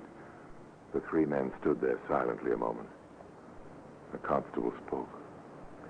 No question about it, is there, sir? Not as far as I can see. Johnson, when this Beach fellow arrives, say nothing about any of this. And I shall want a trunk call placed immediately. I want to speak with Inspector Hall at Scotland Yard. The ponderous, inevitable juggernaut that is police work began to move, gained momentum. A fast car brought Inspector Hall and Sergeant Williams from the yard before train connections permitted the arrival of Martin Beach. The inspector listened intently as Superintendent Foster outlined the details. Then, quietly, no fuss, no newspaper headlines. Detectives were dispatched to run a check. Shortly thereafter, a grief-stricken husband arrived at the station house in the company of Dr. Mason. There's no question about my identification, Superintendent. Dr. Mason will bear me out. I knew her the moment that is... Doctor. Yes, it's Mrs. Beach. I can't understand it. I simply can't. She was a good driver, better than I. How did it happen that she was out alone? We lived a quiet life. Avonmews is in a suburb of London, really. She'd often take the car for a drive. I'd go to sleep. I had to get up early. My business is in the city. She said she wanted some fresh air last night. I didn't miss her until I woke this morning. I can't understand it. Why should you be so far? A simple story, quite commonplace, quite honest. One question seemed to puzzle her husband more than it disturbed him. Liquor? Whiskey, you mean? No, an occasional drink at a friend's place, that was all. Why? Are you suggesting Louise was a drunken driver? No, they were suggesting nothing, merely asking a routine question. Yes, they would release the body shortly. We have no relations, no one. We had only each other. I shall have to notify our friends. Yes, the police agreed sympathetically, and Superintendent Foster and Dr. Mason escorted him to his London train. Meanwhile, on the Middlebury Road...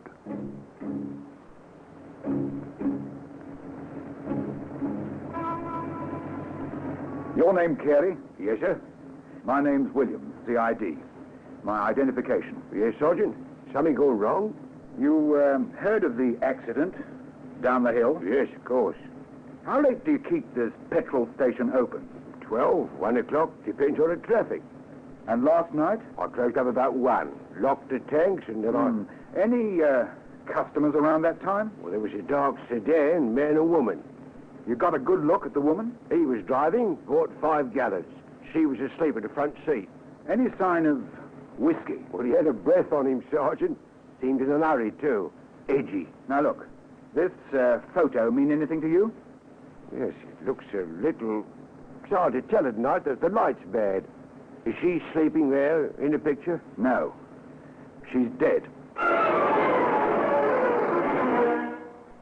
They call it backtracking. They try to trace the car along the road it traveled. The gas stations first. In this case, where whiskey was present, the taverns and the inns were checked as well. You're the landlord here? Yes, sir. My wife said you're the police. Yes. We're trying to trace a man and a woman. This picture mean anything to you? Yes, sir. She was here last night, till closing time. Had a bit too much, I'm afraid, sir. No. Was she alone? No, sir. No, with a shortish fella. Dark, quiet, in a nervous sort of way. I remember, because, he wanted to buy a bottle, but I'd none to spare. And I rather thought what with driving and all, they'd already had enough.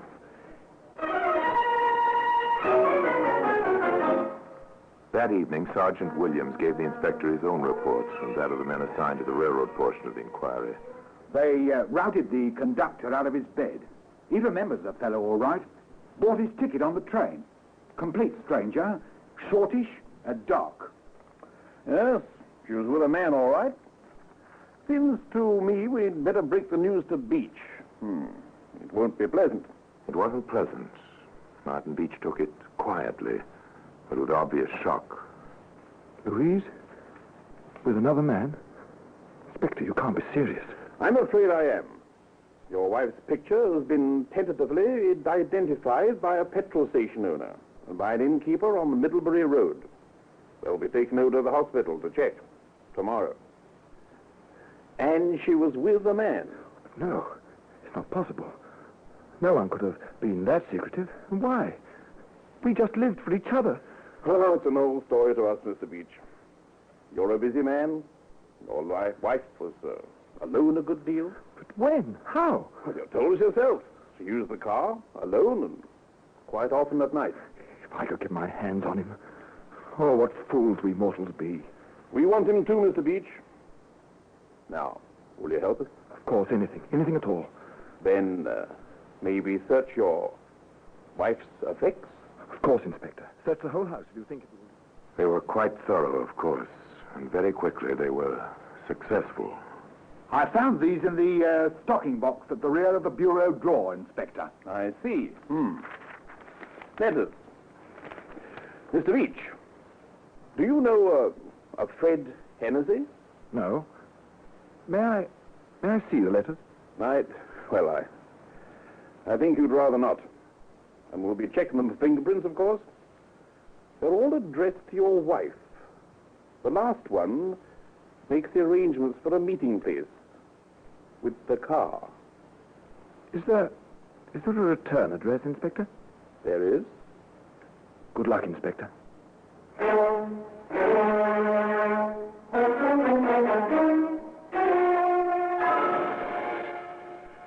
The inspector and Sergeant Williams had luck.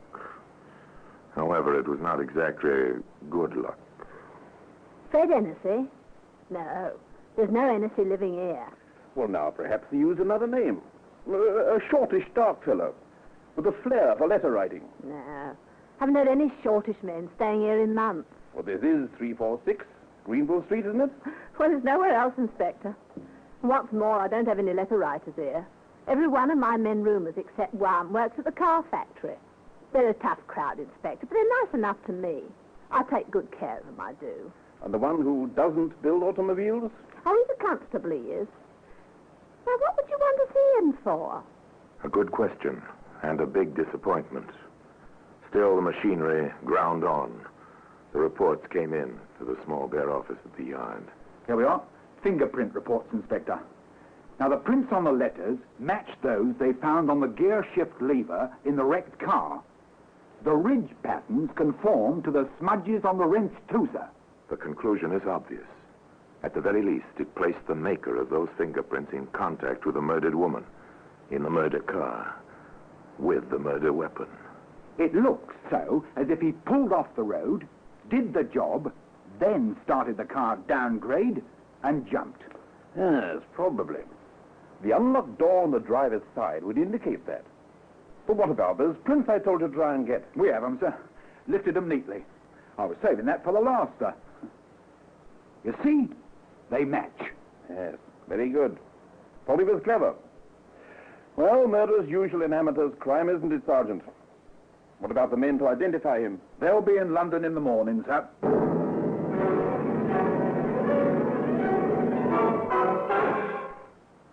To Sergeant Williams, the case seemed complete. The inspector was still somewhat cautious. It will stick, sir, in any court. I'll feel better if we have the motive, Sergeant. I'd like a complete case.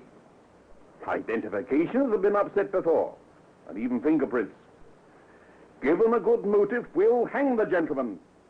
In fact, we may be able to say he hung himself with his own cleverness. Inspector Hall here. I see. Very good, Davis. No, just keep your eye on the place. Williams and I'll be along directly. Get your head, Sergeant. Very good, sir. Our quarry's gone calling on a lady, and so are we. The police car sped silently through the London streets, out to a pleasant suburb. It drew up to the curb near a small house detached from its neighbors, surrounded by a hedge and trees. A man stepped out of the shadows, spoke softly to the inspector. He remained at the car as the inspector and the sergeant walked to the front door of the house and rang the bell. Yes? Miss Jaffrey? Miss Dorothy Jaffrey? That's right. My name is Hall, CID. My identification. May we come in? Why, yes. Why not? Thank you. What can I do for you? Well, as a matter of fact, Miss Jaffrey, we stopped by to see your caller, Mr. Martin Beach, I believe? Inspector. Well, this is a pleasure to see you all the way out here. Is it, Mr. Beach? Of course. You know why we're here, don't you? I assume you saw me come by. Wait a minute. What's going on here? Don't you know, Miss Jaffrey? I know CID inspectors just don't drop in or come by. Martin, have you been up to something? Stay out of this, Dorothy. I'll not stay out of it. If we're to be married, I've a right to know. We've dropped by to tell Mr. Beach about his wife. Wife? You never mentioned a wife, Martin. You're not arresting me, Inspector. I was home and asleep when she was killed. The innkeeper says not Beach. So does the petrol station owner. So does the conductor of the train you took back to London from Middlebury. I said you're not taking me in. You're not! You're not! Inspector, there are French doors into the garden. Your house is well covered front and back, Miss Jaffrey. He won't get far. That's his warning. He'll stop running now. Oh, this is not the expected way to break an engagement to be married. Yes, I understand, miss. But you'll get over it. This manner of ending a relationship is far less permanent than the one your fiancé used to gain his freedom from his wife. You know, miss, the chances are quite good that they've got away with it. If he hadn't written some fake love letters and forgotten to hide a certain open-end wrench. And today, the open-end wrench can be seen in its special place in the Black Museum.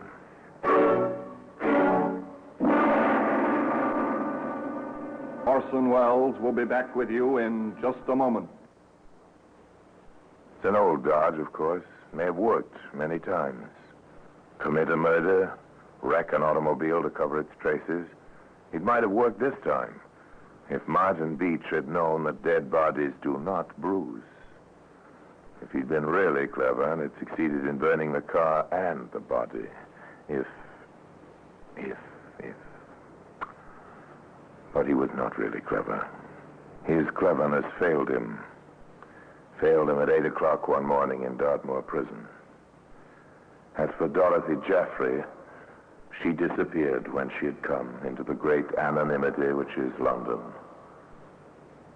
And so until next time, till we meet in the same place for another story about the Black Museum, I remain as always, obediently yours.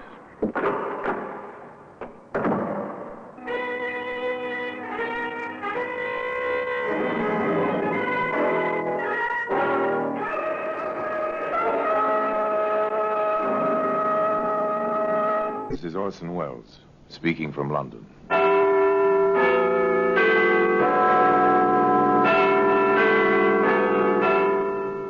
The Black Museum. A repository of death. A museum of murder. Yes, here in the grim stone structure on the Thames, which houses Scotland Yard, is a warehouse of homicide, where everyday objects, a portable typewriter, a jack for an automobile, an ice pick, all are touched by murder.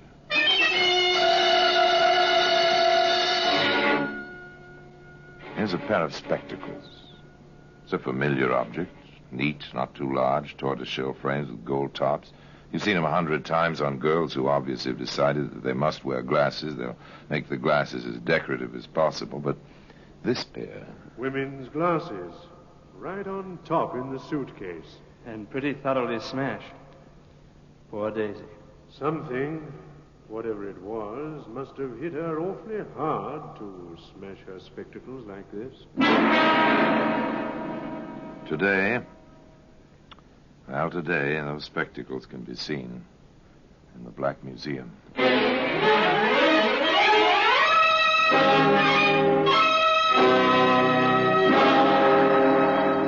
From the annals of the Criminal Investigation Department of the London Police, we bring you the dramatic stories of the crimes recorded by the objects in Scotland Yard's Gallery of Death, the Black Museum. In just a moment, you will hear The Black Museum, starring Orson Welles.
Now, The Black Museum, starring Orson Welles.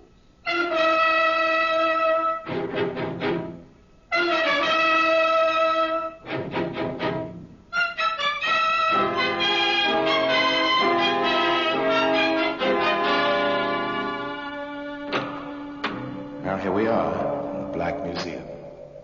Scotland Yard's Museum of Murder. Yes, here lies death. Who died by these objects? The dead, named here on the white labels of the black lettering, or the killers, named in equal place, in equal size, wherever they are known. A mandolin string. Here we are. It's made for music, a mandolin string. Stretch it across the top of a stairway, see it blend and disappear into the dark carpet background. Stretch it ankle high and listen in the dark for the sound of falling. Sound of murder. Here's a French novel, a romance, with a blackened perforation in the center of the pages where the bullet passed, which ended romance. Ah, here we are, the spectacles. Rather pathetic spectacles. The lenses are cracked, the frame twisted and bent, the gilt tarnished. Many other things were tarnished, including a man's reputation, by the chain of events which began that morning when Mrs. Oliver came to see Inspector Laswell at the yard. I understand, Mrs. Oliver. Perhaps your daughter thought she'd let you know, but didn't after all. I wish I could believe that, Inspector. I can't. Daisy was so determined when she left that night. And since she went to the train, you've heard nothing? I wired Ron. I never liked him. Something, I don't know. I thought my Daisy do better for herself than a chicken farmer. Anyway, I wired, asked him if Daisy was there. I received this in reply, Inspector. Thought Daisy coming Saturday, not Friday. Went to meet her. Not there. Letter follows. Ron Smith. This was last Saturday? Yes. I wired on Monday. This answer came back the same day. The letter came in yesterday, Wednesday. Oh, thank you. Dear Mrs. Oliver, you do not know how shocked I am. Daisy missing since Friday afternoon. This is really terrible. She wrote asking me to meet her Saturday. I went... The heartsick words of a worried man, the tone and feeling of the letter, plus the fear and the tears of the mother, sent Inspector Caswell to Larkspur in Sussex, the nearest town to Wren Smith's chicken farm, the railway terminal for the area.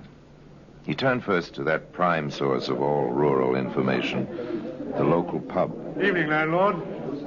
Pint of beer, please. Yes, sir, of course. Haven't I seen you someplace before, my good man? What? Oh, Jack Sheen. You have seen me someplace before. Drink up, man. It's good to see a familiar face. A familiar face drawn by a familiar scent. You're not down here on business? I am. And so are you. No, I wanted to keep this quiet. For a while, anyway. With that crowd? Over at the dartboard? Your old-time friends, Caswell. Morton of the Times, Alsop of the Guardian, Durr of the News, and yours truly. You fellas have the sense of smell of a ferret. We have to. It's our living. Do you think the girl is dead, Caswell?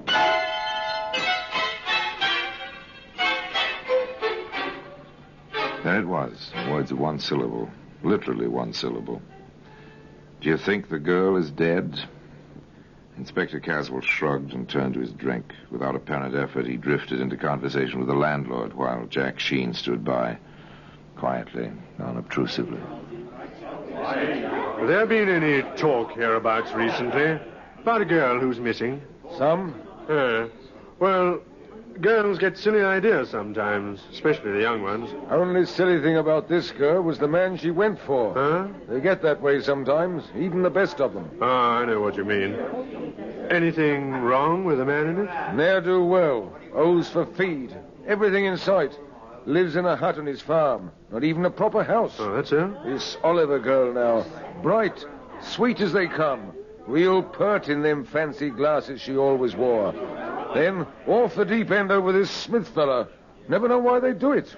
Whereabouts is this chicken farm? Right fork east. Second right after the fork. You thinking of going up there? Oh, I might drop over. Told the girl's mother I'd look around. Maybe talk to Smith. From his letters, he's pretty well upset himself. Him? Upset over that girl? Not much.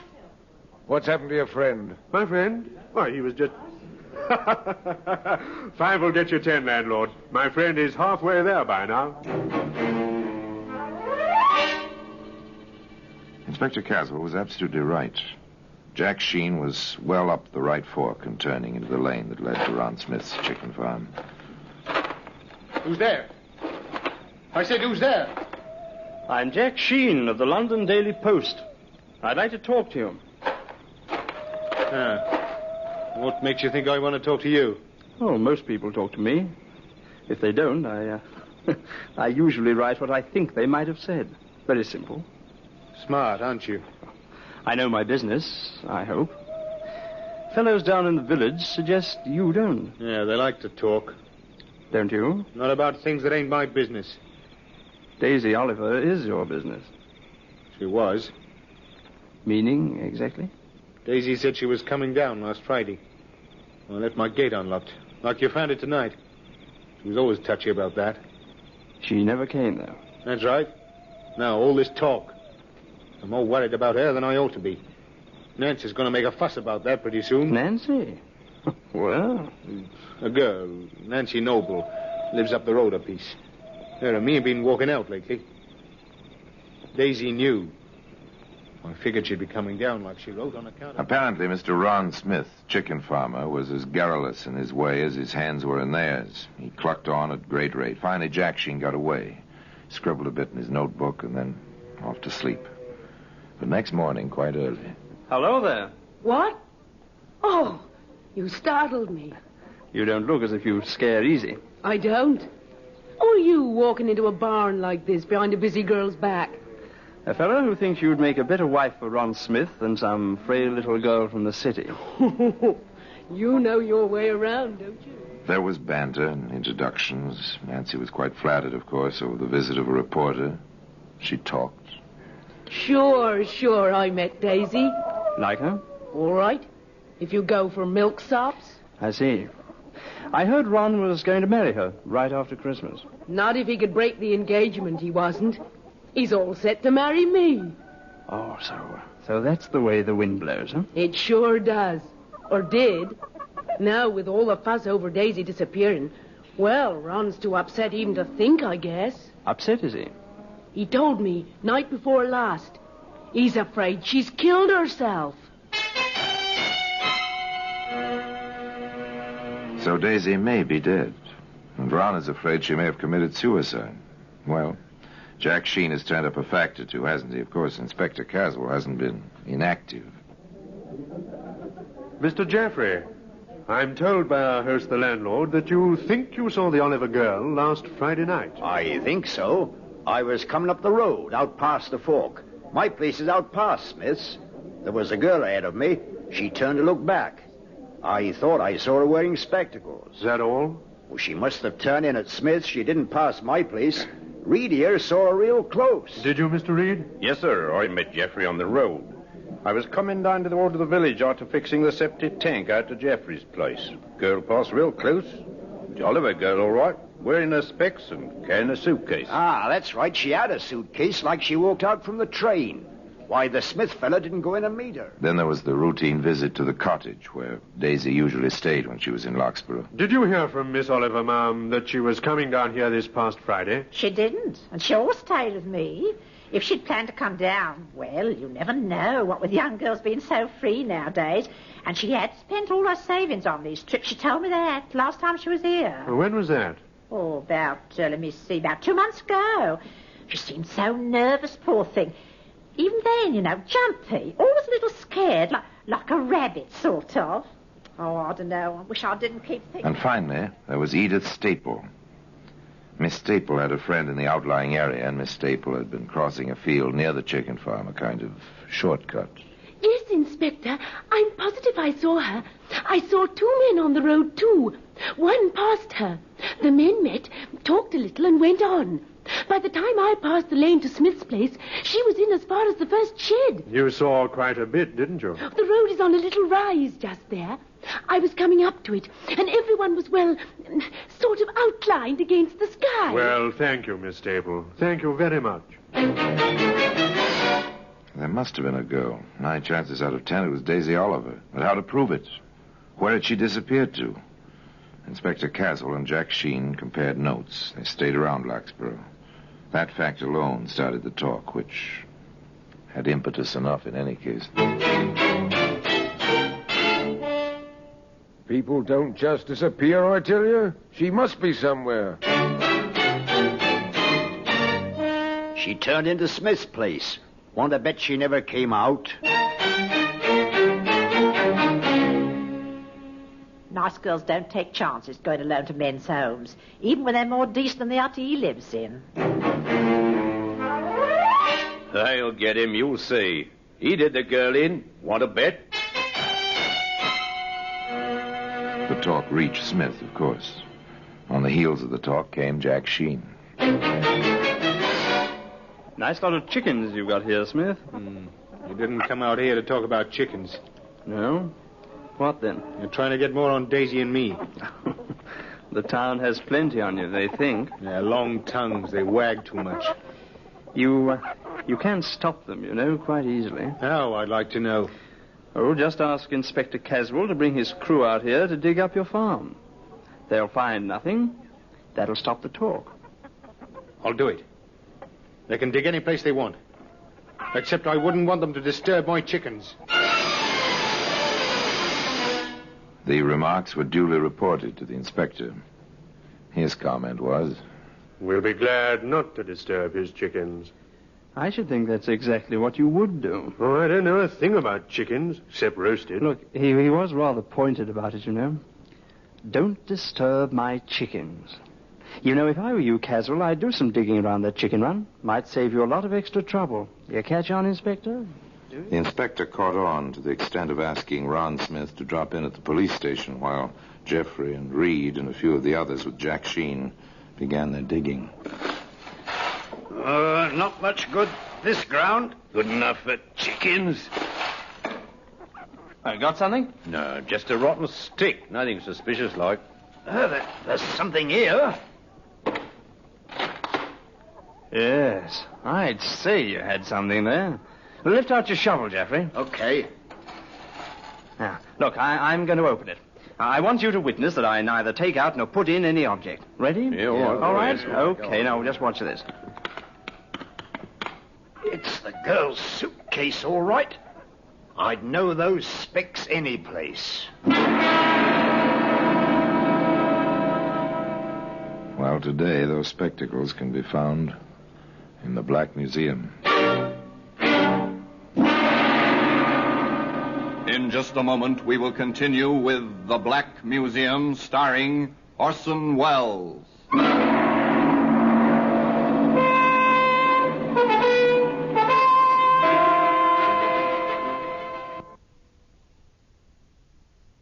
And now we continue with The Black Museum, starring Orson Welles.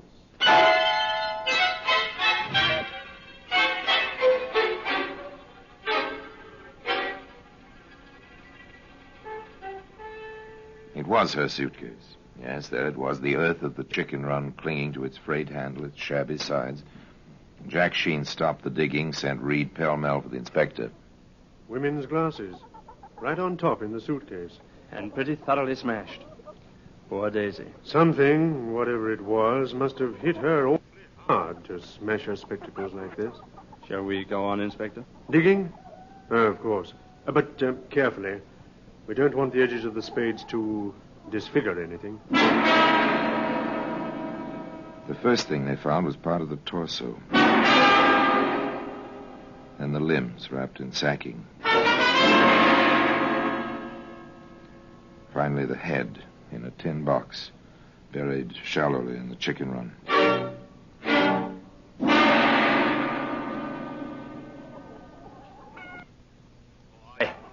I've had enough. Are we through? Sorry I didn't have a regular police crew for this. You can go along. And thanks. You too, Mr. Reed. Where's Smith? At your local police station, where Mr. Sheen and I will be interviewing him in a very short while. They interviewed him. It was quite simple at first. They gave him the facts. We've found her, Smith, thanks to Mr. Sheen here and the strong arms of some of your neighbors. Well, what have you to say? First, I must warn you that anything you may say may be taken down in writing and used as evidence. Now, go ahead. I didn't kill her. I didn't. That's only a beginning. She came down on Friday to have it out with me. She was so nervous. She was all twitchy. She said she wouldn't leave my place until we'd set a date for the wedding. But she knew about Nancy. She knew that. We had a row, a real hard row. Well, I guess I gave in. I said the 27th of December, right after Christmas. Then I promised I'd tell Nancy that night. Daisy wasn't satisfied until I'd gone right out looking for Nancy. I couldn't find her. I came back and Daisy was hanging from the beam in my hut. She must have jumped from the table. It was awful. What did you do? Why didn't you go for help, a doctor? Well, I cut her down first. I thought there might be some life left. Did you try artificial respiration? And as soon as I got her on the bed, I saw it was no use. But you still didn't call anybody. I was afraid. I panicked. I thought they wouldn't believe me. They'd all think I killed her and try to make it look like suicide. So you buried her? Yes, in the morning. But you cut her up first. You deliberately dismembered the body in an attempt... Have you ever tried to dispose of a body? True, a body is 76% water, but have you ever tried to get rid of one? It's almost impossible to burn without special apparatus. Burying it leaves it intact. What do? Find a lime pit? Even that isn't foolproof. What do you do? After you knew she was dead, you still wrote letters to her home. I couldn't stop doing that. If people were to believe that I hadn't killed her myself. May I, Inspector? Of course, Jack. What about these? Her glasses. You found them, too. How did they get this way? They must have fallen off when I cut her down. I suppose I stepped on them or something. Her head hit the table as I was carrying her to the bed. I couldn't believe Daisy was gone. I couldn't... Smith couldn't believe she was dead. Jack Sheen and Inspector Caswell couldn't believe other items. It doesn't fit, Caswell. It doesn't. What's bothering you about it? Look, a girl who's just been told her wedding date doesn't hang herself in the next half hour. Yeah, I saw that. I sent his shoes down to London to the laboratory. If he did step on those glasses, there'll be bits of glass on the soles or heels. I'm no doctor, Caswell, but did you notice any rope marks on the neck? I didn't. I have sent for one of the medical examiners. We'll know all about that very soon.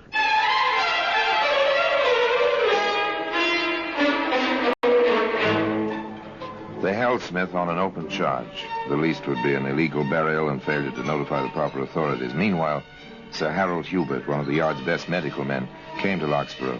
He worked. He made his report. The girl did not die of strangulation, gentlemen. What was that? She didn't? There's a slight discoloration of the throat, but that was probably caused after death. Oh, what did she die from, then? Shock. Caused by the multiple bruises all over her body. That girl was beaten to death.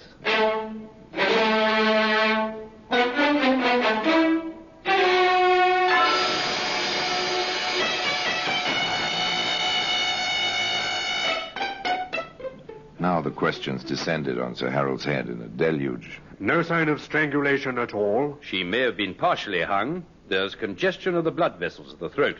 But she didn't die up there. If she was hung at all, she was alive when she was cut down. What else could have caused the congestion in the throat? Manual strangulation. Or she could have been knocked down, as is a logical assumption in this situation. Did you knock her down and step on her throat, Smith? Of course not. How could I have when she was hanging as I entered the building? You're certain she was hanging and dead? I know she was hanging. I'm as sure as I can be that she was dead. All right. Take him back to the cell. There it was. The expert said no hanging. The man accused contradicted that statement at every turn. Once again, the inspector and Jack Sheen went out to the chicken farm. What are you up to? Give me a boost up onto the table. Okay. Now what? I'm not going to hang myself. Come on up. I think it'll hold both of us. All right. Here I come. Huh. Not the safest perch in the world. Okay, now what? Look here. Along the beam. What a filthy animal. Didn't Smith ever clean his place? Maybe it's just as well he never did. Look, I don't get it. He said a dozen times he found her hanging. If a rope passed over this beam, as Smith maintains... The dust up here would show the marks. You see any marks, old boy? Not a thing. Not even a bit of rope fiber. Sir Harold is right. No death by strangulation. Not by any rope which passed over this beam. I wonder how friend Smith is... Smith did his best to explain the matter. In fact, he did a trifle better than his best. That's possible. The rope must have caught in the joists. She didn't weigh very much. And by the way, where is the rope? I burned it. It gave me the willies. What kind of rope was it? Ordinary hemp rope. Not sash cord? No, hemp. What did you intend it for? Oh, no special purpose. You always have rope around a farm. Inspector Caswell reminded Mr. Smith quite tersely. Hemp rope leaves its fibers caught in rough wood when it's passed over the wood. There's no sign of fibers, or any mark in the dust. Well, then the dust settled back after I took her down. How did you take her down? I lifted her with one arm and freed the rope with the other. Now, let's go back to the beginning, Smith. When did you first see her that night? Oh, she came to the gate. It was locked. She called. I let her in. We argued. Then we made up, and I went to tell Nancy. When I came back... Hadn't you better keep the story straight, Smith? That is the story. You said before you cut her down. You told Mr. Sheen you left the gate open because finding it closed upset her always. Then I made a mistake. Oh, you made a mistake, all right. You made your story much too involved. You see, the laboratory has reported on your shoes Not only are there no bits of glass in them, proving you did not step on them, but there are traces of lipstick on one and traces of contact with human skin on both. I submit, and I shall so state to the jury at your trial, that you attacked the girl with force and violence, that you smashed her glasses on the table, that you beat and kicked her into insensibility and death. Your story tripped you, and the laboratory did the rest. I'd say, Smith, next time, keep it simple. But I doubt if there'll be any next time for you. Well, today, those spectacles can be seen in the Black Museum. Orson Welles will be back with you in just a moment.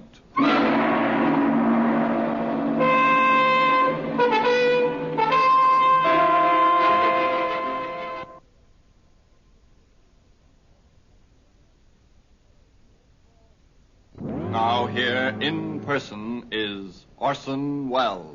Exactly how Daisy Oliver met her death was never brought out, not even at the trial. Whether Ron Smith beat her to death or whether she fell to her death, no one knows. But she was murdered, and by Ron Smith. There's no reasonable doubt about that. Nor was there any doubt about this man's character. Not only did he write of his concern over her disappearance to Daisy's mother, not only did he write long, endearing love letters to a girl he knew was dead, but from his cell, as he awaited trial, he sent a wreath to her funeral, palm leaves and one lily, with the phrase attached, "Until we meet again." I wonder if they ever did meet again.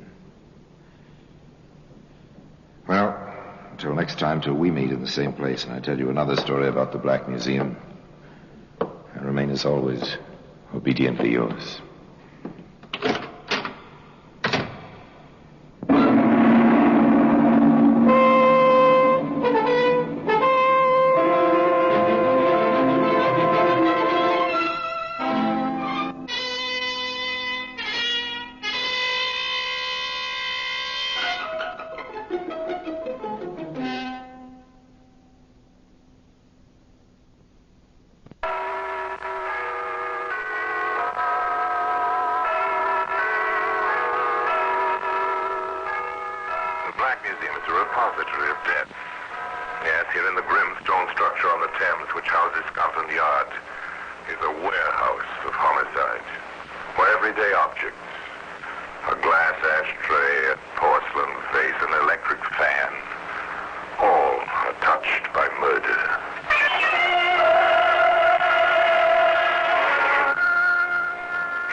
Today, that chain can be seen in its place in the Black Museum.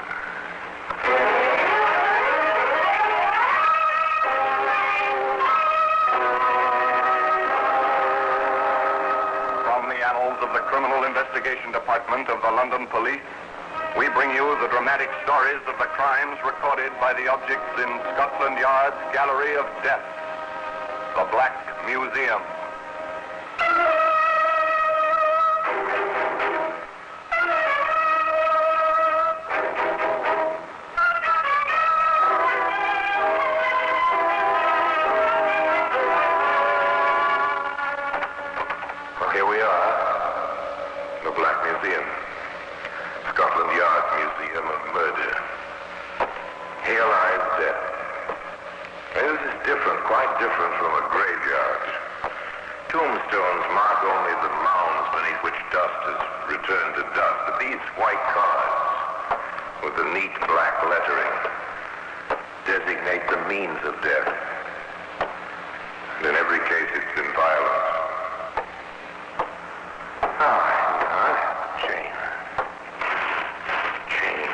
Associate with a word, with a sound.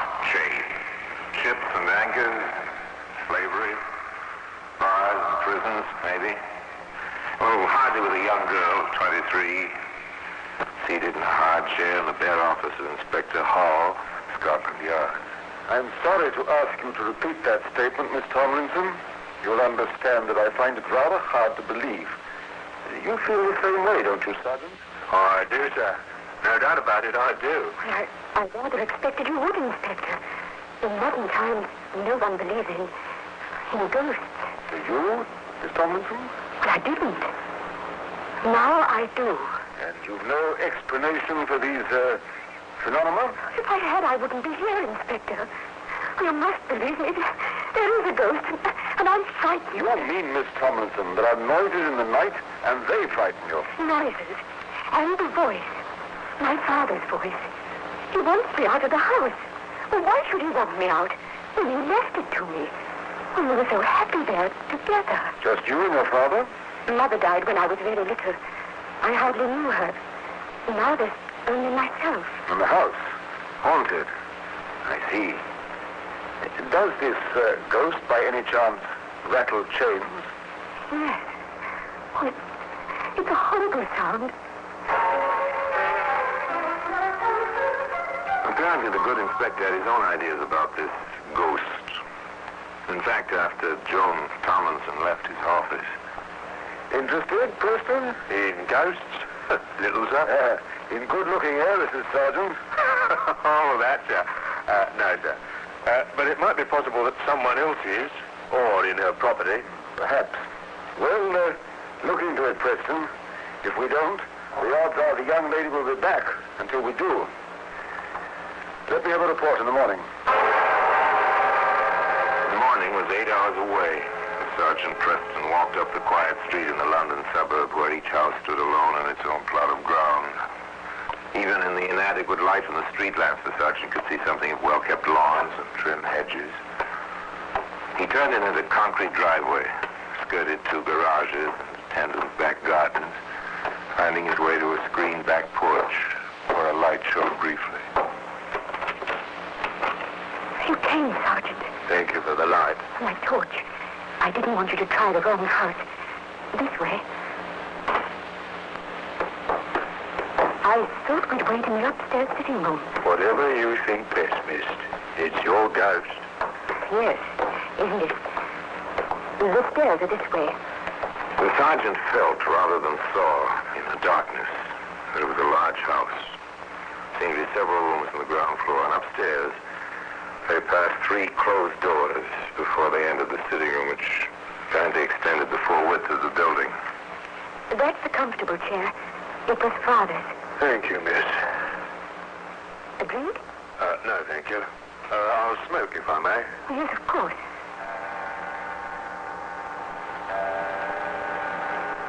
When does he come? Midnight? Any time after I've gone to bed. Usually around now. They waited. Nothing.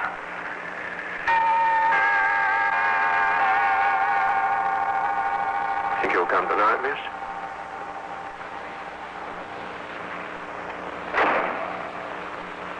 What's that? It's starting. You'll see. It's starting.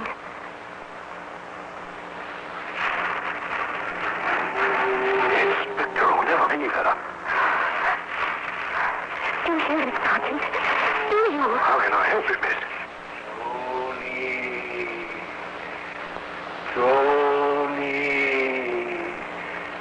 can you hear me? Oh, it's just that. It sounds so like him. Tony, I can't rest.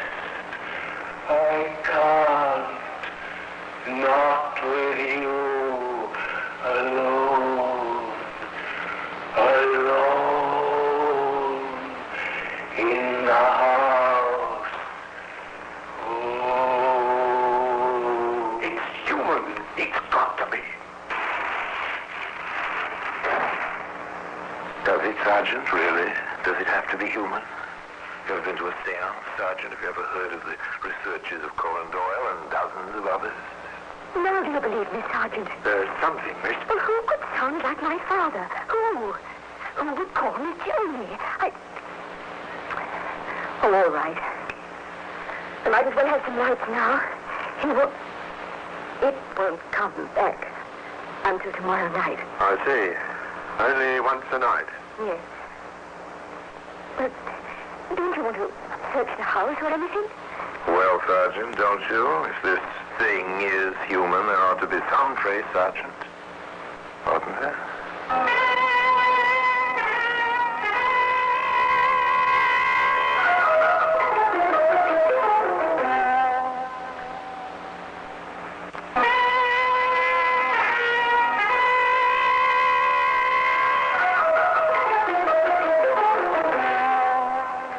No, miss. Whatever it is will be gone now. Maybe tomorrow night. Well, you report this to the inspector. Oh, please. Yes, of course. Shouldn't you go to a hotel for a while, miss, till this is cleared up? Oh, I thought of that a week ago, Sergeant. But, well, I like my own room. And if it isn't my father, he won't harm me. He'd never do that.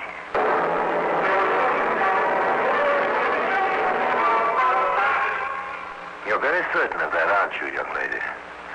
Aren't you a bit confused? If you believe that, why worry? Why go to the police, to the yard? Why be frightened of a fatherly ghost? Well, the sergeant asked that. I know, but I wanted someone else to hear him. I was scared. Maybe I was imagining things. I'll be all right, Sergeant. I expect I'm safe in my own house. And so you send the sergeant on his way, the sergeant who ought to have searched the house. You take him down the back stairs and out the back door, Joan. You can go upstairs, alone, to your own room, and start to undress. Talk to yourself, give yourself courage. Stop it, Joan, stop it. Stop it here. There's nothing to be afraid of. You're not going crazy. You...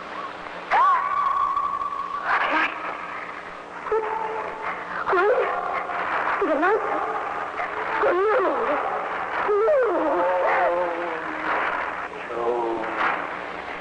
Joan. Yes, Dad. Yes? Go away, Joan. Go away before I have to hurt you. I don't want to. If I have to hurt you, leave the house. Go away quickly. Don't let me get you. Run! Run! Yes, run. Run, Joan, run. Menacing is now. Run, Joan, out into the black hallway down the front stairs. Run.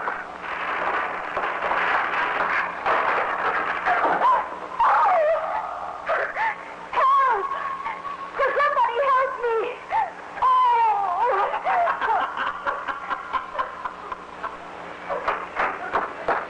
Miss Tomlinson. I waited about, miss. Thought he might come back. Heard you scream. Now, see here, miss. You're going straight to hospital, and I'm going straight to the inspector. I don't like the looks of it, not a bit. Or who would like the looks of it? Particularly if you didn't believe in ghosts, and of course Inspector Hall didn't believe in ghosts. Standing beside Joan in her room at the hospital, he was quite explicit. It's a mighty corporeal ghost, miss. How do you know, Inspector? Your twisted ankle. That was no accident. A stair tread was sawn through. I understand ghosts have difficulty with cross-cut saws. Miss Tomlinson, do you have any next of kin? That is, anyone who might benefit if anything happened to you? Oh, only some second cousins. Wait, I haven't seen them in years. They live in London? Oh, I know. There was Larry Telk. He was in Manchester. I had a note after Father died. And Jerry Hennessy, he lives in Norwich. Yes, I think. And yes, of course, Ruth Carstairs. Father spoke of her. She's a school teacher, the oldest, a school in Bristol. But But that's impossible, Inspector. None of them would want you out of the way. No, of course not. I see. Then, how do you account for this, Miss Tomlinson, Sergeant? Yes, sir. Here it is. But where did you... In the cellar of your house, under some burlap bags, right near the furnace, Miss Tomlinson. The furnace with its tin ducts to the registers in the room above. Many youngsters use these echoing ducts to imitate a ghost or to overhear what was going on in another room. As I said before, Miss Tomlinson, this is a mighty corporeal ghost. He soars through stairs. He uses hot air ducts to amplify his voice. And he carries his own sound effects. I don't like this any more than Sergeant Preston does, miss. I don't like it at all. And today, that same chain can be seen in the museum.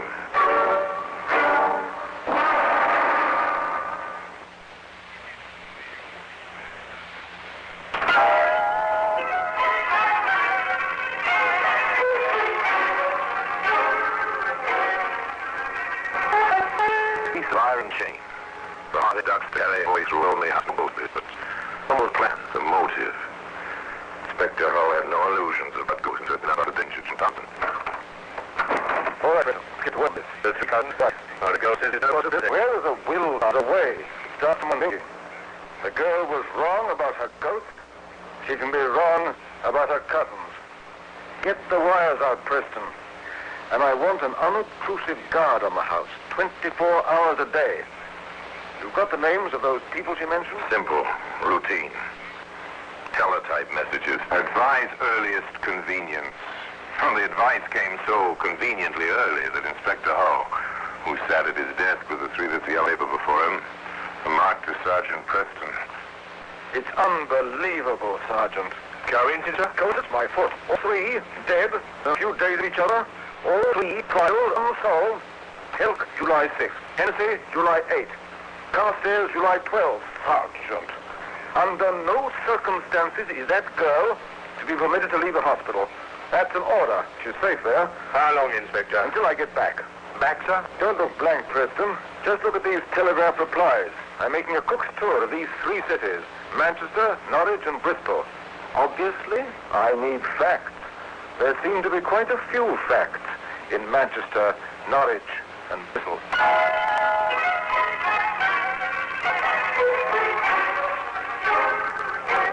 England is a very large sea of trains are fast. In Manchester. I understand, Bardsley, that the Telk case was in your hands. Aye, that's correct, sir. Well, how far yet? No motive. Nothing. Just this man Telk walking home alone on a July night. Toward 11. A dark street. A carving knife in his back. That's all. A night train to Norwich. Another police headquarters, another detective. Anxious to cooperate. Here it is, Inspector. All we have on the Hennessy case. Tell me about it, Wilson. Hit and run driver. I checked the scene myself. Hennessy was hit on the sidewalk. Looked as if some drunk had driven right up on the walk and crushed the man against the building wall. And so a pattern emerges. Two men die, quite unexpectedly, but in this case, no clues, no indications there was purpose or motive, except that a third man died quite naturally in London, and his daughter was the victim of fright. And all those involved were related to each other. As a pattern emerges. Continued in Bristol. All right, what have you in the cocktail? I believe she was retired, quite as usual. I think she had some headache and did I should like 12. Unfortunately for her, I'm on a good stick in the bottle. I know it kind of mess. Nothing. Anything else? The prints on the bottle? No. She's put somewhere and she took the bottle out of the cabinet. Her landlady said she had a visitor the day before, but she did, foremost to all that sort of thing. Mind if I go with that landlady? Oh, not at all. Her name is Ross. Help yourself. Quite a talker, that woman. Got away. It was a semi-detached villa with a vacancy sign on the door. Mrs. Ross was indeed quite a talker. Inspector Hull let her talk. At least 15 years. A wonderful woman, Inspector, sir. So many of our students come to see her even after she retired. The kind of teacher you don't find nowadays. I know exactly what you mean, ma'am. And she was so happy that day, what with her cousin being here the day before and all. Her cousin, Mrs. Ross? Yes, I remember it clearly. She called. She was going out for a bit of cake for tea, now that her cousin Michael Stroud had come to see her. A new name. Another cousin. One Michael Stroud. Carefully now, Inspector. Carefully. You don't happen to know where he was from now, do you, ma'am? Oh, from London. I have the address.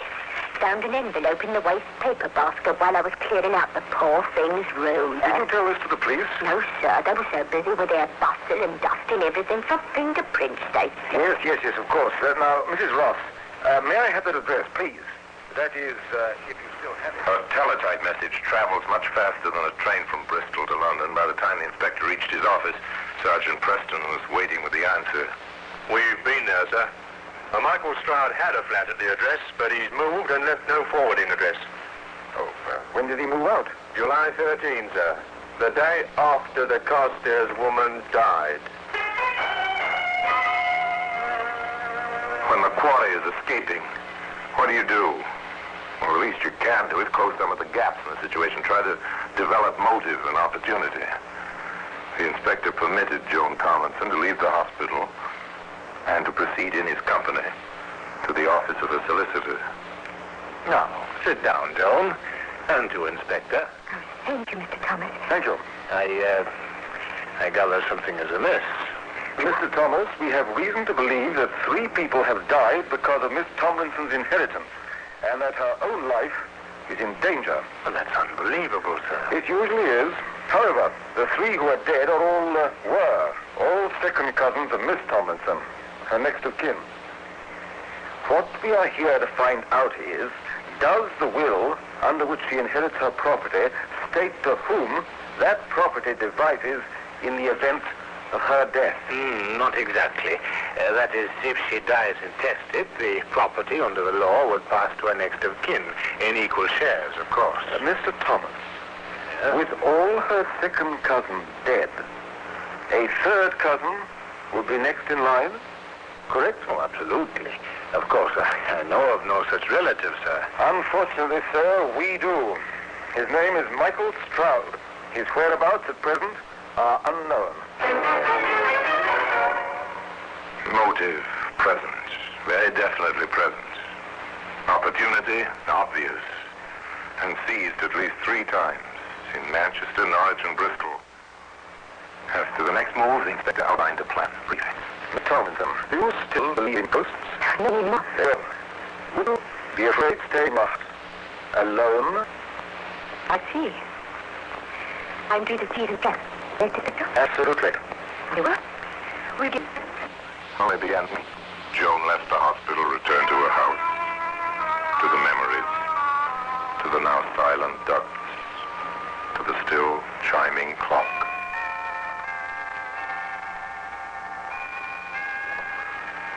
The first night was uneventful. Others followed.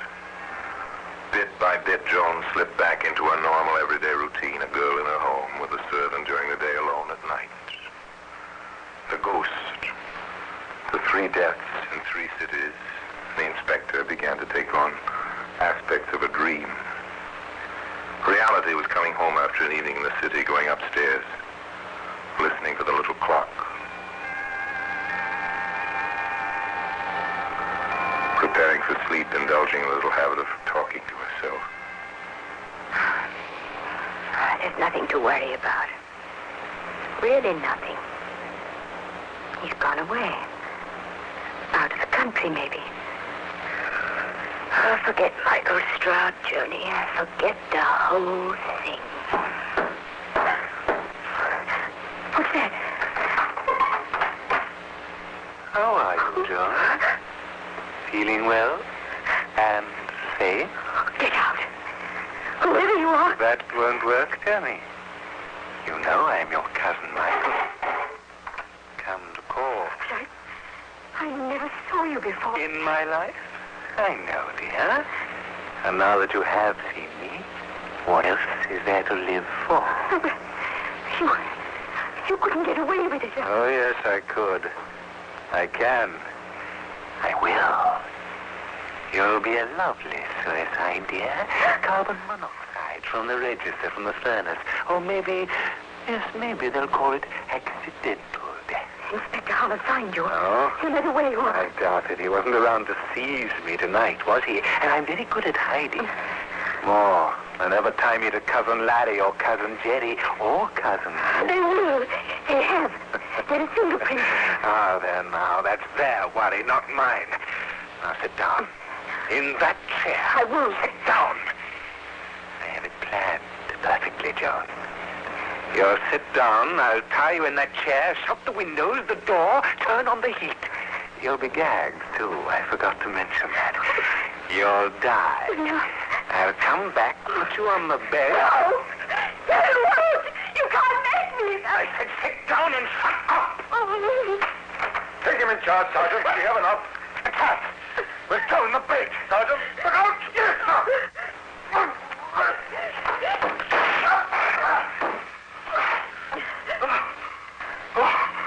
Thank you, sir, for getting his gun away, sir. Nicely handled, Sergeant. You all right, Miss Tomlinson? Yes, I think so. He is a very corporeal ghost. Isn't he, Inspector? Definitely. And I believe his corporeal fingerprints will match those on the handle of a very corporeal knife in Manchester, a steering wheel in Norwich, a bottle in Bristol, and a certain chain in the possession of Scotland Yard.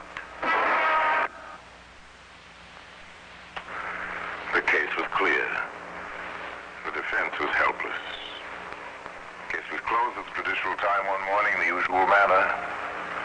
And Michael Stroud at the hands of the Crown became forever an incorporeal ghost. And the chain remains in its usual place in Scotland Yard. And now until we meet next time, I tell you another story of the Black Museum. I remain as always obediently yours.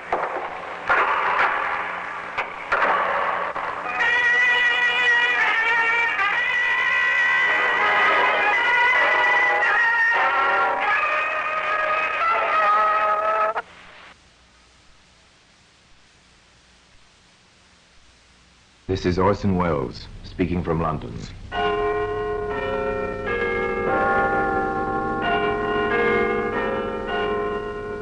From the Black Museum, a repository of death. Here in the grim stone structure on the Thames which houses Scotland Yard is a warehouse of homicide, where everyday objects, a piece of carbon paper, a tin ashtray, a broken teacup, all are touched by murder.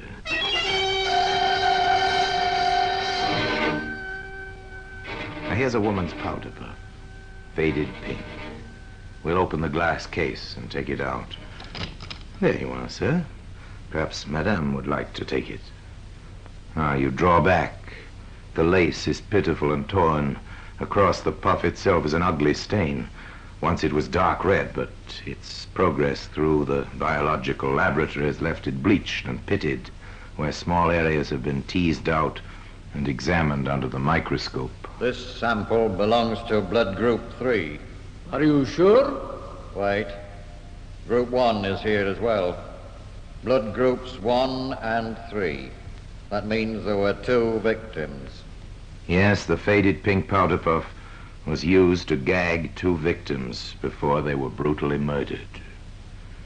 That's why it can be seen today in the Black Museum.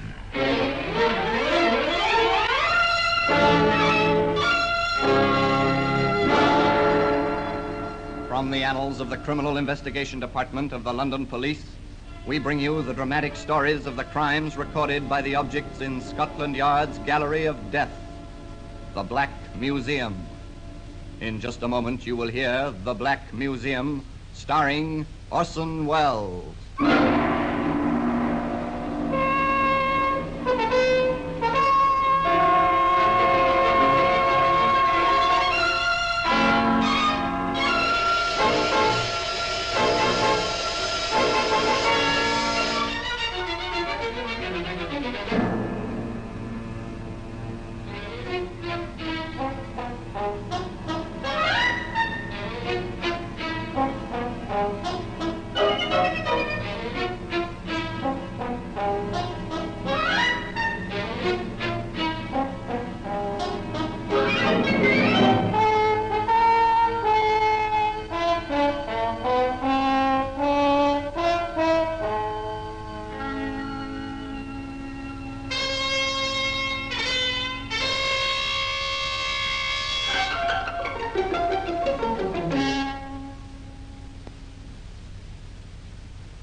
Now, The Black Museum, starring Orson Welles.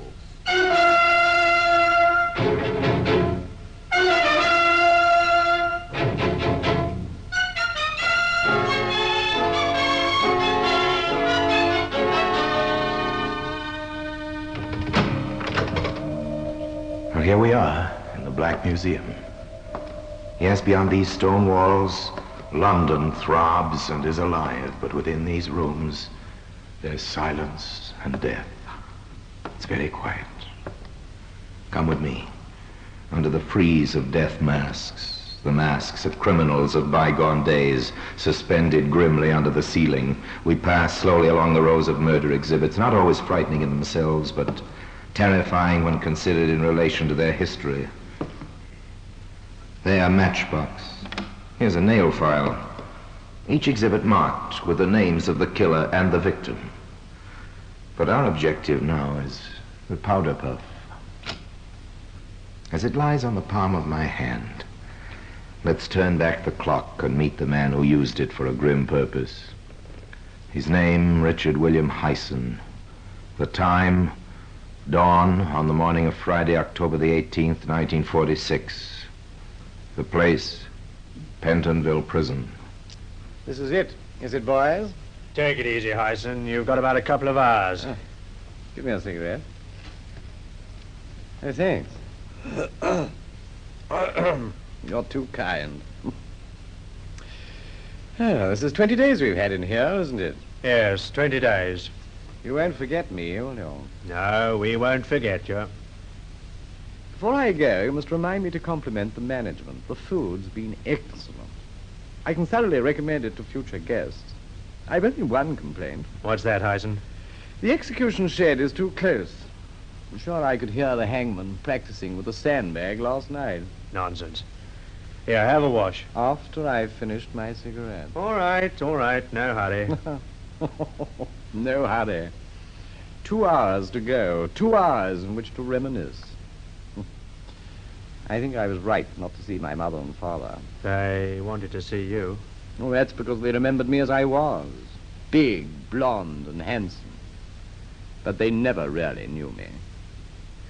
I nearly killed a girl when I was 16. Did you? Yes. It was at a kid's party. After playing Postman's Knock, we got tired of that. And I suggested we should play The popular parlor game of murder. Somebody commits a crime in the dark, and the rest of the party are supposed to discover the culprit. Young Richard Hyson entered into the spirit of the thing with zest. Jean, you come with me. All right, Dick. Let's go upstairs. What shall we do? Oh, never mind. I'll tell you. Let's go up while nobody's looking. Come on. Here's a box room. Let's go in. No, I'd rather not. Let's hide here. In you come. No, Dick. Don't be afraid.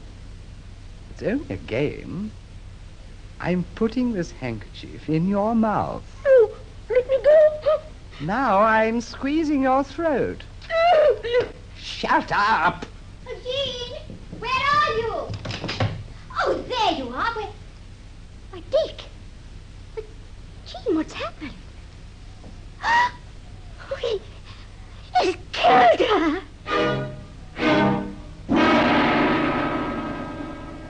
It was fortunate for young Dick Hyson the girl was not dead, but she was hurt and badly frightened.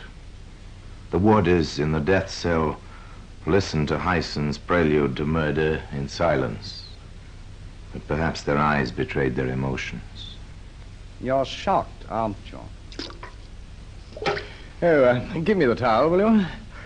Oh, thank you so much. You make a good batman. Have you been in the services? I was in the Navy. Oh, interesting. That was the only service I was never in. I began in the Air Force. Yeah, so I believe. Yeah, better start dressing now. I enlisted as a pilot. Fighter pilot. They gave me a commission, of course. Of course. Here's your tie. Yeah, thank you. I had only one complaint about the Air Force. Yeah? What was that? The pay. So I volunteered to take over the mess funds. Well, that helped. So did the uniform. You better put on a clean collar. Oh, I'm allowed a collar, am I? Oh. That uniform certainly pulled him in. Pulled who in? Well, who do you think? Remember the case of the Air Force girl found in the burnt-out car in Suffolk? So you were responsible for that, were you? How did it happen? Now you're interested. Listen, boys, come on, gather round. I'll tell you about it before it's too late. Richard Hyson could never bear to be anything but the center of attraction. He could never tolerate a disinterested audience. Even in his last hours, he had to hold his listeners. But how much of the truth he told will never be known. Nevertheless, a pretty girl of 21 had been found dead in a car close to the station where he'd been, looking after the mess funds 5 or 6 years previously. And he told his warders how he had stopped her on a lonely road while she was driving a staff car.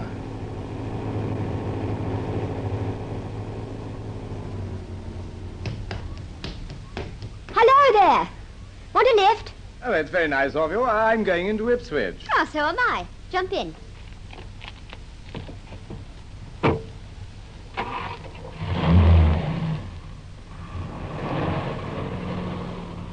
What's your name? Parker, sir. And your first name? Joyce, sir. I'm Richard Hyson. You can call me Dick. And drop the sir. Yeah, I think I've met you before. Oh, I've seen you, too. At the Commandant. Yes, it might have Well, it been. was. I've been thinking about you ever since, Joyce. Oh, I don't believe a word of it, Mr. Hyson. Dick. Look out. Watch that bend. Oh, I'm sorry. Oh, never mind, sweetheart. I've got nerves of steel. But I'd be happier if you let me take over. Yes, perhaps it would be a good idea. Thanks. Oh, don't bother to get out. I'll get out my side.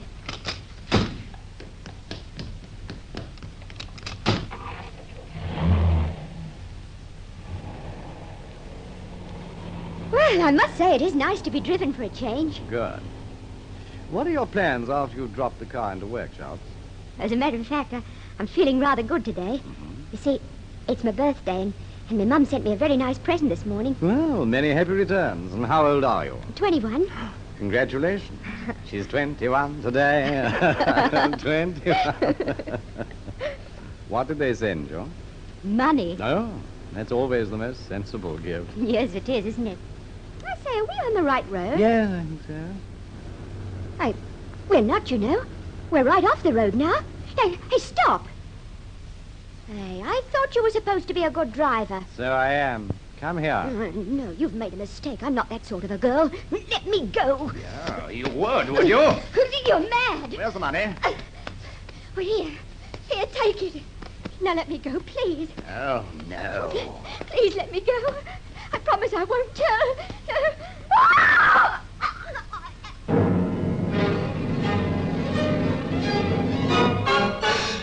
Hyson had no intention of giving his unfortunate victim the opportunity to tell. He had exceptionally large, powerful hands, his fingers being an inch across the joints. There is no doubt that poor Joyce Parker was helpless in his grip. And when it was all over, he put her behind the steering wheel, started the car, and set fire to it. When the flames had a hold, he jumped off the running board from where he'd been steering, and the blazing car, together with its pathetic little passenger, plunged on until it crashed over the edge of a gravel pit.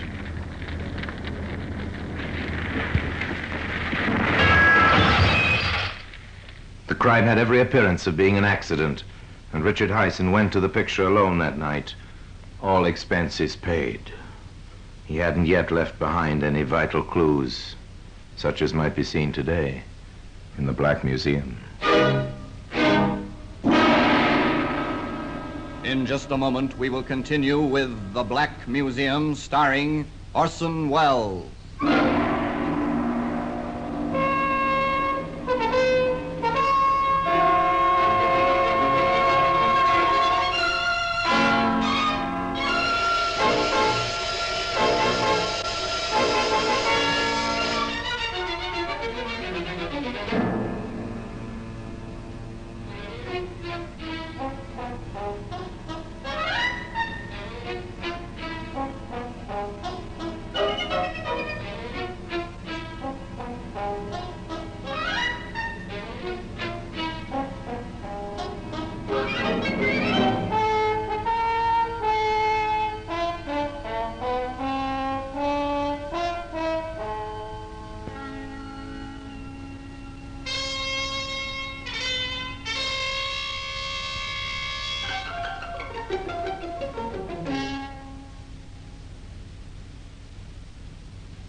And now we continue with The Black Museum, starring Orson Welles.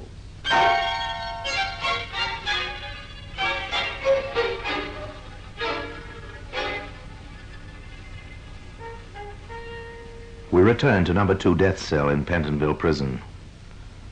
I was cashiered from the Air Force quite soon, and they found out about the mess accounts. So I joined the Army as Paul Colton.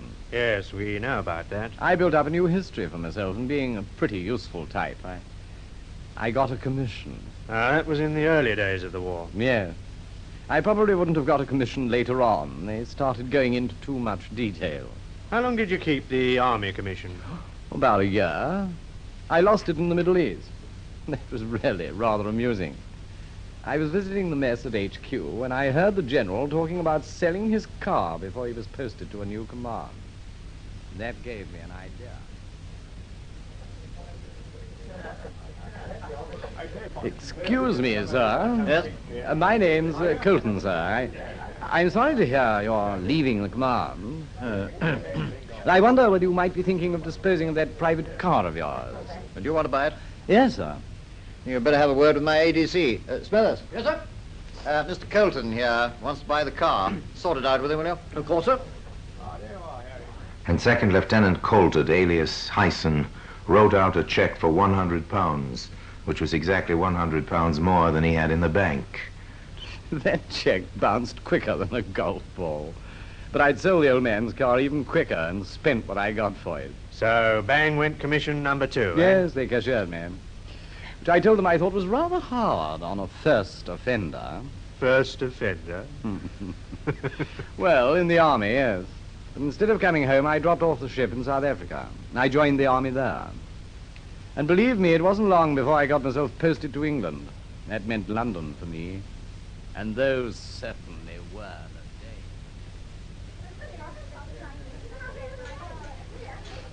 days. Don, I'd like you to meet Muriel. Donald Smithers, Muriel Gerton. Oh, hello there. And what are you drinking, Muriel? Scotch and water, thanks. Yeah, tough baby, eh? Well, good for you. Hi, Stuart. A very large scotch and a very little water for a pretty girl. You're quite a son of a gun. Believe me, ma'am, I've had to be. What are all those medals on your chest? Oh, Distinguished Service Order? And this one, I know. The Distinguished Flying Cross. Right, baby. I don't know these two. Oh, the Croix de Guerre. I got it flying with the Free French, and that's the OBE, Order of the British Empire. My, you're a hero. You must have a drink on me. Donald Smithers, alias Paul Colton, alias Richard Hyson, had made the first vital mistake, which was to lead him to the scaffold. Needless to say, he was not entitled to any of those decorations. And he had sewn the ribbon of the OBE in the wrong place on his tunic, and although he was still a captain in the South African Air Force, he was wearing the uniform of a lieutenant colonel. These points were noticed by an observant officer in the Royal Air Force who passed the information on to the security police. A rapid short period, he was engaged to be married to no fewer than 9. And each one financed him to a greater or lesser degree. And that took quite a bit of staff work, keeping them apart. But there was one I quite liked, Doreen Winston. You'd better get on with your breakfast. Yes, time flies. Doreen was a honey. Somehow I never managed to get her alone for any time. Pass the salt, will you? Thank you. I shouldn't have bought her that powder puff. You made a mistake there, Hyson. They all do. What do you mean, they? I'm unique. Remember that. The night I gave her the puff, we had a row. She wouldn't come back to the hotel with me, so I snatched back the powder puff while she was using it and walked out on her. So Doreen Winston was saved. I was pretty annoyed. I never did take to a brush-off. So I hung around outside the club where I'd met Muriel Gerton, and I didn't have long to wait. Muriel? Who's that? Why, Donald Smithers. Hello, honey. Come and have a drink. Okay, let's go up to the club. Well, I haven't any money till the morning. That's all right. I've got plenty. Have you? I don't believe it. Then look at this. A handbag opens, stuffed with notes. The fate of Muriel Gerton is sealed. Look, sweetheart, I'm not the type of man who takes money from a pretty girl. Not even from you. If you'll come back to my hotel, we can get all we want on my bill. So back to the hotel in South Kensington. And at the last moment, Hyson stopped abruptly, as if struck by a sudden idea. You'll have to go gently, honey. I just remembered. They won't serve drinks to visitors after hours. We'll have to go in the back way, where we won't be spotted. So in they went. Not into the hotel where Hyson was staying, but into another one where he had stayed some time previously. Hyson knew the geography of the place perfectly. He took his unsuspecting victim through the deserted trade entrance and up the servants' staircase to the first floor, where he found an unoccupied bedroom. Okay, in you come. Thanks. Donald, are you sure this is your room? Of course, why? It looks so empty. No clothes, nothing on the dressing table. Well, I'm naturally a tidy person. Come and sit down. This was an invitation to a drink. No, there are better things to do than drink. Come on, sit down. Now, look here. I may be tough, but I'm not... Sit down. Why, you beast! I'll scream. Well, there's a present for you. Powder puff in your mouth. That'll keep it quiet. Now, my beauty, I've got you exactly where I want you.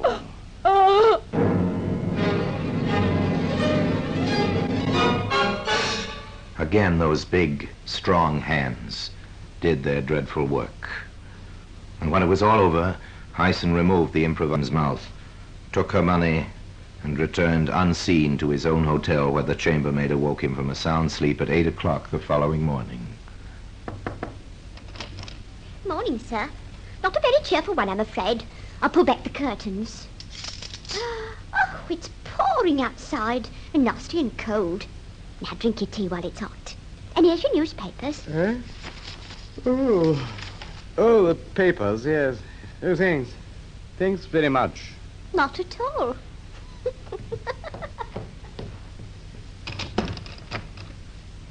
Papers.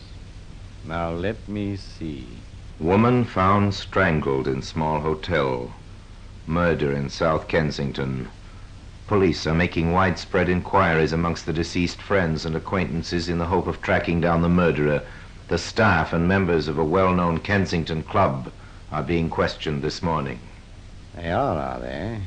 Then the chances are that the swine who split on me to the South African War Department is going to open his mouth again. He'll remember I was with her.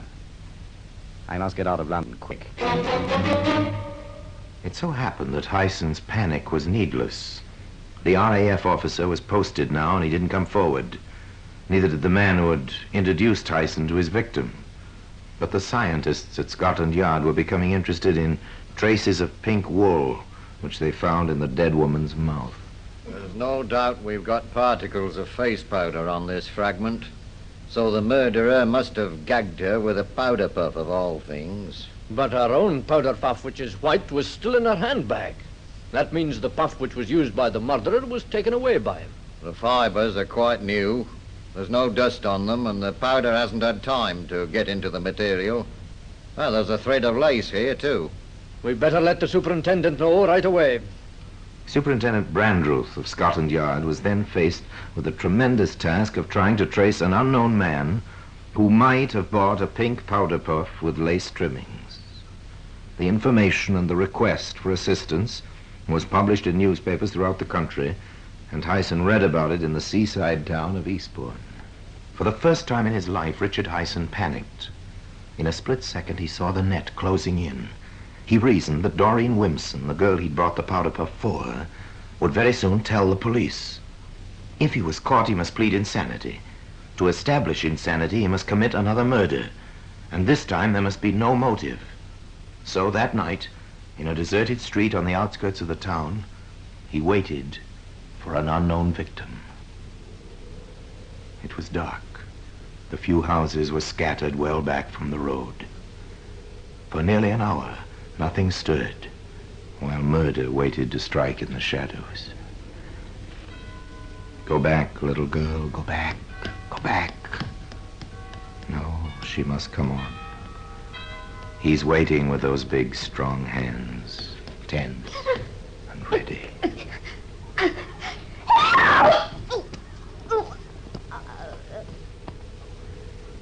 The powder puff becomes a gag for the second time. the deed is done.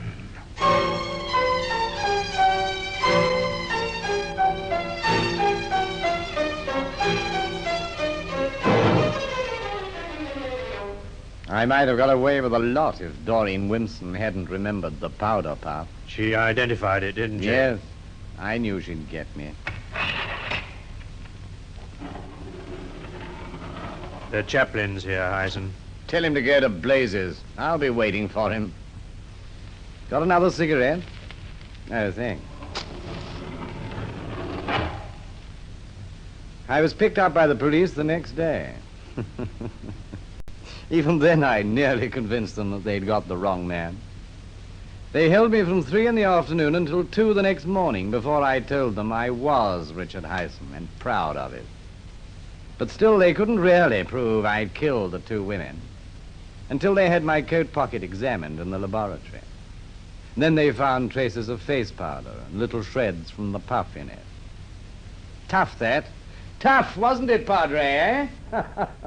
Why, what are you looking so mournful about? I'm the one to worry.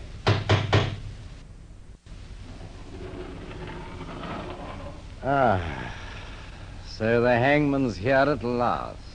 Yes, Hyson. It's nearly over.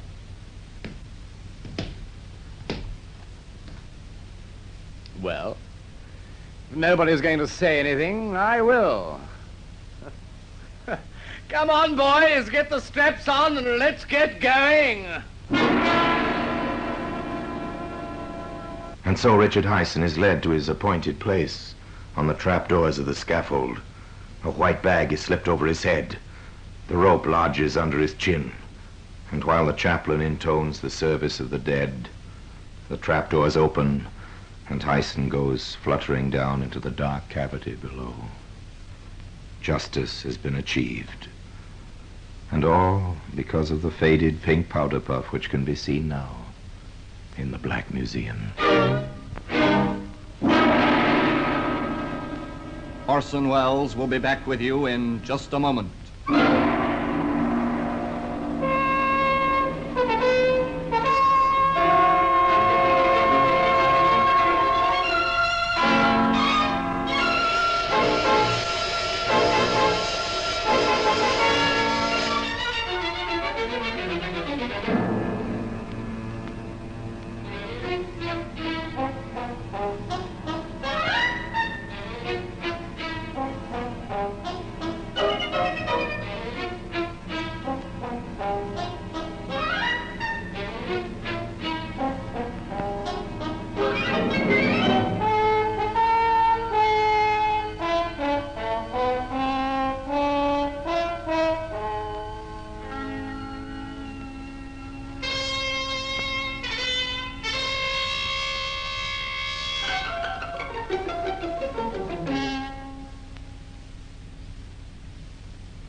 Now here in person is Orson Welles.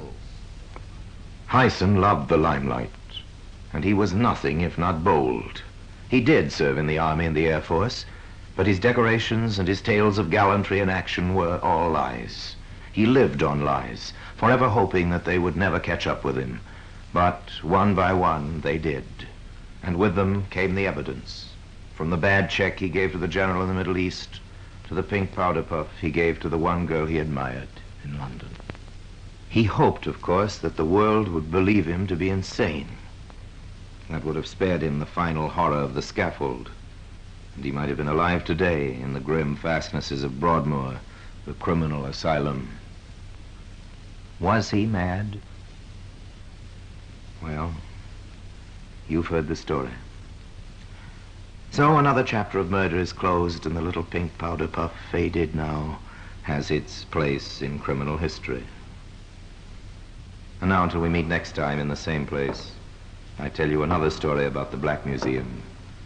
I remain, as always, obediently yours.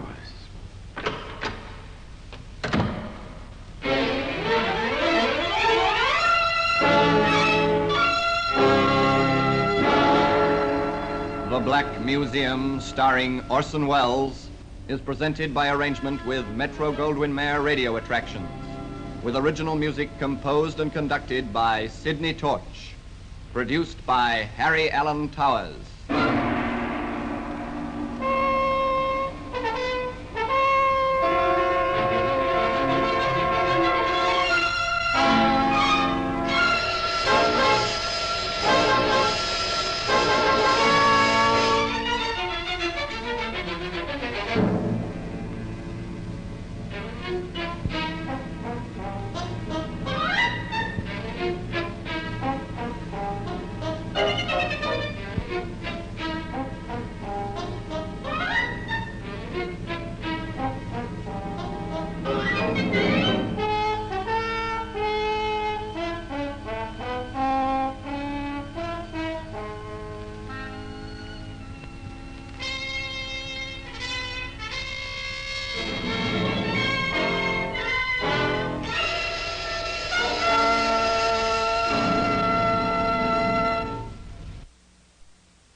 This is Orson Welles, speaking from London.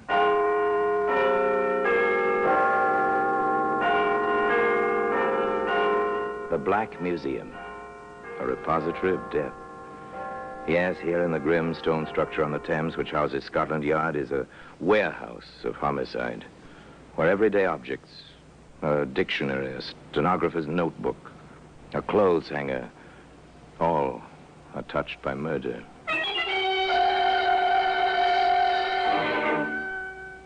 Here's a postcard. It's a familiar object, slightly soiled in its passage through the mails. Usual cancellation over the stamp, an ordinary address, 29 St. Paul's Road, London. The message? Oh, yes. On the message side, a drawing, rather well done, of the rising sun. Rather a conventional representation, isn't it, Sergeant? Yes, sir. Conventional, still a rather unconventional matter. Murder? Yes. Yes, it is unconventional. You know, Sergeant, I've often wondered why they hold so many executions at sunrise. Why they end lives at the beginning of the day. Anyway, that postcard today with the rising sun on it can be seen among the other exhibits in the Black Museum.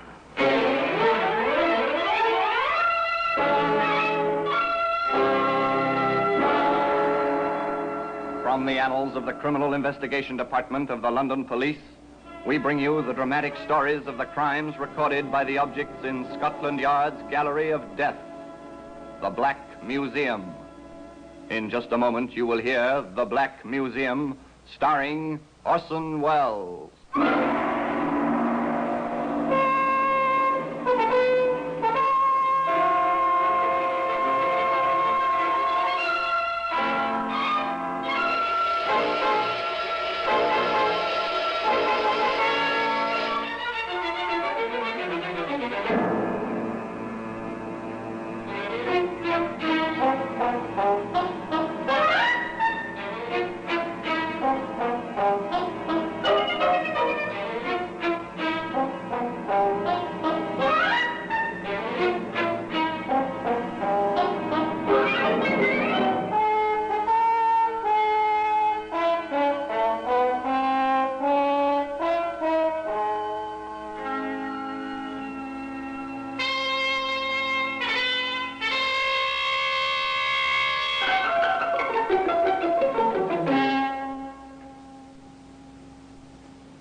Now, The Black Museum, starring Orson Welles.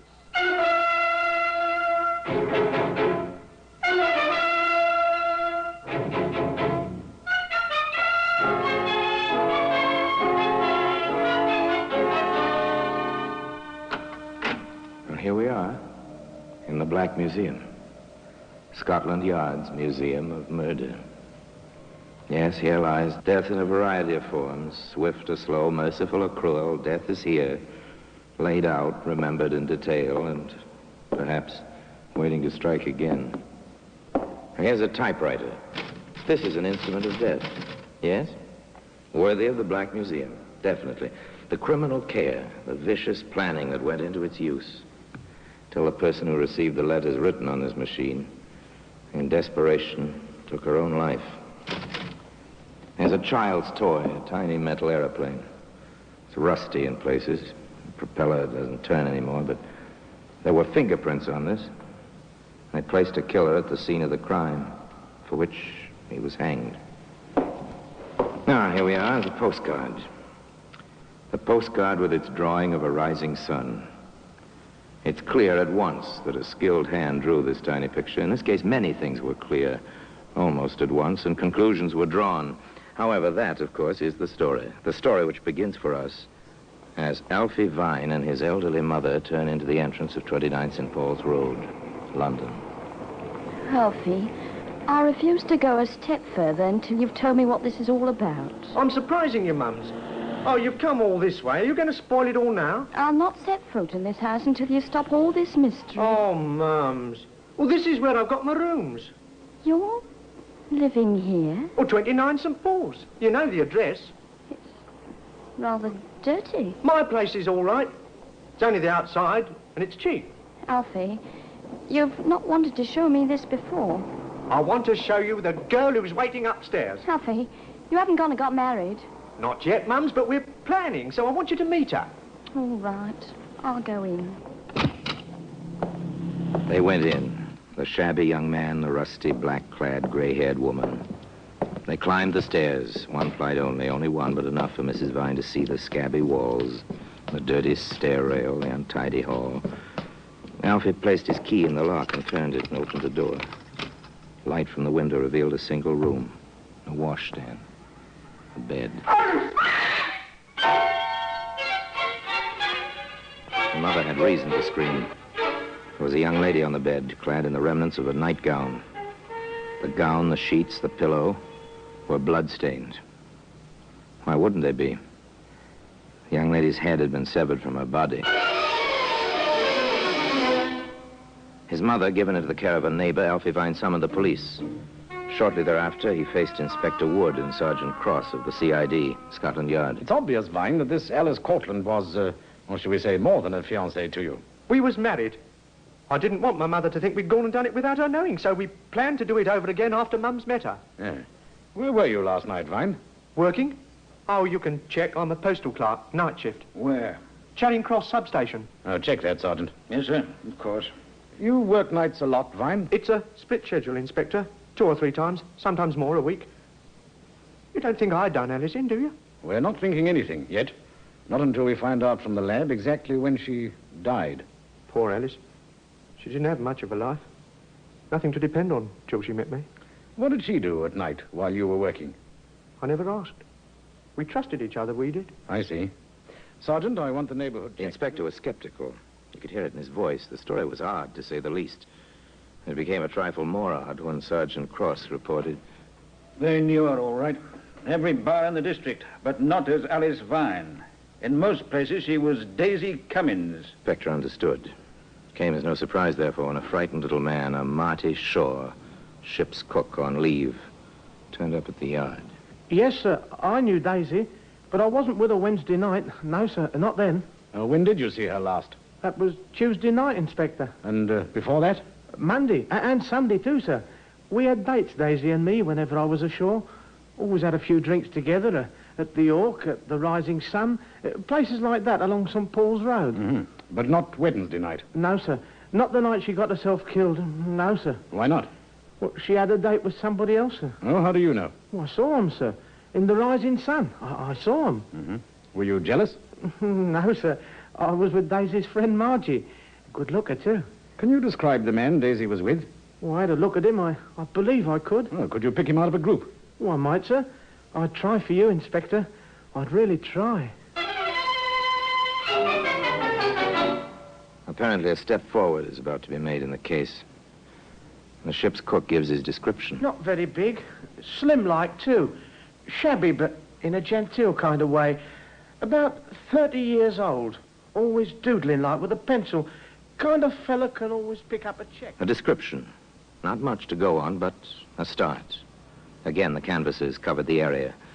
And now the various barmaids and tavern keepers remembered a man like that. Remembered seeing a man like that with Daisy, alias Alice, the girl who literally lost her head. However, there were no further traces of the man in question. Inspector Wood and Sergeant Cross went back to the bedroom in St. Paul's Road. All right, Sergeant. With a fine tooth comb. The whole room down to the baseboards. And behind them, if necessary. The detectives took the tawdry little room apart. The bed was dismantled, the window shades were unrolled, the washstand and its pipings were completely explored. The bureau was investigated, the drawers were pulled out, their contents tossed on the bed. Hello. Here's something, Inspector. Ah, a postcard, I see. Postmarked the day before. Where was it? Caught in the back of this drawer, between the backboard and the bottom. Yeah, interesting. What do you make of that drawing, Sergeant? It looks like the old Jap flag to me. I don't know of any Japanese eating place near here, Inspector. Dear Daisy, meet me at 8:15 at the... whatever the picture means. It's a rising sun, isn't it, Sergeant? And there is a rising sun. Where that Shaw fellow saw her on Wednesday night. Yeah, rather well drawn. Almost a skilled hand. An artist, maybe? Maybe. Possibly the killer as well. Right, back to work, Sergeant. There may be a few more little messages like this.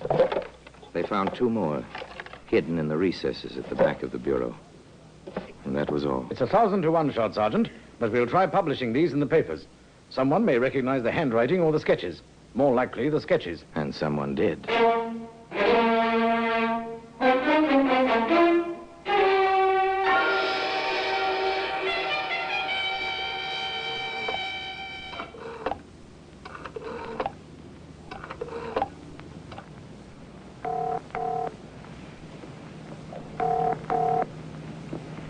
Hello? Larry? This is May. May, this is wonderful. Is it, Larry? Of course it is. Then why haven't I heard from you in weeks? After we had our quarrel, dear, I thought a certain beautiful model was pretty well through with a certain artist. I should be. But you're not? Larry, have you seen today's newspapers? No. Why? It's quite simple. A girl you'd been sending postcards to was murdered Wednesday night. How do you know I sent her cards? They're in the paper with drawings. I know your style, even in the paper. I should be flattered, I guess. I'm not. Larry, the police want to know who sent those cards. May, will you believe me when I tell you I never killed anyone? I believe you. I know you. Then, for old time's sake, will you help me? I'm in trouble, May. Real trouble. What would you want me to do, Harry? If anyone asks you, anyone at all, will you say we were together from 10:30 on Wednesday night? For how long? An hour or so. Then you went to Earl's Court and I went to King's Cross. Will you? Were you with her? Does it matter, May? No, not anymore, I suppose. Then try to remember, May, please. 10:30, Earl's Court, King's Cross. May Hester, artist model, once upon a time in love with an artist named Larry, and now asked to provide an alibi. In fact, asked to provide an alibi which might never be needed. May Hester lived with what she knew for a day or so, and then, half reluctantly, her feet and her conscience took her to an office in the old building on the Thames. I understand your position, Miss Hester. I'm grateful you came to see me. I don't believe he killed her, Inspector, but as long as you're looking for him, you won't be looking for the right person, will you? Well, that's one way of saying it. Miss Hester. Yes, Inspector? I think you'd better give me his name. It's Larry Duncan. Mm-hmm. Do you know where he lives at present? May Hester knew. She gave Inspector Wood an address on London's western edge. She left the environs of Scotland Yard. So did Inspector Wood, in company with Sergeant Cross. Mr. Duncan? Yes, I'm Duncan. I'm Inspector Wood, CID. My credentials. This is Sergeant Cross. Will you come in, gentlemen? No, thank you. I'm afraid, Mr. Duncan, we have to ask you to come out with us. We need to ask you a few questions, and it'll be more convenient down at the yard. Well, today, the postcard with a little picture of the rising sun on it is part of the exhibits in the Black Museum. In just a moment, we will continue with The Black Museum, starring Orson Welles.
And now we continue with The Black Museum, starring Orson Welles.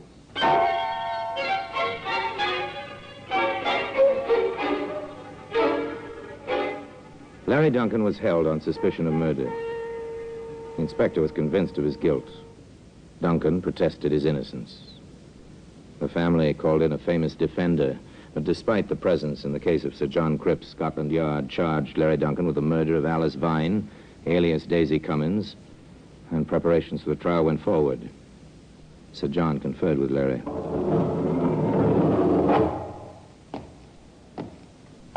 How are you, my boy? Fairly well, sir. Does my prison palace show as yet? Not yet. I like your confidence, Larry. I didn't kill the woman, sir. However, you were seen with her that night. A man, a sailor, I believe, who had been with her the 3 nights previous, saw you both together in the, Rising Sun. That's why I asked May to say we'd been together after 10:30 that night. Well, they have another witness, a tram conductor, who states he saw you leave that house at 5 in the morning. He couldn't have seen me. I take your word. But will a jury after that false alibi? I'll have to take my chances on that, I guess. Well, we'll see. Perhaps a little further investigation may bring a few more facts to light.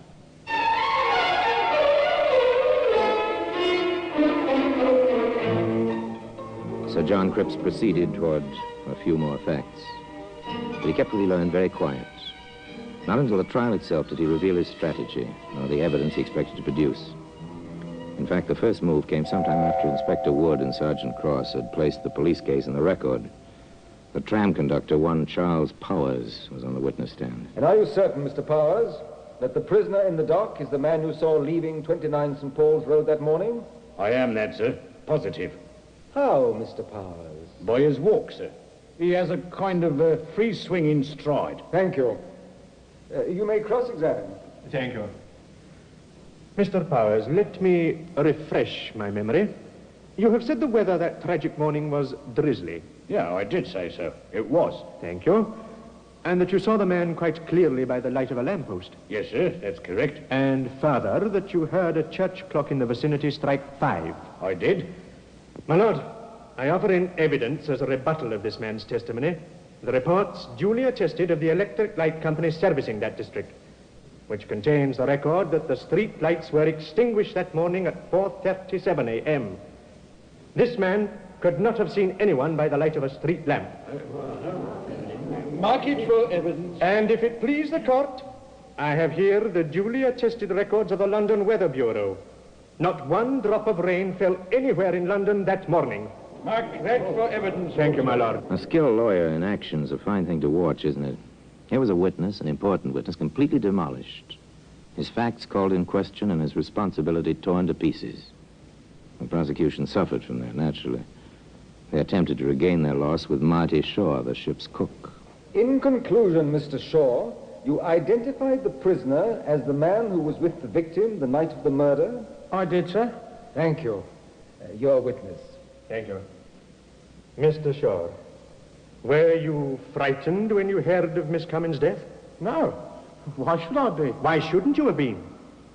After all, Mr. Shaw, by your own testimony, you spent Sunday, Monday, and Tuesday evenings with Miss Cummins. She was killed on Wednesday. Why shouldn't you have been frightened? You mean because I was the next man to the prisoner? Next man to the murderer, perhaps. Not next man to the prisoner. Maybe I was. You realized, didn't you, that your position might turn out to be unpleasant? Yes, I guess I did. And you discussed the matter with another lady friend of the deceased? What if I did? Nothing. Nothing at all. Except perhaps that from this woman you obtained a detailed description of a certain friend of Miss Cummins, and from that description you picked out the prisoner at an identification parade? Well, Mr. Shaw, answer me. Speak up, Mr. Shaw. The judge and the jury want to hear your answer. So do I. Yes, sir. I did that. Thank you, Mr. Shaw. That is all.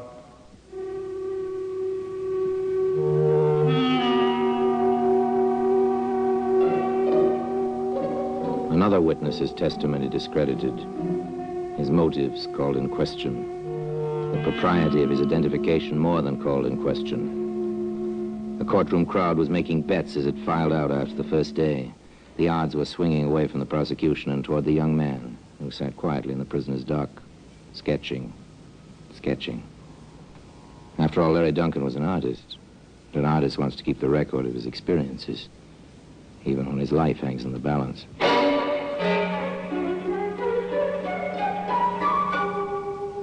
Next day, the prosecution called May Hester. Miss Hester, how did you learn of this crime? In the newspapers. And how did you first connect the prisoner with it, in your mind? Well, when I saw the postcard in the paper, the one with the drawing on it, it was Larry's, Mr. Duncan's tile. I recognized it. What did you do? I called him on the phone. What happened? He asked me to give him an alibi. A false alibi? Yes. He wanted me to say that I'd been with him that night. And what did you do? I agreed. Then I thought it over and I went to the police. Very well, Miss Hester. Thank you. Cross-examine. Miss Hester, why did you go to the police? Well, I was afraid, I suppose. Had you been in love with Mr. Duncan? That is, yes. Uh-huh. Was he in love with you? I thought so. Have you ever heard of an emotion called jealousy, Miss Hester? It was over. I had no reason to be jealous. I submit, Miss Hester, that when you thought it over, when you realized that Mr. Duncan had apparently gone to this woman after his protestations to you, that you were not afraid, that you were jealous enough to want revenge. That's not so. That's not true. You were afraid. Of what? That this man might try to murder you? No, of course not. Larry, Mr. Duncan wouldn't hurt a fly. Miss Hester, when Mr. Duncan asked you for the alibi, did you know the time of the murder? No. No, sir. When did you learn of it? Here, in the medical testimony. Did the question of the time of the death enter your mind when you went to the police? No, of course not. I ask you again, Miss Hester. Can you say you were motivated only by fear and not by jealousy or revenge? Yes, I was only afraid. Afraid of what? I was afraid that, well, even if he hadn't done it, and I had to swear falsely, I might get into trouble myself. And you were willing to sacrifice the reputation, perhaps even the life of the man you loved, because you were afraid to get into trouble. Objection, my lord. Irrelevant, incompetent, and immaterial. I withdraw the question. That is all, Miss Hester. Thank you very much. Thereafter, the prosecution rested their case, or what was left of it. Sir John called Larry Duncan as his first witness for the defense. Testimony was short. I didn't kill her. I left her at the Rising Sun that night, around midnight. I didn't kill her. Nor could the Crown's prosecutor shake his statement. Next and last witness for the defense, one David Wallace, a ticket agent on a suburban railroad. Mr. Wallace, what is your address? 26 St. Paul's Road. What time did you leave your house the morning after this killing? My regular time, sir. 5 minutes to 5. Uh-huh.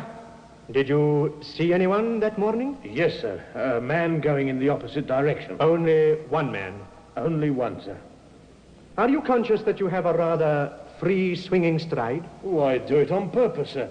It's good for you in the morning. With the permission of the court, I request a small demonstration. Proceed.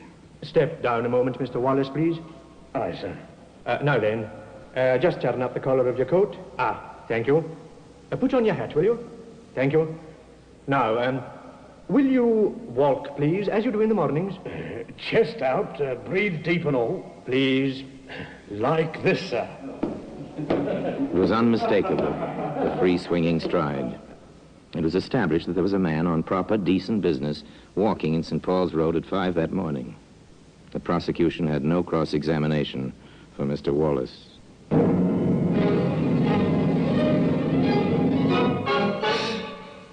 The Crown summed up. Sir John summed up.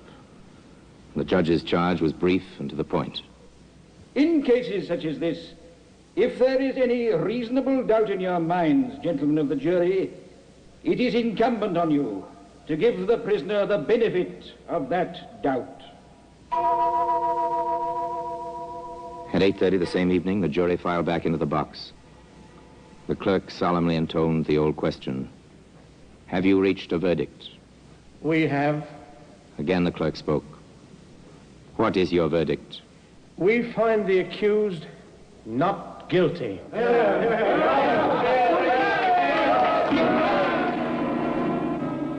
Orson Welles will be back with you in just a moment.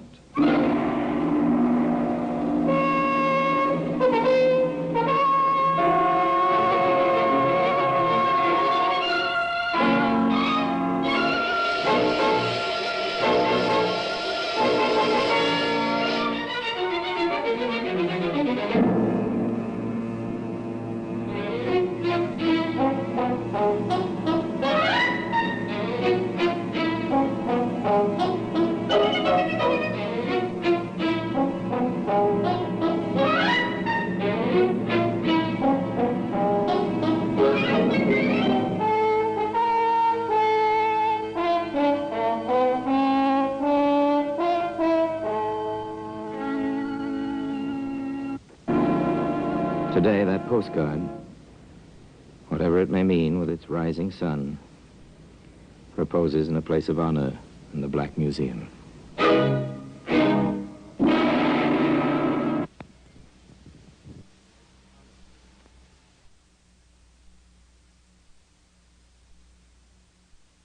This is Orson Welles, speaking from London.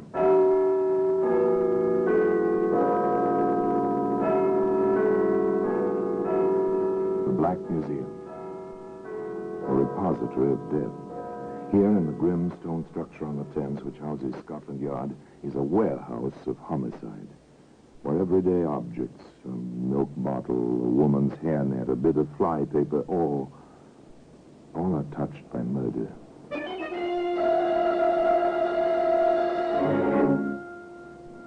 Here's a doctor's prescription. It's a familiar object. You don't think twice about it. You have a cold, a sore throat. The doctor comes, gives you a prescription, piece of paper with symbols scrawled on it. Here you are, nurse. I've used a different compound this time. Number 1778 in place of 2032. Is this one stronger than what you've been getting? Yes, there's a bit more of the morphia in this prescription. Well, today that same piece of paper, that prescription, is in the Black Museum.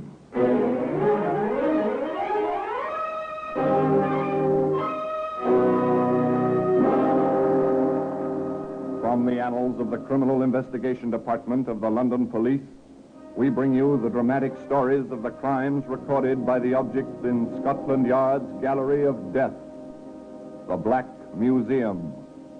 In just a moment, you will hear The Black Museum, starring Orson Welles.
Now, The Black Museum, starring Orson Welles.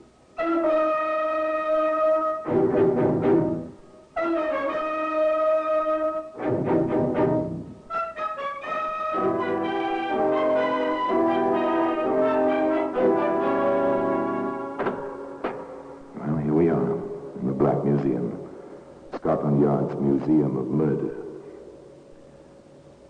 These objects all around represent the final distillation of that most final act of all, the taking of a human life by another human being.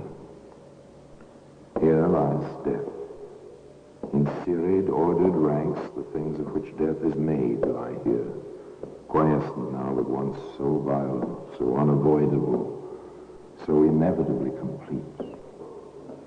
It's a stiletto, thing of cruel beauty, a jewel scabbard. No blood sullied this stiletto blade ever, but this was the arrow, the pointing finger, which led to death by the hangman's rope. Yes, and here's the prescription, scrawled almost unintelligible, in a traditional corkscrew of a doctor's penmanship, and marked in the chemist's writing, filled. Ironic, but true. Almost as ironic as the beginning of the story, because the beginning is an errand of affection and kindly care. You see, John Begley was a nephew and cousin who did his best for his family. And so, if you don't mind, Miss Smith, I want to be certain that my aunt, she's well past 80, you see, and my cousin will have the best of care. I understand perfectly, Mr. Begley. I've been taking care of patients in my house now for almost 5 years. I can show you letters of reference, but I prefer it if you inspected my house first. That way... To May Smith, a routine call, a routine inspection. To John Begley, a matter of some importance, but apparently Mr. Begley was quite satisfied with what he saw. I must say, Miss Smith, you do well by your patients. I'm a nurse, sir, and I've dedicated myself to the proper care of the sick. Oh, to be congratulated. May I ask what the charges will be? Your aunt is, I take it, a hopeless invalid. And has been for a good many years. My cousin June has a progressive nervous disorder. Sometimes she's quite completely paralyzed. Then she has remissions. Oh, I see. Would it be multiple sclerosis? I think that's the name of it. In any case, she can care for her own needs to a great extent, except when she has these seizures. Would £15 per week for each of them be within their means, with board and so on included? Oh, yes, they have means. You see, my uncle, by marriage, that is, Mr. Dawson, he left them a comfortable income. No problems there. Everything perfectly respectable and not a thought of trouble in the mind of anyone concerned. Martha Dawson and her daughter June came to stay in the care of Nurse May Smith. Not a registered nursing home, you understand, but a nice place and a competent nurse in charge with a good doctor on call. All of which was borne out the afternoon some months later when John came to visit his aunt and his cousin. May, sweet. So considerate. Oh, it's May already, is it? Oh, why not, John? She's as good to me as June would be if she were able. I wish I were able, Mother. But you're not, poor dear. And May is a fine substitute. One of the family, eh? Yes, John. John? Yes, my dear? I'm not getting any younger. Here, now, none of that kind of talk. I mean it. I'm getting on. 55 is well into middle age. I've been thinking about my will, John. As your next of kin, I think you ought to discuss it with me. I'm serious, John. Listen to her, John. In all probability, I shall go first, and June will have everything her father left. All right, Aunt Martha. Go ahead, June. Well, I've been watching May, you see. She has practically nothing of her own, except this house and the rather precarious income from her patients. I've been thinking of making her a partial heir. But since you're the main one, John, I thought I'd ask you first. I'm doing all right, dear. No worry on that score. Only take my advice. Be sure before you leap. Money is a strange thing, you know. June listened to her cousin John. But what she thought he was advising, well, that was something else again. May, I'd like to talk with you. Of course, my dear. Go right ahead. I'm making my will over again. Now, that's fine talk. You and a will, whatever for? To make you my principal heir. June, really? You mustn't do anything of the kind. I'm sure your nice cousin won't like it a bit. Oh, I've discussed it with him. He doesn't mind in the least. In any case, people with their lives ahead of them mustn't think about dying. Then it's high time I began to think about it. June, dear, let me tell you something.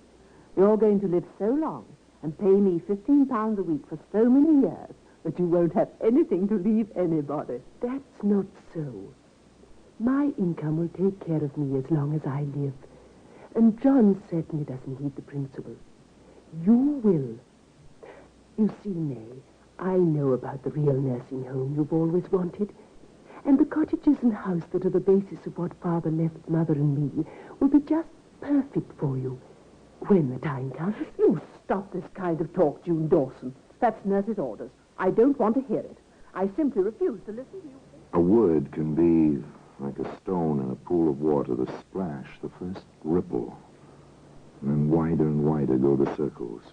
The stone disappears, but it's there, lying at the bottom of the pool, even when the surface has become still again. This box of candy. Johnny sent it. Will you have some? Thank you, Mother. Now, what shall I have? Nougat or a cream? You've had 3 already. You know sweets aren't really good for you. June is right, Aunt Martha. Now, you let me have that box. I'm going to save you from temptation and keep the box in my office. And you may have a piece after dinner and one after luncheon each day.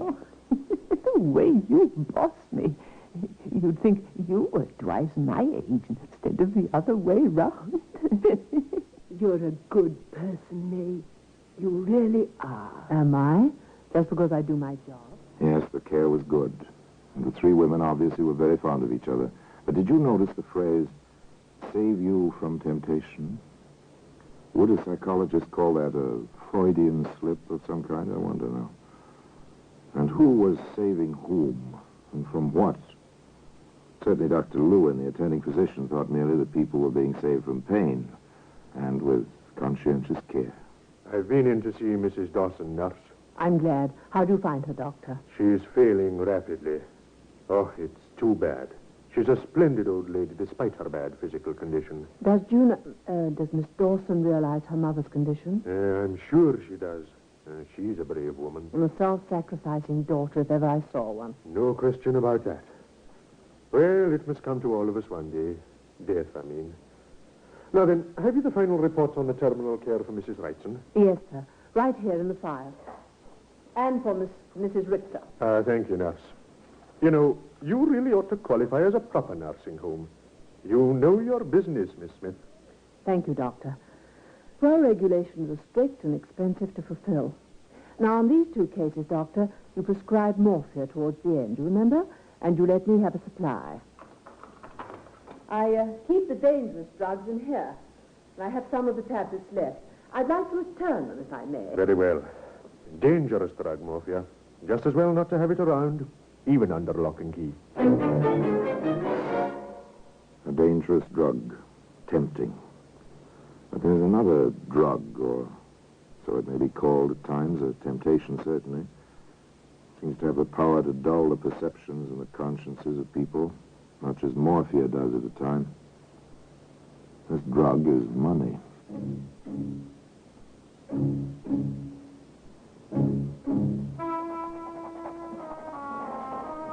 There it is. My will. Remade. Johnson, will you sign here, please? Yes, ma'am.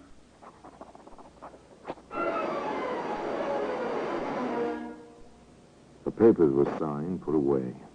A will, an inheritance, a gesture from a grateful woman to a friend in need. That was all. An incident over, closed, with a period put to it as the pen stopped its scratching, as in a few weeks a heart stopped beating.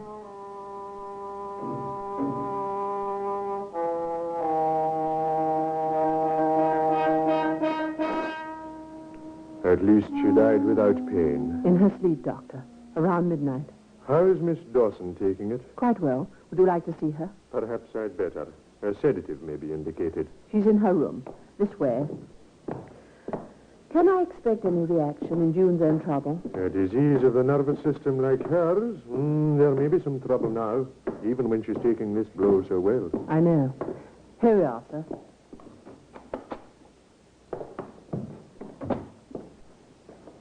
Ah, Miss Dawson. May I express my sympathy? Thank you, Doctor. Mother suffered enough in this world. I pray she has peace in the next. I trust she will. Miss Smith is worried about you now. I do feel a bit upset. I hope I'm not going to have any after effects. Have you noticed any signs? My legs feel so heavy. That's usually a sign. Uh-huh. And my fingertips on my right hand. They seem to have lost the sense of touch. Well, you just let me prescribe a sedative, my dear. With some sleep, you'll be fine. Even when we expect something like this, it's still a shock. There we are, nurse. Thank you, Doctor. Now you lie down, June. As Doctor says, even when you expect something, it's still a shock. Yes, a shock indeed. Perhaps not unconnected with a piece of paper, a prescription, which can be seen today in the Black Museum. In just a moment, we will continue with The Black Museum, starring Orson Welles.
And now we continue with The Black Museum, starring Orson Welles.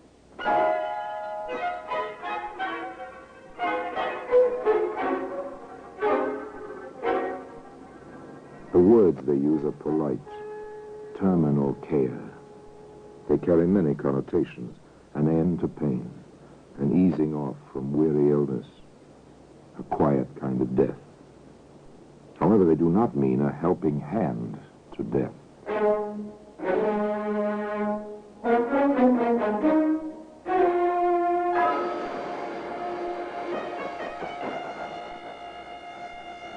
Doctor, poor Miss Dawson doesn't seem to be getting much relief from the sedative you gave her. I'm afraid the funeral and all the details have been too much for her. I've been expecting that. She's worse, then. Yes. Her right side is paralyzed. Doctor, June's become more than a patient. I don't want to lose her, too. I understand, Miss Smith. Now, don't worry about that. Chances are Miss Dawson will live for quite a few years yet. Now, in the meantime... here you are, nurse. I've used a different compound this time. Number 1778 in place of 2032. Is this one stronger than what she's been getting? Yes, there's a bit more of the morphia in this prescription. Yes, let us ease the pain and relieve the suffering. This is a great career to comfort and aid the sick. One does many things to help a sufferer.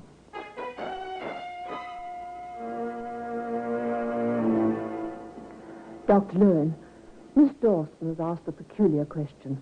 I don't like it. What is it? She wants to know how one can be cremated. Oh, she's thinking about that, is she? Well, she hates her body. I think she wants to feel it will be completely destroyed as soon as she is gone. Now, can't you get her mind off this? Well, I try. I've been spending as much time as I can with her, but she keeps coming back to that same question. I'll have to satisfy her, I'm afraid. Well, you tell her she can put the direction in her will if she has one, or she can leave a letter properly witnessed ordering disposal by cremation. Then, when she dies, whoever is left behind applies to the Registrar of Deaths for permission. The rest will be taken care of by a licensed mortician. Ugh. What thoughts on such a pleasant day? She seems so terribly depressed. What can I do, Doctor? And just do your best to keep her mind busy. June Dawson, depressed, half paralyzed, and facing several years of a kind of half-life. Not pleasant. No, definitely. Cousin John Begley was very upset about it. I don't like it, Miss Smith. June shows no improvement at all. I'm upset by it as much as anyone. Yes, I suppose you are.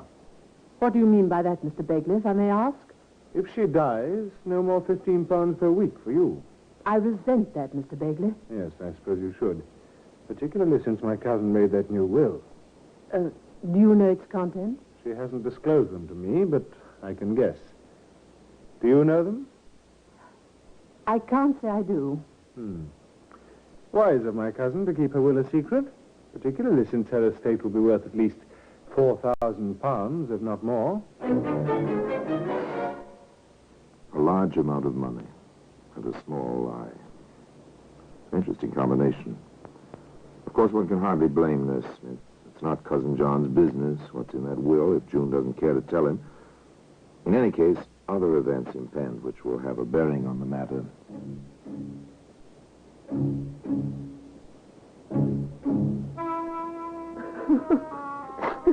We left so quickly. Almost as if she'd wished herself to death. Why didn't you call me? And it was 1 a.m. She seemed to be sleeping, except her breathing was peculiar. I tried to rouse her, and she answered me. I left her. 215 Johnson, who was on the night desk this week, called me. She'd rung for help, and I rushed in. She still had the cord in her hand, and she was... Well, it happens that way. Something gives up. This was a cerebral hemorrhage, as far as I can judge, without an autopsy. I'll state so on the death certificate. Very well, Doctor. Oh, I feel so ineffectual at the moment. You see, she was more than a patient. She was my friend. I understand. Now, you'll be all right in a day or so after the internment. Oh, Doctor, she wrote a letter, insisted on it, after I told her what you said. What I said? About the cremation. Oh, that. Oh, yes, I remember. Yes, very well. You'll need the form request to fill out. I'll send one over. Now, you can make it out, attach the letter, and take it to the registrar. He happens to be the health officer in Nottingham. Just the grief over a lost friend. Make out the papers. Call in Johnson, the faithful servant. Johnson? Yes, miss? I have an errand for you. Dr. Lewin sent this form over. It's all filled out. Now, I want you to take it to the health officer. You know where, don't you? Yes, of course, miss. And be sure you file this letter with it. Now, you remember witnessing Miss Dawson's signature on this letter, don't you? Oh, yes, of course I do. Johnson did as he was told. This was his job, no questions asked. However, the registrar at the health office did have a question or two. You work at this place for this Smith woman, do you? Yes, sir, I do. The form here says nursing home. Is that what it is? Oh, I suppose so, sir. Well, don't you know? Well, there's only a few patients, and it's Smith's own house. Oh, one of those, I see.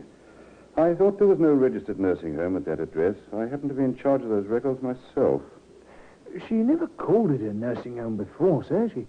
She always wants one, of course. Talks about it a lot. Says it costs a lot of money. Yes, it does. Will it be all right for me to tell her to go ahead with things now, sir? No, not just yet. I'll want to get confirmation of this cremation request from a relative, too, if possible. I imagine the family will claim the body. We'll tell your employer we'll be in touch with her. Strange, isn't it? An ambition, a desire so near fulfillment.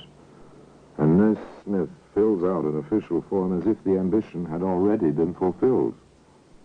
2 words. Wheels begin to turn. Nurse Smith has an unexpected caller. You wanted to see me, sir? Yes.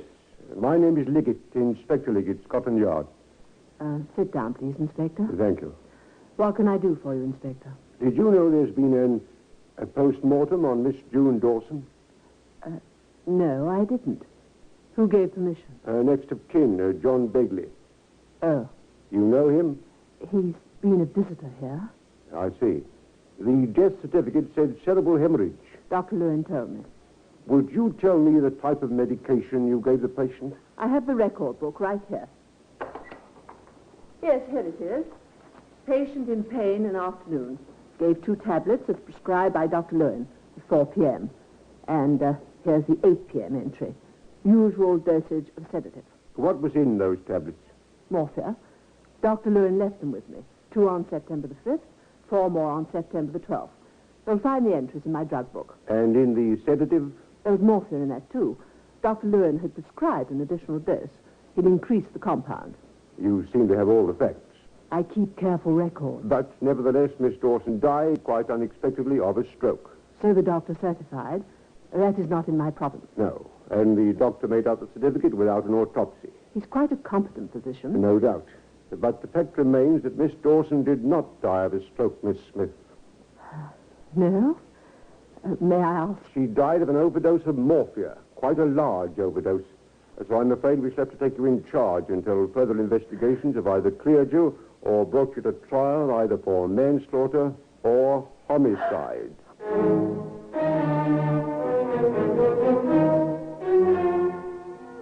When death masquerades as mercy, when murder hides behind friendship, there's little sympathy for the accused. In this case, where one required to heal stood accused of killing, there was only anger. Nonetheless, justice was well ordered and the evidence was made quite clear. First, the motive. Mr. Begley, what do you know of the occasion of your cousin's drawing up a new will in favor of the prisoner? My cousin discussed it with me. What did she tell you? That she felt so grateful to Miss Smith that she wanted to leave her entire estate to this woman. What is the amount of the estate? Something over £4,000. To the best of your knowledge, did the prisoner know the size of the bequest? I told her myself. On what occasion? When I asked if she knew the contents of my cousin's will. And what did you say to that? That she did not know. At a subsequent visit with my cousin, I learned that she did know. In fact, her own assistant or helper witnessed the document. Thank you very much, sir. And finally, opportunity and access to the drug. Dr. Lewin, a tragic though innocent figure in the case, was the witness. Doctor, it has been alleged that you gave the prisoner 2 tablets of morphia for the deceased on the 5th of September and 4 more on the 12th. Is this true? It is not. I never prescribed morphia in that form for this patient. Did you prescribe it in any other form? In a sedative, yes. I must confess a slight error, however. The patient had been receiving compound 1778. I later prescribed compound 2032, thinking at the moment that it contained more of the drug than 1778. Later, I discovered it contained less. However, as it seemed to be equally easing to the patient, I did not correct the situation. Were you urged to add to the morphia? I was, by Miss Smith. Have you any idea where the prisoner may have acquired the drug which was used? During the past year, I have given her small quantities of the drug for use at her discretion, never more than 8 tablets at a time. She has returned a few from time to time. On checking my records, I find I have given her almost 100 tablets. Is this normal? In the situation where terminal care is the norm, yes. However, it is perfectly possible that some of the unused tablets were not returned to me. Now, returning to your prescription, Doctor, do you remember the occasion of your writing it, and why? I do. It was just after the patient's mother died while under Miss Smith's care. Miss Smith was most anxious for a stronger sedative for the patient, and inquired specifically concerning its comparative strength after I wrote the prescription. She also inquired of me concerning cremation. The Crown rested its case.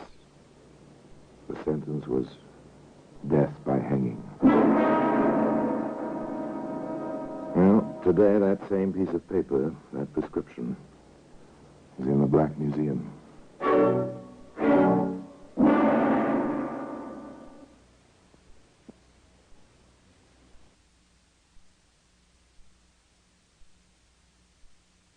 Speaking from London.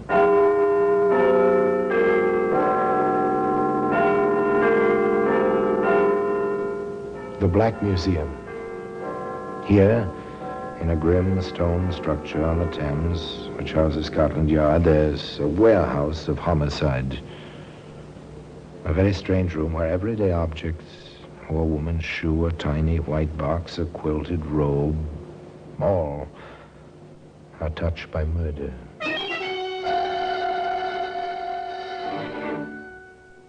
You take this raincoat. It's a familiar object, waterproof cloth, rayon lining, collar. You can turn up against stormy weather. Here in London, it's called a Mackintosh. But you wouldn't wear this raincoat. Odd, isn't it, Inspector? The way it was tucked around that poor woman? And partially burned. As if someone had tried to destroy the evidence. Well, it is evidence, sir. But against whom? I'm not sure yet. But this raincoat, Sergeant, this raincoat will hang someone. You can depend on it. Today, that raincoat can be seen in a very special position in that very curious room in Scotland Yard, which is known as the Black Museum.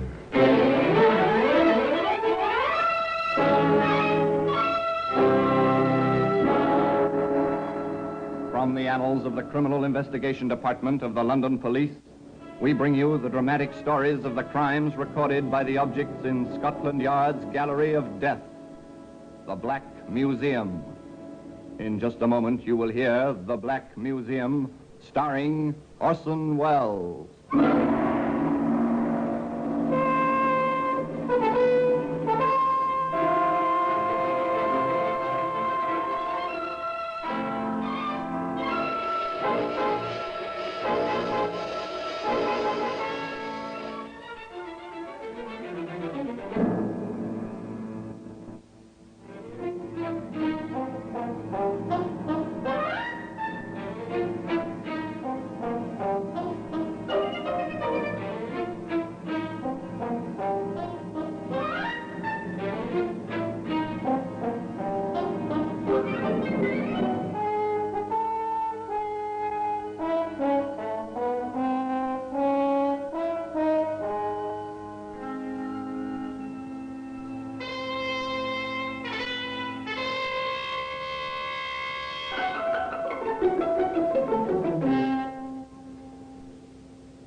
The Black Museum, starring Orson Welles.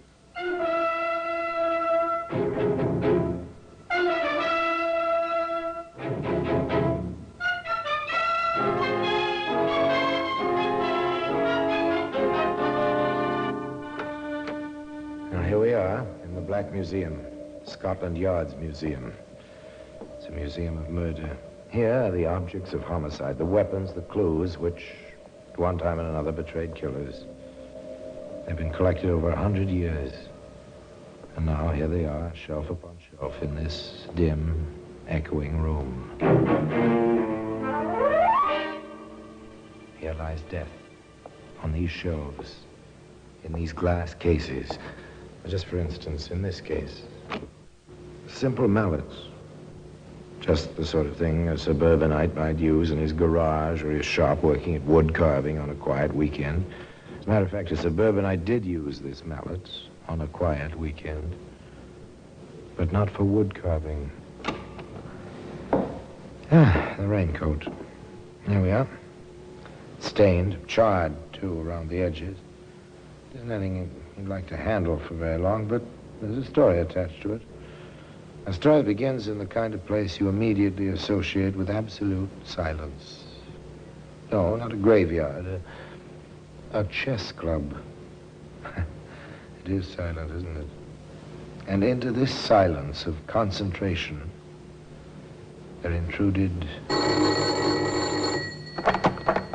London City Chess Club. Is Mr. Agard there? Sorry, sir, I haven't seen him yet. This is the steward of the club. May I take a message? We're expecting him. I see. My name is Champer. This is 46 Edison Mews East. He knows. We've had some contact by way of Agard's insurance business. Yes, sir. And the message? I want to see him about a policy. Tell him it's rather urgent. I want him at my house tomorrow evening at 7:30 sharp. Very well, sir. I'll tell him as soon as he gets in. Mr. Agard, sorry to disturb you, sir. Just a moment, steward. There. Now, your move. Now, steward. A most important telephone message for you, sir. Came in about half an hour ago before you came in. Otherwise, I would never have disturbed you. From a Mr. Chamfer, sir. Chamfer. Strange name. Oh, yes. Yes, perhaps I do know him. May I have the message, steward? That was all. That was all until the next evening. A little bit after 7 o'clock on a streetcar, this quiet little insurance salesman, John Agard, said to the conductor of the streetcar, I beg your pardon. Does this car take me to Edison Mews East? I've never been out there before, you see. I'm not... Yes, you're all right, mister. Take you about 20 minutes from here. Oh, thank you very much. I'll call it out for you if you like. Oh, yes, thank you again. Thank you very much.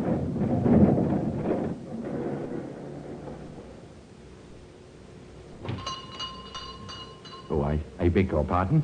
May I trouble you for the right time, please? It's 7:35. I am right for Edison Mews East, aren't I? That one block to the car line. Oh, thank you.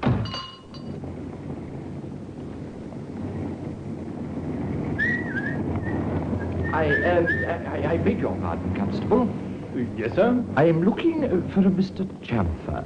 In Edison Mews East, I have an appointment. It's insurance. Do you happen to know the gentleman, officer? Oh, I'm afraid not, sir. Oh, dear. And my date was for 7:30. Is it much past that now? 7:45, sir. Steeple chimes just struck the 3/4. Oh, thank you very much indeed. I'm sorry to have troubled you, officer. He seemed a worried little man, John Agard, upset over his difficulty in finding Mr. Chamfer, and he was still worried, apparently, about an hour later, when his next-door neighbors, Harry and Ethel Benson, saw him coming across the scrap of lawn which separated their houses. Here's Agard coming over. Funny. Why is it funny, Harry? They come over very often. That's just it. Martha isn't with him. Funny. Such a devoted couple. Martha had a bad cold today. Perhaps John needs something. Well, no, soon enough. There he is.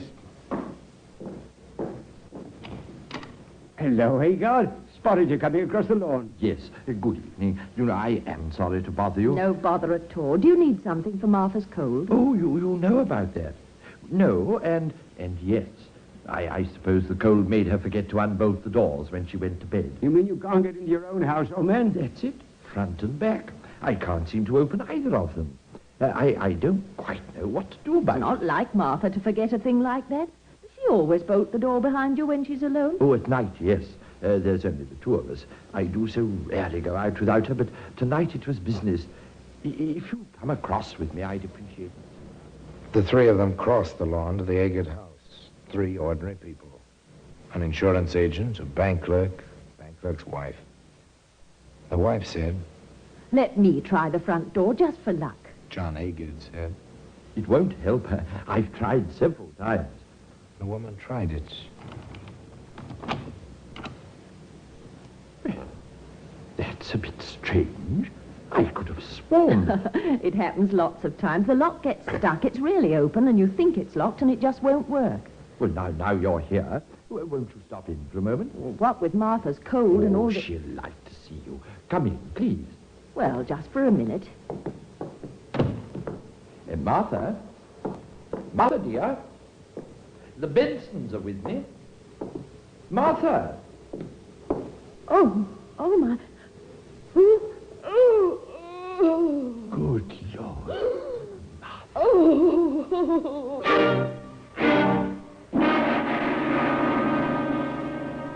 She was dead. Completely, horribly dead. One look.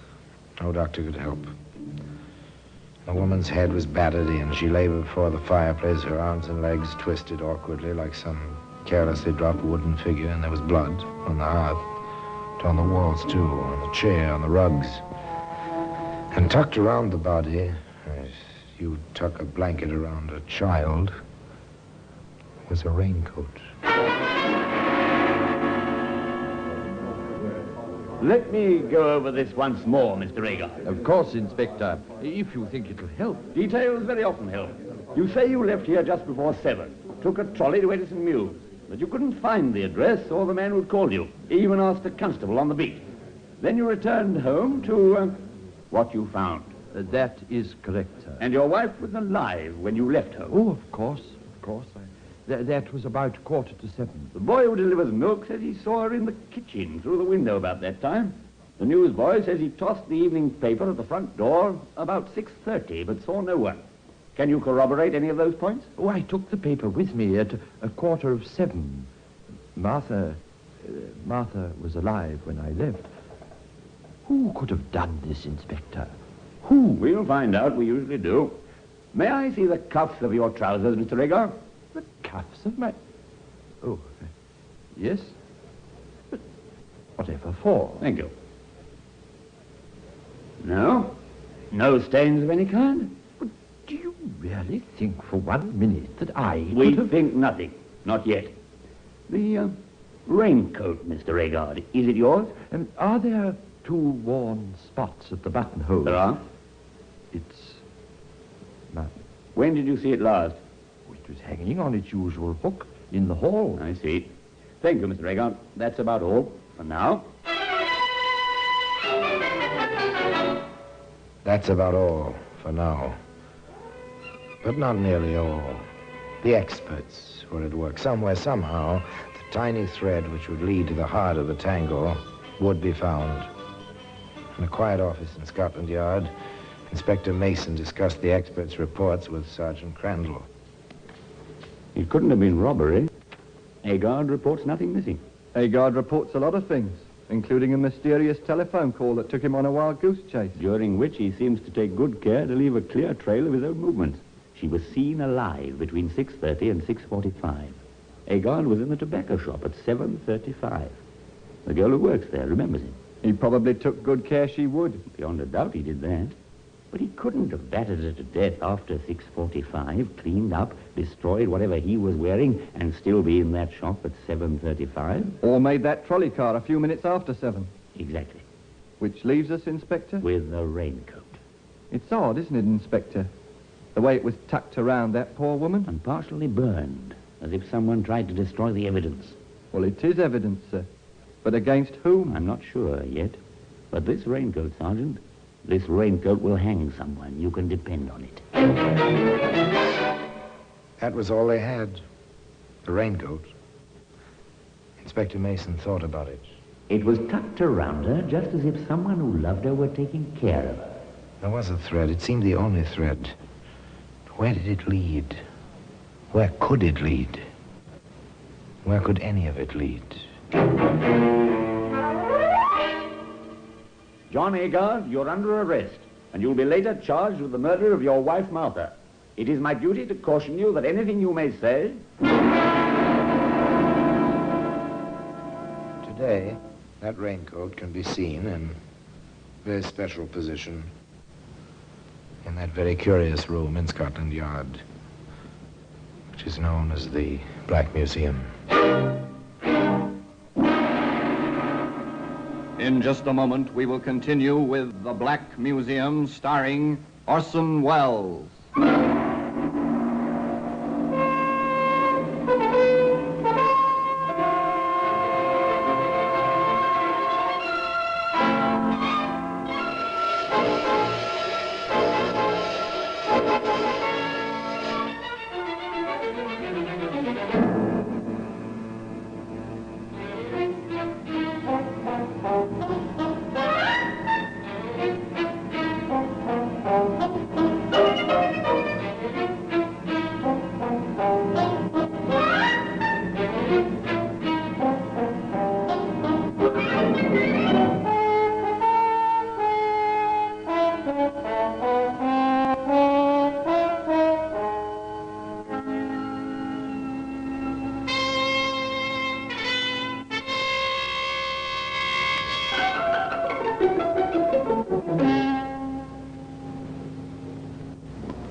And now we continue with The Black Museum, starring Orson Welles.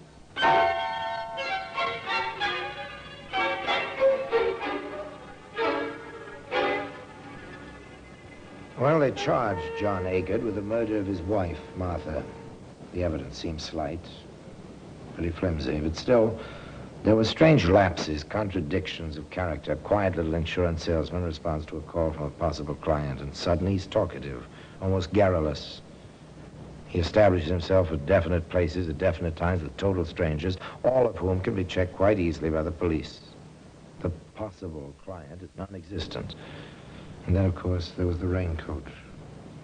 From the very beginning, the prosecutor for the Crown made it clear that a great deal of his case rested on that raincoat. And if the prisoner did commit this murder for apparently no reason, he deserves the full punishment. Much will be made of the quiet life he led with his wife. Much will be made of the fact that no telltale trace of blood was found on him or his clothing. But I say to you, and we hope to prove this to your satisfaction, that this woman could have been beaten to death by someone wearing only the raincoat which we will place in evidence. Now, who, ladies and gentlemen of the jury, could have approached Martha Agard naked save for that raincoat, except her husband, the prisoner, John Agard? Moreover, as you will see, the police officer... There was more of the same, much more. Counsel for the Crown was out to make an impression, no doubt about that. But then, so was counsel for the defense. My colleague has already admitted that no trace of it was found upon my client, although from the condition of the body and though time. John Agard could never have committed this crime, performed the necessary ablutions, and been where he was definitely seen between 6:45, when his poor wife was last seen alive by a third party, and 7:05, the moment when my client spoke to the trolley conductor. But far, far more important is the relationship between my client and his poor wife, a relationship of love, of understanding, of the perfect companionship of declining years. For that reason alone, I submit my client could never have committed the crime with which he stands charged today. So it began. The legal lines of battle were drawn. 12 honest men sat in the jury box and gave their whole attention to the parade of witnesses, to the arguments, to the cross-examinations. Sergeant Crandall gave evidence on the amount of blood and the places where it was found. Defense counsel cross-examined. It is apparent, Sergeant, that there was an attempt to burn the raincoat, which is now in evidence. Do you agree? Yes, sir. Such an operation would take some time, would it not? Well, I assume so. I can't say for certain. I've never experimented with a raincoat. Very well. You saw the scene of the crime before it was cleaned up, did you not? I did. From what you saw, would you say it was possible for the killer to escape splashes of blood? Well, I doubt it. He would get blood on his legs, his hands, his face, his hair. I expect so. Were any such traces found on my client? Well, none that I know of. There has been a suggestion made that the murderer took a bath before leaving the premises. Did you see any traces of a bath? A wet towel, indications in the bathtub? No, sir. Nothing like that. One more point, Sergeant. These were the telling points. But the Crown made its own points as well. Inspector Mason, what was your impression of the defendant when you first questioned him? I was rather surprised at him. He showed less emotion than I did. How was this indicated? We sat in the room where the murder had occurred. Mr. Agard smoked and talked. He held his cat on his knees and stroked it quite calmly. At one point, he casually stepped... Such points do... A clever prosecutor. Quite clever. He called the steward of the chess club. Was Mr. Agard in the club when the telephone call came from this mysterious Mr. Champa? No, sir. I looked particularly. He was not there. Did you recognize this Champa's voice? I'd never heard it before. I haven't heard it since. Might it have been a disguised voice? It might. It sounded muffled. Very heavy, sort of. Thank you. Your witness. Steward, in your observations of Mr. Agard, have you ever seen him behave as a poor loser? No, sir, never. Has he ever expressed violent opinions, to your knowledge? Mr. Agard violent? He's the quietest man I've ever known. Did he ever mention his wife to you? Many times, sir. On what occasions? Usually about 9 in the evening. He always worried about leaving her alone too late at night, sir. Oh, very considerate of her he is, was, sir. Thank you, that's all.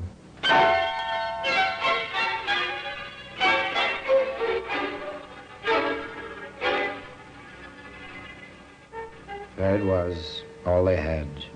An elusive case. An impression, really, more than a case. Very difficult to prove, but just as difficult to defend. For instance, the evidence of Harry Benson, who was with John Agard when the body was discovered. And in all the years you've been neighbors, what would you say impressed you most about my client's relationship with his wife? His absolute devotion.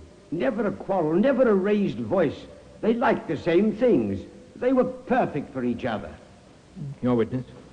Mr. Benson, after the discovery, who called the police? Why, Agard did, come to think of it. My wife was very upset. She was sick over what she'd seen, as a matter of fact. Yes, he was the one who thought of the police. He used the telephone quite calmly. Quite calmly. Thank you, Mr. Benson.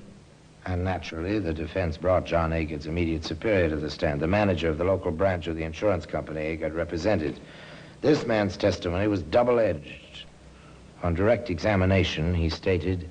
We have always had complete faith in Mr. Agard's integrity and character. He carried a large policy on his own life in favor of his wife. She was not insured. To the best of our knowledge, which is rather complete, Mr. Agard has never been in financial trouble in his life.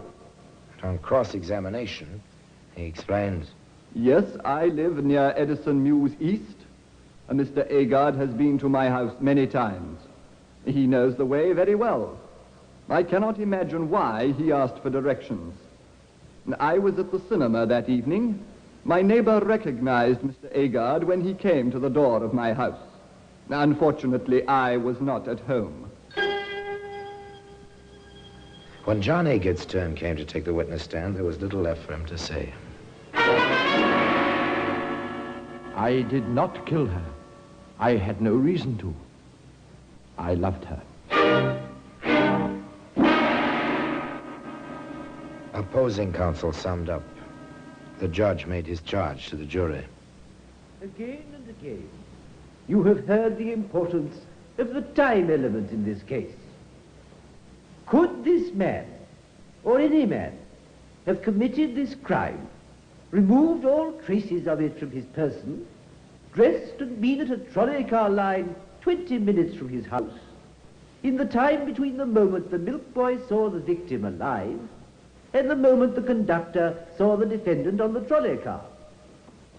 More, there is no evidence to connect the defendant directly with the crime. The case is entirely circumstantial. No motive has been established. I could only... They listened. The 12 honest men in the jury box. They retired and they debated. What went on in that jury room is sealed in silence under the honored tradition of the law.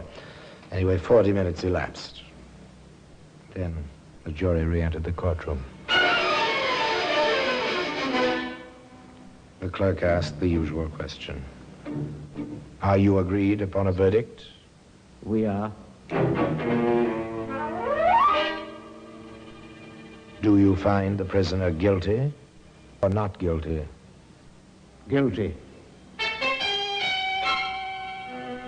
Prisoner at the bar, have you anything to say why you should not die according to the law? I am not guilty. I have nothing else to say.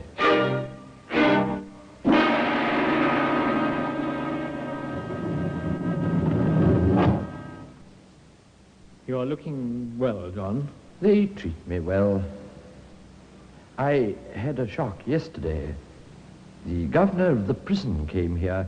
He said 8 o'clock in the morning, Monday the 16th. Don't worry, John. It will be put over. The appeal? It's being studied. The court won't rule for another month at least. They'll grant a stay of execution. A month. Another month. A month. An extra week after that. Time went on endlessly, it seemed, to John Agard, waiting in his cell in Walton Prison. And at long last, they gave him his own clothes and took him before 3 judges of the Court of the Criminal Appeal. Handcuffed, he stood there between the bailiff and his own counsel. The voice of the judge seemed very far away. There is indeed reasonable doubt in this case. We believe there is eminent difficulty and doubt. The case against the appellant was not proved with the certainty necessary to a verdict of guilty. This appeal will be allowed.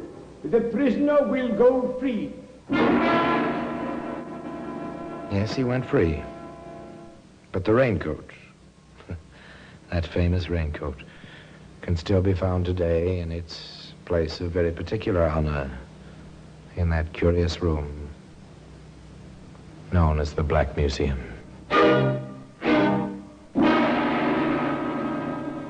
Orson Welles will be back with you in just a moment.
Now here in person is Orson Welles. So, Inspector Mason was wrong, wasn't he? The raincoat didn't hang anybody after all. John Agard went free, and for the first time in the history of English law, a conviction for murder was set aside for reasonable doubt.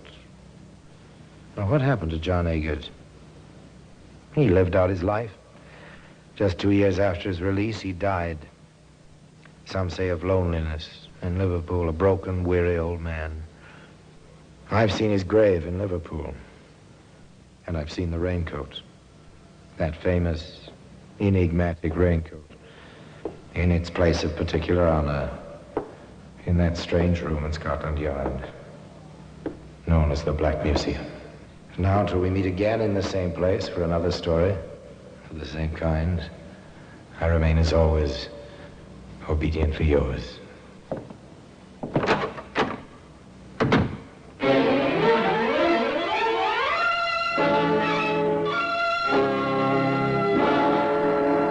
The Black Museum, starring Orson Welles, is presented by arrangement with Metro-Goldwyn-Mayer Radio Attractions. The program is written by Ara Marion, with original music composed and conducted by Sidney Torch. Produced by Harry Allen Towers.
This is Orson Welles, speaking from London.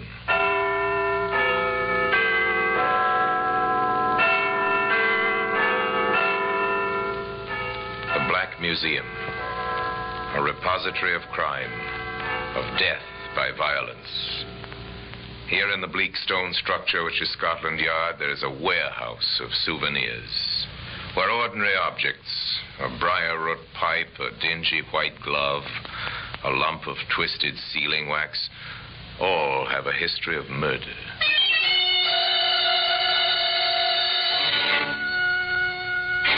This length of sash cord is quite commonplace. You might see something like this in any window frame. Harmless-looking bit of rope. It seems so. Frayed at one end, cut all cleanly at the other. Just the right length to hook around a man's neck and twist. Today, that bit of sash cord can be seen in the Black Museum.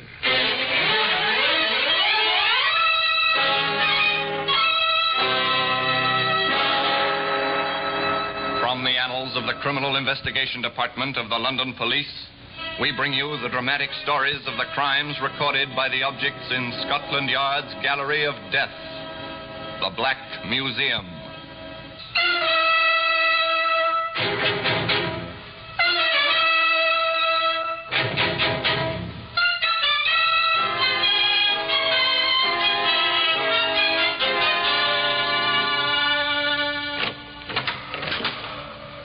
Here we are in the Black Museum, Scotland Yard's Museum of Murder.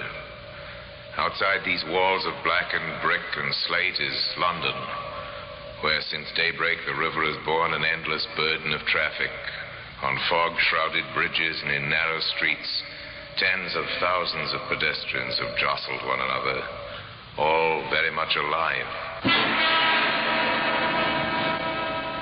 But here, within this room, the connoisseurs of crime may see recorded for posterity in cabinets, in wooden trays, in jars, carefully labeled and preserved, the evidence of vindictive death. An ambulance, quickly. There's been an accident. One of our stagehands. He's lying unconscious in the alley. Hurry, please. Yes. One of the cast, Mr. Carter? Who is it? Tell me. It's Buckland. I can't bring him round. I tried. Jeff Buckland? Oh, Miss Kenmore will be terribly distressed. Stage carpenter with her for 20 years. I dare say she will. Hadn't we better go and lift him in, sir? Perhaps there's something could be done. No, it's better not to move him till the doctor comes. It may be serious. And we wouldn't want to injure him, you know. A man found dead or dying. A phone call. Then the waiting.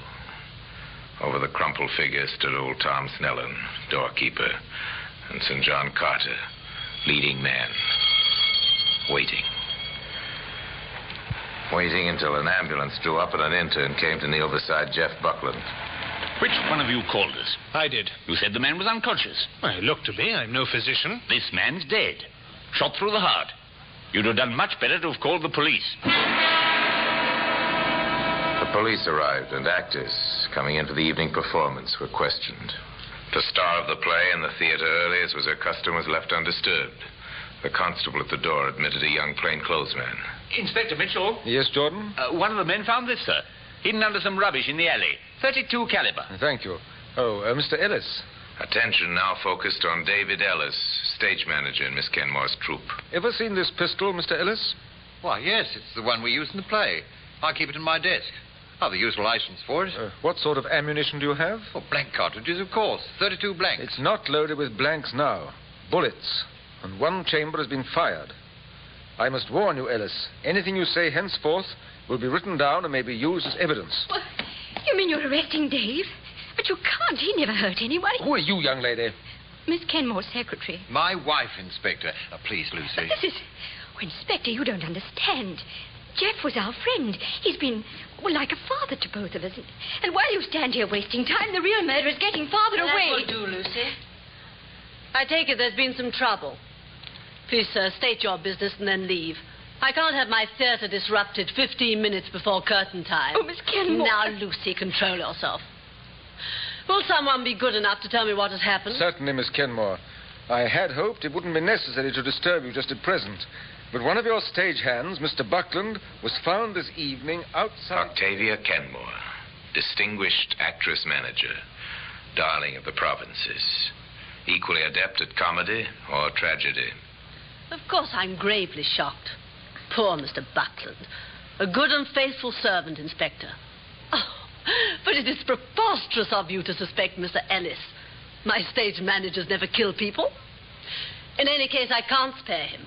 We ring up in 10 minutes exactly. I'm extremely sorry, Miss Kenmore, but Ellis is a material witness. He must come to the station house for further questioning. It was his pistol It was my pistol.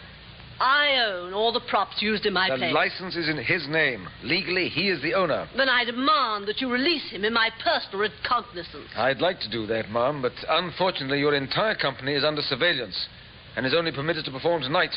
Ellis, you must come with me. Very well. Go with them, David. Lucy and I will be down to see you. And the inspector, as soon as we possibly can. Thank you, Miss Kenmore. The police left the theater, except for certain constables on duty at the door. And in her dressing room, Octavia Kenmore made ready. Lucy, my child. Ah, me. How weak a thing the heart of woman is. Come. Don't be downcast. Oh, how can I help it, Miss Kenmore? With David in the prison. Nonsense. He's only detained for questioning. He isn't charged with any crime. I'm thinking of Geoffrey Buckland, an excellent good man, and the best stage carpenter there was in England. Was he married? His family's in Manchester. I'll have to telephone them immediately after the performance. What? You really mean you're going on?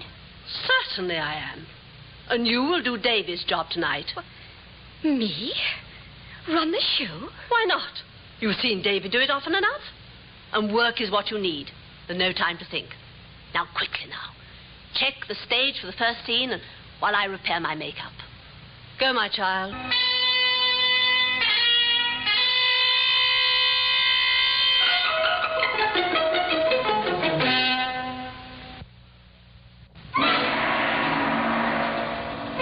The play went smoothly. The curtain rose and fell as the actors took their calls.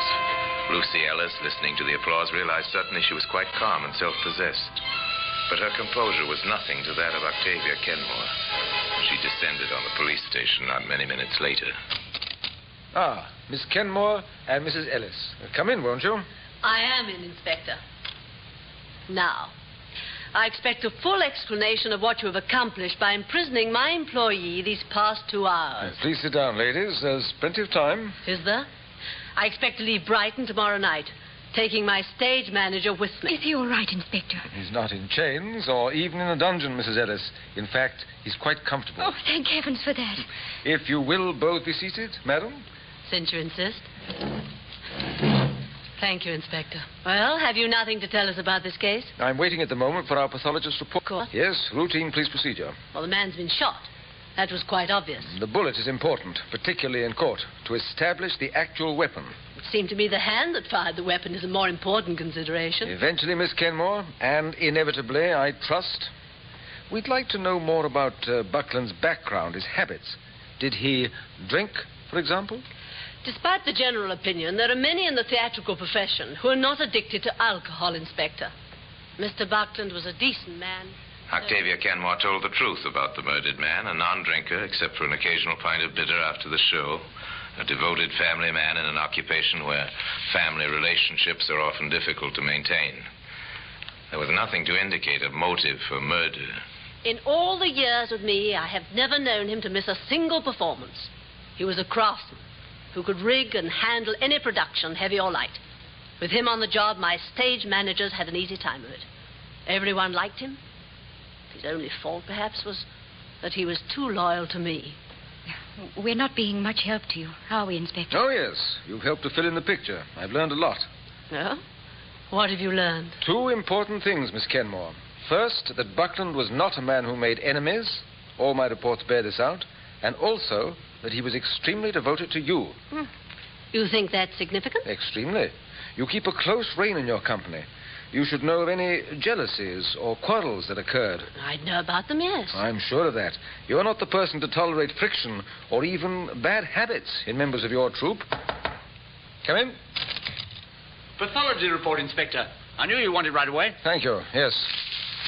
Well, this is interesting. Why wasn't I told of this before? You know what they're like in the lab, Inspector. They wanted to be sure. Absolutely sure. I see. Miss Kenmore, can you think of a reason why anyone should want to shoot a dead man? Well, hardly. A useless procedure. It seems so. Instead, it happened.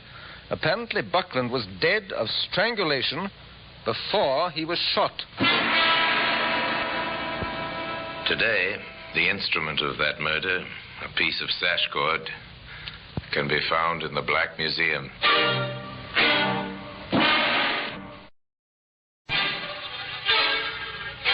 It was a good question. Inspector Mitchell repeated it. Can you think of a reason why anyone should want to shoot a dead man? An interesting problem, is it not? The medical report is very definite. Buckland was strangled with a thin piece of rope. Because he wore a scarf about his neck, the marks weren't noticed till they brought him to the lab. He was dead before the bullet ever was fired. Inspector Mitchell then went back to the scene of the crime, the alley beside the theater where the body of Jeffrey Buckland had been found. And with him, at her own insistence, went Octavia Kenmore. What are they looking for, Miss Kenmore? The thin piece of rope, of course. They'll never find it. If the murderer had an ounce of brains, he'll have taken it with him. Oh, it's strange. I don't suppose this alley ever had so much light turned onto it before. It was strange. Men searching every cranny, their flashlights pointing and probing, picking out grillwork balconies, iron ladders and fire escapes thick with rust. The men themselves silhouetted against the light. Oh, Miss Kenmore? Yes? We found this, caught up in that balustrade. I think it's the weapon. Our lab can tell us definitely, of course. I see. A piece of lash line. What's that? Lash line, did you say? Yes, it's the sort of rope we use backstage to lash the scenery together. Much the same as ordinary clothesline? Or sash cord, yes. Would you be able to identify it as belonging to your stage equipment? Oh, that's hard to say. Miss Kenmore, Inspector. Yes, Lucy? One of the stagehands reported to me tonight. They'd had trouble with one of the sets. The line was too short to make it fast. Could you locate that piece of scenery, Mrs. Ellis? I think so. I told him to leave it on top of the stack so that we could replace it in the morning. Well, let's go on stage then, shall we? Do you know, Miss Kenmore, as a youth, I was strongly attracted to the theatre. Were you indeed, Inspector Mitchell?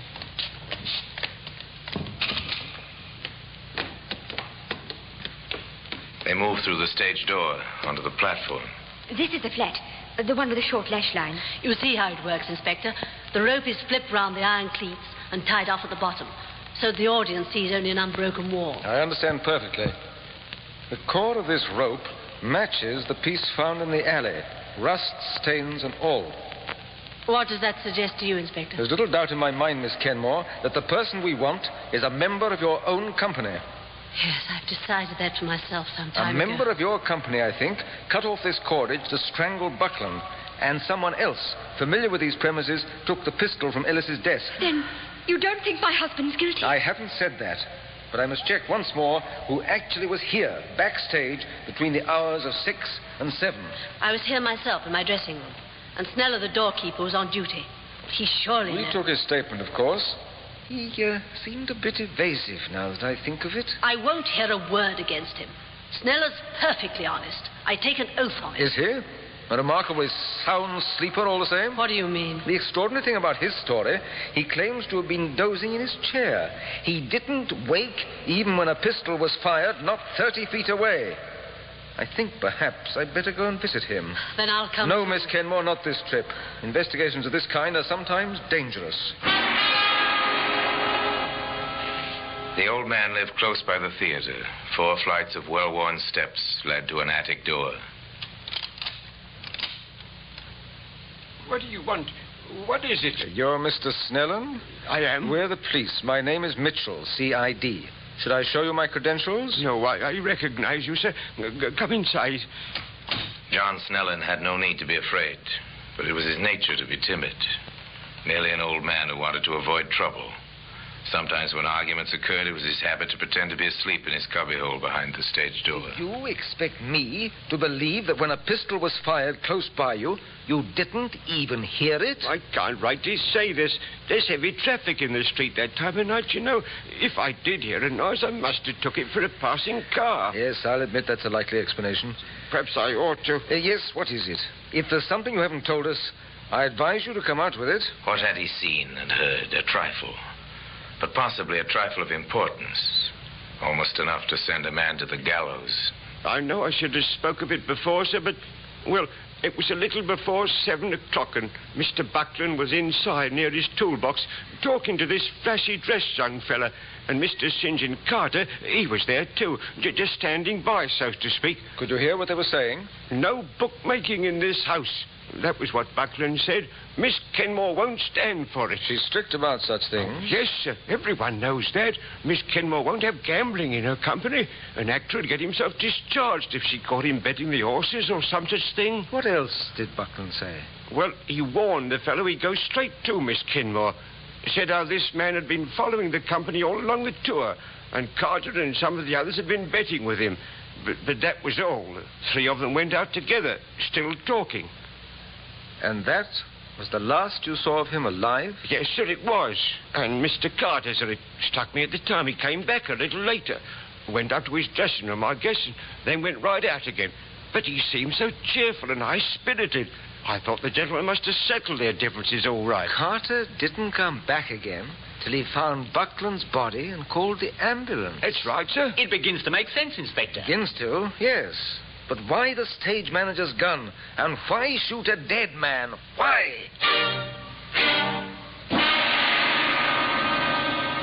Why indeed? Why steal a gun to shoot a dead man? Hoping to find the answer to this question, the inspector went to Brighton jail to call on David Ellis. Look here, Inspector, why are you holding me without a shred of evidence? Won't I be permitted to travel with the company when they leave tonight? It all depends. On what? your replies to a few questions. Ask them by all means. How much gambling goes on in the company? Not a great deal. Some of the actors bet a few shillings now and then. Actually, their salaries are so small they can't afford to be reckless. Does Miss Kenmore know about it? Not a chance. If she did, we'd have replacements in a matter of minutes. It would follow, then, that an actor who wanted to keep his job would be careful that such information never reached Miss Kenmore. Well, I'd certainly say so. Is there anyone in the company who needed that job badly? What do you mean, badly enough to commit murder? Yes. I doubt it. Of course, you never know. In troops like this one, most of the supporting cast are either on the way up or down. A dismissal might mean the end of a career. Ellis, has anyone a reason for wanting you out of the way? No. Why? Whatever for? That gun was stolen from your desk, loaded with live ammunition, and after the murder, it was left where we'd be sure to find it and hold you responsible. Oh, I can't believe that anyone would do a thing like that. Unless... Unless? No, Inspector, there really isn't anyone. Indeed? Well, there is, though. No matter how clumsily he may have gone about it, I can't help feeling that our murderer has tried to pin his crime on you. For the moment, I'm going to let him think he's succeeded. How did he do that? By keeping you locked safely up here in jail. A short time later, Inspector Mitchell was admitted to Miss Kenmore's suite at the Shorefront Hotel. Any progress to report, Inspector? Not much, I'm afraid. Have you been to see David? I have. I left him in the best of health. Well, why are you holding him? David didn't kill anyone. You know that as well as I do. I'm afraid I don't know it. I've met many murderers in my time, Mrs. Ellis. Most of them look quite as innocent as your husband. Besides, I have a hunch he could be somewhat more cooperative. In what way? Tell me, is there anything you know of that your husband might be concealing? For some, well, mistaken idea of gallantry? Something perhaps concerning you? Why, no, I hardly think so.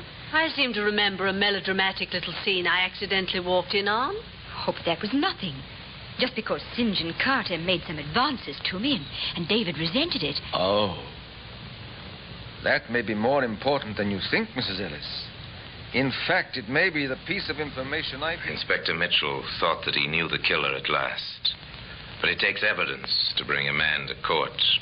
Then Miss Kenmore made a helpful suggestion. You said you were a devotee of the theatre, Inspector Mitchell. I am indeed, ma'am. Did you by any chance see me as Lady Teazle? I did. A most marvelous performance. Then you recall, of course, the third act. I have something of that sort. A crucial moment in a famous play, when standing behind a screen, the lady overheard a villain's treachery exposed. Such a dramatic device as might be used effectively off stage as well as on. At the theater, before the matinee, the acting out began. Oh, St. John, may I see you a minute? Of course, Lucy, my dear. Not given up hope for Dave, I trust? No, not at all. That's the proper spirit. Still, I understand we're leaving Brighton without him. Please, I'd rather not discuss it. Perhaps in his absence you won't mind so much my paying you little attentions. Like the old days, eh? St. John, Miss Kenmore's waiting. She wants to see you at once. Really? The great Miss Kenmore? That sounds ominous. It is. She's breathing fire and brimstone. Is she? And it so happens I come from a long line of fire-eaters. Lead the way, my girl. Octavia Kenmore was seated at her makeup table. Behind her, the tiny dressing room was crowded with trunks and props and costumes. In an alcove, hardly noticed, there stood a screen. Here he is, Miss Kenmore. So I can see, yes. Hello, what's the long face about? Nothing to do with me, I'm sure. You've been placing bets on the races, Mr. Carter. Oh? Therefore, I'm compelled to dispense with your services. Here's your check and return fare to London. Your understudy will replace you at the matinee. See here, you can't do this. I have a contract. This check covers the terms of your contract. Miss Kenmore, whoever told you this was lying? A man in danger of his life seldom lies. If Ellis made this accusation... No, David. Your friend. Your flashily dressed friend who admits to bookmaking. And may shortly admit to murder. Oh, so Morgan has squealed, has he? If that's the word, yes. I gather is ready to implicate you. You try. That kind always does. He did the killing. He can't drag me into this. I'm afraid you're already implicated quite seriously, Mr. Carter, and by your own words and actions. Oh, well, Inspector Mitchell, isn't it? What sort of game is this? The glorious game of play acting. Congratulations, Miss Kenmore. A very successful little playlet. You haven't got anything you can prove. No use bluffing. You took the pistol, didn't you, from Ellis's desk and shot Buckland with it. I didn't kill him. He was dead before. You are under arrest, Mr. Carter, and charged with willful murder. It wasn't me, I tell you. Morgan choked him with that bit of rope when Buckland threatened him with the police. Morgan had no license and a previous record, too. It would have been jail for him. He did it, and after that Yes, you thought quickly. You tried to take advantage of the situation to frame Ellis so that the field would be clear with his wife. No. No, Carter, you may not have killed anyone, but you are an accessory after the fact, and you did put a bullet through a man's heart. A delicate question for the jury to decide, but I predict you'll pay the penalty. Come along now, and come quietly. Today, that piece of sash cord, properly marked and ticketed, lies in a glass case in the Black Museum. People of the theater can be, and most often are, fiercely loyal to one another. Octavia Kenmore was such a person, an actress-manager who accepted responsibility not only for her company's professional welfare, but for their personal happiness as well. St. John Carter was an exception to the rule. But then his career had an exceptional ending, taking his final bow as he did on a platform 13 steps high at 8 o'clock one winter evening. Well, the murder weapon is on exhibit for all to admire in the famous room at Scotland Yard. And now, until we meet here again for another story from the Black Museum, I remain, as always, obediently yours.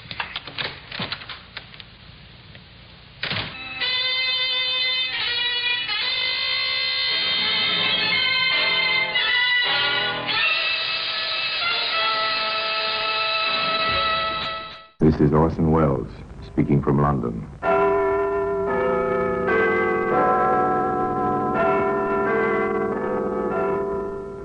The Black Museum. Here in the grim stone structure on the Thames, which houses Scotland Yard, is a warehouse of homicide, where everyday objects, a light bulb, a broken mirror, a stained blotting pad, all are touched by murder. Here's an auto service card, issued by a garage to show that a certain motor car was oiled and greased, and the speedometer reading was 15,001. According to the card, his car had done 5,001 miles on the first. By the following day, he'd added another 160 miles to the speedometer reading. And he told you, Inspector, he hadn't been on any long journeys. He'd forgotten the speedometer reading on the service card. They all overlooked something. Was instrumental in convicting him of the brutal murder of his own mother and father. That's why it's earned its place here in the Black Museum.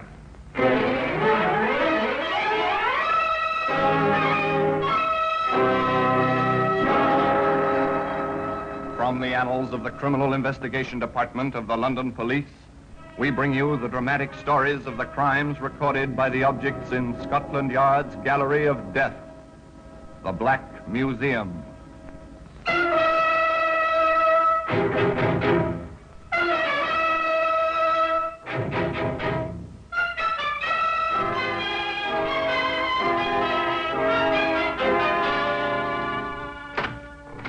Now, here we are in the Black Museum.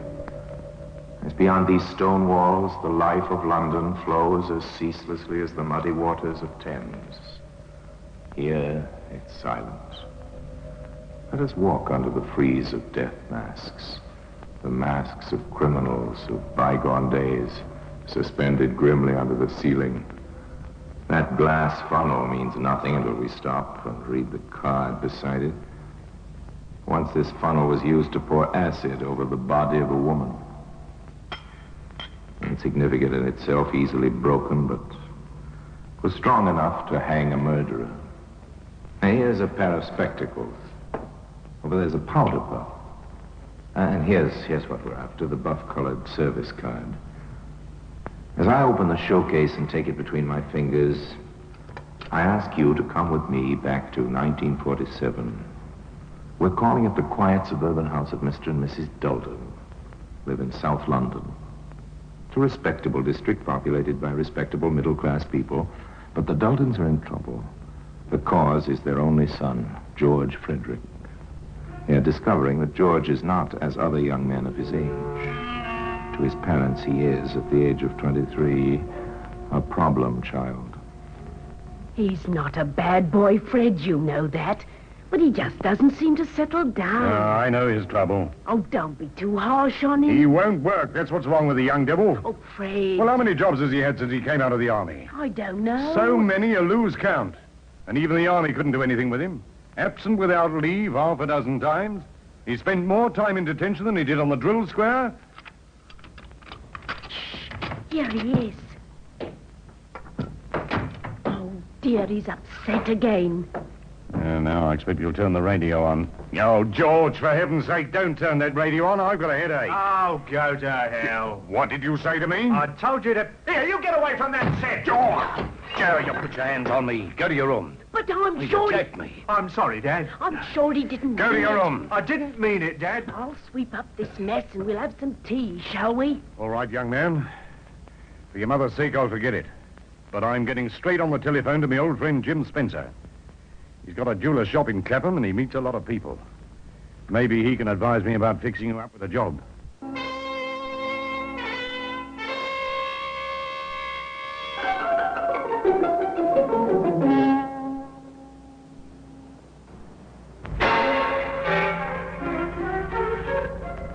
Jim Spencer, the jeweler, was white-haired in his 60s. He lived over his shop, which was quietly prosperous, and he had just lost a young assistant who, having learned something of the trade, had transferred to a larger firm. So George Dalton was taken on in his place, and for the first time, George seemed to be interested in his work. But perhaps that was not altogether surprising. Pass me my eyeglass, will you, my boy? Here you are. Thank you. That's a very nice pendant you're working on, Mr. Spencer. Yes, it is, isn't it? How much is it worth? I give 100 guineas for it, and sell it at 120. Would the owner sell? Not this one. But I always keep a few £100 in the safe there, just in case I get a chance to buy something like this. Now, where did I put those tweezers? To Mrs. Dalton's delight, her son was still working in the shop at the end of 6 months. But young George was rather less interested in the work than in the end product. And above all, he was interested in that safe. He even had a duplicate of the key made. He had a duplicate of the door key, too. Perhaps he didn't quite know what he was going to do with his keys, but in a steamy cafe behind the bright lights of Piccadilly, he found a friend who had ideas. If you ask me, chum, I'd say you were sitting on a blinking gold mine. Hey, what do you mean? Yeah, come off it, George. We did 90 days detention together in the army, didn't we? Yeah? I know you're not quite daft. I mean, all you got to do is to get the key of the door, the key of the safe, and... Well, I've got those. Well, you have. There they are. Well, for crying out loud, what are you stalling about? Well, I've never pulled off a real job, Charlie. It's a bit of a step to take, isn't it? It's up to you, Cook. I know what I'd do. I'd slip in about 2 o'clock in the morning. Here, Charlie. Would you come with me? All right. Do you want to make it a business proposition? Yes, I do. Look, if we broke in together... Quiet. Pay the bill. Let's get out of here. Okay. Here, where do we go? I'm taking her down to the Elephant and Castle. Meet Slash. We work as a team. He's the boss. It's the only safe way. Slash has got brains. He'll put you right. Come on, I'll introduce you. So George Dalton started his professional career. Yeah, you know this guy well, do you, Charlie? I'll say we did 90 days together, didn't we, George? Yes, that's right. Okay. And you want to join us, do you, George? I want Charlie to come in on this job with me. That's the idea. The idea's okay. And we need a jewellery expert in the gang. But get this, pal. I'm the boss. And what I say goes. Do this job, you and Charlie, and take 50% of the profits. The rest goes into the organisation. Understand? Do you agree to the terms? Yes. Yes, I agree. Then that's fixed. Shake on it. This clinches it. And remember, there's no funny business in this outfit. I suppose you know why the boys call me Slash? I think so. I carry a razor. Remember that, George. Not that I'd use it on you, but I thought I'd mention it in passing. George is okay, I've told you. Of course he's okay, and I'll fix up a car for you tomorrow night. A car? Yes, it's all part of the service. You're busting into the Spencer shop tomorrow night. So you've got all day tomorrow to fix the burglar alarms. And those burglar alarms took quite a bit of fixing. But by closing time, George Dalton had traced and snipped the wires. Putting on his coat, he wished his employer a dutiful good night, and at 11 o'clock, Mr. Spencer turned out his light in the bedroom upstairs and climbed into bed. 3 hours later, a stolen car turned quietly into the deserted street and stopped. The coast clear, George. You got the keys? You bet. Okay, then in we go. Right. Where's the safe? Over here. Oh, okay, get to work. The old man's upstairs, isn't he? Yes. Heaven help the old fool if he wakes up and comes down. You got that safe open yet? No, the lock's a bit stiff. Here, Charles. Yeah? Shine the torch this way. Come on, what's it? Jumping jakes, what the blazes are you doing? I'm sorry, I knocked a tray over. The clock made me jump. Here, let's get out, quick. Open that safe, you stupid swab. It's jammed, Charlie. Yeah, come on, let me have a go. You sure this is the right key? Of course I'm sure. Here, look, Spencer will be awake now. We must get out. You idiotic clot, this isn't the right key. Yes, it is. And look, the lock's open. Pull the door. Look out, the old man's coming. Here he is. Who's there? Get him. Jeez! Get back! Grab what you can and run for it. Okay. I've got 2 trays of rings and some notes. Come on, let's get out. The jeweler was found, lying in a pool of blood. 10 minutes later. The neighbor who found him called the police immediately. But needless to say, there were no signs of the thieves, and they had left no clues. And Mrs. Dalton stated that her son had been at home in bed on the night of the robbery. To the best of her knowledge, she was telling the truth. But 2 days later, her son visited his unfortunate employer and handed in his notice. You see, Mr. Spencer, I just couldn't go on drawing me wages while the shop's closed and you're here in hospital. You're a good boy, George. I only wish you knew enough about the business to carry it on for me, but I thought it wiser to put the stock away in the bank in case those rascals came back. I only wish I could get my hands on them, the dirty swine. Well, luckily they didn't get away with anything worthwhile. What do you mean? I thought that you... What did you think, George? I thought they'd cleaned you out. No, I'm too old a bird to leave valuables in the shop safe at night. I take 'em all upstairs to a real safe.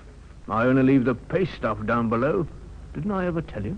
No, you never told me.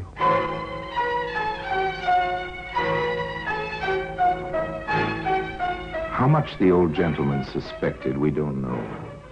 If he did have any suspicions, he never had them. But Slasher was not so easy.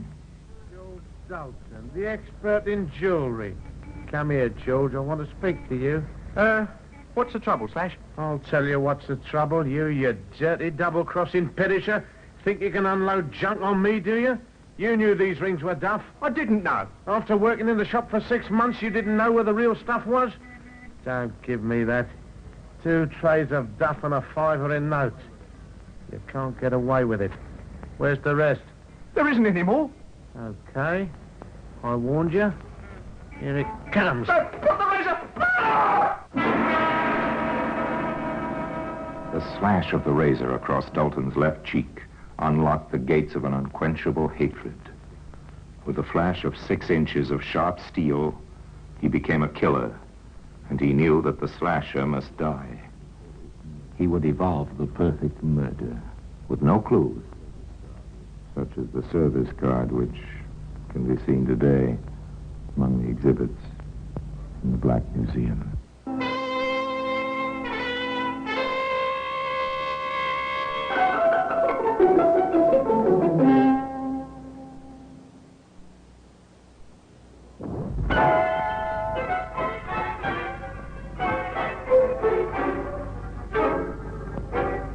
We return to Dalton, the killer.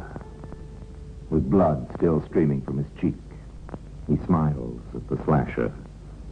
And for the first time in his life, that individual is surprised, taken off his guard.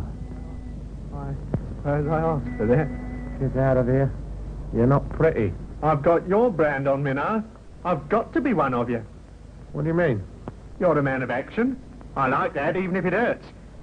Give me another chance. I'll do better next time. I never knew they made them so yellow.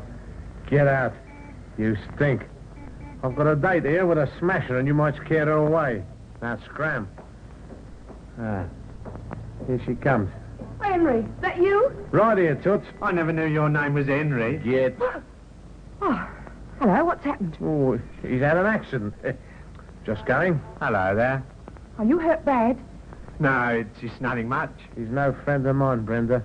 Come on, let's go. Oh, okay. Good night, Henry. Good night, Brenda. I'm going to say some more of you.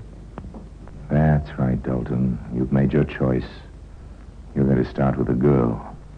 That will hurt him. Follow them. They go into a cafe. Have a meal. You wait in the shadows. They're coming out at last. Follow them again. Into a mean little street. Oh, yes, this must be where she lives. You're going to let me in, aren't you, Toots? No, I'm tired. What's the matter with you tonight? I don't know what you did to that fellow. Oh, for Pete's sake, you're not still beefing about him. I know what you did, and I'm no prude, but I don't like razors, and you know it. Good night. No, look here, wait a minute. Okay, if that's the way you want it. See you tomorrow. He's gone. Suppose we knock on her door. Yes, knock on her door. See what happens. Cheeks still bleeding. Look, I told you to... It's me. What do you want? Have you got something I can put on this cut? You followed us? Yeah. Why? I don't know. I need help. Oh, if he comes back, he'll kill you. Here, come in quick. I don't know why I'm doing this. I must be crazy. Here, come into the kitchen. I'll bathe that cut. Well, I'd better go. I'm a nuisance. Oh, you can't go now. Come over to the sink. Well, if the cops saw you in this mess, they'd take you for questioning. Here, hold your face over the water. Okay. What's your name? George. George Dalton. Henry says you double-crossed him. I didn't. It would be so easy to squeeze that pretty throat of yours, Brenda. But you're too lovely. Much You there. too lovely. Now, keep still while I put some plaster on. It's lucky the cut isn't deep. Huh? How'd you feel? Oh, fine, thanks. Oh. I suppose I'd better go now. I don't understand you, George. You know, you're different from the others. What others? I suppose you know what sort of girl I am. I don't care what sort of girl you are, but I sure like you. Well, you're decent. Perhaps you should go. I'll do just whatever you say. Oh, your shirt and coat are all covered in blood. I can't turn you out like that. Oh, you better spend the night. Now, I'll get you some clean clothes in the morning. Brenda, I never felt like this about anyone before. I don't know what to say. Honey, I don't either. Well, I'll put the kettle on and we'll have a nice cup of tea.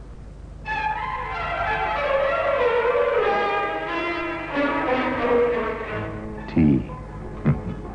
As much a part of London's life as Buckingham Palace and the Houses of Parliament. Brenda made tea. The next morning she went out and bought her new lover the clothes he needed. He put on the clothes she'd brought him and went home. He knew quite well what he was going to do, and that night he borrowed his father's car, and at 9 o'clock he drove to the bomb site, where he knew the slasher would be waiting for Brenda. And in his pocket he had a short length of lead piping. As he approached his objective, he saw a movement in the shadows. It was the slasher. Well, if it isn't the jewel expert. Yeah, you come into money? Hello, Slash. How you doing? Well, what's the odds here? Not looking for trouble, are you? What do you think? Get back, you dope! Now, that squares out a cut. Now, I'll put you under the rug in the back of the car and I'll take you for a little ride.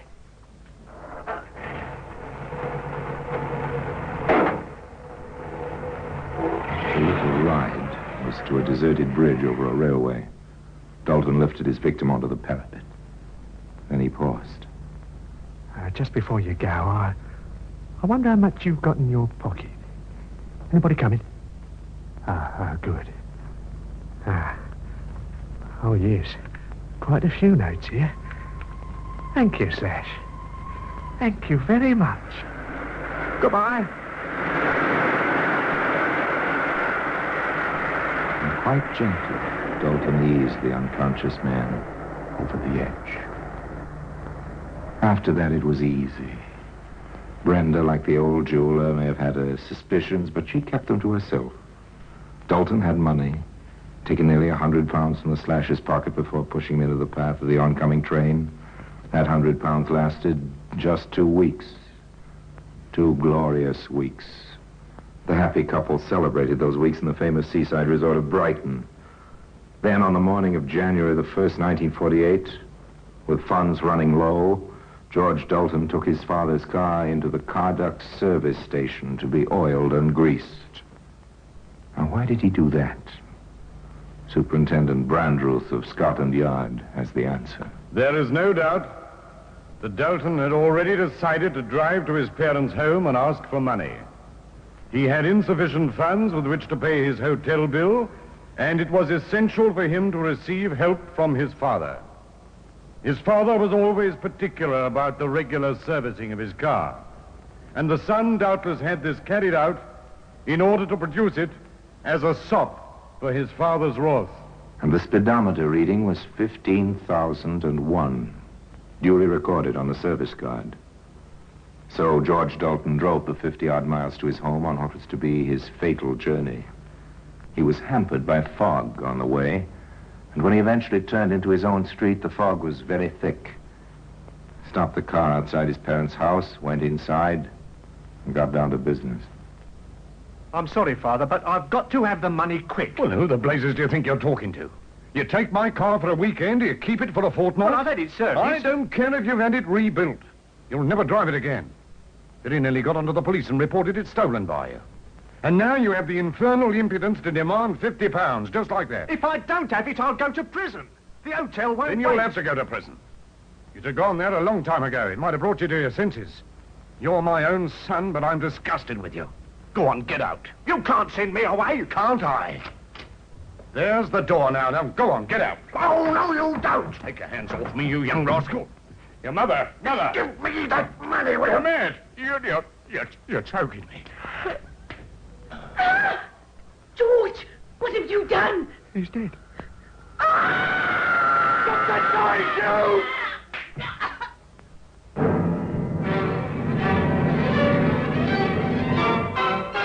Dalton, apparently unimpressed by the enormity of his crime, left the murdered couple lying where they had fallen while he searched the house for money. He found just over £30 of his parents' savings. He drove the car into the garage, put his victims in the back, and covered them once again with a traveling rug. Then, as he cleaned the house and locked up after himself, as darkness fell, he drove to the nearest bridge over a railway.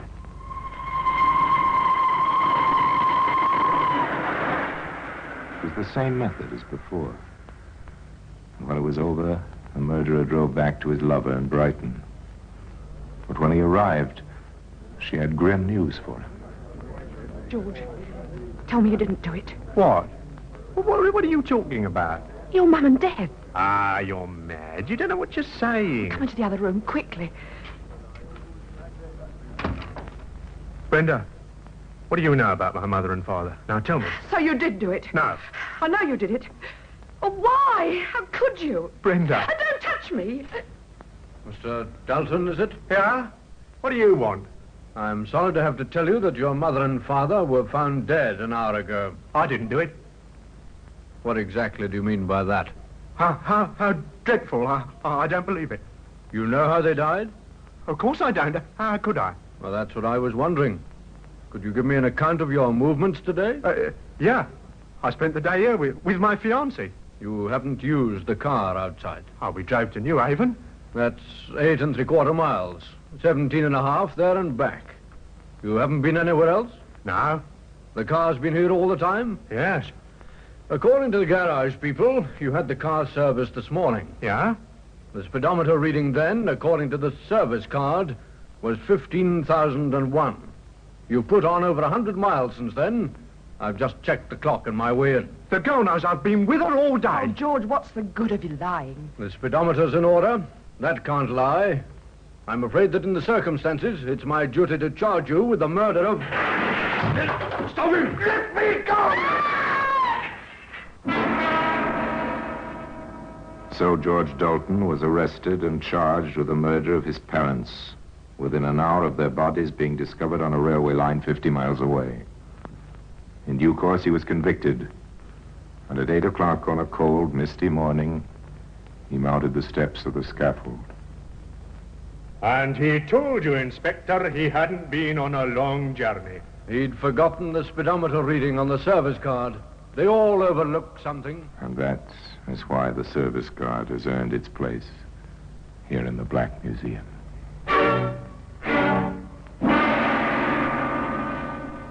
Orson Welles will be back with you in just a moment. You may be wondering how George Dalton was traced so quickly. When his parents' bodies were discovered, the police immediately went to the Dalton residence, expecting to find the son. Both the son and the car were, of course, missing. It was the work of a few minutes to trace the make and number of the vehicle, and the general alert was put out all over the country. Police officers visited garages, and the telltale service card localized the search to the Brighton area, where Dalton's name was recognized in the hotel. The girlfriend was questioned while George Dalton was already being tailed by a police car into the hotel forecourt. At this stage, of course, there was no evidence against him, but the police allowed him to get into the hotel before questioning him. So they proved the theory that by giving a criminal just enough rope, he'll surely hang himself, which is what Dalton did, with the aid of the buff-colored service card, which has earned its honored place here in the Black Museum. Now, until we meet next time in the same place, and I tell you another story about the Black Museum, I remain, as always, obediently yours.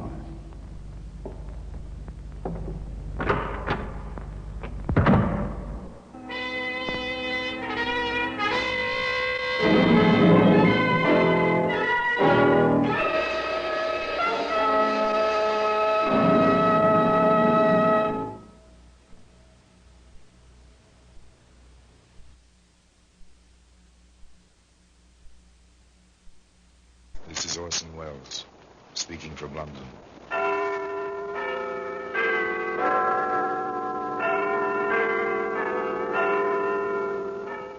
The Black Museum, a repository of death, a repertorium of violence. Here in the grim stone structure on the Thames, which houses Scotland Yard, is a warehouse of homicide, where everyday objects, a carpenter's saw, a manicurist's orange stick, a 10-penny nail, all are touched by murder.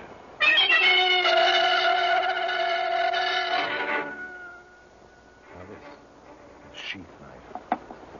It's a familiar object. Maybe your son, if he's an outdoor sort of kid, has one. You may have one. If you enjoy wood carving at odd moments, it's a handy tool, a sheath knife. Handy for sailors or truckmen or killers. Nasty wound. Eh, Doctor? Very nasty, Inspector. 6 of them. Any one could have been fatal. All very deep through clothing and overcoat. Then we're looking for a man, Doctor. A man with a lot of strength and a knife. Well, today you can find that sheath knife, among other honored exhibits, in the Black Museum.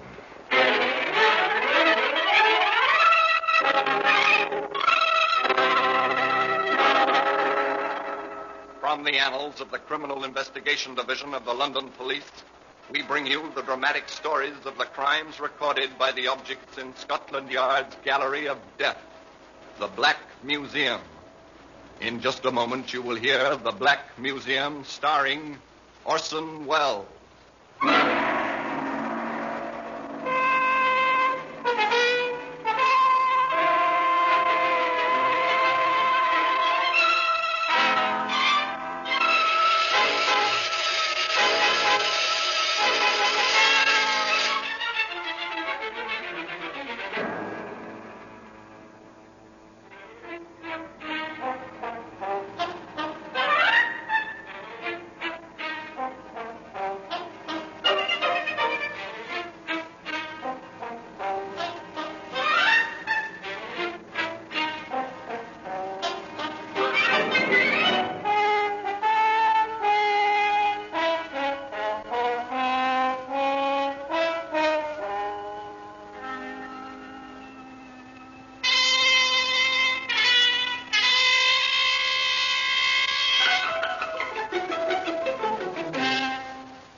Black Museum, starring Orson Welles.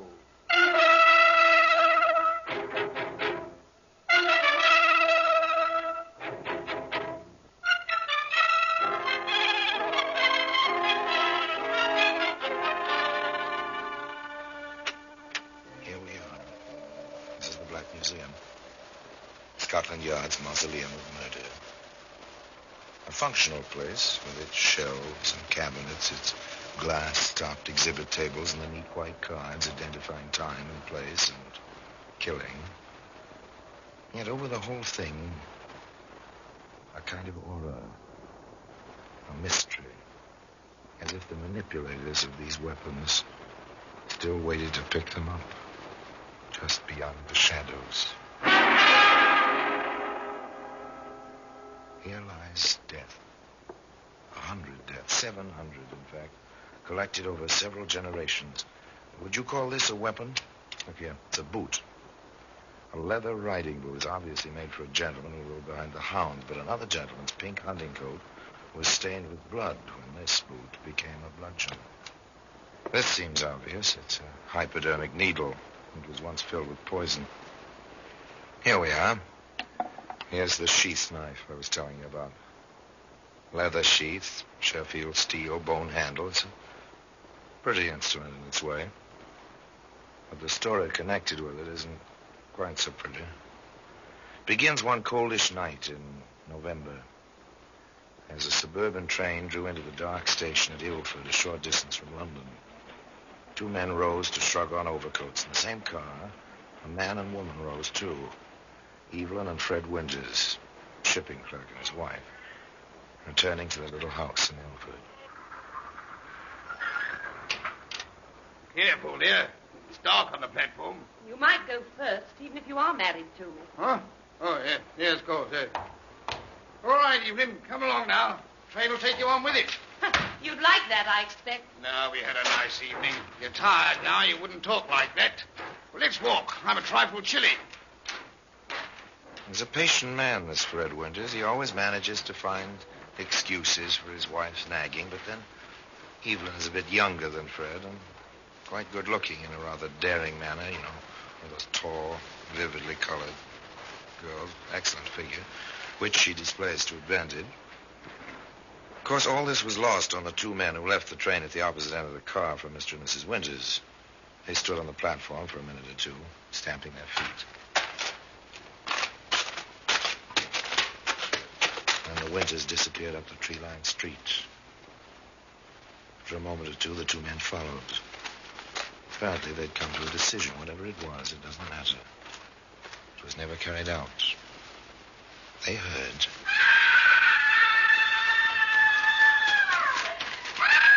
And they ran up the street in the dark, past a single streetlight to where Evelyn Winters stood and Fred Winters lay.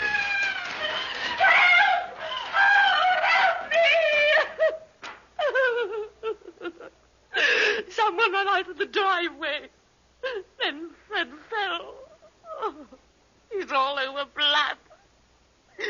He's dead. He's dead. Oh, he was dead, all right. He was quite thoroughly dead, as Inspector Bell put it.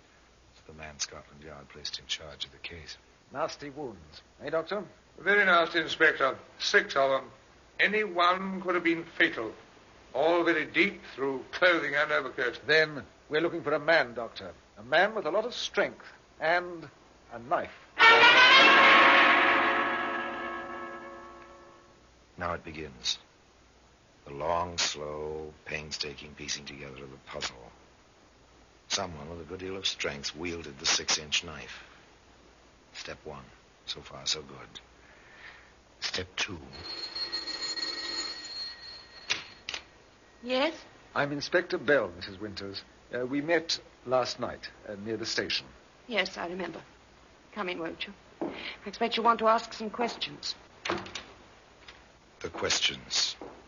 They all begin as soon as the widow and the detective inspector are seated in the tiny front room of a shabby little semi-detached house. The inspector glances around, sees no wealth here, that's certain. Dismissed money is the motive. What did your husband do, Mrs. Winters? Do? Oh, I see. He was a shipping clerk. How old was he? He said 48. I think he was closer to 52. Did he see service? Home guard. He was too old for the ground troops, and he had no skills for any of the technical services. Did Mr. Winters have any enemies that you know of? Freddie? Enemies? Oh, of course not. He never hurt a fly. An excellent quality, gentleness. Gentleness? Oh, no, Inspector.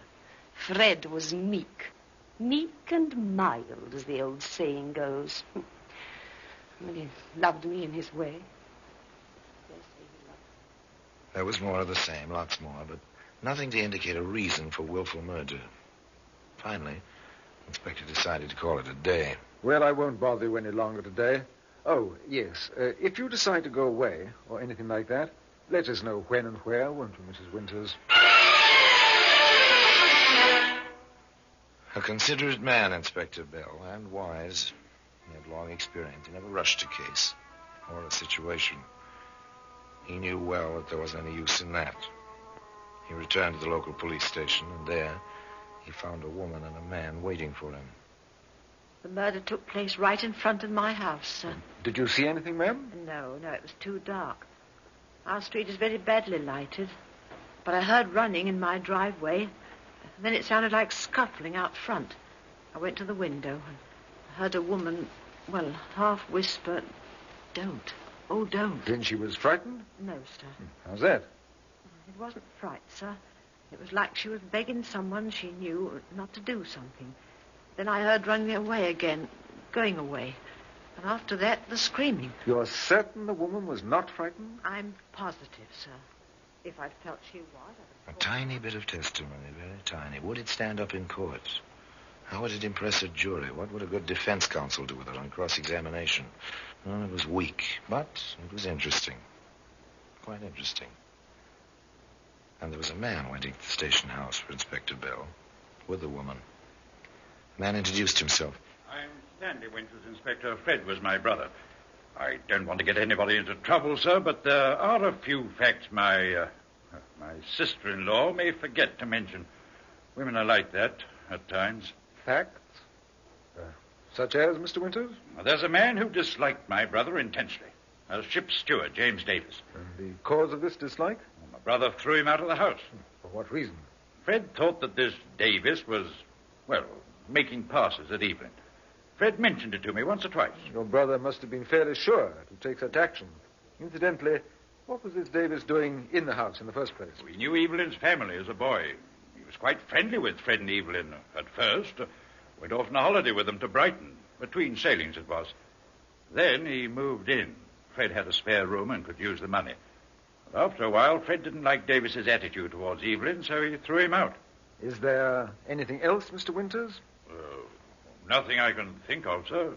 This was just a point I thought you ought to know. Thank you, Mr. Winters. We'll probably be in touch with you. Mrs. Winters learn that we know about this Davis. Not yet, at any rate.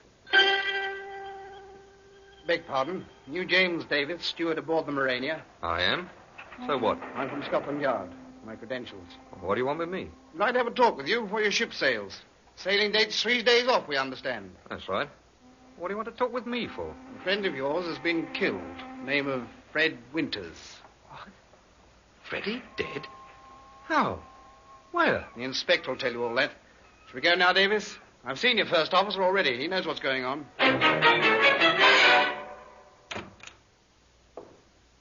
This is James Davis, Inspector. How do you do, Mr. Davis? Well, not so good. What with the news and all. Who killed Freddie, Inspector? We'd like to find out. Perhaps you can help us. Sit down, won't you? Thanks. Yes, Sergeant, take care of Mr. Davis' overcoat. Hang it up in the outer office for him. Yes, sir. Thank you. It is a bit warm in here. And, Sergeant, deliver this note to Dr. Arnold, will you? Yes, sir. Now then, Mr. Davis, perhaps you'll tell Yes, Mr. Davis, perhaps you will tell us where you were last night between 10 p.m. and 2 a.m. I was with Evelyn Winters' family. I've known them since I was a boy. Well, that fits with Stanley Winters' story, doesn't it? And what about Evelyn Winters and Fred, Mr. Davis? You knew them well, didn't you? Matter of fact, Inspector, I had a room with them. Until poor old Freddie got the idea that Evelyn and I were a bit too friendly. it wasn't true, naturally, sir. But I figured it'd be better all round if I cleared out. So I did. Perfectly natural. Don't cause your childhood friend any trouble.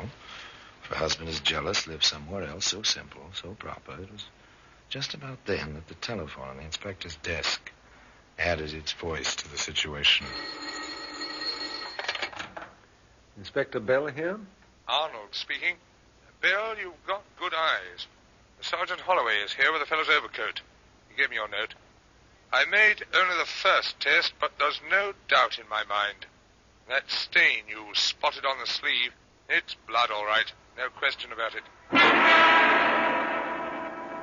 Well, today you can find that sheath knife, among other honored exhibits, in the Black Museum. In just a moment, we will continue with The Black Museum, starring Orson Welles.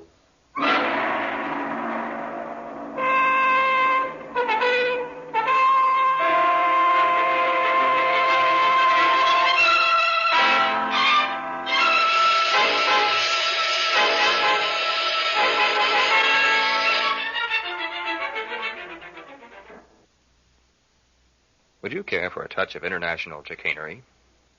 Orson Welles portrays the roguish crook Harry Lime, a clever thief, continually in the middle of an international hijinks. Be with him each week as he darts back and forth across the line of the law. Be in on his sophisticated plans, which always end with someone getting conned. Join KUOW Thursday evenings at 9:30 as we present The Lives of Harry Lime. But hang on to your radio. You may have that by Friday morning.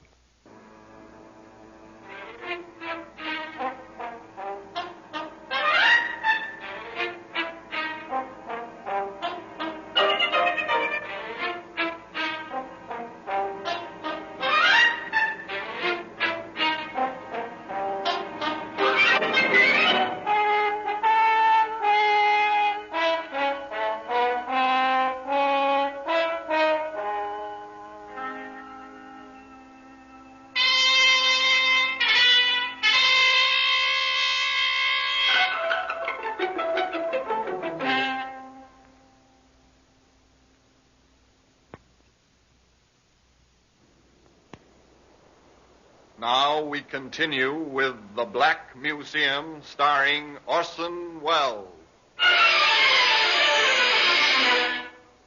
They kept what they knew from Jimmy Davis and from Evelyn Winters. Scotland Yard has a habit of not breaking news until they're certain of the facts. And blood on the cuff of an overcoat is only one fact. The rest was guessing. That's not enough. They drew other items from Jimmy Davis that day before they finished with his overcoat and with him. As I said, Inspector, I spent the evening with Evelyn's family. I've been doing that during my time ashore for years. I left them about 11 o'clock. It was something of a problem getting back to London. The trains out Manor Parkway aren't very frequent after 11. When I finally made it back to Victoria Station, the last train out my way was gone. I didn't have the cab fare, so I walked all the way home. Didn't get in until after 2 in the morning.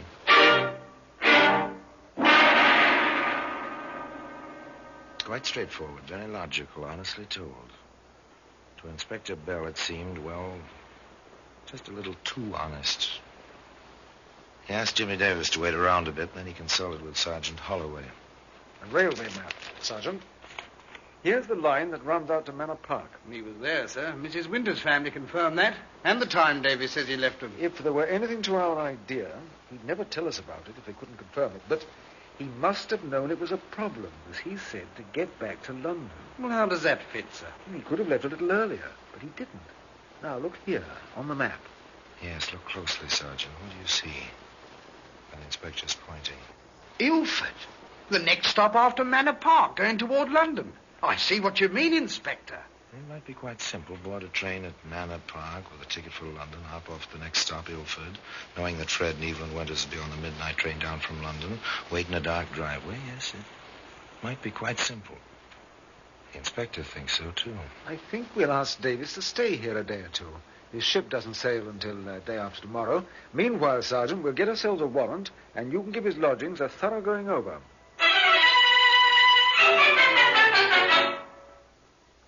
Sergeant Holloway took 3 men with him and gave Jimmy Davis his furnished room a very thorough going over. Take everything apart, men. Put it all back together again so the fellow won't know we've been here. We're looking for any article of clothing with a trace of blood on it. And for a knife about 6 inches long. Also, watch for evidence of Davis's associations with women. 3 points. Blood, a knife, and women. On point 1. Everything's clean. We must have missed the stain the inspector spotted on his overcoat. On point 2. Nothing. Absolutely nothing to indicate the man ever touched a knife. And as for point 3... It's a gold mine, Inspector. Davis had a special box full of letters. I didn't take the time to read them. One look at the signature on all of them was enough. Ever yours, Evelyn.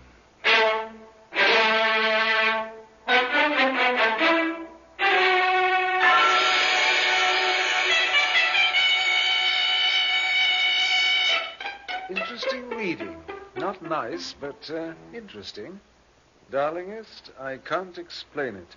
I looked up digitalis in a medical dictionary at the library. It's a cumulative poison. Put it in Freddy's tea, but it had no effect. He just complained that it tasted. I've given it to him for a week now. I'm afraid to make the doses any larger. But I'll think of something else because I cannot live without seeing him. I took an electric bulb and broke it and powdered the glass. Freddie likes lots of sugar, and I never use sugar. Maybe this will work. I think he suspects I'm up to something. The glass didn't work either. Be patient, darling. He'll never give me a divorce. But I'll find a way. No one will ever suspect. There must be a way. We've got to be together, and we shall be as we were once. Only without fear. Ever yours, Evelyn. Nice girl, wasn't she? Poison, powdered glass. Ever yours, Evelyn.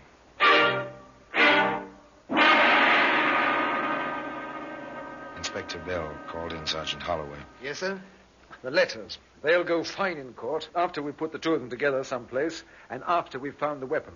Davis says he hasn't seen her in months, and she insists on the same thing. In one of the letters, she mentions meeting him at a tea room in the city. I'll cover that. You get down to Southampton to the Morania. Talk to the crew. Get everything you can on Davis. Check? Yes, sir. Check.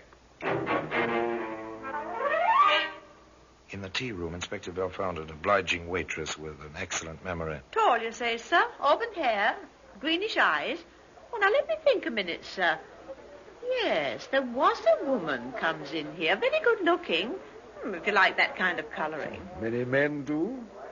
Well, one man does. The one that comes in here with this woman. Afternoons mostly, from early tea. He's young. Oh, younger than she is, that's my guess. Oh, very nice looking. Have you heard any names? Once, it was... Yes, once I heard her call him Jimmy, darling. I see. Tell me, have they been in here recently? Say, in the last day or so? Oh, I think so. I seem to remember... Yes, the day before yesterday it was. Do you think you'd know them again?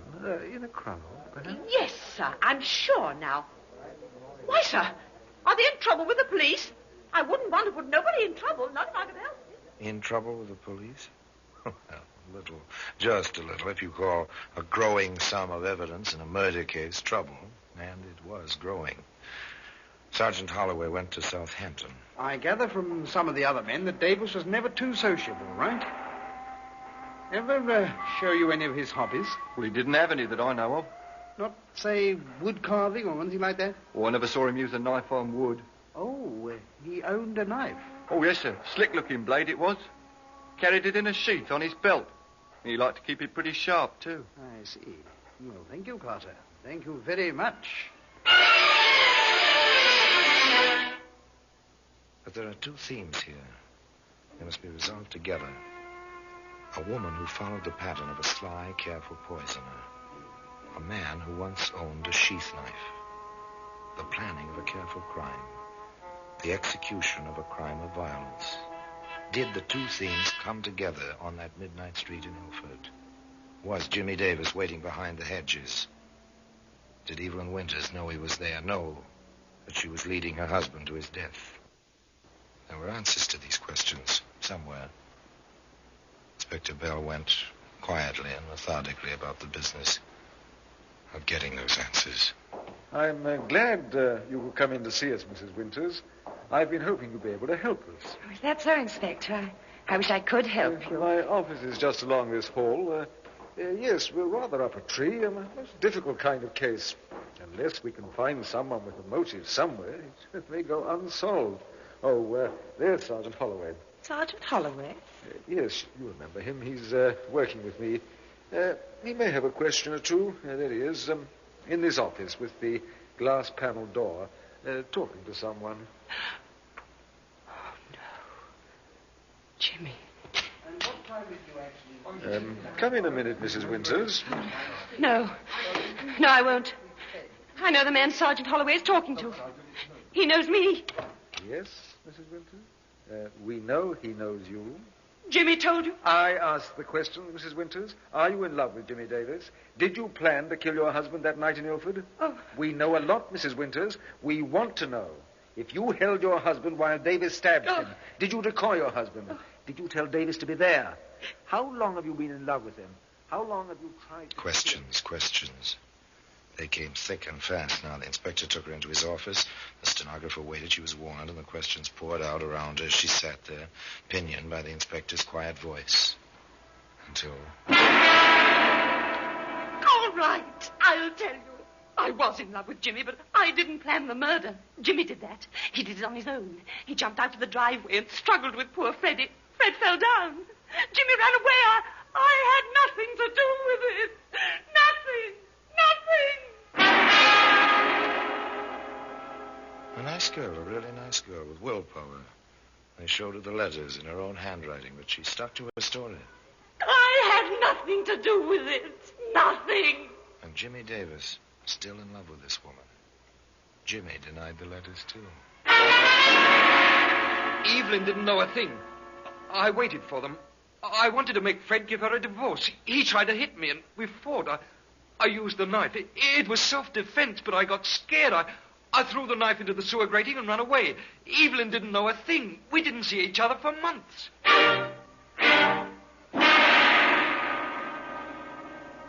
What about the waitress who'll identify you, Jim Davis? What about your buddy and his story of the sharpening of a knife? What about the letters? What about the woman? Is she worth it? Evelyn didn't know a thing. She had nothing to do with it. Sorry, Davis. It's no use. You'll be tried together, and the chances are you'll hang together. Well, that's the story. That's how they wound up the case. And today, in case you're interested, you'll find that sheath knife in the Black Museum.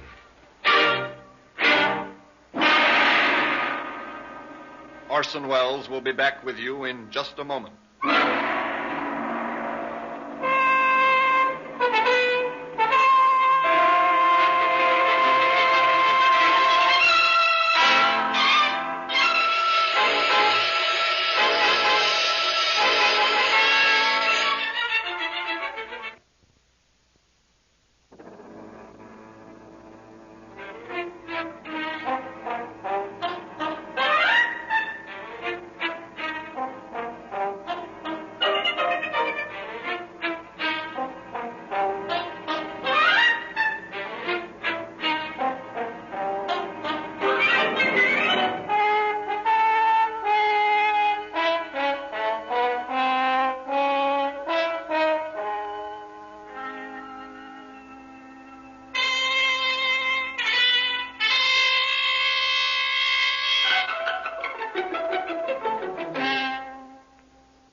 Here in person is Orson Welles.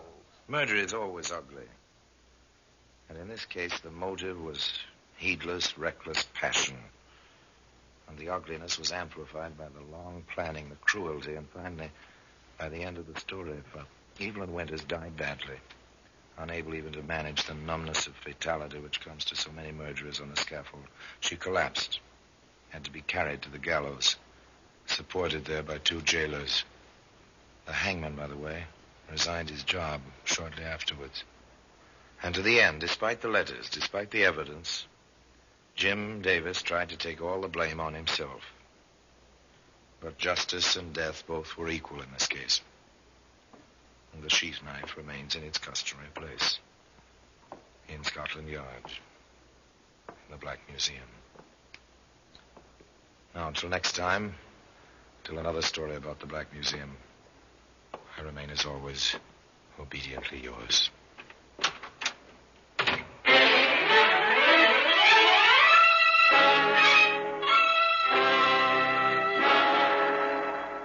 The Black Museum, starring Orson Welles, is presented by arrangement with Metro-Goldwyn-Mayer Radio Attractions. The program is written by Ira Marion, with music composed and conducted by Sidney Torch. Produced by Harry Allen Towers. This is Orson Welles, speaking from London.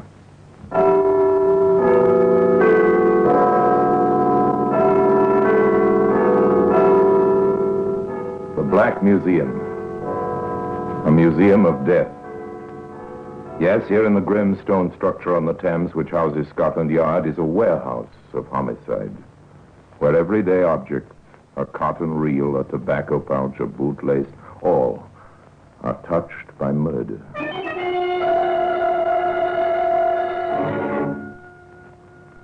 Here's a shopping bag.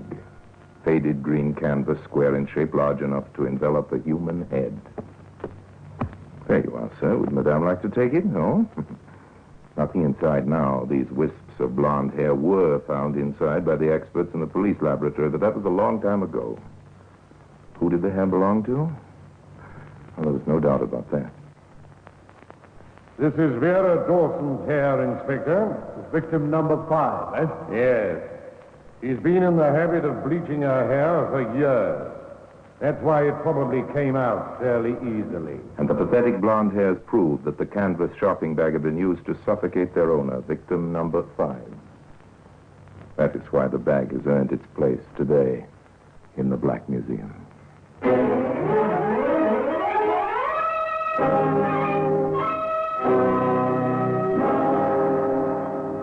From the annals of the Criminal Investigation Department of the London Police, we bring you the dramatic stories of the crimes recorded by the objects in Scotland Yard's Gallery of Death, the Black Museum.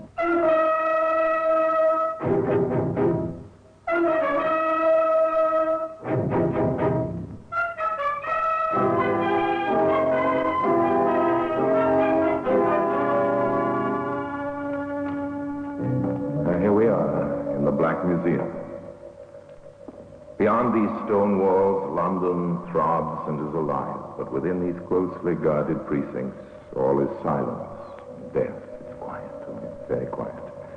Come with me under the frieze of death masks. The masks of criminals of bygone days, suspended grimly below the ceiling. They were collected at a time when the forensic theorists believed that a composite face made up of the dominant characteristics of hundreds of criminal features would resolve into a picture of the typical criminal. But in 1913, the experts decided that the masks presented nothing different from your face or mine, the average law-abiding citizen. Did you say something? Up there, you know that face. Yes, it's Heinrich Himmler, the German Gestapo chief. That mask was taken a few hours after he bit into a phial of potassium cyanide as he stood before his British captors at Lüneburg. And perhaps you may feel easier if you keep your eyes lowered as we pass along the rows of inanimate objects, each one marked with the names of the killer and the killed. Some of the exhibits are labeled with more than 2 names. Here we are. We've arrived at the shopping bag. 1 killer, Stanley Hames. 5 victims, including his wife, who is his second on the list. Here's the bag, insignificant in itself, but terrifying when considered in relation to its history. And its history is bound up with the story of the man who used it. Stanley Hames, one-time bank clerk, petty thief, junk merchant, murderer, hanged by his shopping bag. But let's go back to join him in his junk shop. It's located in Wildron Street, North London. The place belonged to his wife's first husband. The district is poor, the shop is dusty, crammed with litter. Mrs. Edith Hames, a semi-invalid, is confined to a bed in the living quarters upstairs. Hames himself just lighted the gas lamp in the shop. The feeble yellow rays are reflected back from the November fog which presses darkly against the windows. The light is dim, but to a young girl, Patricia Wilson, is a beacon to which she turns for guidance. Oh, my word, what a night. I wonder if you can help me. Well, if I can. I'm a stranger here, and I'm looking for 71 Wildron Street.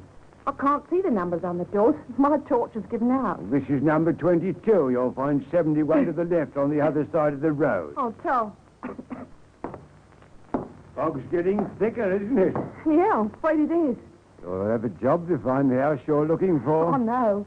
I promised to go and see my girlfriend there. I wish I hadn't. It was quite clear when I left home. Have you come far? Only from Vauxhall, and I'd... Well, perhaps I can fix it, George, for you. Oh, I'll be ever so glad.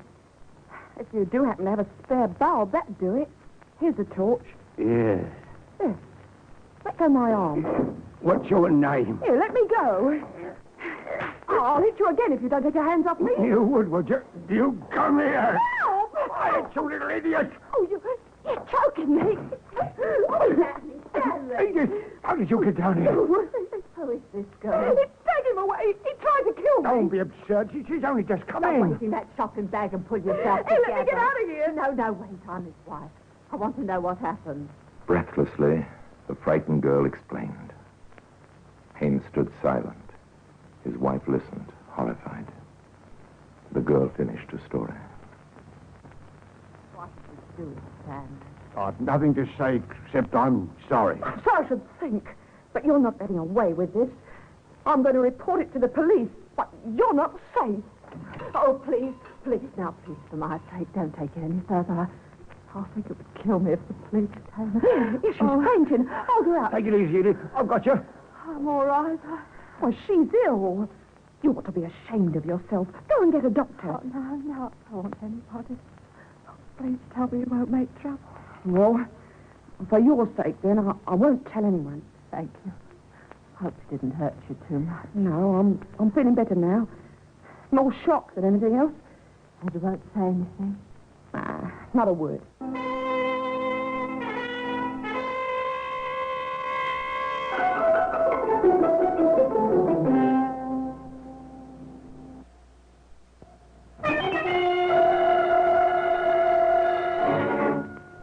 In her efforts to avoid a scandal, Edith Hames had signed her own death warrant.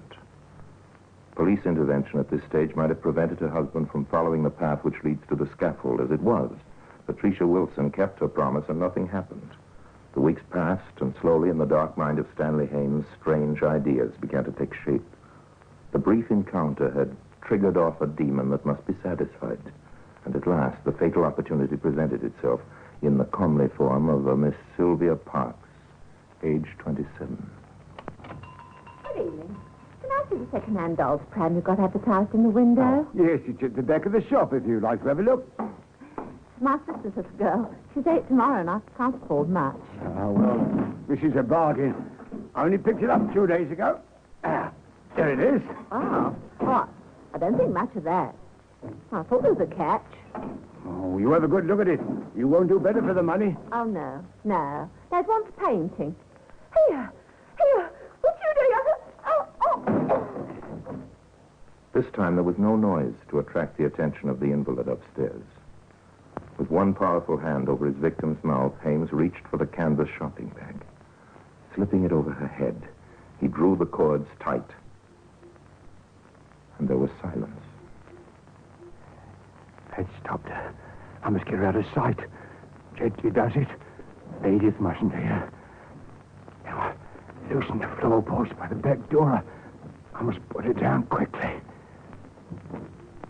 Sylvia Parks disappeared into the 4-foot cavity between the foundations of the building and the floorboards above the ground floor. But although Mrs. Hames may have heard nothing upstairs, she must have sensed the horror below. Quite suddenly, before her husband could replace the boards, she appeared at the door, leaning heavily on her stick for support. What's that? And what is that? Nothing's happened. Why the devil you creep up on me? I can't stand it. Get back where you belong. You've done something. Get out! What are you doing down there? I thought I'd smelled gas. I've been looking at the pipes. That woman's hat on the floor. Where is she? Get out! Get out! She's down there. I could see her foot. Ah!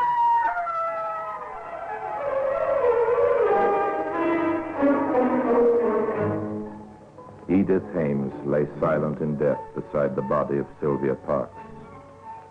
And what of the murderer? Was the demon satisfied? Seems that for the moment he was. According to Hames's own story, he took himself off that night to the local public house. Felt that he needed company. Live company. All right. If it isn't the old junk man himself. How's business, chum? Business is fine. Well, you wouldn't think so looking at that shop of yours. It looks like a blooming morgue. Why don't you give it a good clear out, eh? If you'll look after your own affairs, I'll attend to mine. All right, I was only kidding. Here, have a drink. No. Yes, I will. I'll have a large scotch. Oh, getting your own back, eh? All right, I asked for it. Large scotch for Mr. Hames, please, Sally. Okay, celebrating, are you? Yes, I'm celebrating. Yeah, how's that wife of yours? Is she any better? My wife? Oh, yes, she's much better now. Oh, I'm glad about that. She used to be a regular in here when she was married to... Well, I've known her a long time, of course. Yes, longer than I have. Well, tell her Joe was looking after her, will you? Me and the missus have promised to come round and see